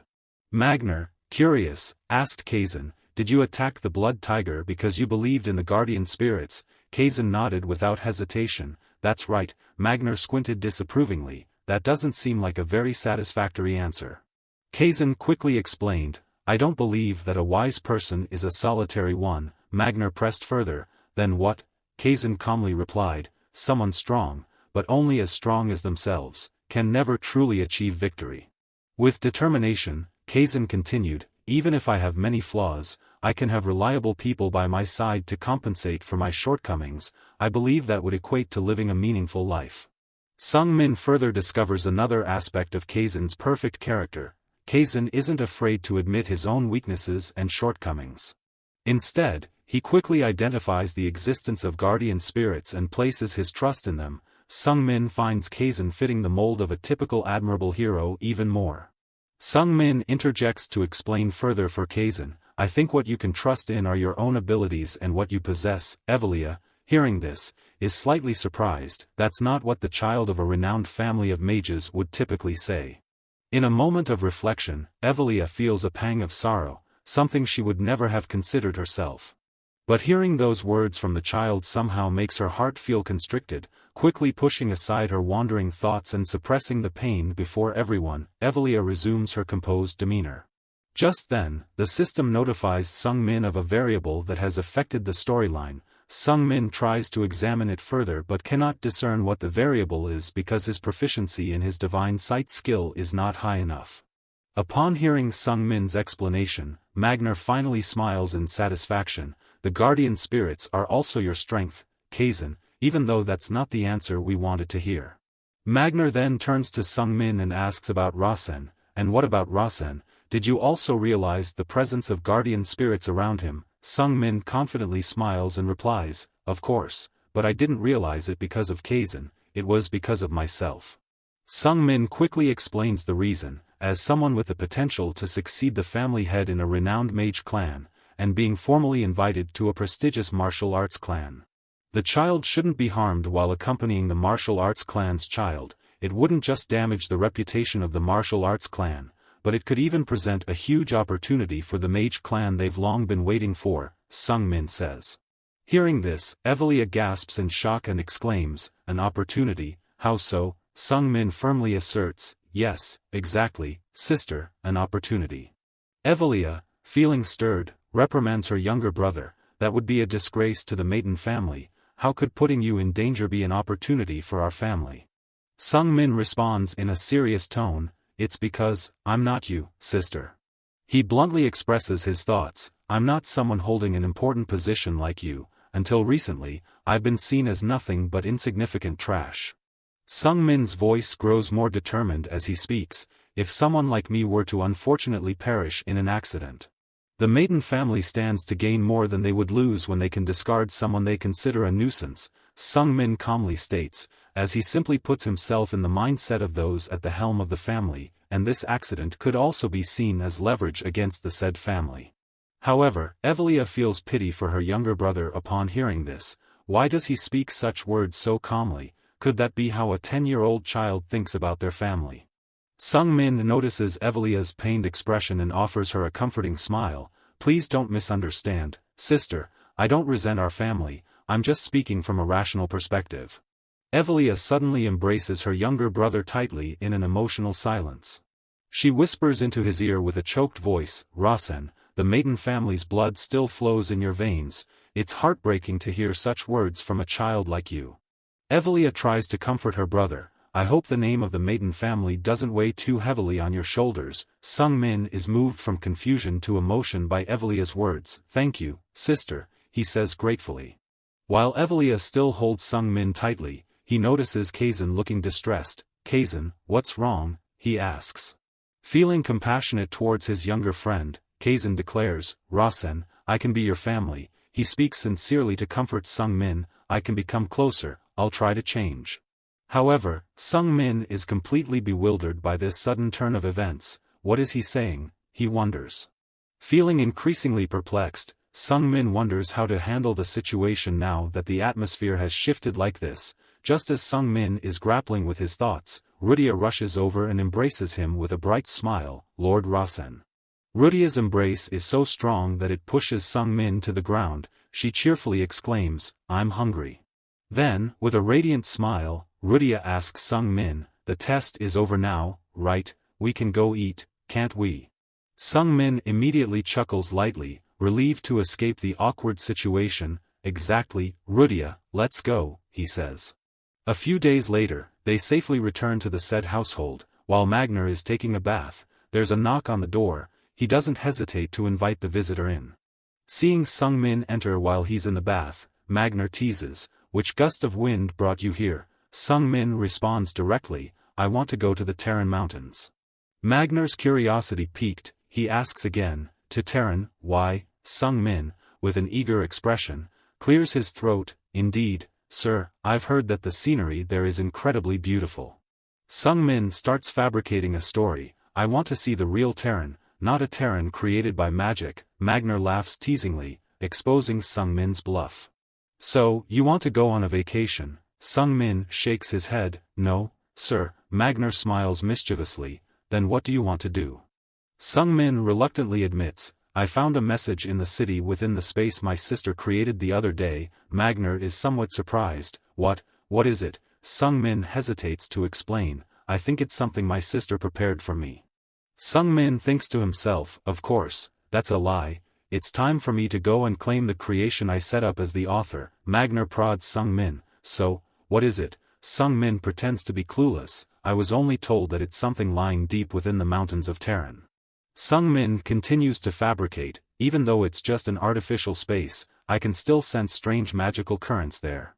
Sung Min tries to pique Magner's curiosity, I think that's how my sister signaled to me that she arranged something for me in the Terran Mountains. Magner, suspicious, questions, then why don't we know about the existence of that current? Sung Min calmly responds, the maidens have their own way of communication. In Magner's mind, he begins to imagine, they communicate through magic, they are indeed unusual. Magner hesitantly asks Sung Min, is it okay for you to tell me this important matter? Sung Min cheerfully replies, you're my mentor after all. Magner hesitantly nods, right, that's. Sung Min continues to explain, there are two reasons why my sister communicated with me in such a peculiar way. Magner immediately feels curious and asks, what are they? Following the scenario he had prepared, Sung Min says, firstly, my sister did it to keep it a secret from Kazan, someone who could be considered a future rival of mine. Magner pauses for a moment, then nods, if it's Evelia, she would indeed do that. Sung Min feels he has caught Magner's interest and continues, secondly, my sister intentionally did it to challenge whether I would recognize her message or not. By communicating with me like that, she set up a test for me. Magner nods in acceptance of Sung Min's explanation, delving deeper into curiosity. So, what's inside Terran Mountain? He asks. Sung Min shakes his head, I'll know what it is when I see it with my own eyes, but my sister has given me some clues about its location. Magner continues to inquire, so, where is it? Sung Min's eyes light up, knowing that this means Magner has agreed to accompany him, and of course, he knows the exact location. As it's an opportunity for the said family in the main storyline, the location of the 1,000-year dragon armor, Sung Min thinks to himself, if Magner comes with me, there will be less risk involved. Sung Min observes Magner's strange expression as he mentions Long Mountain's head, one of the 108 peaks of Bok Bat Mountain. Magner's reaction surprises Sung Min, is there something on your mind? Sung Min asks, furrowing his brows. Magner quickly adjusts his expression, oh, nothing at all, he replies with a mysterious smile. Just some pleasant memories from that place. The next day, the two of them set off for Tehran through the space gates. Sung Min stumbled out of the gate near the tallest mountain range, looking weary. Master, Sung Min choked up, we've traveled through so many space gates that I feel nauseous, can we rest here for a day? Magner coldly replied, no, time is money, don't you understand? Sung Min's face turned pale as he tried to persuade Magner, I heard it takes 3 days on foot to reach Long Mountain, please. Magner turned away indifferently, what are you talking about? He calmly descended the stairs, we only need 1 day. Sung Min was so shocked that he forgot about feeling nauseous. What, but only you can do that. Magner chuckled sarcastically, if you don't hurry up, I'll leave you behind. Sung Min screamed in desperation, take me with you. Magner immediately taunted, can't keep up with this old man, what kind of sorcerer are you? Sung Min screamed helplessly, I'm a wizard. Magner continued walking calmly, then used teleportation. Sung Min grew even more desperate, what kind of wizard can't use teleportation for the second circle? Magner strides forward resolutely, so I must strive diligently to keep up. Sung Min desperately runs after him with a resounding shout echoing like Wukong calling his disciple. Sung Min follows Magner relentlessly, losing all sense of time, but his companion's breath grows heavier with each passing moment. Sung Min sighs inwardly, he's gone mad, truly mad, at this rate, will likely be burying me before we reach the foot of Long Mountain. Finally, Sung Min collapses in the middle of the desert, his breath ragged and intermittent, I can't go on anymore. At that moment, a wave of nausea rises from Sung Min's stomach. Unable to hold it back any longer, he vomits right there on the spot. Seeing this, Magner scoffs, can't even handle it, despite being so young and eager. However, deep down, Magner has a different thought. In truth, Sung Min has lasted longer than he anticipated. Magner had assumed Sung Min would have passed out much earlier. Magner silently observes Sung Min, noting that Rosalind wouldn't have fared much better in these conditions. Despite Sung Min having absorbed some of his fighting spirit, it's impressive for a young mage to endure such a journey. Despite his admiration for Sung Min, Magner maintains his cold and mocking exterior, so weak and fragile, how can you be my disciple? Sung Min, still feeling resentful towards Magner, retorts with sarcasm, are you planning to retract your statement in front of Lord Said, the host of the banquet, from the other night?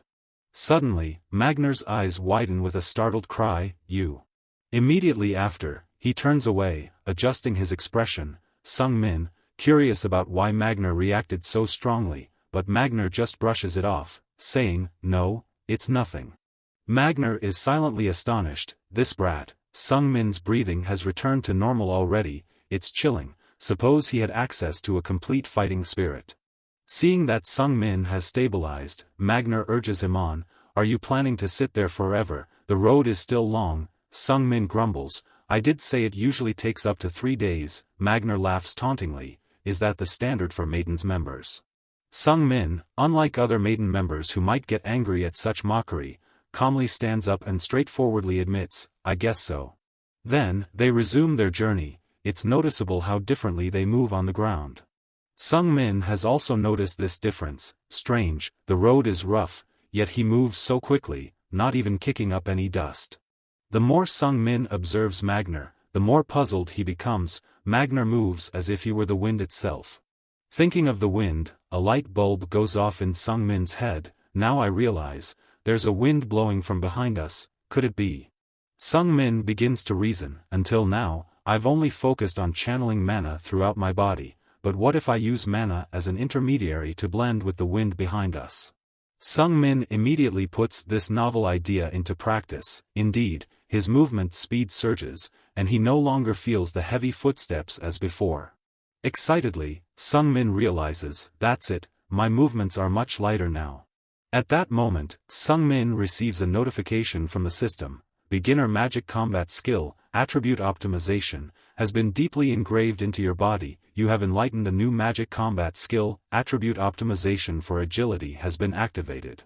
Sung Min gazes in astonishment as the wind around him seems to lift his body slightly. Attribute Optimization, the system continues its notification, Beginner Magic Combat Skill, Attribute Optimization, has been stored in your mind. Excitedly unlocking the new skill, Sung Min immediately feels a rush of exhilaration, I can't become a purebred attribute mage like Rudia.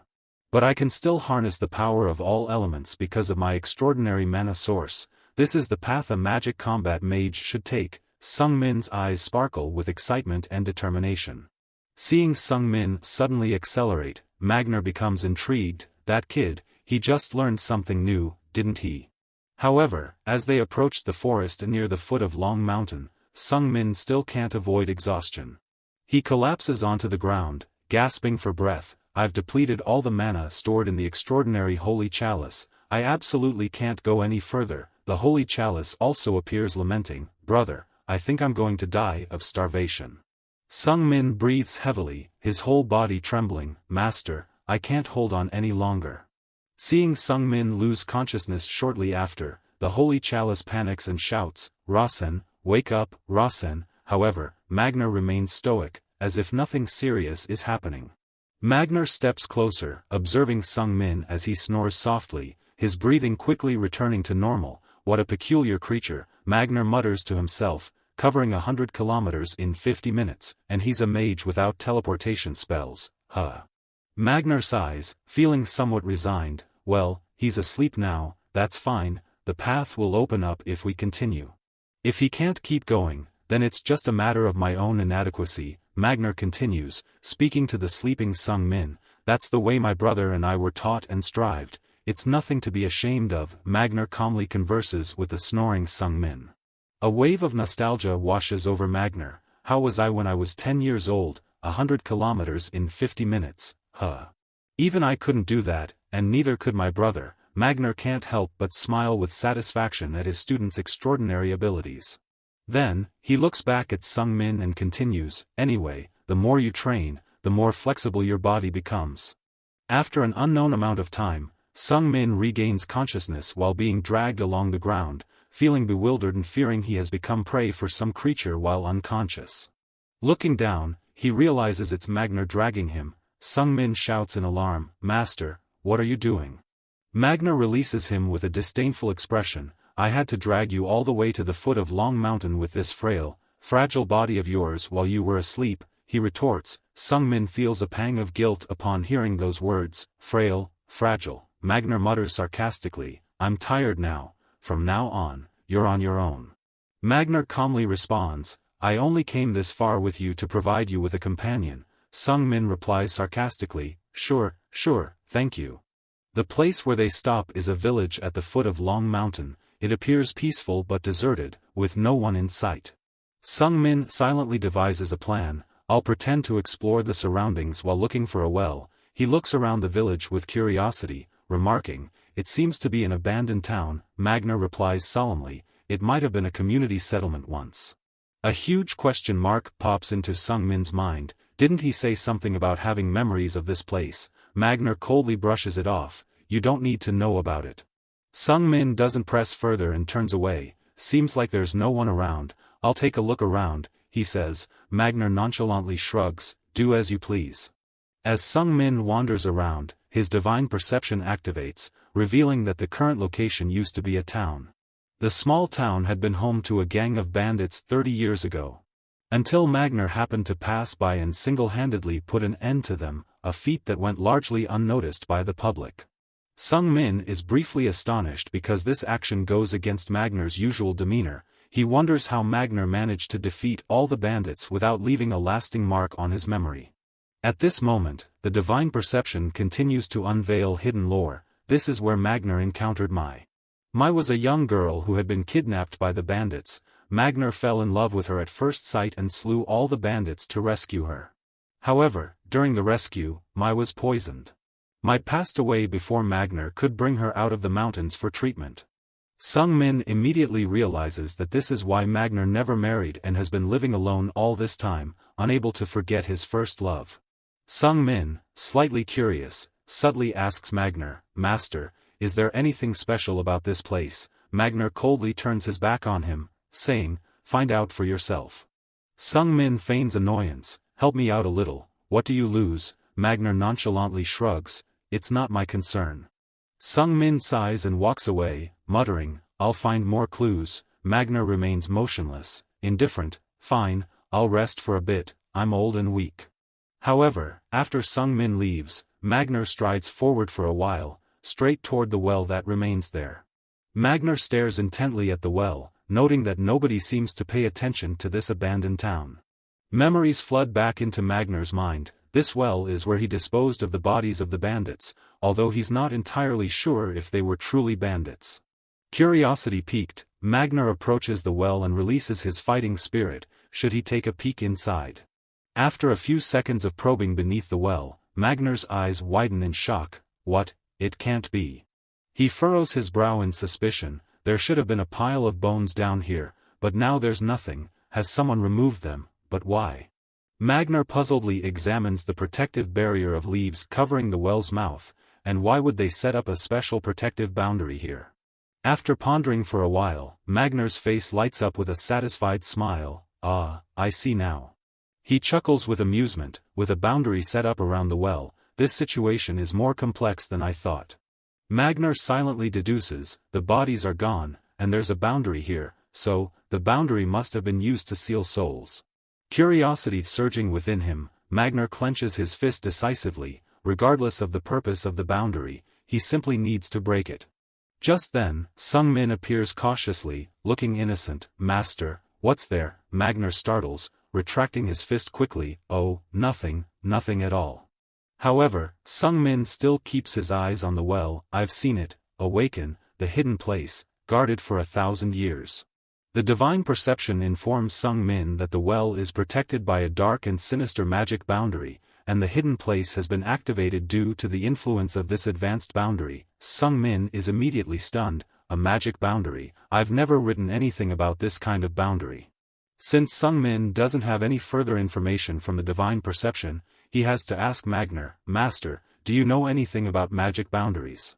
Magner feigns ignorance. Magic boundary? Why do you ask? Sung Min mischievously points at the well's mouth, knowing Magner must be aware of the boundary there. Magner's face darkens instantly. That cunning brat.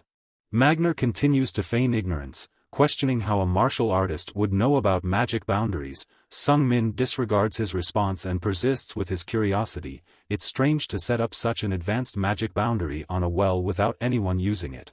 Sung Min gazes deeply into the dark well with a curious expression. Creating such a high-level magic boundary requires a lot of time and resources, he remarks. Magner retorts, there are more crazies in this world than you think.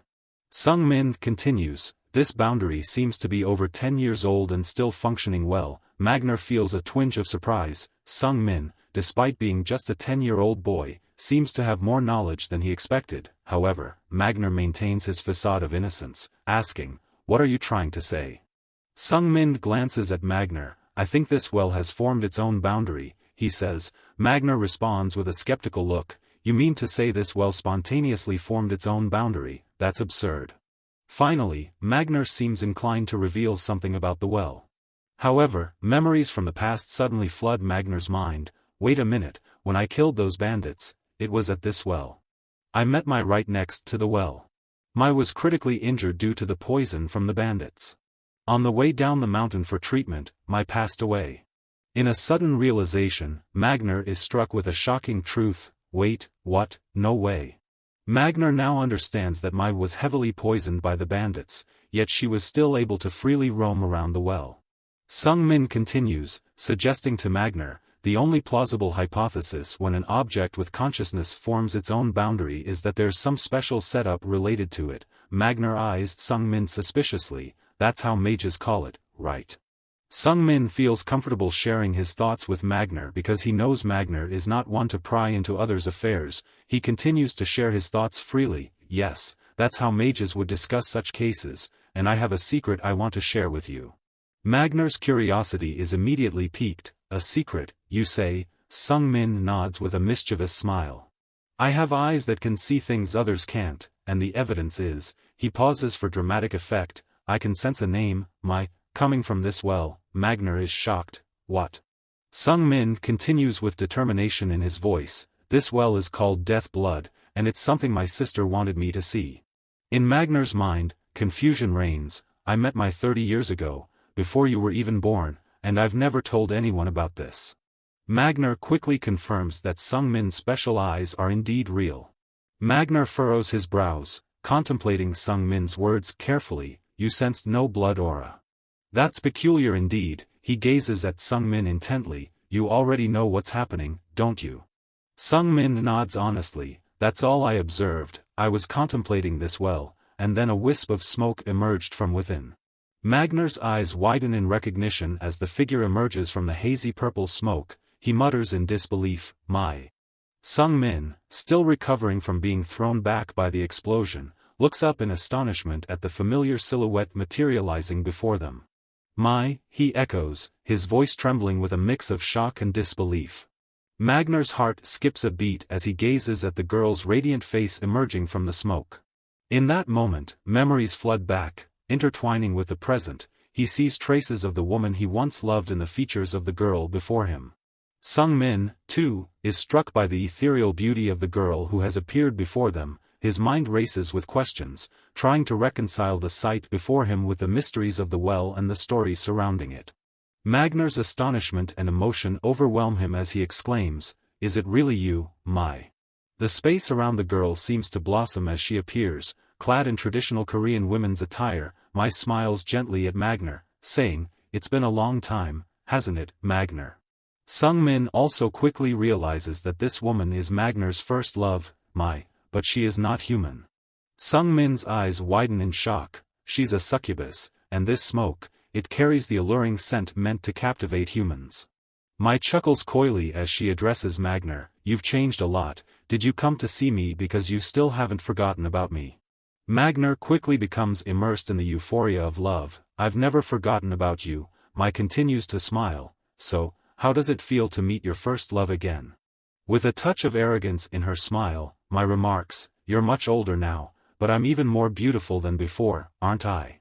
Sung Min regains his composure and stands up, observing Magner lost in the intoxicating embrace of love. This woman is Magner's first love, and Sung Min reckons that first love must be something incredibly difficult to forget. Magner smiles gently, a rare sight. "I still feel very happy," he says. My tilts her head in curiosity. "What do you mean?" Magner lets out a soft sigh. "I've thought a lot about the moment you left us. It weighed heavily on my mind all this time, but now, I can finally let go of that burden." Magner's voice trembles with emotion, yet his expression remains calm. My closes her eyes slightly, as if to express her appreciation for Magner's words. Magner is taken aback as Mike suddenly appears behind him, whispering seductively, "Magner, it's been so long since we've met." She wraps her arms tightly around him from behind. "Why don't we get closer to each other again?"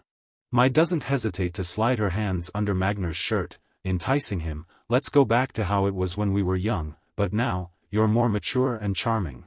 Mai breathes warm, seductive breaths into Magner's neck. "It's wonderful to see each other again, let's stay together for the rest of our lives." Sung Min, feeling awkward witnessing the intimate moment between the two, quickly turns away, but Magner calls him back, startling him. "Rasen," Magner calls, and Sung Min nervously responds, "Yes, yes, master." Magner suddenly grabs Mai by the throat and lifts her up, his tone icy as he addresses Sung Min, "Take a good look." Mai panics and struggles, asking Magner what he's doing. Magner clenches his other fist tightly, his anger evident. "This is the first lesson I'll teach you." He tightens his grip on Mai's throat and sternly instructs Sung Min, "This woman is a demon. Or maybe a ghost. There are two ways to hunt Yukai, the first is with enough physical damage to kill it, the other is to use the battle spirit, mana, or other energy to kill it." Magner's eyes look at Mai sharp and cold without any thought. As soon as Magner let go of his hand, Mai stepped back and looked pitiful. "Magner, I'm really surprised, I didn't know you liked such violent things." Magner still coldly talked to Sung Min instead of Mai, "Which I show you now." As Grandel's basic martial arts, one of the 4 basic concepts, breaks, soon after, Magner stomps his foot and the force in his fist causes the ground beneath his feet to shake. Sung Min tried to closely watch Magner's actions. An incredible number of fighting souls were condensing waiting to burst out. Less than a second later, Magner's thunderous energy fist swung towards Mai without hesitation. Even if his fist hadn't reached her yet, the energy emanating from his fist was enough to punch a big hole in Mai's body.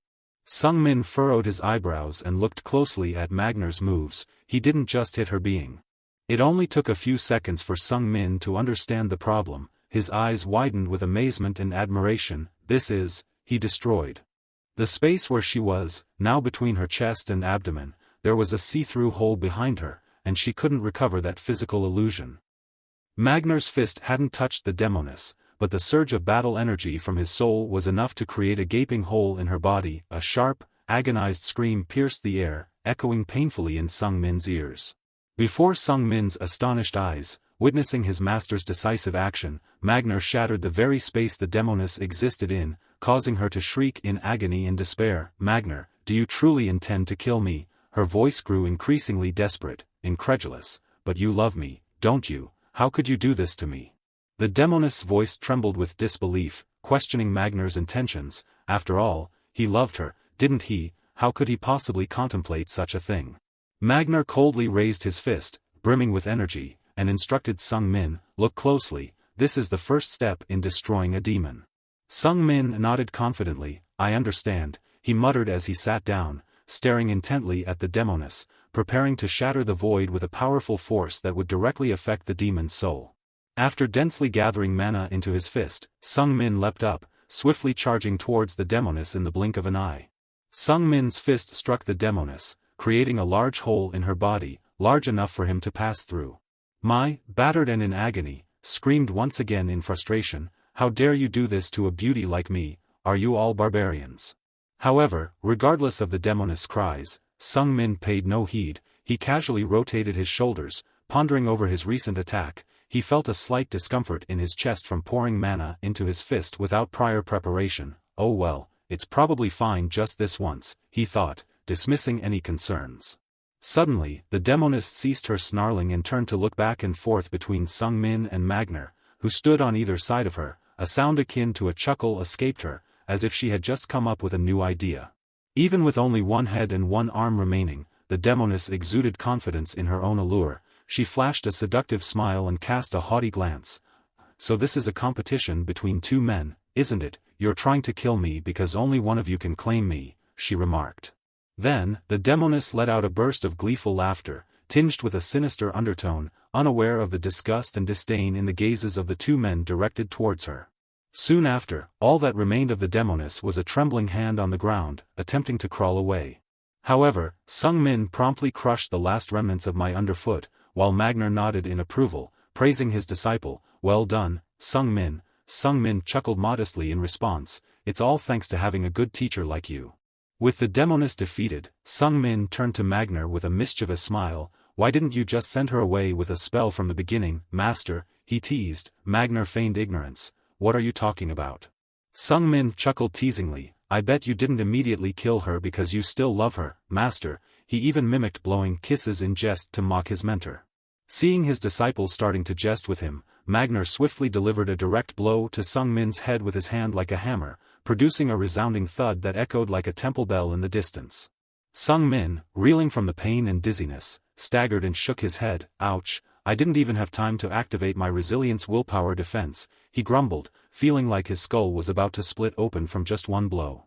Seeing Sung Min clutching his head and wailing, Magnar couldn't help but smirk inwardly, thinking, "Well, serves him right, that clever little rascal." However, he harbored no real resentment, knowing it was just a childish prank. Reflecting on Sung Min's first punch against Magnar found it intriguing how different it was from the typical methods employed by wizards or martial artists. The way Sung Min utilized it to defeat the demoness showcased a unique approach, focusing all his mana into his fist. The more Magnar thought about it, the more fascinated he became. The kid really knows how to concentrate his mana, he mused to himself, impressed by Sung Min's unconventional technique. And causing them to explode when near the enemy. In Magnar's eyes, Sung Min's action was so audacious that it bordered on madness. Frowning with a mix of concern and intrigue, Magnar pondered, "Normally, if he does that, the explosion would likely destroy his own arm as well, so, I really can't understand how his body can withstand such tremendous recoil force." While Magnar contemplated, Sung Min's headache persisted, and he groaned with a hint of accusation. Are you trying to kill your own disciple?" Magnar's eyebrows shot up in surprise, realizing the unintended consequence of Sung Min's technique. "I never thought it could backfire like this," he murmured to himself, feeling a sense of responsibility for not guiding Sung Min properly. Magnar pursed his lips thoughtfully and suggested, "Well then, how about I teach you something else next? Sung Min rolled his eyes in annoyance. Can I guess what it is you're going to teach me?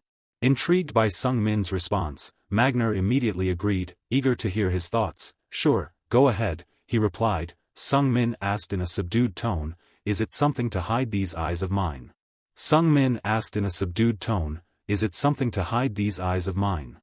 Magner was slightly surprised by their similar thoughts. Why do you think that? He inquired. Sung Min calmly replied, my siblings might feel jealous if they find out.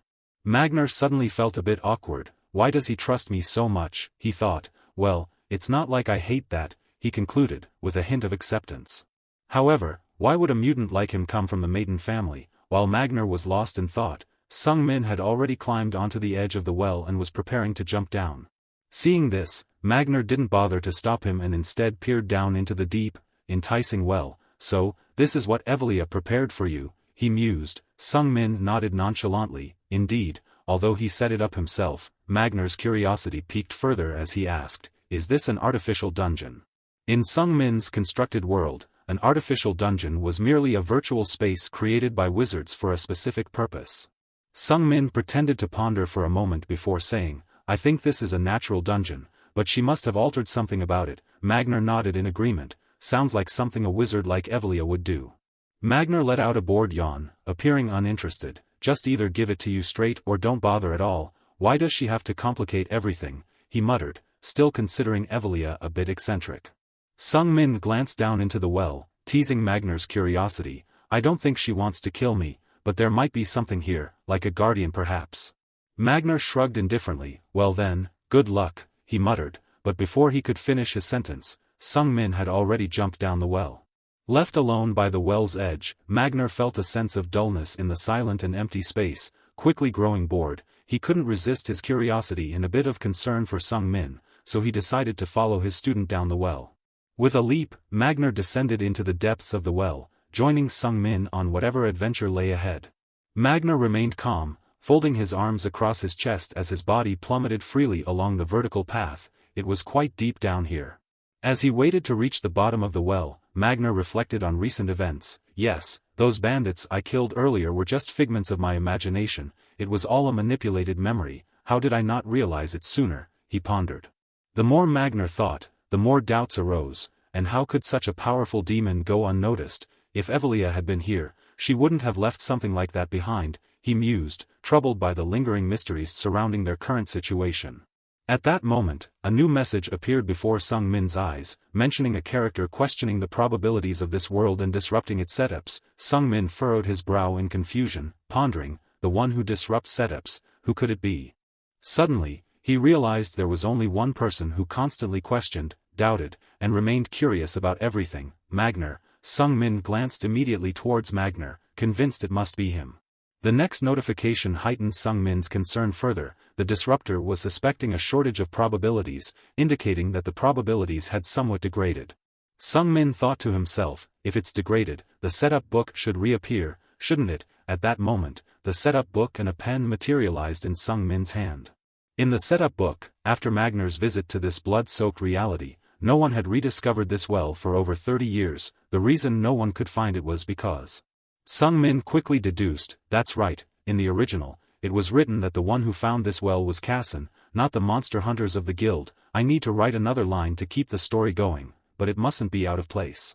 Very quickly, Sung Min wielded the pen and wrote, only those with the holy sight can perceive this disguised well. The system accepted Sung Min's explanation, and the deficiency in probabilities was somewhat filled. As the setup book vanished, Sung Min eagerly awaited his reward, wondering if he would receive the privilege of adding another line. This time, he would. However, just a few seconds later, Sung Min felt disappointed as no further notifications appeared. Sung Min furrowed his brow, feeling increasingly worried. Nothing happened at all. That's not a perfect answer. If this keeps happening, the entire world could collapse. I need to be really careful. After free-falling for about a minute, Sung Min finally reached the dry bottom of the well. He relied on his agility and weight distribution skills to land gracefully without any hassle. The system displayed the current location, the forgotten lair of the 1,000-year dragon. Standing at the bottom of the well in dim light, Magner complained to Sung Min, my student, why aren't you using magic? It was a simple question, but it left Sung Min feeling flustered. Magic? magic, he echoed, puzzled. Magner grumbled sarcastically, yes, can't you use magic to explore or investigate something?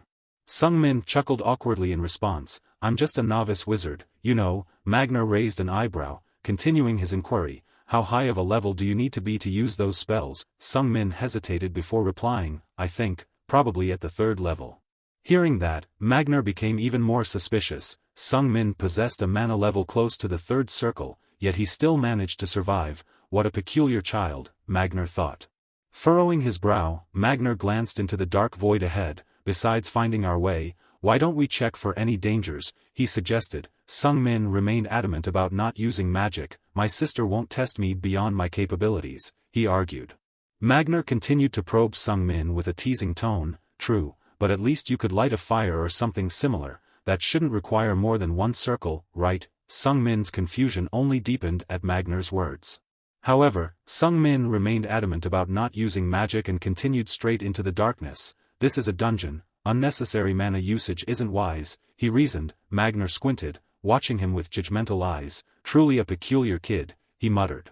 So, the two of them ventured forth into the darkness, despite their eyes quickly adjusting to the dark. The damp, low space still caused discomfort. As Sung Min delved deeper into the cave, he began to feel the air grow heavier. It's quite humid in here, he remarked, his breath starting to feel slightly labored. He attempted to regulate his breathing and cautiously made his way towards a region reflecting a shimmering light. It had to be nearby. Upon seeing a rather large puddle of water ahead, Sung Min became more alert. Yes, this must be it, he thought. On the other side of the puddle, shrouded in darkness, a strip of light along with a flickering glow emanated, metallic clinks echoed, and a sinister voice sounded out, turn back. Magner interjected with a quizzical expression, why would she leave something like this here? Her tastes haven't changed much, have they? Sung Min began to weave a tale. I heard she found a toy that emits a purple light. As Sung Min spoke, his eyes were fixed on the large statue emitting the purple light. It's called the Copper Celestial, he explained. Magner looked skeptical. A celestial, it seems quite small for a celestial. Sung Min smirked, of course, it's not a real celestial, it's just a replica. Seeing that they weren't leaving, the Copper Celestial spoke again, this time with a threat, turn back now, I command you as the guardian of the treasure. Sung Min suddenly sat down on the ground, realizing, it's not an easy foe to deal with. Magner pondered for a moment before warning Sung Min, you'll lose if you fight it.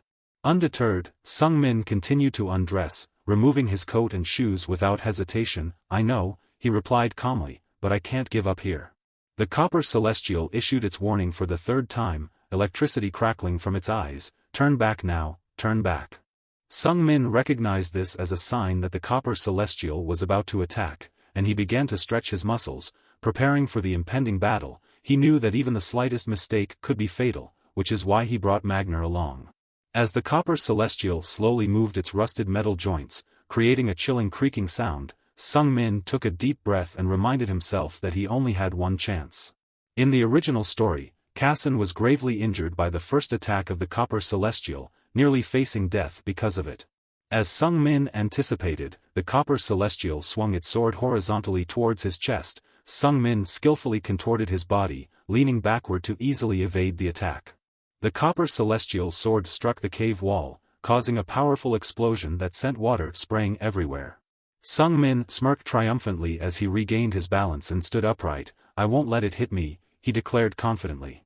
The warrior with his sword and shield stood up in a ready-to-fight stance. Sung Min, brimming with confidence, marched straight towards him. He waded into the puddle of water and declared loudly, all right, let's do this.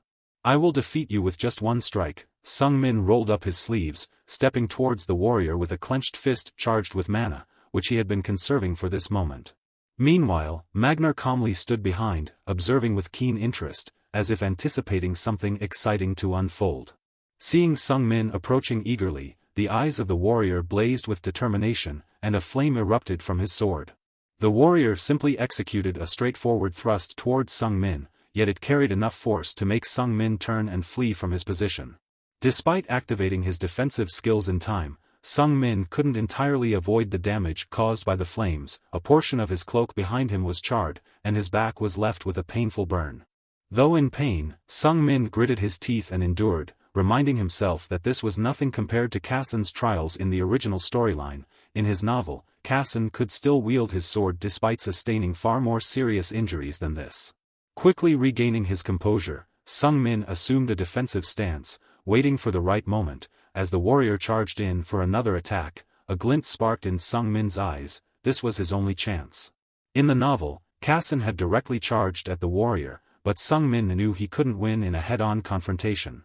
Without hesitation, Sung Min leaped towards the fiery red blade, knowing he just needed to maneuver slightly. At the same time, his defensive skill was automatically activated.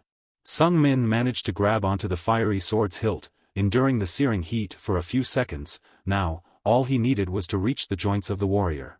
However, the warrior continued to swing the sword with force, making Sung Min's plan more difficult. Oh, he wasn't careful and collided with the wall. With another loud crash, a similar explosion to the one earlier occurred as the warrior's blade struck the wall, yet Magnar remained calm, observing everything with keen interest. Magnar's gaze lifted to the warrior's head, silently praising Sung Min. Not bad at all. It turns out that before the collision with the wall earlier, Sung Min had timely run along the blade and leaped onto the warrior's head. Phew, a bit slower and it could have been the end. From here, he could jump to a point where he could attack the warrior. In the original story, Kassen used his sword to strike at the joints of the warrior to disable it. That's exactly what Sung Min is aiming for. He squints, focusing on the small gap on the warrior's shoulder joint. His intuition immediately provides guidance: the weakness of the warrior. Sung Min stood upright, facing the warrior's shoulder joint, preparing for the counterattack. That's its Achilles heel, all right. He quickly channeled mana into his clenched fist. What he needed to do was to unleash all his skills onto that joint. In one move, he had to bring it down. As Sung Min focused on the warrior's weak point, a sudden glimmer of green light appeared from the holes in the cave wall behind him. An arrow laced with poison shot out from the cave wall, but it only grazed the burn on Sung Min's back. Sung Min was startled by the arrow, losing his balance and falling off the warrior's head. Arg, poison darts, how could I forget about them, he thought, as the dart narrowly missed his burn. I didn't write this part into the novel, it was only in the draft, but that's enough for it to exist here now. As Sung Min fell within arm's reach of the warrior, it unexpectedly swung its sword once more. Sung Min managed to dodge the blade in time and unleashed his punch, releasing all the accumulated mana. In a moment of shock, Sung Min's eyes widened, and a burst of light exploded before him. The mana from Sung Min's clenched fist collided with the fiery energy of the warrior, causing a shockwave that rocked the cave. Immediately after, Sung Min was propelled backward by the force of the explosion, slamming into the cave wall. Sung Min was nearly drained of strength, lying trembling on the ground with burns covering his body. Ouch, this isn't as easy as I thought, he muttered to himself. Meanwhile, Magnar remained calm as ever, observing the warrior, that mischievous kid.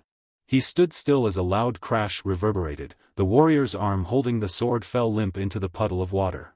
Magnar silently watched as the warrior struggled to move. That rascal just blew away one of the warrior's arms like it was nothing. Right after that, Magnar visualized the swift attack Sung Min had launched moments ago.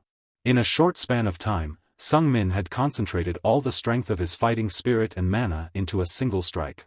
When he unleashed his punch, it veered off course, deflecting the warrior's sword and colliding with its wrist joint. However, the recoil force from the impact also sent him flying.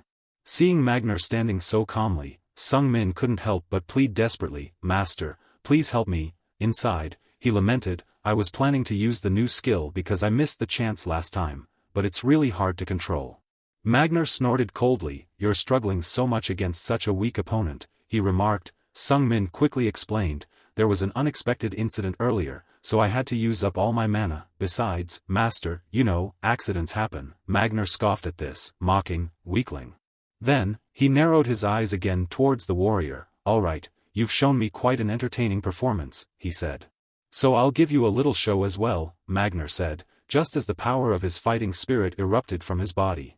Sung Min immediately forgot his pain and eagerly watched Magnar's movements, his eyes wide open. He quickly realized that the enormous energy emanating from Magnar was the fighting spirit he had witnessed when Magnar fought monsters, and it was even stronger than before. The warrior strode forward towards Magnar, extending its remaining arm as if to grab him, but there seemed to be an invisible barrier preventing it from advancing further. Magnar stared intently into the warrior's eyes, a glint of menace in his gaze. He opened his mouth, speaking with a commanding tone as if giving an order for it to collapse. A violet light emitted from the warrior's eye slit suddenly became chaotic, casting its beam erratically, while a grating sound echoed from behind its metallic helmet. Just a few seconds later, the warrior exploded like a malfunctioning machine, and Magner didn't even need to lift a finger. Sung Min stared in astonishment, his eyes wide open. This was the highest level of command. Could this be the true meaning behind the system's mention of the supreme authority inherent in the language of the highest being? In the moment the warrior was vanquished, instead of feeling joy, Sung Min suddenly felt despair. Could he survive in a world like this? Seeing Sung Min sitting there, looking distressed, Magner urged him, quickly, let's go. Outside, it was midnight, and in the silent mountain, footsteps suddenly echoed through the deserted area. Hampton and Era were hurrying through the forest, heading towards the well. Hampton, exhausted, complained to Era, "Can we take a break for a moment?" Era gave him a cold glance. "How can you consider yourself the shadow of the master when you're so weak?" Hampton retorted, panting, "I'm not weak, it's just that you're too strong." Era remained indifferent, saying, "As long as I can still converse, I'm fine." At that moment, they ran past the well, and Era suddenly veered off, coming to a stop. 2 nights ago, before Sung Min and Magner set off, Sung Min had instructed Era, "Start 2 days after us, the destination is the head of Long Mountain." Sung Min had simply said, "The entrance to the dungeon is the well, find me." Era cautiously observed her surroundings, the well, signs of battle. Based on Sung Min's hints and clues, she was certain, this was it, the entrance to the dungeon. Meanwhile, Sung Min, inside the cave, stood up wearily. Although he had some resistance to the poison thanks to the Holy Grail and Saken, he still felt the painful effects of its toxicity. He sighed and lamented to Magner, "You should have intervened earlier, I'm running out of mana." Magner immediately pretended to punch his own back. "I'm old and weak now, this is difficult for me too," he said. Sung Min raised an eyebrow at Magner's remark, "Old and weak," he thought incredulously. Ignoring that, Magner asked, "So, what now?" Sung Min pretended to contemplate, "If there are guards here, there must be treasure." Magner chuckled sarcastically, "You state the obvious as if it's surprising." Sung Min smirked and turned away. "Well, now we just need to find the treasure, I'll lead the way." Suddenly, Sung Min stopped and wore a thoughtful expression. "By the way, isn't there something peculiar?" Magner glanced at him. "What?" Sung Min spoke with a hint of implication. "The warrior's body is protected by some kind of special oil." A spark of interest lit up in Magner's eyes as he chuckled inwardly. "So, during the fight, he noticed, Letton doesn't even have a scent." Magner pondered, Sung Min must have noticed it when he was standing on top of the warrior. As Magner guessed, at that moment, Sung Min's divine eye had informed him of the layer of oil on the warrior's body. Letton was a special oil commonly used in the southern region. It was often used to protect metals from moisture and mold, preventing rust. Sung Min knew that Magner had figured it out but intentionally didn't remind his disciple. He deliberately voiced his own judgment. "The warrior is coated with Letton but still rusts, isn't that strange?" Sung Min continued his speculation, mentioning that Letton was also vulnerable to certain types of toxins. Seeing Sung Min's thoughtful expression, Magner silently remarked to himself, "He is indeed sharp." Suddenly, Sung Min's image reminded Magner of Evelia when she was younger. After a failed attempt to kill Magner, she had cried out in frustration, "I thought I'd succeed this time." Evelia had been so eager then. Magner chuckled to himself, reminiscing, "I thought I would die instantly if I hadn't dodged a few centimeters to the right, but I didn't dodge because it wasn't necessary." Evelia remained stubborn, challenging Magner, "Old man, next time I'll definitely kill you. I thought dark magic would be more effective in this toxic environment." Sung Min's determined expression and resolute gaze now resembled his sister's. The poison would corrode Letton and spread around, so undoubtedly, the entrance inside must be filled with toxic fumes. Magner chuckled inwardly, "He truly is Evelia's brother," he thought to himself. Finally, he admitted, "Yes, the entrance is indeed filled with toxic gas." Magner looked at the dense toxic smoke blocking the passage, noting that it was different from the poison on the arrows earlier. Instead of concern, his eyes sparkled with excitement. If Sung Min inhaled it, his limbs would be paralyzed forever. With a gleeful smile, Magner said, "I can't help because I'm not a mage." Sung Min looked at him with dismay. Why did he seem so thrilled? Immediately, Sung Min pretended to be wise and said, "I've prepared something to guard against this scenario." Magner's curiosity was piqued. "What is it?" Meanwhile, at the mouth of the well, Hampton was still hesitating, peering down below. "Hey, Are you sure this is the entrance to the dungeon? He asked nervously. He didn't notice Era's raised foot behind him. With a sudden push, followed by a startled cry from Hampton, the boy tumbled headfirst into the well. His helpless scream echoed throughout the well. No, he yelled out in frustration, but Era coldly muttered, "Sorry, Hampton." Immediately after, she also jumped into the well after him. There wasn't much time left. Sung Min, now wearing a confident smile, said to Magner, "If there's poison, there must be an antidote." Unbeknownst to Sung Min, the antidote he mentioned was currently crying and wailing as it fell freely for a whole minute.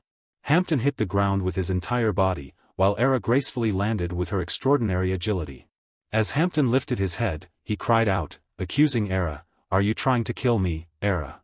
Contrary to Hampton's expectations, Era didn't offer any gentle comfort or explanations. Instead, she coldly pulled out a gleaming dagger. "What?" she responded sharply. With a threatening aura and an intimidating tone, Era declared, "You will truly die if you don't get up right now. Pain is the best way to help someone regain consciousness." Hampton immediately scrambled to his feet and ran after Era, his legs trembling. "She really was going to stab me. She even gave me candy when I cried 2 weeks ago." Hampton lamented silently in disappointment. He realized that all her actions were insincere. Era didn't pay much attention to the boy's thoughts. She was solely focused on reaching Sung Min as quickly as possible. "This way," she urged, hurrying along. Soon after, Magner's keen senses alerted him to someone approaching. Sung Min also sensed the commotion coming from the outside road and smiled knowingly. "Here they are," he said. Magner, curious, glanced towards the darkened road. "They are." Hampton and Era bowed respectfully as they approached Magner and Sung Min. "Greetings, warlord," Hampton said. Magner was somewhat surprised. "They are your subordinates?" he asked Sung Min. Magner stroked his beard thoughtfully as he scrutinized Era with a probing gaze, the woman he had seen once before. Immediately, he turned to Sung Min and inquired, "Who is this maid?" Sung Min chuckled in response, "Father sent them to us because we still have so many shortcomings." Magner burst into laughter. "Haha, your father does that, huh?" He silently pondered that normal people's brilliance often indicated their strength or weakness. Someone with a strong brilliance was actually nothing to fear. But someone with no brilliance at all, that was achieved only when they had reached the highest possible achievement. Magner couldn't help but laugh at the absurdity of this peculiar maiden family, sending assassins to serve as maids for their son. He spoke frankly to Era, "You're the strongest assassin I've ever seen." Era replied half-jokingly, "I suppose that means the assassins you've encountered before are no longer in this world, so I must be the best." Magner chuckled satisfactorily, "You know modesty." Then, in a calm tone, he continued, "Of course, an assassin with too large an ego must perish." Era avoided Magner's gaze. "I'll take that as a reminder." Magner then turned to the awkward Hampton beside him. "Do you have poison on you?" Hampton replied hesitantly, "Yes, sir." Magner continued his speculation, "You're probably his shadow, too, aren't you?" Hampton was caught off guard and became flustered. That.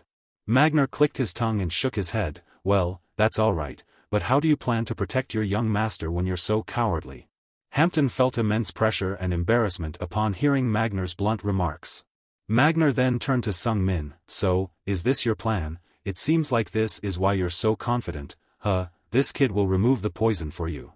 Hampton, feeling embarrassed, took out the ingredients for making the antidote and said hesitantly, "I can't remove the poison, but I can create a temporary antidote to protect the young master's body." Seeing Hampton's submissive demeanor, Sung Min approached and gently stroked his head to comfort the boy. Hampton thought Sung Min might want to give him further instructions and looked up, saying, "Yes, young master." Sung Min smiled warmly, encouraging Hampton, "Thank you, you've done the best you could in all ways." Encouraged by Sung Min's words, Hampton immediately regained his spirits. "Of course, young master," he said confidently. Quietly, he thought to himself, "I'm not afraid of anything as long as I'm by your side, young master." After some hesitation, Hampton handed Sung Min a large pill, about the size of 3 fingers. "Young master, if you take this, it will counteract most of the poison," he explained. Sung Min looked at the intimidatingly large pill and felt perplexed. "It won't be effective if I swallow it, right?" he asked, seeking confirmation from Hampton. Hampton quickly reminded him, "Oh, yes, sir, you can't swallow it." Remembering the original story where the main character, Kassan, had to stay in bed for 3 days because of this poison, Sung Min felt a sense of satisfaction in knowing what to do next, as he had written this story himself. Before taking the pill, Sung Min instructed his two subordinates, "I'll be back shortly, wait here." Hampton nodded eagerly in response, "Yes, sir," while Era simply nodded in agreement. Magner walked alongside Sung Min, continuing to mock the young mischievous creature. "You're really complicating things with this weak poison, see how I have such an excellent disciple here." Despite wanting to retort, Sung Min remained silent, opting to avoid the poison. It was better not to say anything at all. After traversing a path enveloped in thick poison, they finally reached a clearing free from the toxic air. After traversing a path enveloped in thick poison, they finally reached a clearing free from the toxic air. Sung Min looked at the dragon carving on a stone door at the end of the cave, and his eyes lit up. "We've arrived," he said. Sung Min almost exclaimed in excitement, "Behind that gate lies the location of the dragon armor, millennia old." As Sung Min and Magner approached closer, the stone gate seemed to sense the presence of those who had overcome the challenges and immediately swung open wide. Sung Min's eyes gleamed brightly as he saw the object emitting radiant light behind the stone gate. Behind the stone gate lay a space illuminated by the dazzling brilliance of the treasure. The opening of the gate created a powerful airflow that swept away all the toxic air around.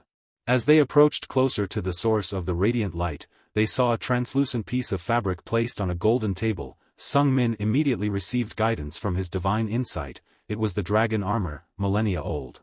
Sung Min couldn't contain his excitement. The fabric acted as a protective armor, capable of safeguarding his heart at least once. It felt like being gifted with an extra life. As Sung Min eagerly approached to take the fabric, he suddenly stopped and widened his eyes, looking down at the ground. There, in front of the table, a glowing line of text appeared on the ground. "Only those worthy of succession may read this."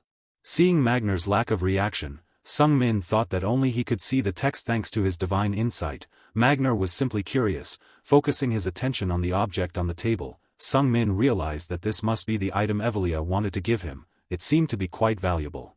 Sung Min furrowed his brow, puzzled as he looked at the text once again. "I didn't set this up in the novel. There may be hidden things in this world that even I, as the author, don't know about."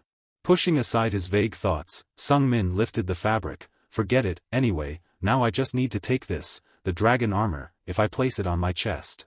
Thinking and acting simultaneously, Sung Min immediately placed the translucent fabric on his chest. A bright light radiated from it, and then the fabric completely disappeared.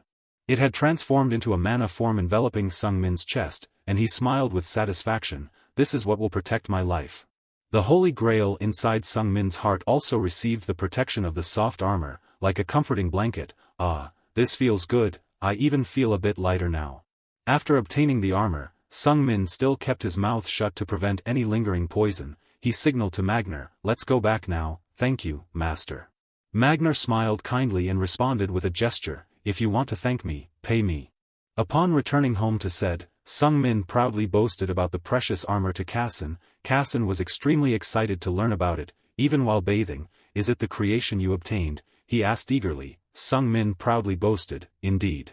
With a hint of arrogance, Sung Min declared, "It's the armor that will protect my heart." Kassan looked curiously at Sung Min's chest. "Armor, huh, but you're not wearing anything," he observed. Sung Min continued to proudly pat his chest. "To put it succinctly, its appearance has been slightly altered, and I'm wearing it right now."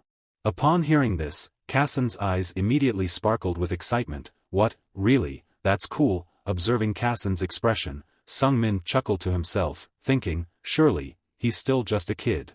In a moment of excessive enthusiasm, Sung Min suddenly made an offer. "Do you want to punch me in the heart to test it out? If you still don't believe what I said?" Kassan became even more excited. "With my fist," he exclaimed. Immediately, Kassan jumped out of the bath and returned with a sword in hand. "Wouldn't it be better to test it with a sword?" Sung Min exclaimed in surprise. "What, why do you have a sword in the bathroom?" Feeling uneasy, but since Sung Min was the one who proposed it in the first place, he reluctantly agreed. "All right, fine, but be gentle, okay?" After a few hours of groans, clangs, and metallic clashes, Kassan cheered excitedly. "Wow, you really wore this armor." Feeling uneasy, but since Sung Min was the one who proposed it in the first place, he reluctantly agreed. "All right, fine, but be gentle, okay?" After a few hours of groans, clangs, and metallic clashes, Kassan cheered excitedly. "Wow, you really wore this armor." After the trial ended, the system announced, "Currently, the durability of the Millennium Armor is 32 out of 100, the item will be destroyed when durability reaches 0, the durability of the Millennium Armor can be restored using mana. Sung Min sighed silently. The durability decreased because Kassen was too excited and wanted to try a bunch of things. Leaving the bathroom, Sung Min walked along the hallway of the guest house and asked Kassen, "Can you stand guard for a bit? I want to use the mana absorption skill." Kassen chuckled, "Sure thing." Sung Min didn't know that Kassen was feeling ecstatic about a strange thought. Today, I stabbed into the heart of my friend, so this is what father meant when he talked about the camaraderie of heroes. Sung Min quickly assumed a meditative posture and received a notification from the system. The durability of the Millennium Armor has increased by 1, the current durability of the Millennium Armor is 33 out of 100. According to Sung Min's calculations, the durability increased every minute, so it would take about an hour. After an hour of mana cultivation, the durability of the Millennium Armor had returned to its best condition, a perfect score of 100 out of 100. Sung Min stood up refreshed and thanked Kassen, saying, "You did great, Kassen, I appreciate it." Kassen replied with a friendly smile, "Of course, it's nothing." Kassen was still filled with joy at having someone who truly trusted him enough to let him test his skills. He beamed at Sung Min before returning to his room, saying, "Well then, see you tomorrow, Rasen." In that moment, Sung Min saw another step forward in making Kassen his close friend. He smiled contentedly, thinking, "Definitely." After Kassen left, Sung Min wandered around the auxiliary buildings lost in thought. He felt he might be a bit safer now that the danger or the threat of assassination had passed, but nonetheless, the world was still filled with monsters, both literal and figurative. After some contemplation, Sung Min called out to Era, who was lurking nearby. Era immediately appeared like a shadow behind Sung Min. "Yes, young master," Era responded, her voice carrying an air of a seasoned assassin. Sung Min glanced at the female assassin with thoughtful eyes. "Era, my heart," he began. "Do you want to try stabbing into it?" Sung Min said, turning back to look at Era with a determined gaze, a hint of audacity flickering in his eyes. Era paused for a moment, contemplating deeply, then slowly opened her mouth. If I were to stab you with my strength, you would certainly die. Is that okay?" Her gaze sharpened instantly, like a knife ready to slit Sung Min's throat. Era's icy murderous gaze sent shivers down Sung Min's spine, causing his face to pale even further. "No, it's not okay, I'll ask again when I'm stronger," he said, swallowing hard with dread. He felt a profound fear, even with the protection of ancient armor.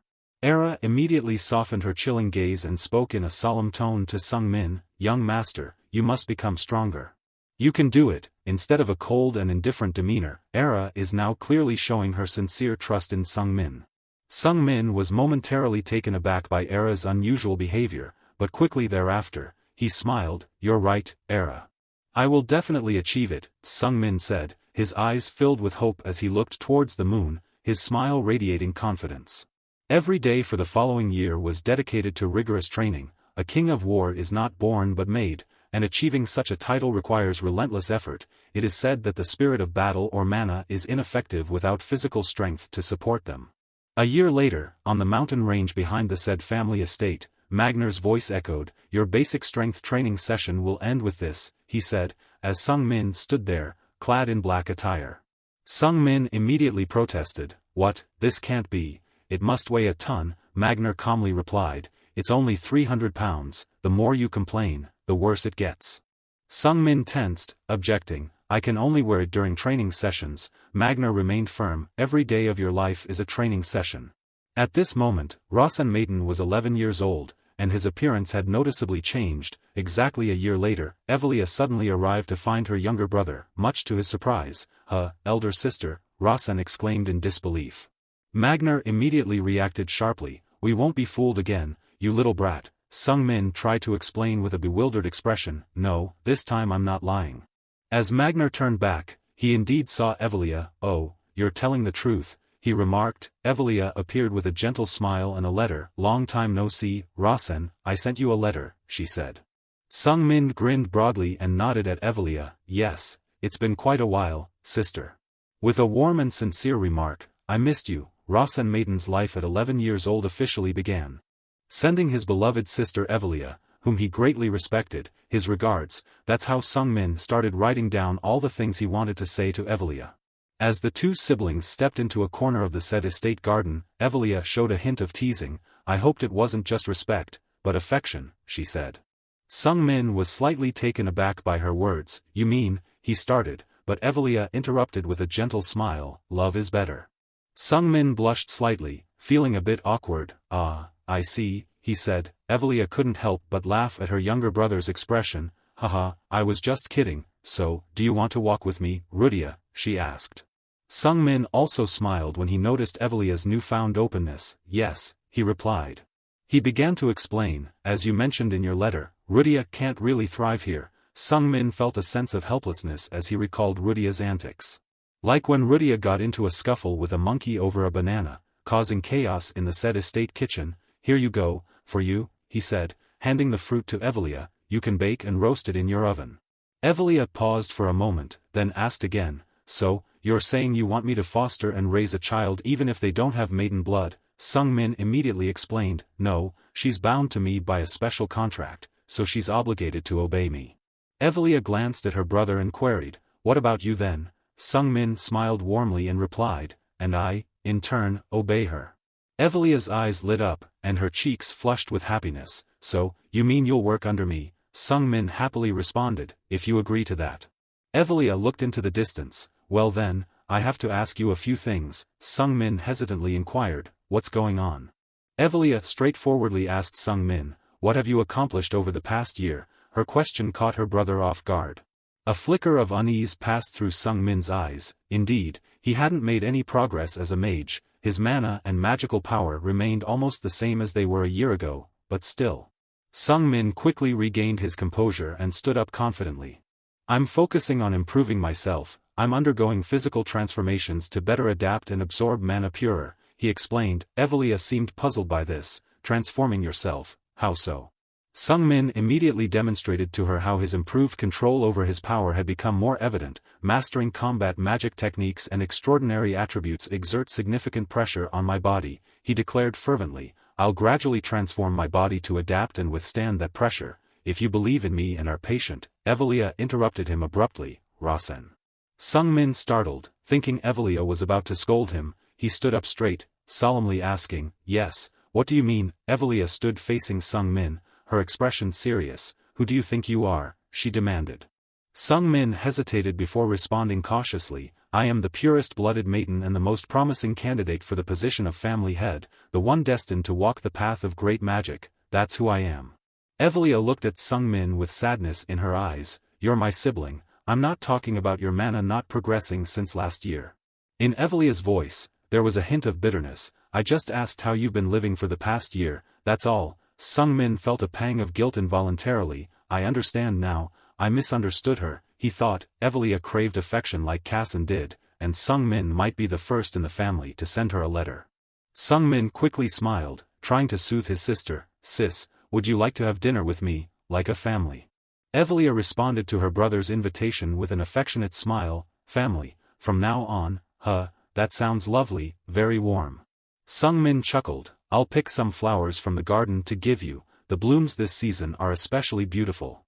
That night, Sung Min lay awake for a long time on his bed, bathed in the moonlight streaming through the window. Suddenly, a voice echoed in his mind. Do you remember exactly how you were a year ago? So prove to me that you've grown. Evelia's voice resonated in Sung Min's room. He immediately sat up, determined to prove how different he was from a year ago. Sung Min turned his gaze towards the darkest corner of the room. Era, her voice resounded even before she appeared. Yes, young master, Sung Min asked her. Did you overhear the conversation? Era nodded gently. Yes. Without waiting for Sung Min to give orders, she took the initiative. I'll wake you up in the morning to leave before 6 a.m. We're not sure how long the journey will be, so I'll prepare necessary provisions and drinks. Sung Min nodded thoughtfully, asking Era, what testing method do you think she'll prepare for me? Era pondered for a moment before replying, I believe it will be something you haven't been able to accomplish before. Sung Min smirked mischievously, as if he had guessed something. That's right, he thought to himself, she surely accepts this youngest Rasen, but she still needs to see how Rasen has changed. The next morning, Sung Min greeted Evelia with a long yawn. Did you sleep well? He asked. Evelia smiled and nodded. Yes, seems like you're in a good mood. You know what you have to do, don't you? Sung Min calmly responded. Yes, after all, it's part of your test. Evelia glanced curiously at her brother. So, you must have thought a lot last night, she remarked. Sung Min admitted frankly, yes, I need to prove that I've become stronger, even though my mana hasn't increased. And the test needs to be completed within a few days, without affecting Sed's territory or duties, so, there's only one possibility. Sung Min rubbed his chin, deep in thought. Evelia smiled gently, tilting her head to look at her brother. So, how do you think I'll test you? Sung Min didn't hesitate to provide an answer, because we can't use teleportation magic carelessly on Sed's territory. It must be, hunting a lone Yuvith in the Byron Stone Mountains, that's the only thing I can think of. Evelia smiled brightly and immediately opened a spatial gate. Exactly that, shall we go then? Sung Min gently took his sister's hand. Yes, let's, sister. As they prepared to leave, Sung Min unexpectedly asked Evelia, oh, right, could we bring Hampton along? Evelia seemed a bit surprised. Hampton, why? However, she still agreed to Sung Min's request and allowed Hampton to come along. The boy was barely able to kneel down upon arrival due to dizziness. Hampton staggered, feeling nauseous. It's a bit too much for him, Sung Min apologized, patting the boy's back. I'm sorry, Hampton. The current location they were in was the Byron Stone Mountains, within the Red Pine Forest. Sung Min quietly scanned the surroundings. True to its name, there were plenty of red pine trees here. Sung Min recalled vivid descriptions of this red pine forest from the novel. It was a place where all sorts of monsters dwelled, one of the most dangerous places on the continent. The red pines had become a symbol of danger. Leading the group deeper into the forest, Sung Min asked Evelia, you'll just observe, right? Evelia hesitated before replying, yes, as long as you don't die. Though this was expected, Sung Min felt a bit disappointed. She wouldn't intervene even if his limbs were severed or his life was threatened. Suddenly, Hampton ran ahead and pointed to an old signpost. Master, there's a sign over there. On the sign, it read, Territory of the Yuvith tribe, danger, do not approach. Following the direction indicated by the sign, the trio continued deeper into the forest. Hampton started panting from exhaustion. Master, how much farther do we have to go? Sung Min tried to encourage the boy. We're almost there, hang in there, Hampton. Hampton panted heavily and complained, you said that a while ago. As they reached a clearing, Sung Min looked around but saw no sign of the Yuvith. He instructed Hampton, it's around here, spread out what I told you to bring. Hampton hesitantly rummaged through his bag. Yes, sir, he said. Evelia silently observed Sung Min's actions with some suspicion. Was it because he feared the Yuvith that he brought Hampton along? Sung Min, still gesturing with his 5 fingers, replied, spread out a bit more. Evelia observed the scattered chicken legs on the ground and contemplated. She realized that Rasen alone couldn't defeat the Yuvith if they acted in groups, therefore, she had planned to eliminate all Yuvith after she won a part of the group. But it seemed that Rasen had a more interesting plan than she had anticipated. Evelia was momentarily surprised to see Sung Min's confident smile. After a while, Sung Min told Hampton, all right, that's enough. Hampton quickly placed the last pig thigh on the ground. Yes, sir, he replied. Suddenly, Sung Min asked Hampton, can you climb trees? Hampton looked confused and stammered, maybe, if I try hard enough. Instead of reprimanding Hampton, Sung Min immediately lifted the boy onto his back and gracefully leaped onto the branches of the trees. Don't worry, just hold on tight to my back, he reassured him. While Sung Min and Hampton settled into their positions on the trees, Evelia remained calm, standing below and looking up at her younger brother. She was somewhat surprised. Evelia silently observed Sung Min and began to use her stealth skill. Her movements were much smoother than they were last year. At this moment, the Yuvith began to catch the scent of the fragrant chicken legs. Watching the Yuviths gradually approach the area beneath them, Sung Min thought to himself, just as I predicted, a group of Yuviths has been lured here. Evelia remained completely invisible to the Yuviths as they eagerly rushed towards the falling chunks of meat. She furrowed her brow slightly and transmitted her thoughts to Sung Min. Mage, you should never resort to such methods. Sung Min calmly replied, I know, I don't want to work for you as just a mage. He smirked mischievously, adding, I want to become someone more than that. Below the tree's roots, the Yuviths were enjoying their feast, oblivious to the observers above. Sung Min's group continued to quietly observe their activities. The Yuviths chewed voraciously on the chicken legs, creating a squelching sound echoing through the forest. After observing for a while, Evelia nodded in approval of Sung Min's approach. I see, now I understand, she acknowledged. Looking up at Sung Min, Evelia realized, so this is your plan, after you knew that the Yuviths live in packs, isn't it? Sung Min confidently nodded, exactly, I understand the characteristics of these youths, they live in packs but are not friendly with other packs. So, Sung Min's plan was simply to lure them out with meat. Not only would one group of youths be attracted, but others would surely become envious, leading to conflicts. As Sung Min predicted, two groups of youths were lured by the scent of meat and encountered each other. They glared at each other with hostility and malice. A youth leader roared to kick off the battle for food. Immediately, it swung its axe, severing the head of another youth, causing green blood to splatter everywhere. Sung Min watched this scene with excitement, his eyes widening. The battle has begun, he said quietly to himself. He smiled gleefully. Now, all I have to do is sit back and enjoy the show. Below, the youths hadn't realized the peculiarities of this battle yet, they just blindly attacked each other in a sense of envy and rivalry. Youths were simple-minded creatures, ready to attack each other with anything at their disposal for even the slightest advantage. Soon, youths from both sides fell, and the fierce battle dyed the land red with green blood. Evelia stood calmly amidst the chaos, counting each youth killed. Finally, it took only a few minutes for the bodies of the youths to litter the ground. Only one youth remained alive. This youth was also heavily wounded, but it didn't take its eyes off the pile of meat, baring its teeth in a menacing grin. The youth burst into arrogant laughter as both groups were wiped out, not even bothering to acknowledge that some of its own kind were among the fallen. Sung Min remained perched on the tree, observing the youth, knowing that the moment had come. As the arrogant youth was about to continue its feast, a surge of energy came from behind it. The youth sensed the surge of energy from Sung Min and immediately turned to look behind, its eyes widening in horror at the bright streak. Sung Min leaped down from the tree with a fist charged with mana, aiming straight for the youth's head and delivering a powerful blow. The punch, infused with tremendous mana, created an explosion that obliterated 2/3 of the youth's body, turning it into a cloud of dust and debris. At that moment, Hampton slowly slid down from the tree, still feeling bewildered as he looked at the scattered youth corpses on the ground. Hampton tiptoed cautiously as he stepped over the youth bodies, as if afraid they might wake up. Gosh, there are so many of them, he muttered. Evelia, who had counted them all, remained silent in response to Hampton. She simply materialized quietly. In total, there are 24, she said unexpectedly. Evelia's gaze sharpened as she looked at Sung Min. What would father think if he were here? Would he be angry or pleased? She pondered aloud. Her eyes focused intently on the faintly glowing object on Sung Min's chest, something invisible to ordinary sight. Furthermore, he was wearing a special item to protect his torso, something weighing about 300 pounds. Sung Min grinned with delight as he spoke to Evelia. I bet you're eager to see me use magic. Evelia tilted her head, intrigued. Is that so? Sung Min nodded and glanced at the trees lining the path. If the youths regroup into a group of more than 10, they'll elect a leader. I've marked all the caves we passed on the way here. Sung Min grinned mischievously as he declared to Evelia, I'll show you my magic. Hearing this, Hampton shuddered again, looking around the area in fear. There are more youths, he muttered anxiously.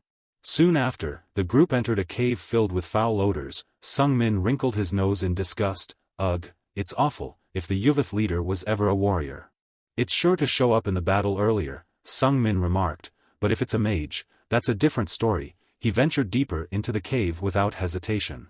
After searching for a while, he finally spotted the youth leader. It dropped its staff in surprise upon seeing them, trembling nervously. I guessed right, Sung Min said, staring intently at the seemingly aged youth.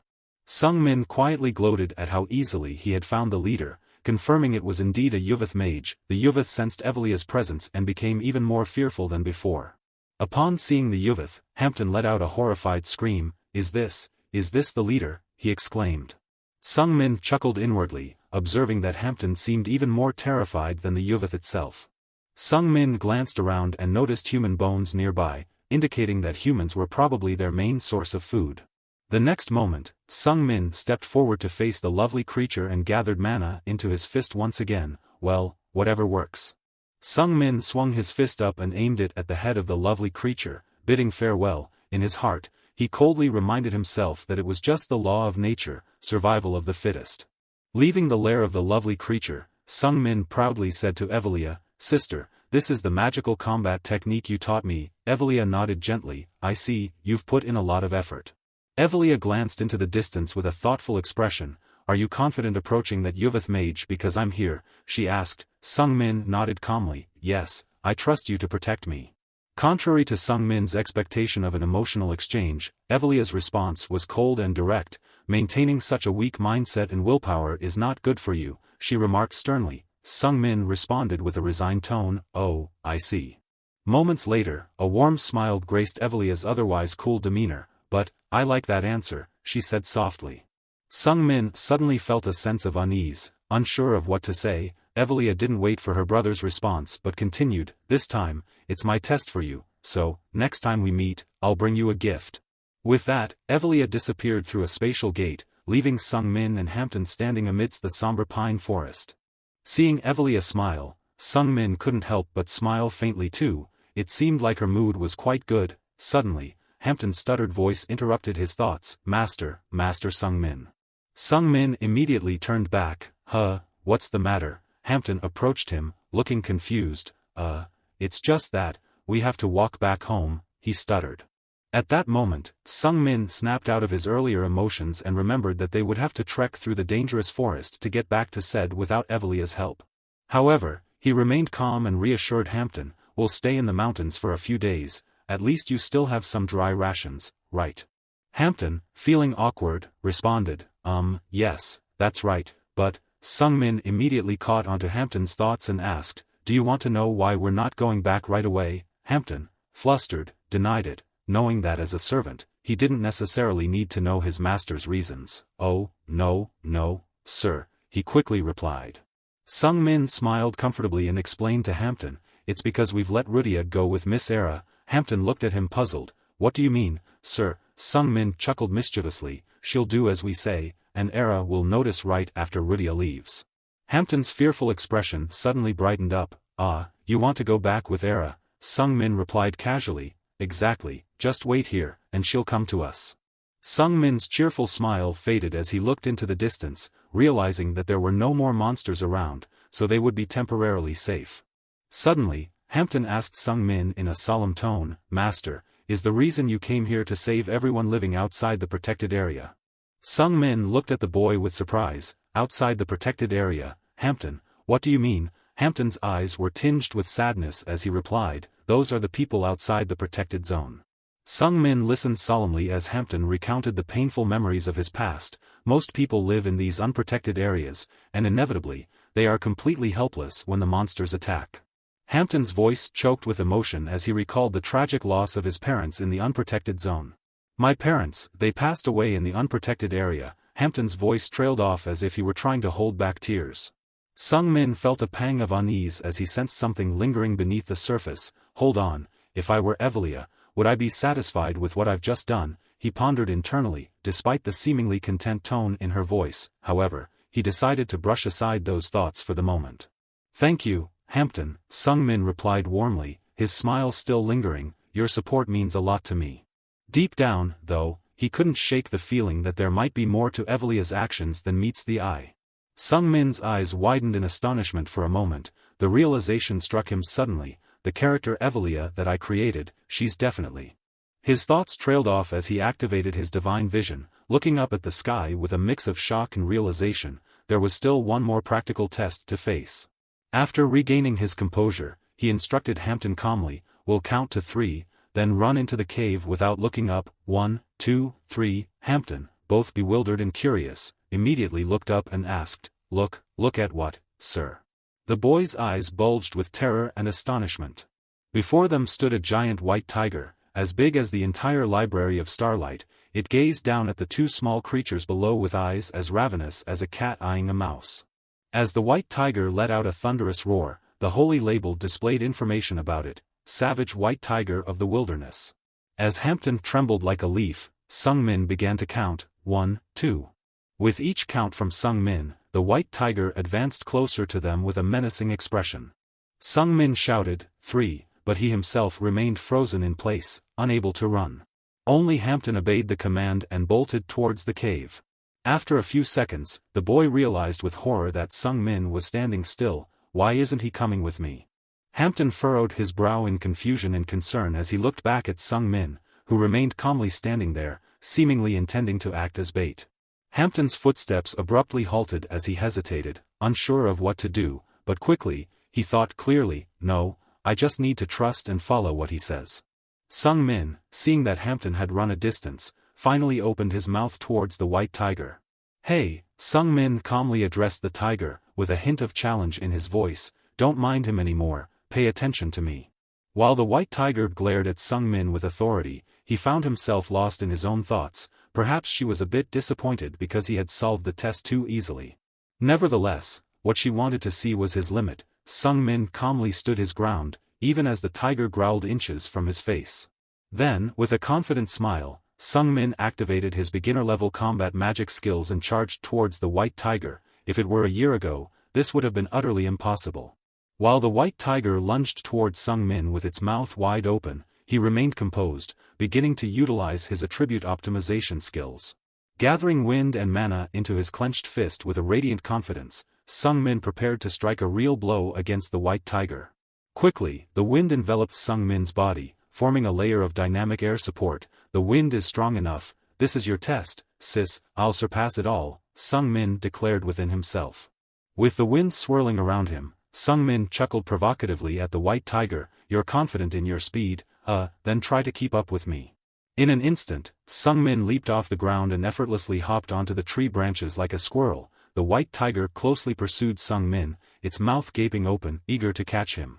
Its speed was so fast that just one leap into the air was enough for it to extend its jaws close to Sung Min. The white tiger lunged down with a powerful bite, snapping at the exact space where Sung Min had just been floating moments ago. It turned out Sung Min had moved to the side of the white tiger just before it could catch him in its jaws. I'm sorry, but that's enough playing around, Sung Min remarked. Immediately, Sung Min channeled mana into his clenched fist and activated his high-level gravity manipulation skill. He delivered a mana-infused punch to the flank of the white tiger, resulting in a deafening explosion accompanied by thick, obscuring smoke engulfing the tiger's body. Sung Min smirked arrogantly, taunting the white tiger, what do you think, feeling a bit sore, aren't you? The white tiger roared in agony, with a spray of fresh blood spurting from its mouth, but it wasn't going to let Sung Min off so easily. In the thick smoke, the front paw of the white tiger suddenly lashed out towards Sung Min, catching him off guard. Despite immediately employing his beginner-level defensive magic skills, Sung Min still felt uneasy. Oh no, I'm going to take a hit. As the stubby, blunt claws of the white tiger's paw made contact with Sung Min, he was sent flying hundreds of meters away. Luckily, the thousand-year dragon scales managed to absorb a considerable amount of damage from the attack, but as a result, the holy label notified him that the durability of the thousand-year dragon scales was reduced to 62 out of 100. Sung Min groaned in pain as he struggled to get up from the rocky ground, his left arm and ribs broken. I managed to defend myself, but still ended up with a broken arm and ribs, he muttered to himself. Sung Min sighed in relief as he touched his chest. If it weren't for the thousand-year dragon scales, I would have been dead by now. At this moment, his body automatically activated its self-healing skill. Without wasting any time, Sung Min dashed towards the cave. I might be faster, but the tiger is stronger in both offense and defense. I should head to the cave where Hampton is and regroup. Hampton quickly tended to Sung Min's severe injuries while crying hysterically, I'm sorry, young master, please, just kill me, he pleaded. Sung Min furrowed his brow. Why should I kill you? He asked.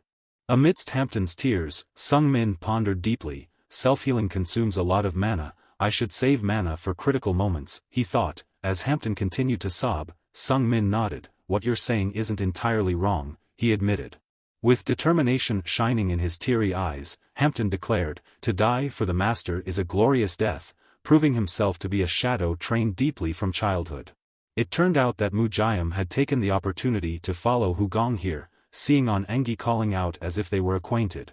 Mujayam greeted On Engi with a displeased expression, long time no see, it's been a year, hasn't it? On Engi seemed accustomed to Mujayam's cold demeanor and casually asked him, so, why are you here?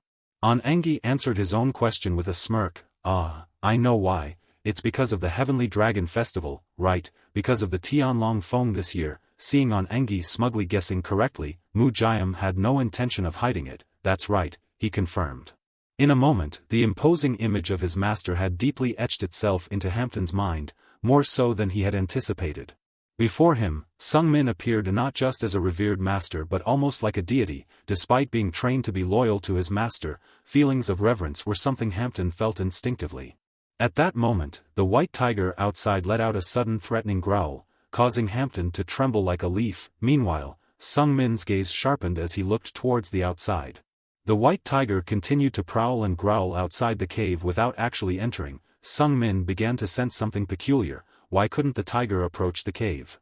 Realizing something, Sung Min smiled knowingly. I thought something was odd when we arrived here, he said. Hampton, confused, asked him what was odd. Sung Min nodded, explaining to the boy, there's a large number of spirits living here, that's why there are only a few traces of them outside the cave. At that moment, Sung Min deduced that there must be a reason behind it. However, everything seemed to be going smoothly, so he couldn't pinpoint the issue. Until now, finally, he had a clue. Sung Min could only think of one plausible scenario. The spirits were trapped here, causing the toxic aura to accumulate inside. The white tiger couldn't enter the cave due to the toxicity, even though they were fine with it. Sung Min grinned knowingly as he looked at the poisonous gases emitted by the gathered toxins. Hampton only realized this now and exclaimed in horror when he saw a patch of poisonous gas emitted by the spirits. Oh, there's poison here too. Thinking about the spirits being trapped here, Hampton curiously asked Sung Min, is it because of that, sir? Sung Min nodded in response, yes, of course, Evelia has confined the spirits here. She didn't do it just to wait for me to come and enter the cave. The actual reason is much more important. After pondering for a moment, Hampton exclaimed with excitement, she did it to keep this place safe for the white tiger. Sung Min nodded with a satisfied expression. Exactly, he said. Hampton sighed in relief. So, shall we wait here until Era arrives?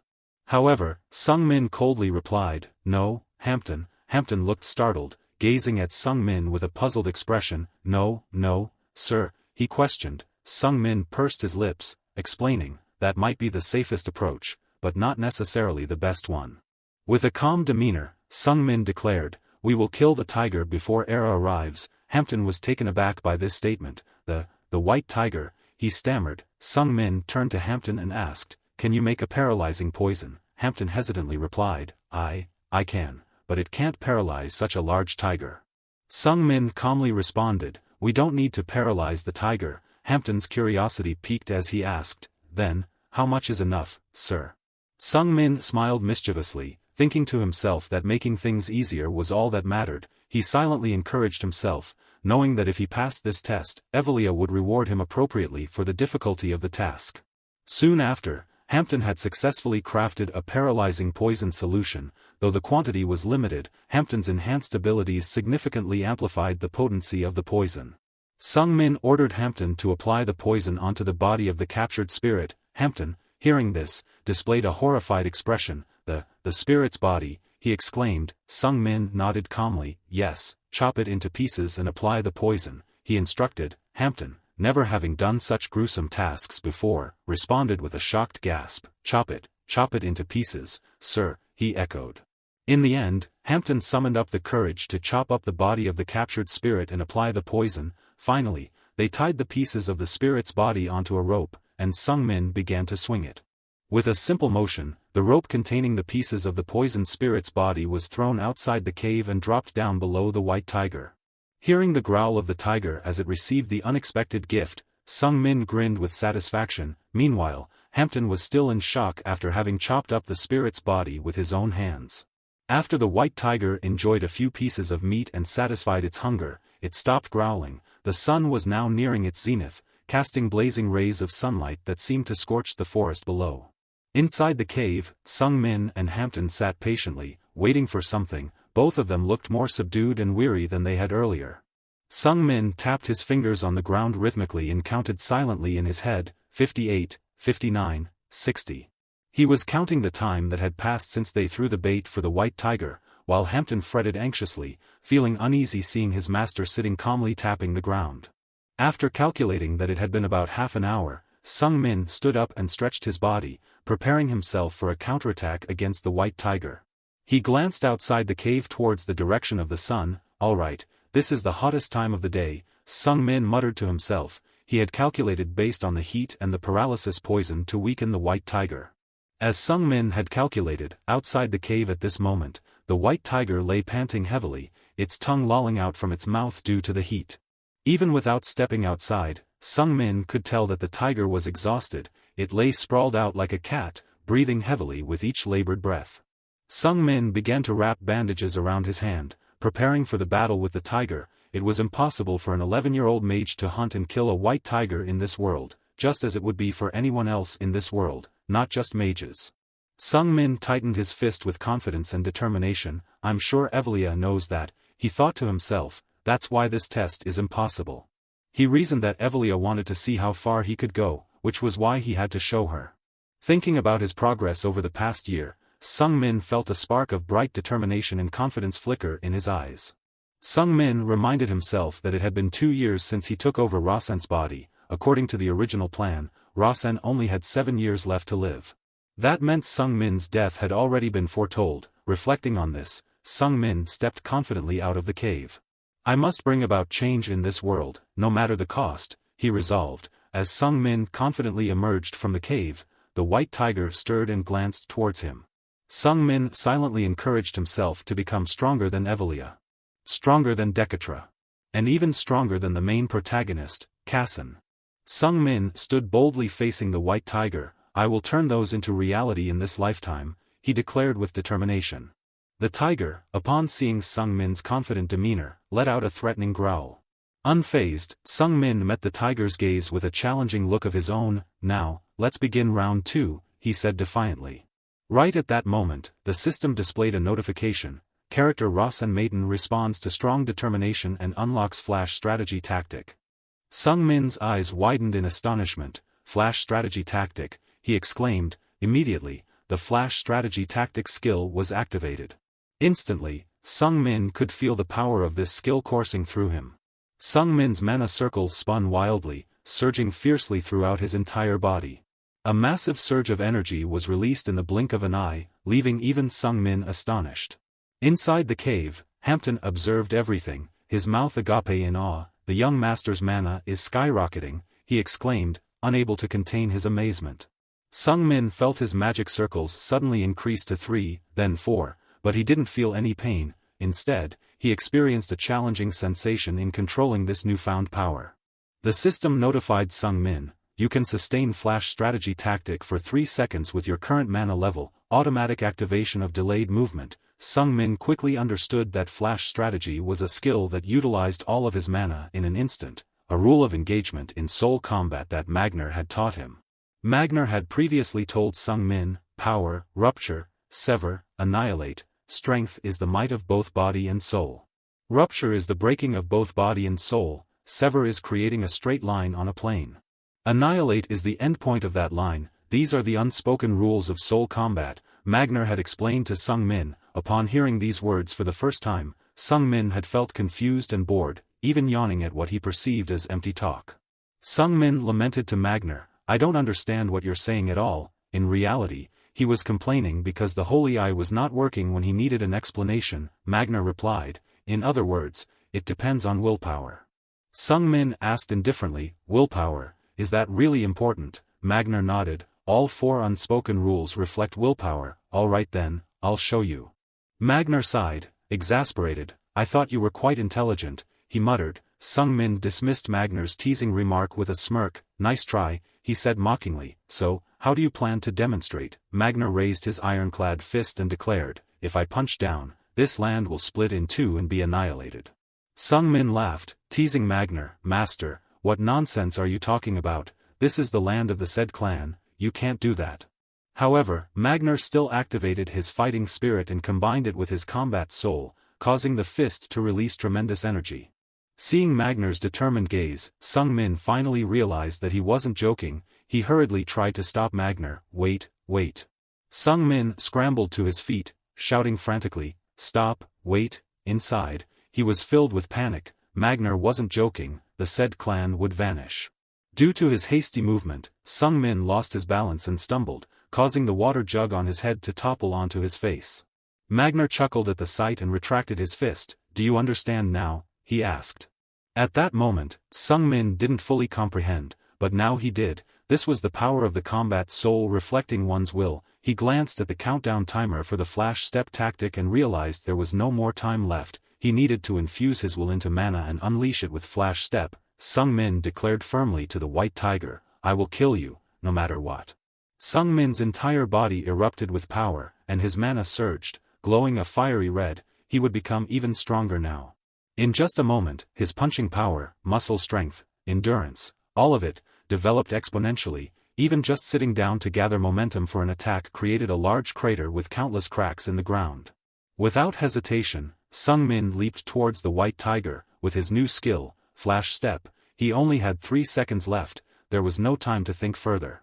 However, as Sung Min soared higher, he was astonished to find that his body couldn't control the sudden surge in power and began to show signs of staggering and losing balance. Sung Min had to cease his attack and swiftly maneuvered beneath the tiger's legs, darting behind its back before landing. However, he realized he couldn't maintain his balance because his physical abilities had escalated too much, leaving only 2 seconds for a lightning-fast strategy. Despite being in a challenging situation, Sung Min quickly devised a solution by optimizing his agility attribute and high-level weight control skills. With the support of his other skills, Sung Min's steps became lighter yet more controllable, making it easier for him to maneuver. He pushed off the ground and leaped high once again. In this critical moment, with only a second left for his lightning-fast strategy to take effect, Sung Min surged straight towards the white tiger as if propelled by a rocket attached to his feet. His eyes gleamed with determination and power, blending together seamlessly. A thunderous roar echoed throughout the forest, ready to face whatever came, even if it meant death. Sung Min charged forward with a fist crackling with lightning, cutting through the white tiger. This was how he utilized his fighting spirit. The tiger, now turned to attack Sung Min, opened its mouth and roared. In Sung Min's mind, one thought repeated incessantly: he had to kill the white tiger. His fist shone brightly as if carrying the power of the sun. When the mana from Sung Min's punch collided with the white tiger, an explosion of energy erupted instantly. The tiger roared in agony, sending shockwaves throughout the area. Hampton anxiously monitored the battle from within the cave, muttering worriedly, young master." By now, the energy explosion had subsided, leaving behind only dense black smoke and fading sparks of lightning. Sung Min had pierced through the white tiger with his fist. At this moment, the system notified Sung Min, "You have depleted all mana. End flash strategy, deactivate Holy Eye." With the white tiger's blood and flesh scattered in the air, Sung Min smiled contentedly, his breath heavy and weary. "Sister, thank you for the gift." He collapsed beside the torn body of the white tiger, revealing its gruesome broken ribs. Hampton rushed out with a worried expression, "Young master, are you all right?" The holy chalice within Sung Min's heart also felt depleted and hollow after expelling all its stored mana. "My body feels strange. I feel like my mana is drained. Just a moment ago, I was fine." Sung Min heard the faint lament of the holy chalice but could do nothing but lie still. His eyes glazed over. He couldn't move his body, not even muster enough strength to open his mouth. This skill had left significant consequences. He would need time to master it. Just when Sung Min and Hampton thought everything was settled and they could rest temporarily while waiting for Era, suddenly, the roar of a tiger echoed towards them. Hampton exclaimed in panic, "What, another white tiger?" Sung Min, equally startled, strained to look forward. "Another one." However, Sung Min remained calm, his eyes strangely serene as he saw another tiger emerging from the foliage. "Ah, just as I thought," he murmured. It turned out Era had brought along another surviving white tiger to this spot. She casually dropped the tiger in front of them. Sung Min breathed a sigh of relief. "There you are, Era." Era glanced at the struggling tiger, then pulled out 2 daggers and pressed them against its ears, speaking with a cold, ruthless tone, "Now, I will grant you peace." As soon as she finished speaking, Era swiftly swung her blades, executing several lightning-fast slashes. The white tiger had no chance to resist the impending death. It took Era less than 3 seconds to complete the task of escorting the white tiger to the golden stream, where it would meet its end. She was so fast that the tiger hadn't even had a chance to scream in pain before it ceased breathing. Era walked away icily, while the tiger's blood sprayed into the air, raining down like red-dyed rain over her body. Era approached Sung Min and Hampton, relieved to see both of them seemingly unharmed. Sung Min, now unable to open his mouth due to exhaustion, and Hampton, who had witnessed the gruesome scene moments ago, had a darkened expression of fear. "She's scarier than the white tiger," Hampton whispered. Sung Min's eyes grew heavy, and he began to drift into deep thought. "I understand what happened now. No, my consciousness." Before he could finish his thought, Hampton screamed in panic, "Young master, Era, quickly, carry the young master back."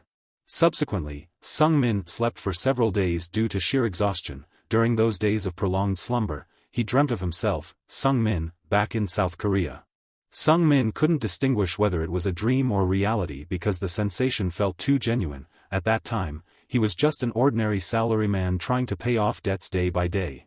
Simultaneously, he was also the author of a mediocre novel trilogy. He knew it was cheesy and just cheap fiction to many, but he still diligently worked on it every night as a way to relieve stress. While living that normal life in his dream, Sung Min almost forgot that in reality, he was inhabiting the body of Rasen, the protagonist of the novel.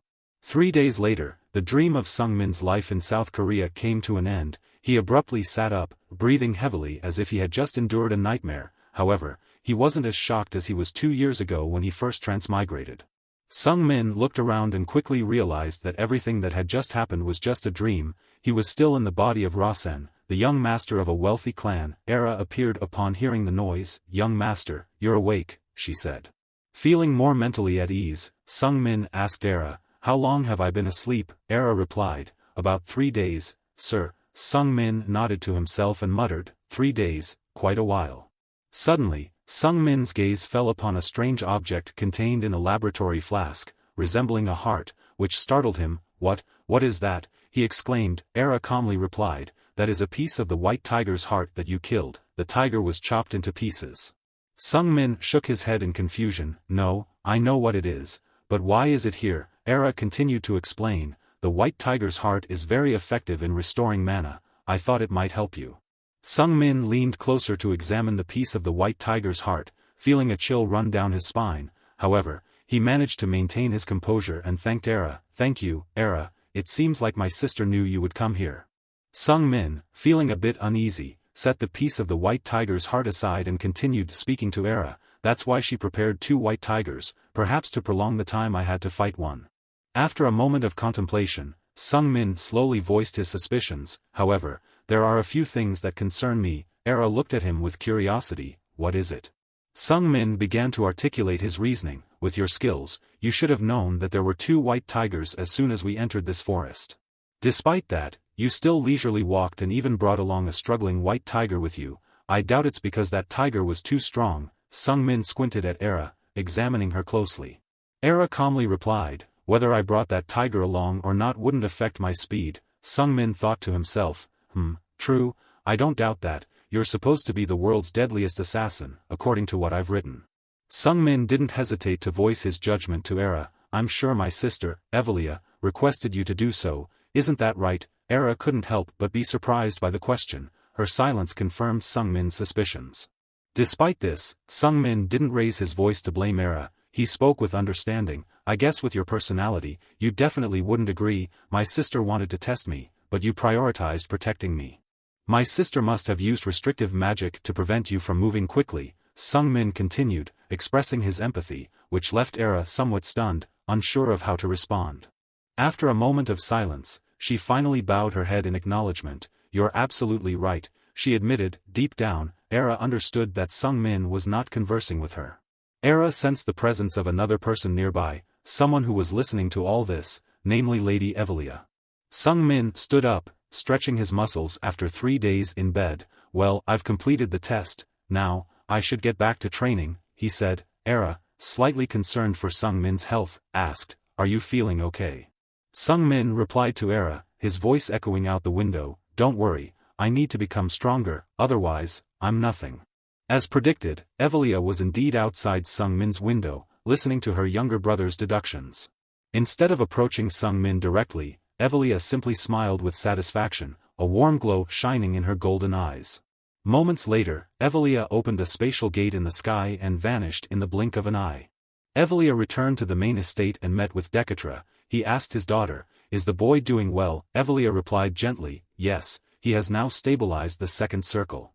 Even though Evelia had diplomatically spoken up for Sung Min, Decatra still maintained his stern demeanor. While a year ago, there had been something to boast about, the current situation was worse than before. Evelia didn't hesitate to suggest to Decatra, "Father, I intend to take him under my wing." Decatra pondered for a moment, then replied coldly, "There are a few matters I wish to discuss with you." Evelia. Evelia knew it wouldn't be easy to persuade her father, but she was prepared. Please, go ahead, father, she said calmly. Decatur looked at Evelia with both curiosity and suspicion. What has the youngest one done to earn so much affection from you? Evelia candidly expressed, I really like him, he, as a mage, lacks something. But the boy is smarter than any child I've seen, he's not overly arrogant or selfish, and I like that. Evelia's lips curled into a warm smile as she spoke about Sung Min. She addressed Decatur with a rare tone of respect and warmth. If you allow it, I want him to be mine. Evelia's remarks left Decatur unable to refute, he himself felt the same way. However, Decatur wanted to maintain his image as a cold and autocratic figure, so he casually waved his hand, showing indifference, and said to Evelia, that's your decision to make. Evelia smiled gently and briefly expressed her happiness, thank you, father. After that day, time passed swiftly, and seasons changed. Before they knew it, 3 more years had flown by, and it was now the year 223 in the Hyperion calendar. In other words, Sung Min, in Rasen's body, has now reached the age of 14, a significant threshold in life. On this important day, Era approached her master with a complex mood. Sung Min lay, lost in thought about the plans ahead after turning 14, when he noticed Era sitting up. What's the matter, Era? He asked. Era handed Sung Min a letter sealed with the maiden family crest. It was a letter from the family head. Sung Min didn't need to open it to guess its content, it was likely about him needing to go on a pilgrimage. In Sung Min's heart, he quietly acknowledged, finally, this day has come. However, he no longer felt as melancholic as before. Whenever this matter was mentioned, he stood up and called Era over. She approached respectfully as always. Yes, young master, she asked. Sung Min requested, could you cut my hair like you used to? Hearing this request, Era understood that Sung Min had an important plan in mind. While cutting Sung Min's hair, Era asked him, have you read the letter? Sung Min replied cheerfully, yes, I'll be heading back home soon. Sung Min explained to Era that members of the maiden family from the ages of 14 to 16 were required to participate in a pilgrimage. Era nodded with a hint of curiosity, I understand, so, you'll be joining the pilgrimage too. Sung Min eagerly described the journey to Era. We'll explore the world, collect ancient relics, and recruit people from outside the family. Era seemed intrigued and asked further, what about your own companions? Sung Min replied with a gentle smile, exactly, just like you, Era. Era felt touched to see Sung Min value her so much. After that, it was Sung Min's turn to ask her, what will you do first when you return home? Era pondered for a moment before replying, I'll have to tidy up my room because it's been a while since I've been there. Sung Min chuckled and said, you're not a servant, let someone else do it for you, although I like your attitude. Era didn't respond to Sung Min's offer, although she appreciated it inwardly. Soon after, she brushed off any stray hairs on Sung Min's clothes and asked him, how do you feel, young master? Sung Min looked into the mirror, admiring his neatly trimmed hair with a satisfied smile. He hadn't cut his hair in 3 years because he felt it was unnecessary, and the daily training routine made him forget about grooming. Sung Min smiled gently and turned back to Era, saying, still great as always, thank you, Era. She nodded calmly, maintaining her cold and indifferent demeanor even when praised by Sung Min. After a moment of contemplation, Era asked Sung Min the same question again, what do you plan to do first when you return there, young master? Sung Min's smile was full of confidence and enthusiasm. He didn't hesitate to share his thoughts with Era. I've been thinking about it for a while. Sung Min grinned widely, his eyes sparkling with mischief as he thought about his daring plan. It was a plan that would make others sit up and take notice, and perhaps even stir envy in some.